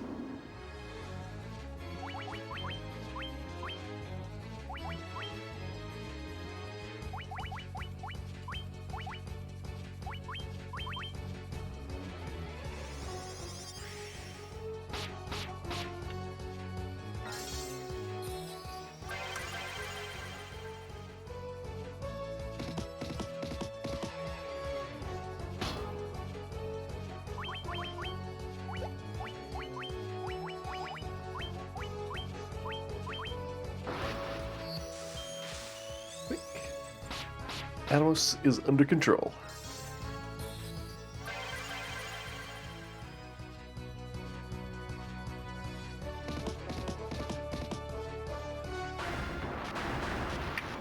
Halfway through. 10 down, 10 to go. I don't remember if there is a floor 15 boss. Oh, and there's that judgment staff. A little bit later in this version of the game that I remember from our playthroughs earlier in the week. May have just gotten unlucky on the drops.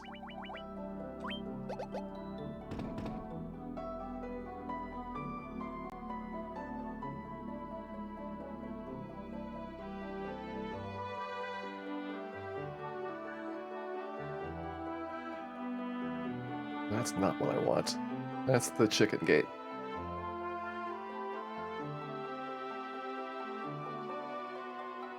They still in the first 10? No, that's in Temple of Fiends.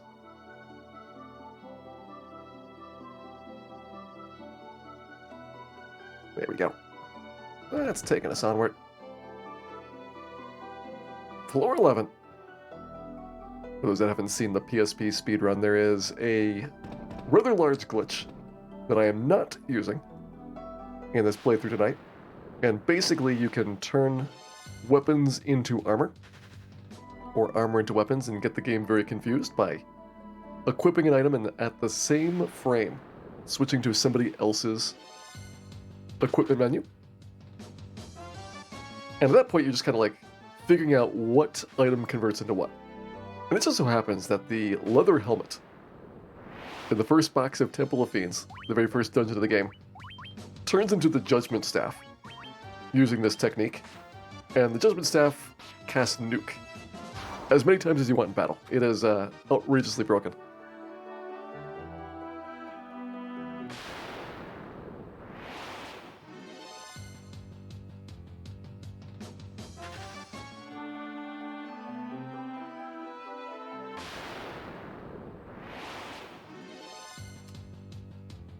Alright, I'm not seeing anything here yet.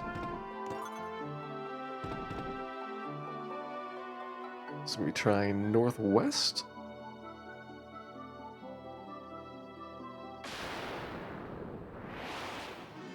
Seems like there's some pretty hard walls between the north and south parts of the dungeon, so we are either in the correct half or we are not. So I'm somewhat reluctant to flip, but I don't see anything down the south here. So I'm gonna bail. Gonna try the north and hope that we get lucky. Blue shark. New shark friend. There we go. Down the stairs.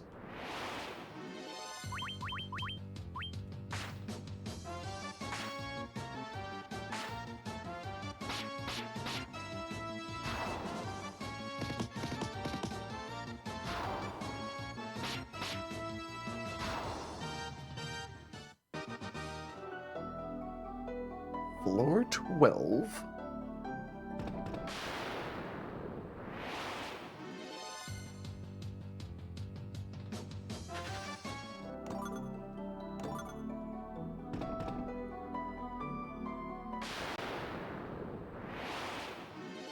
At this point, pretty much the only thing interesting that we could find item-wise is something that helps with the Shinru battle. Which I think getting Neopal to 599 health would be really good. I think that getting anybody else to 799 would be pretty good. But this seems like it's a tough thing to do without getting levels.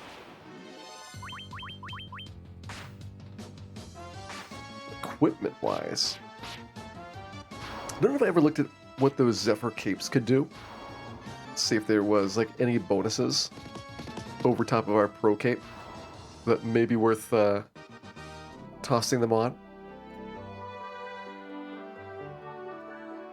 Because I do have a bunch of those things. I kind of remember them being not as good as the Pro cape though.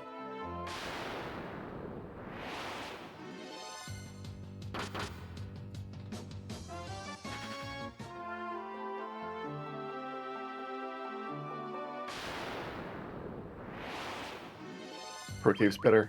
Yeah, I think it was like the elf cloak. There was something that was better than the Pro cape, but I don't think it was the Zephyr one.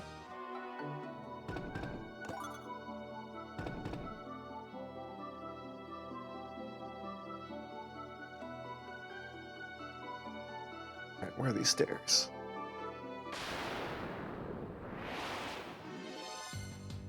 South Pass seems promising.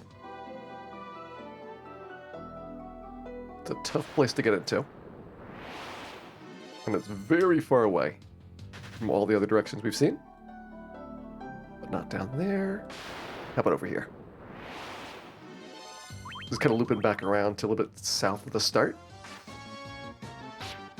I feel like they like to put exits close to the entrances, but extremely hard to reach from them.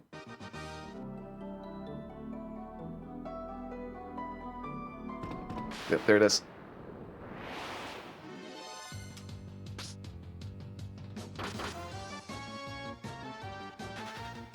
Spotted it. Alright, 14. Ooh, there's Silver Apple. Yeah, that's going on you. Everybody's up to 568.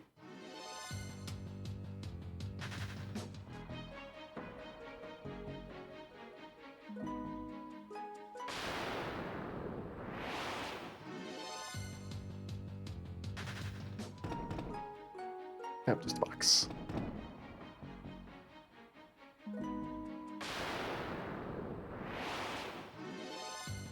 Because you can get stat-ups and apples and drops and things that increase your HP, MP, and base abilities permanently. If you do these bonus engines enough time, you can actually max out your characters. It would be so ridiculously unnecessary. In addition to being incredibly tedious, that I can probably say that I will never try to do that. Not even for a challenge run.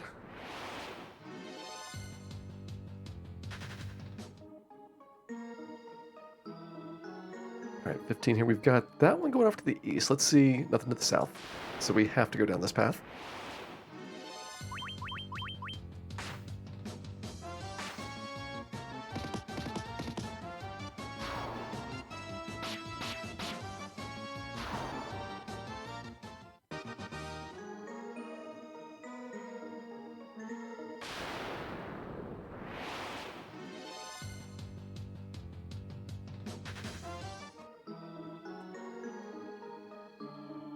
Alright, that room seems suspicious.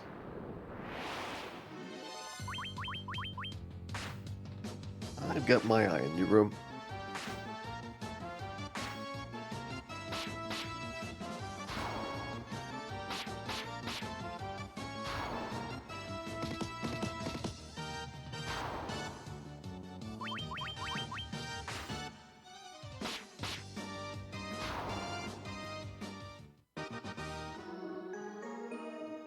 But how do we get in there? From the south, maybe? Gotta loop around. There is too many death elementals in this place tonight. It's like the one thing that seems to be unrunnable here. Although it just might be because it's incredibly ridiculously fast.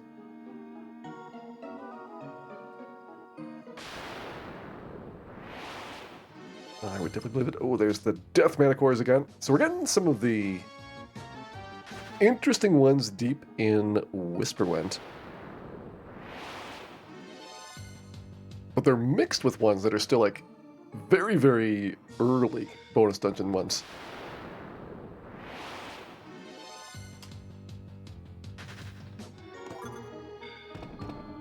Nice. I'm glad we got that potion. Now I am assured of victory. It felt better when I couldn't see the potions, because we already had 99 of them. I slightly regret using potions to heal my characters now.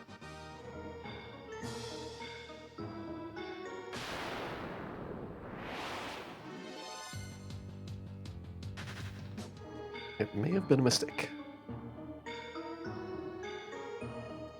Alright, this has got to be the stairs, yeah.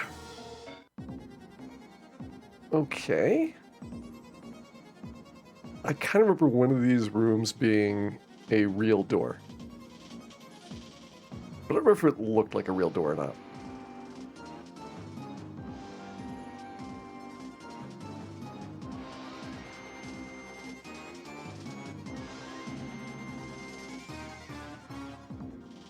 Okay, so we got this one, we got down the east side.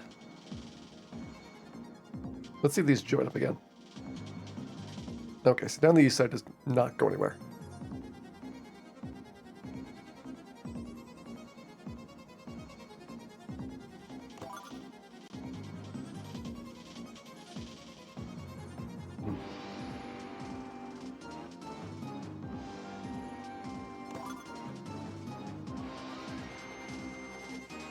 That's not the real one. Okay, that one that does not have a red roof, because it's different than all these other ones, I bet that's the real one. Just gotta figure out how to reach it.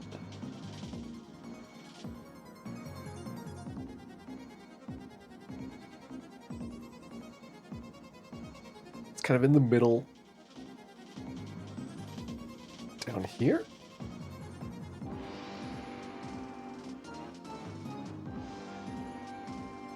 Yeah, there we go. 17. Oh, it's vomit time. Time to murder some dragons. 1 red dragon, 2 white dragons, 2 holy dragons. Oh, I will murder as many dragons as you want me to. Have no fear, Bahamut. Silver! Alright, not the one we wanted. Still looking for red, white, and holy.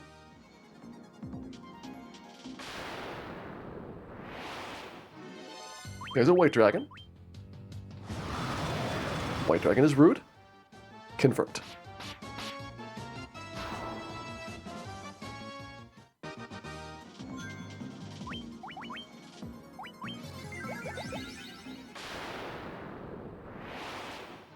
See, this is how class change should work. Kill all of your rivals.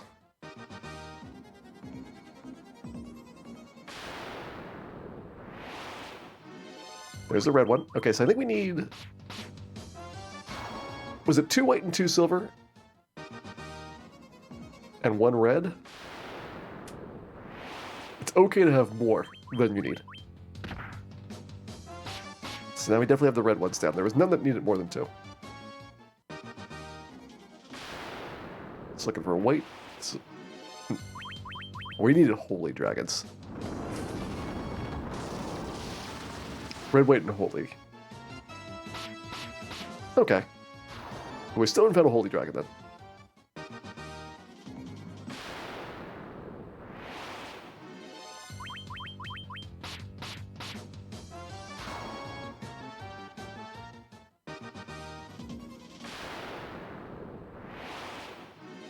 There's one.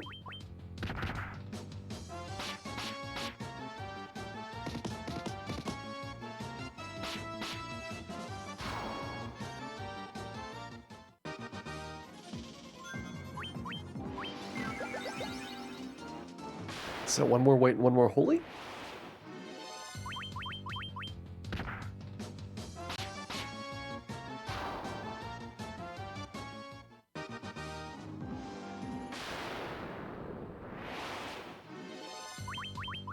Come on, Mega Elixir.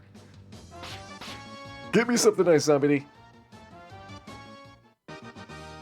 No Mega Elixir drop.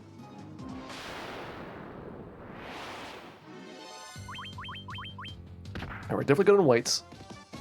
So I think we need one Holy Dragon left. And that is it.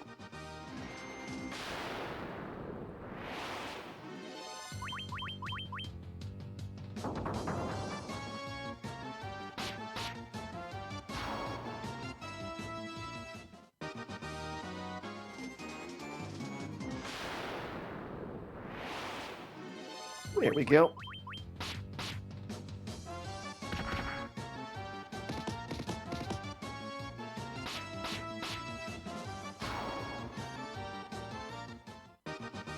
All right, Dragon Extermination complete.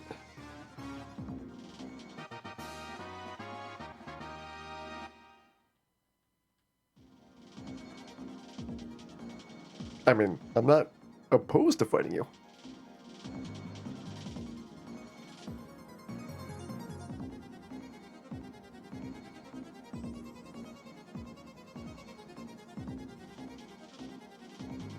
Stairs or where? There we go. Of course, blocked by dragons. B18, we are almost there. We're 2 floors away.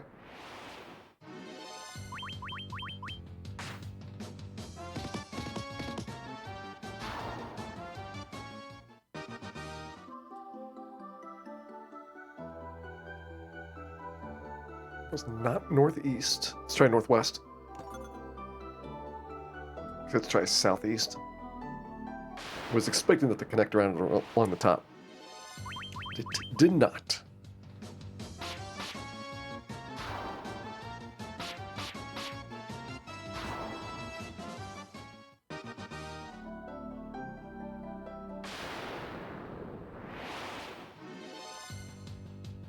Yeah, it's kind of weird that even at the very bottom of Life Spring here, you're still getting quite easy enemies. So, Whisperwind had a far, far more difficult bit of random encounters. And they're not like individually hard, it's just that you have to take them kinda slowly.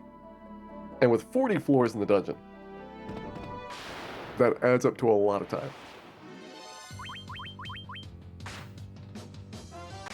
I think Whisperwind probably benefit the most if you're looking at, you know, a walkthrough of this that had all the dungeon floors. Kind of knowing where the stairs are would make for a lot less travel time in that one.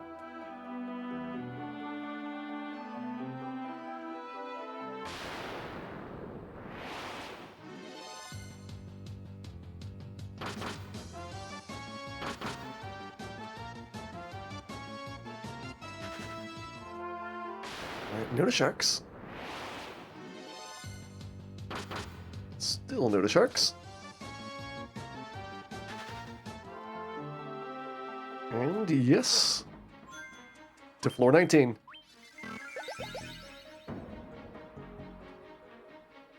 One floor to go after this. Sage's Surplus. Sounds like another hat. Is it White Mage Body Armor? Ooh. Enhances intelligence? Yes, that is good. We're at 46 right now. We don't need to wear the white shirt. 51, yes, we got a multiplier. That is a big find. It's our first good equipment item that I think we have gotten in the entirety of all these bonus dungeons from a chest.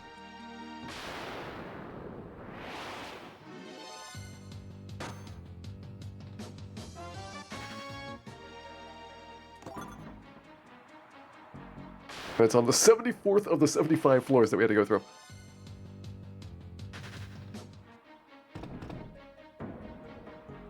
Imagine trying to grind this out for all the stuff that's in the bonus dungeons. It would take a long time.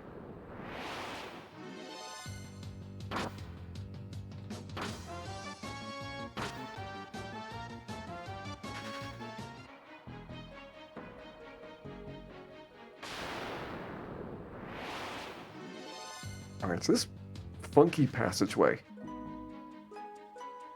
doesn't go anywhere. See a dead end there. Can't go northeast. Debate about whether I should be going into the rooms or staying out. I think we have to go into the rooms.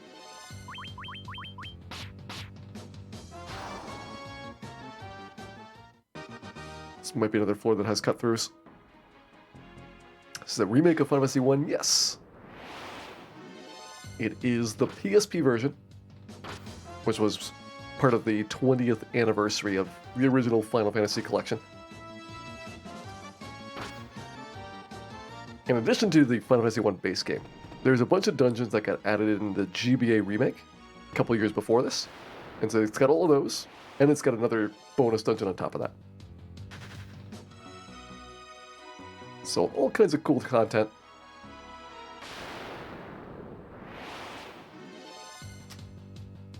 Well, at this point, it's kind of getting a little bit tough to have easy access to PSP games. It's the one downside is that they didn't incorporate all of this stuff into the Pixel Remaster version that came out on Steam last year. So PSP is really the only way that you can play it unless you also have a GBA. Alright, I don't think we need a plate. Don't need whatever's in that box. These dungeons that I'm in right now have some of the bosses from other Final Fantasy games. So we're currently in the Final Fantasy V themed dungeon. And we are one floor away from the hardest boss that these dungeons have to offer.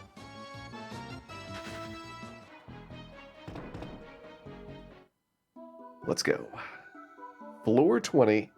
I think Shinru's on the right-hand side.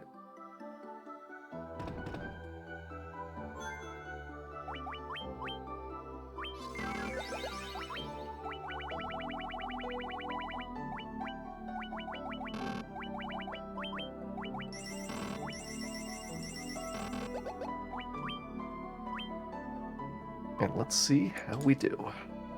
This one, I am pretty worried about. One last check for that Pro Cape versus Zephyr Cape. So you lose 4 defense. Unless you got a bunch of stats, I don't think you can make up for that. 51 intelligence on the White Mage, which is great. Our evasion's not particularly good, but we'll try and work on that.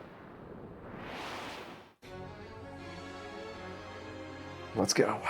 So, should be fun times. I'm thinking we have to get a whole bunch of HP ups at the start. I don't know if you can really prepare yourself enough.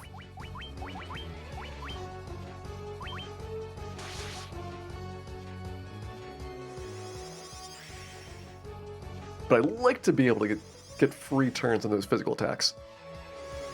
That'd be kind of convenient.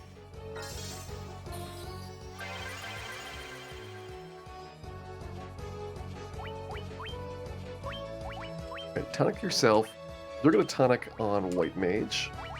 Let's start the Proteras, see if it makes a difference.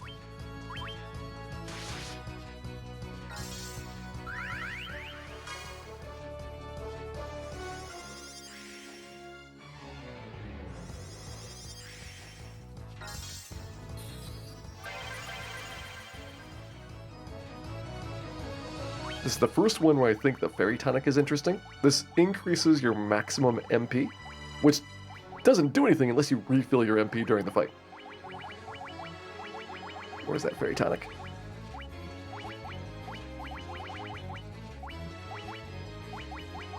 Should be here somewhere. There's Giant, there's Strength. Okay, there's Fairy Tonic.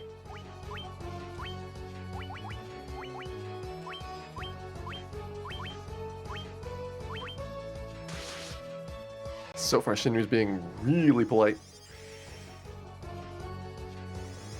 It's a flashier version of the original Final Fantasy. I mean, the base game is all there. These bonus dungeons coming from the GBA version are all new content.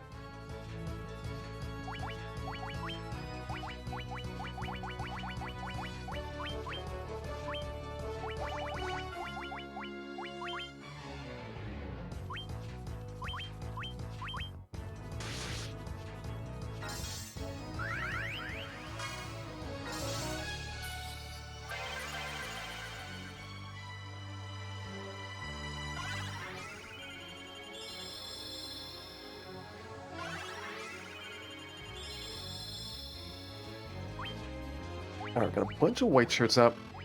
Are we starting to attack?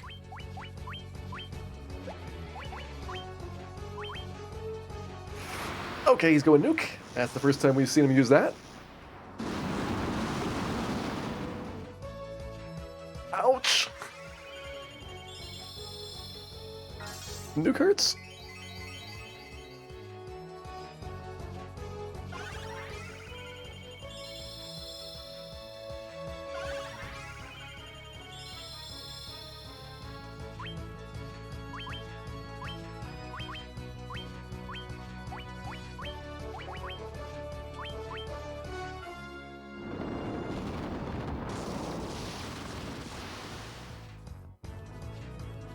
That at least we can out heal.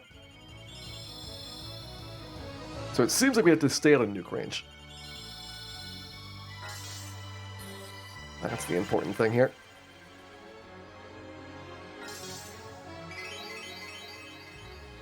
Alright, so I think the plan is... let's have you two start buffing up. Got a bunch of these Hermes shoes, which cast haste, and I don't really need to do that all that often, so... I'm going to use one of those now. Giant's Glove, Cure 3, keep up the heal 3s. We're definitely taking less damage from the physicals, which is good to see. The Pateras and Invisors have been helping out. And we need those turns to recover from nuke damage.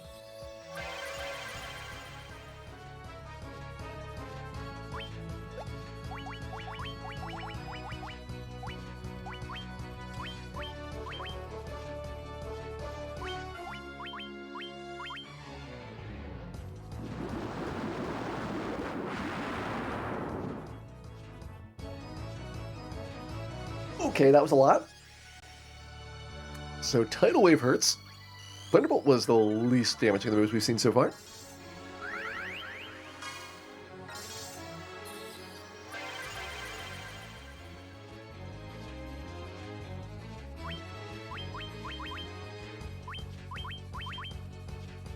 Ooh, another flare. He's given me some nasty stuff back to back. I liked when he started with the physical attacks. Those were good. I missed the physicals.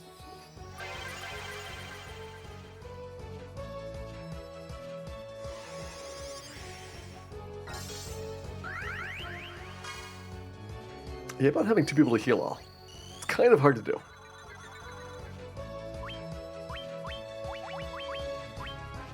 So my alternative plan is to burn him as hard as we can. Let's see how much damage the Black Belt's doing. We got a couple of buffs up. We're at full health.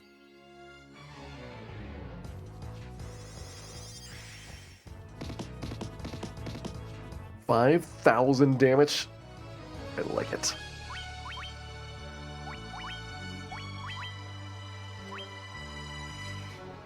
Preemptively Terra or Hilaga? I'm gonna Hilaga.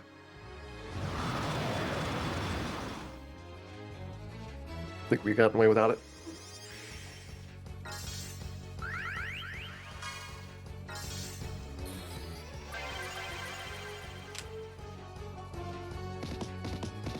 $32 hits. Keep drinking.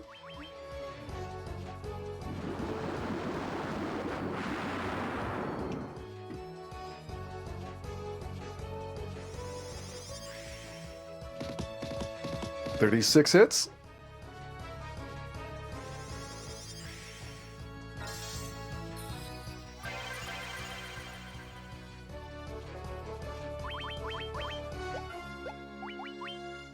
Let me Cure 3 you.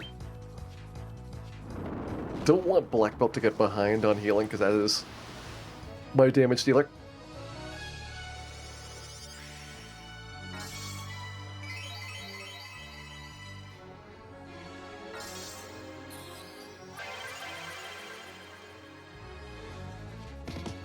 $44 hits.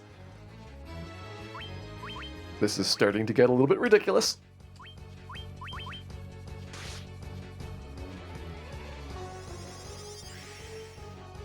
And somehow, Despite all of these speed drinks, the black belt's still going like last. Black belt might be too fast. 52 hits.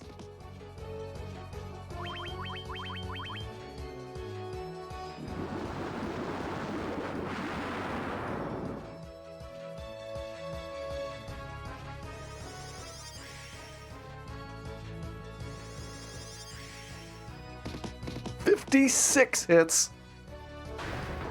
And Shinmu goes down.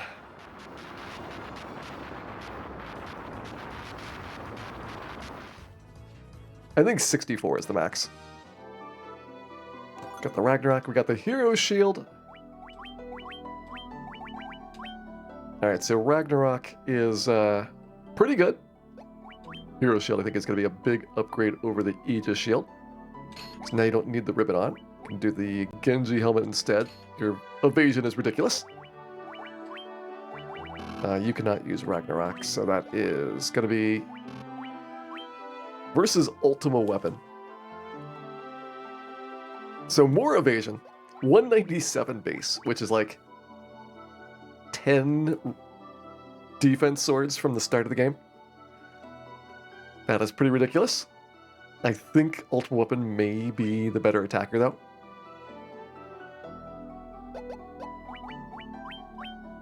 Let's see if there's any stat changes. 35, 32, 17, 35, 27.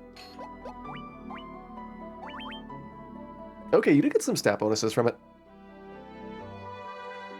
I guess we'll go with Ragnarok.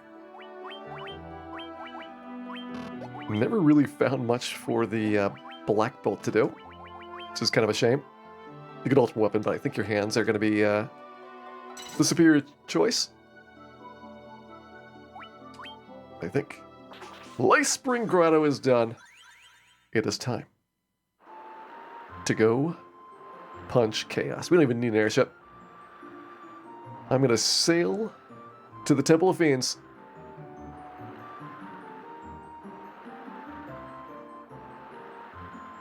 And he's going to regret a lot of things today.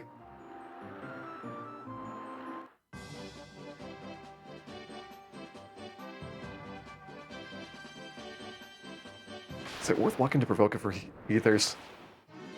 I don't think it is. I think we just go Temple of Fiends.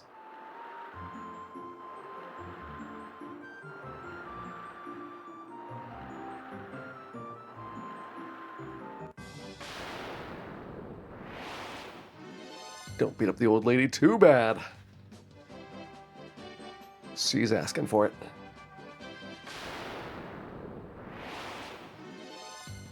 Alright, Captain Vittles. Have a great night. Thanks for hanging out this long. It has been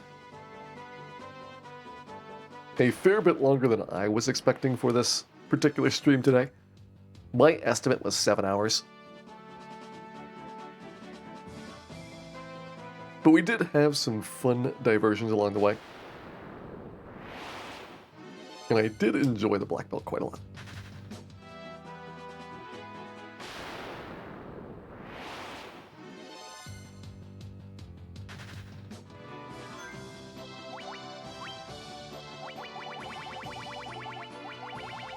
I have no more cottages. Alright, tend to this.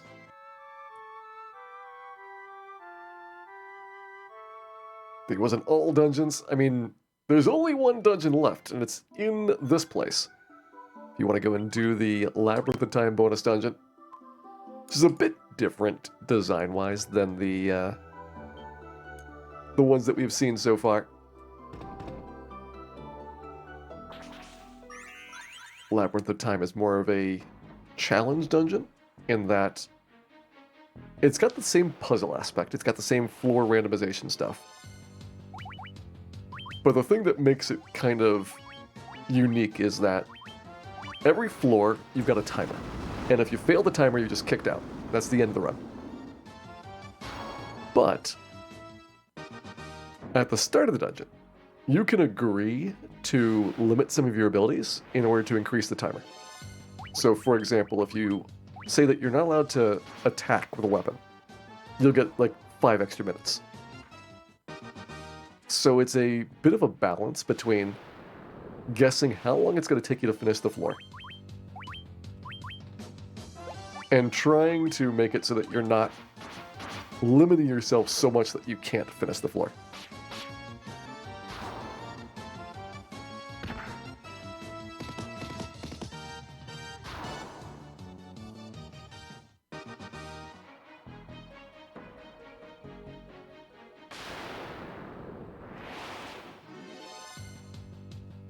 I'm pretty sure I've done the Labyrinth of Time Crystal Rose in the past. I probably have a highlight for it. I just don't think it was like a single stream doing the entire game with all the bonus dungeons and then also Labyrinth of Time on top of it at the end.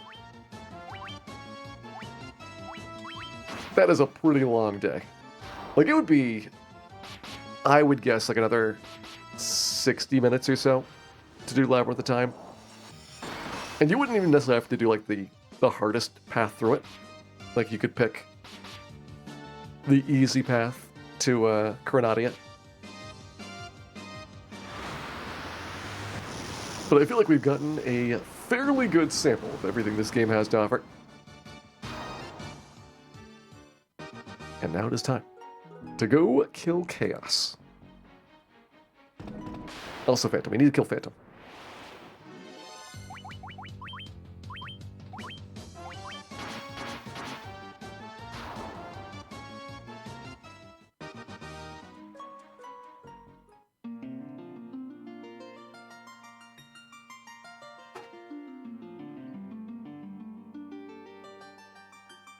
Player loot. And head in for the showdown. Now the funny thing is we actually have worse gear on right now than we do in like a PSP speedrun because the PSP speedrun has the ridiculous glitch gear to just kind of crush everything. But our characters are so much sturdier that you don't have to worry about dying.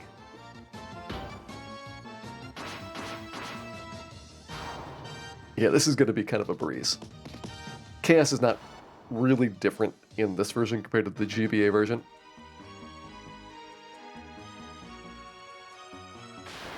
So he gets even more out of hand if you end up doing the Labyrinth of Time.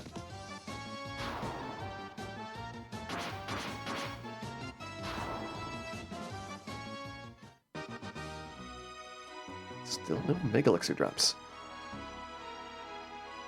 I don't think we've had a single zombie to drop one. Yep, 20,000 hit points. It's 10x the NES version. Most of the other bosses, like PlayStation 1 was doubled. I think this one is tripled for all the non-Chaos bosses. But Chaos at 10x is a pretty good challenge.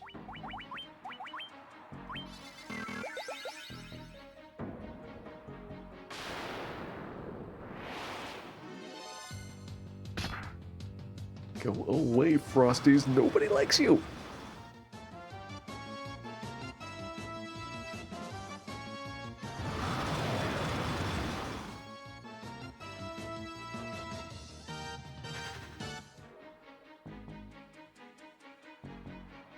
On to the elemental floors.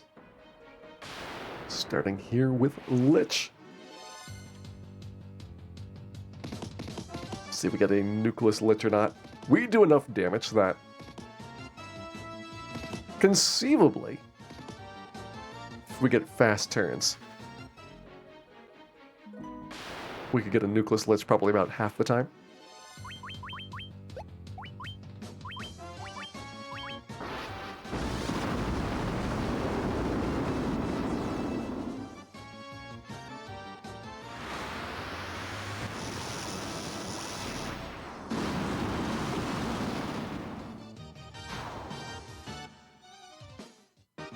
It's a good judgment staff. I approve of that. Oh, can I reduce this? Alright, at least when I do this, I have gold needles, so it's not nearly as scary about the petrifications.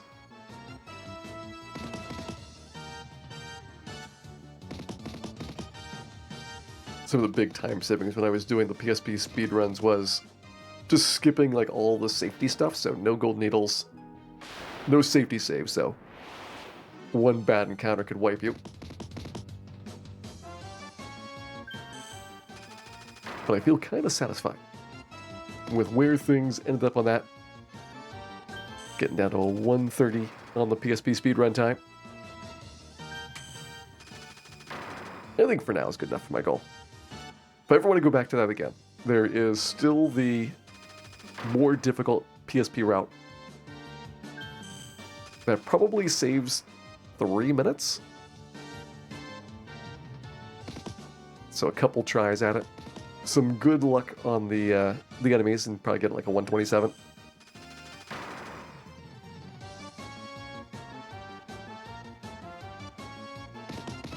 Seriously, they're good reducers, just leave!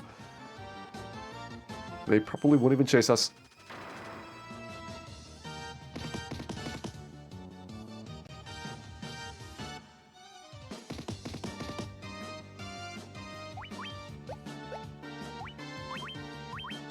Alright. It has come to this. It has come to the murders.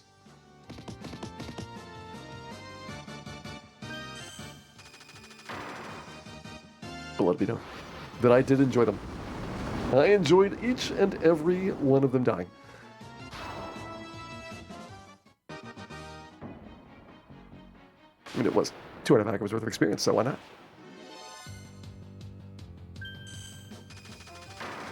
Alright. I think the new plan is to just to fire 3 first and ask questions later. This is 3 consecutive 5 Gurmedusa ambushes. I don't know what the odds of that are, but they've got to be really, really small.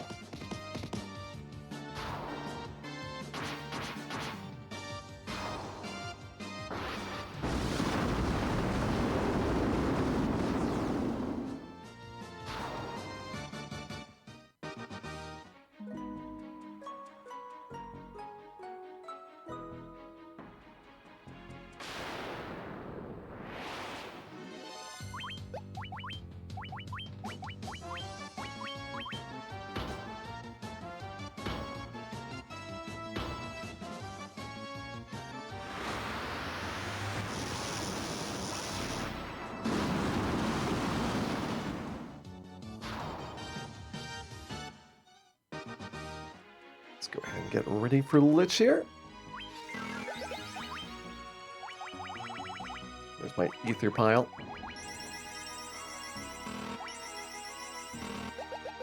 Can't believe Whisperwind only used, or Lightspring only used 12 ethers.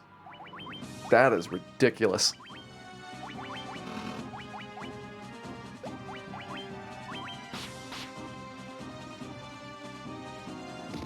Ooh, are we getting Nucleus Lich? Ooh, our damage is really low. Probably not. I was thinking Black Belt would do like 400 not buffed, but I see that that was a bit of an overestimation.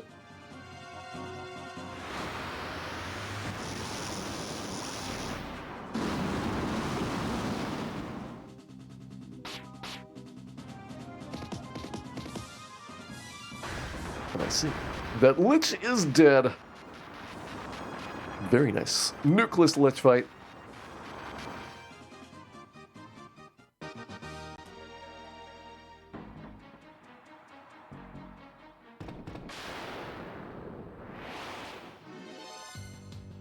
No Agamas. Tragic. Simply tragic.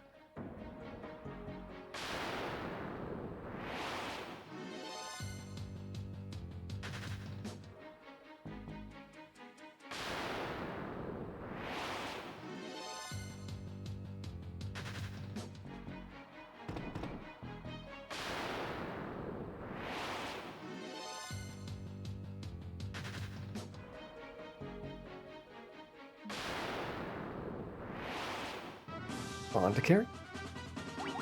Yeah, it's kind of weird that they give you like 1 gold for things. You would think that they just wouldn't even bother. Like, clearly, at this point in time, the remakes are going to be easy enough to program that you're not going to have to worry about all kinds of fiddly corner cases on things. Like, you would have to deal with on the NES version. But nope, they still have the 1 GP.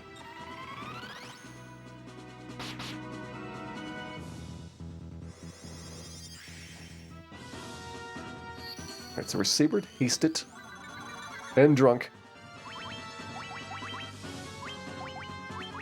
Let's go.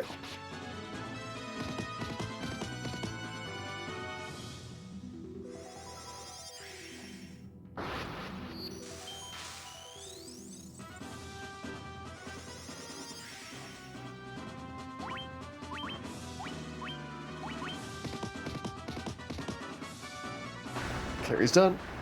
2 fiends down, 2 fiends to go.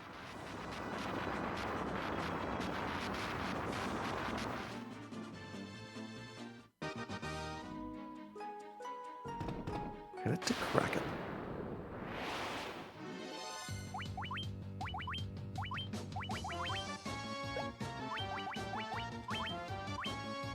Just do Ice 3. No need to mess around with these things.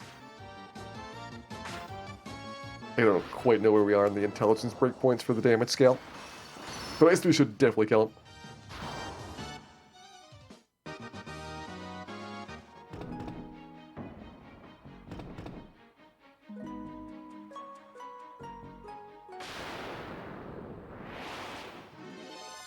Hey, it's the Sea Shrine Pile of Pain. Remember the good times we had with the Pile of Pain? All those fun adventures.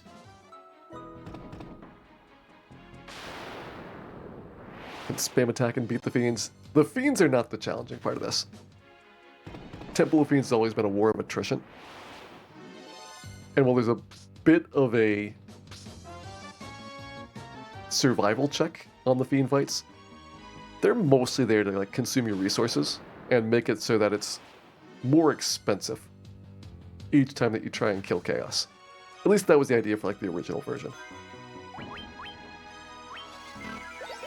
Like you should never really have a super tough time on the fiends unless you're getting unlucky.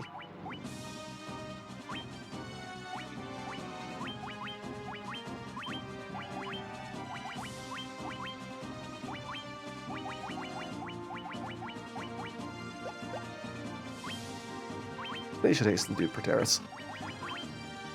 I think that'll be fine. Of course, everybody hates the black belt.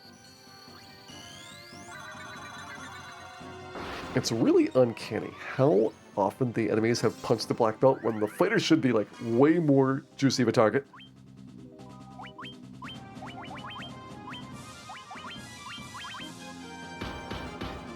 Seriously!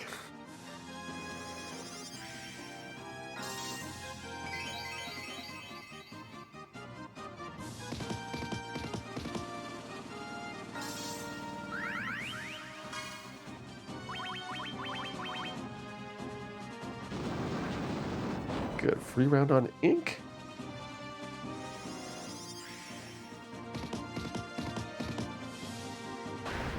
And Kraken is done. Now we need to find out, do we get the 1 in 64 Iron Golem going across Team A's floor here?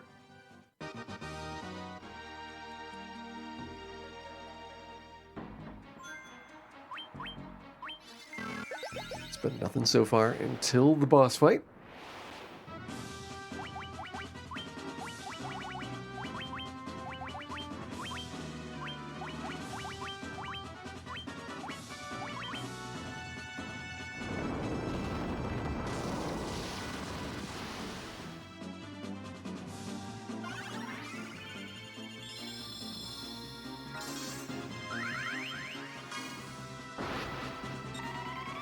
Alright, hasted and sabered. Let's do another saber tempo combo. It's the first fight in here that has really good physical defense. So it actually takes quite a bit to punch through her armor. And it's the same defense as Chaos has. So it's also a good way to damage check how your setup's going to do. Like, I'm not worried about our playthrough tonight, but if you were concerned about it, you're like, are you going to be doing 10 damage or are you going to be doing 1,000 damage? It's an easy way to find out before you get committed to the big one.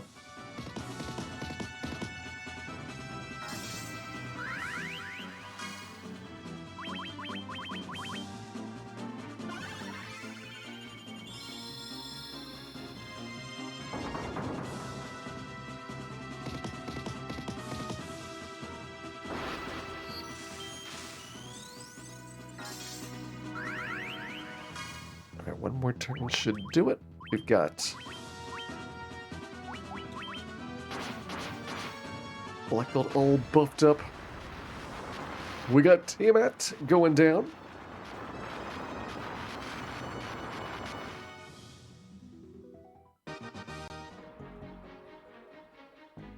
We have no Iron Golem, sadly, but we do have one last battle.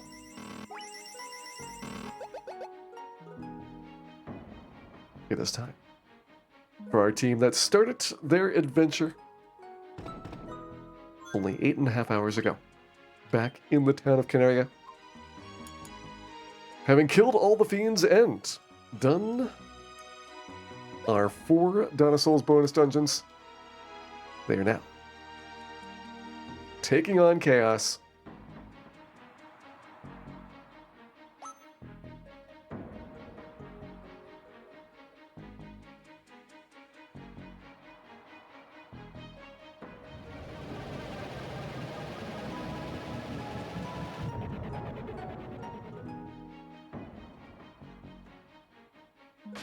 Let's go.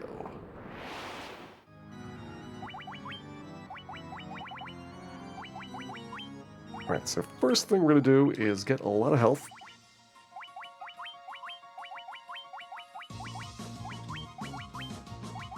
That way we are not worried about individual rounds going badly.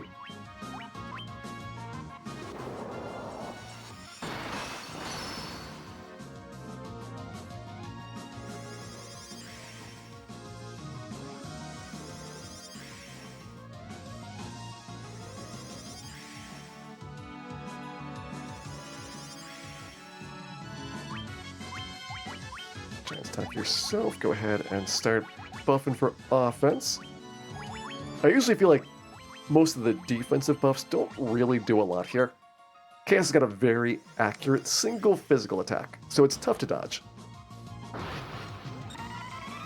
Especially tough for our red mage. Very bad at dodging.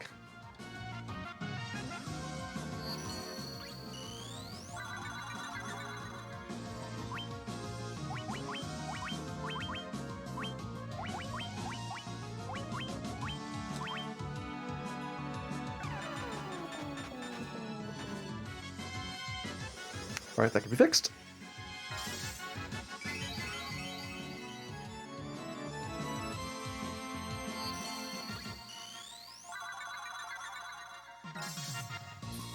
So we lost our haste. It should take me down to neutral. Means you only need 1 haste to get it back up.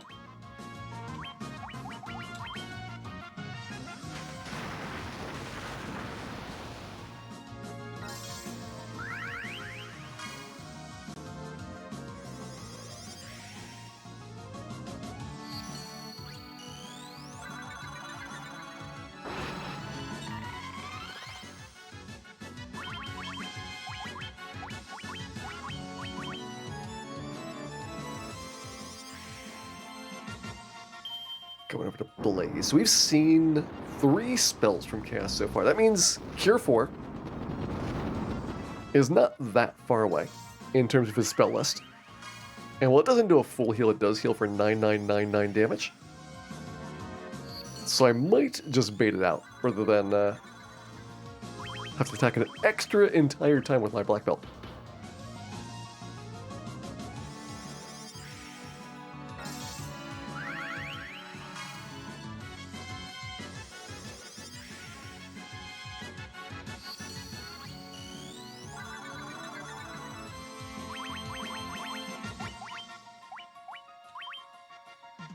There it is. Alright, Cure 4 has gone by.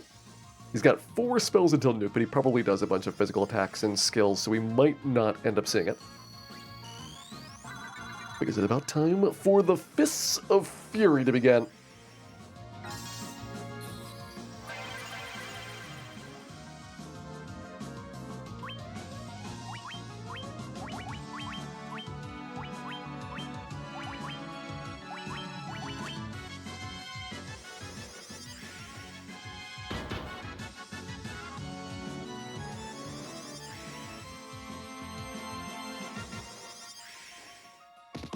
56 hits, 10,000 damage. All right, that's pretty good.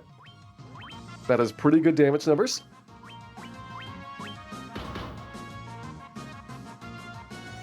Let's see if we can get to 64.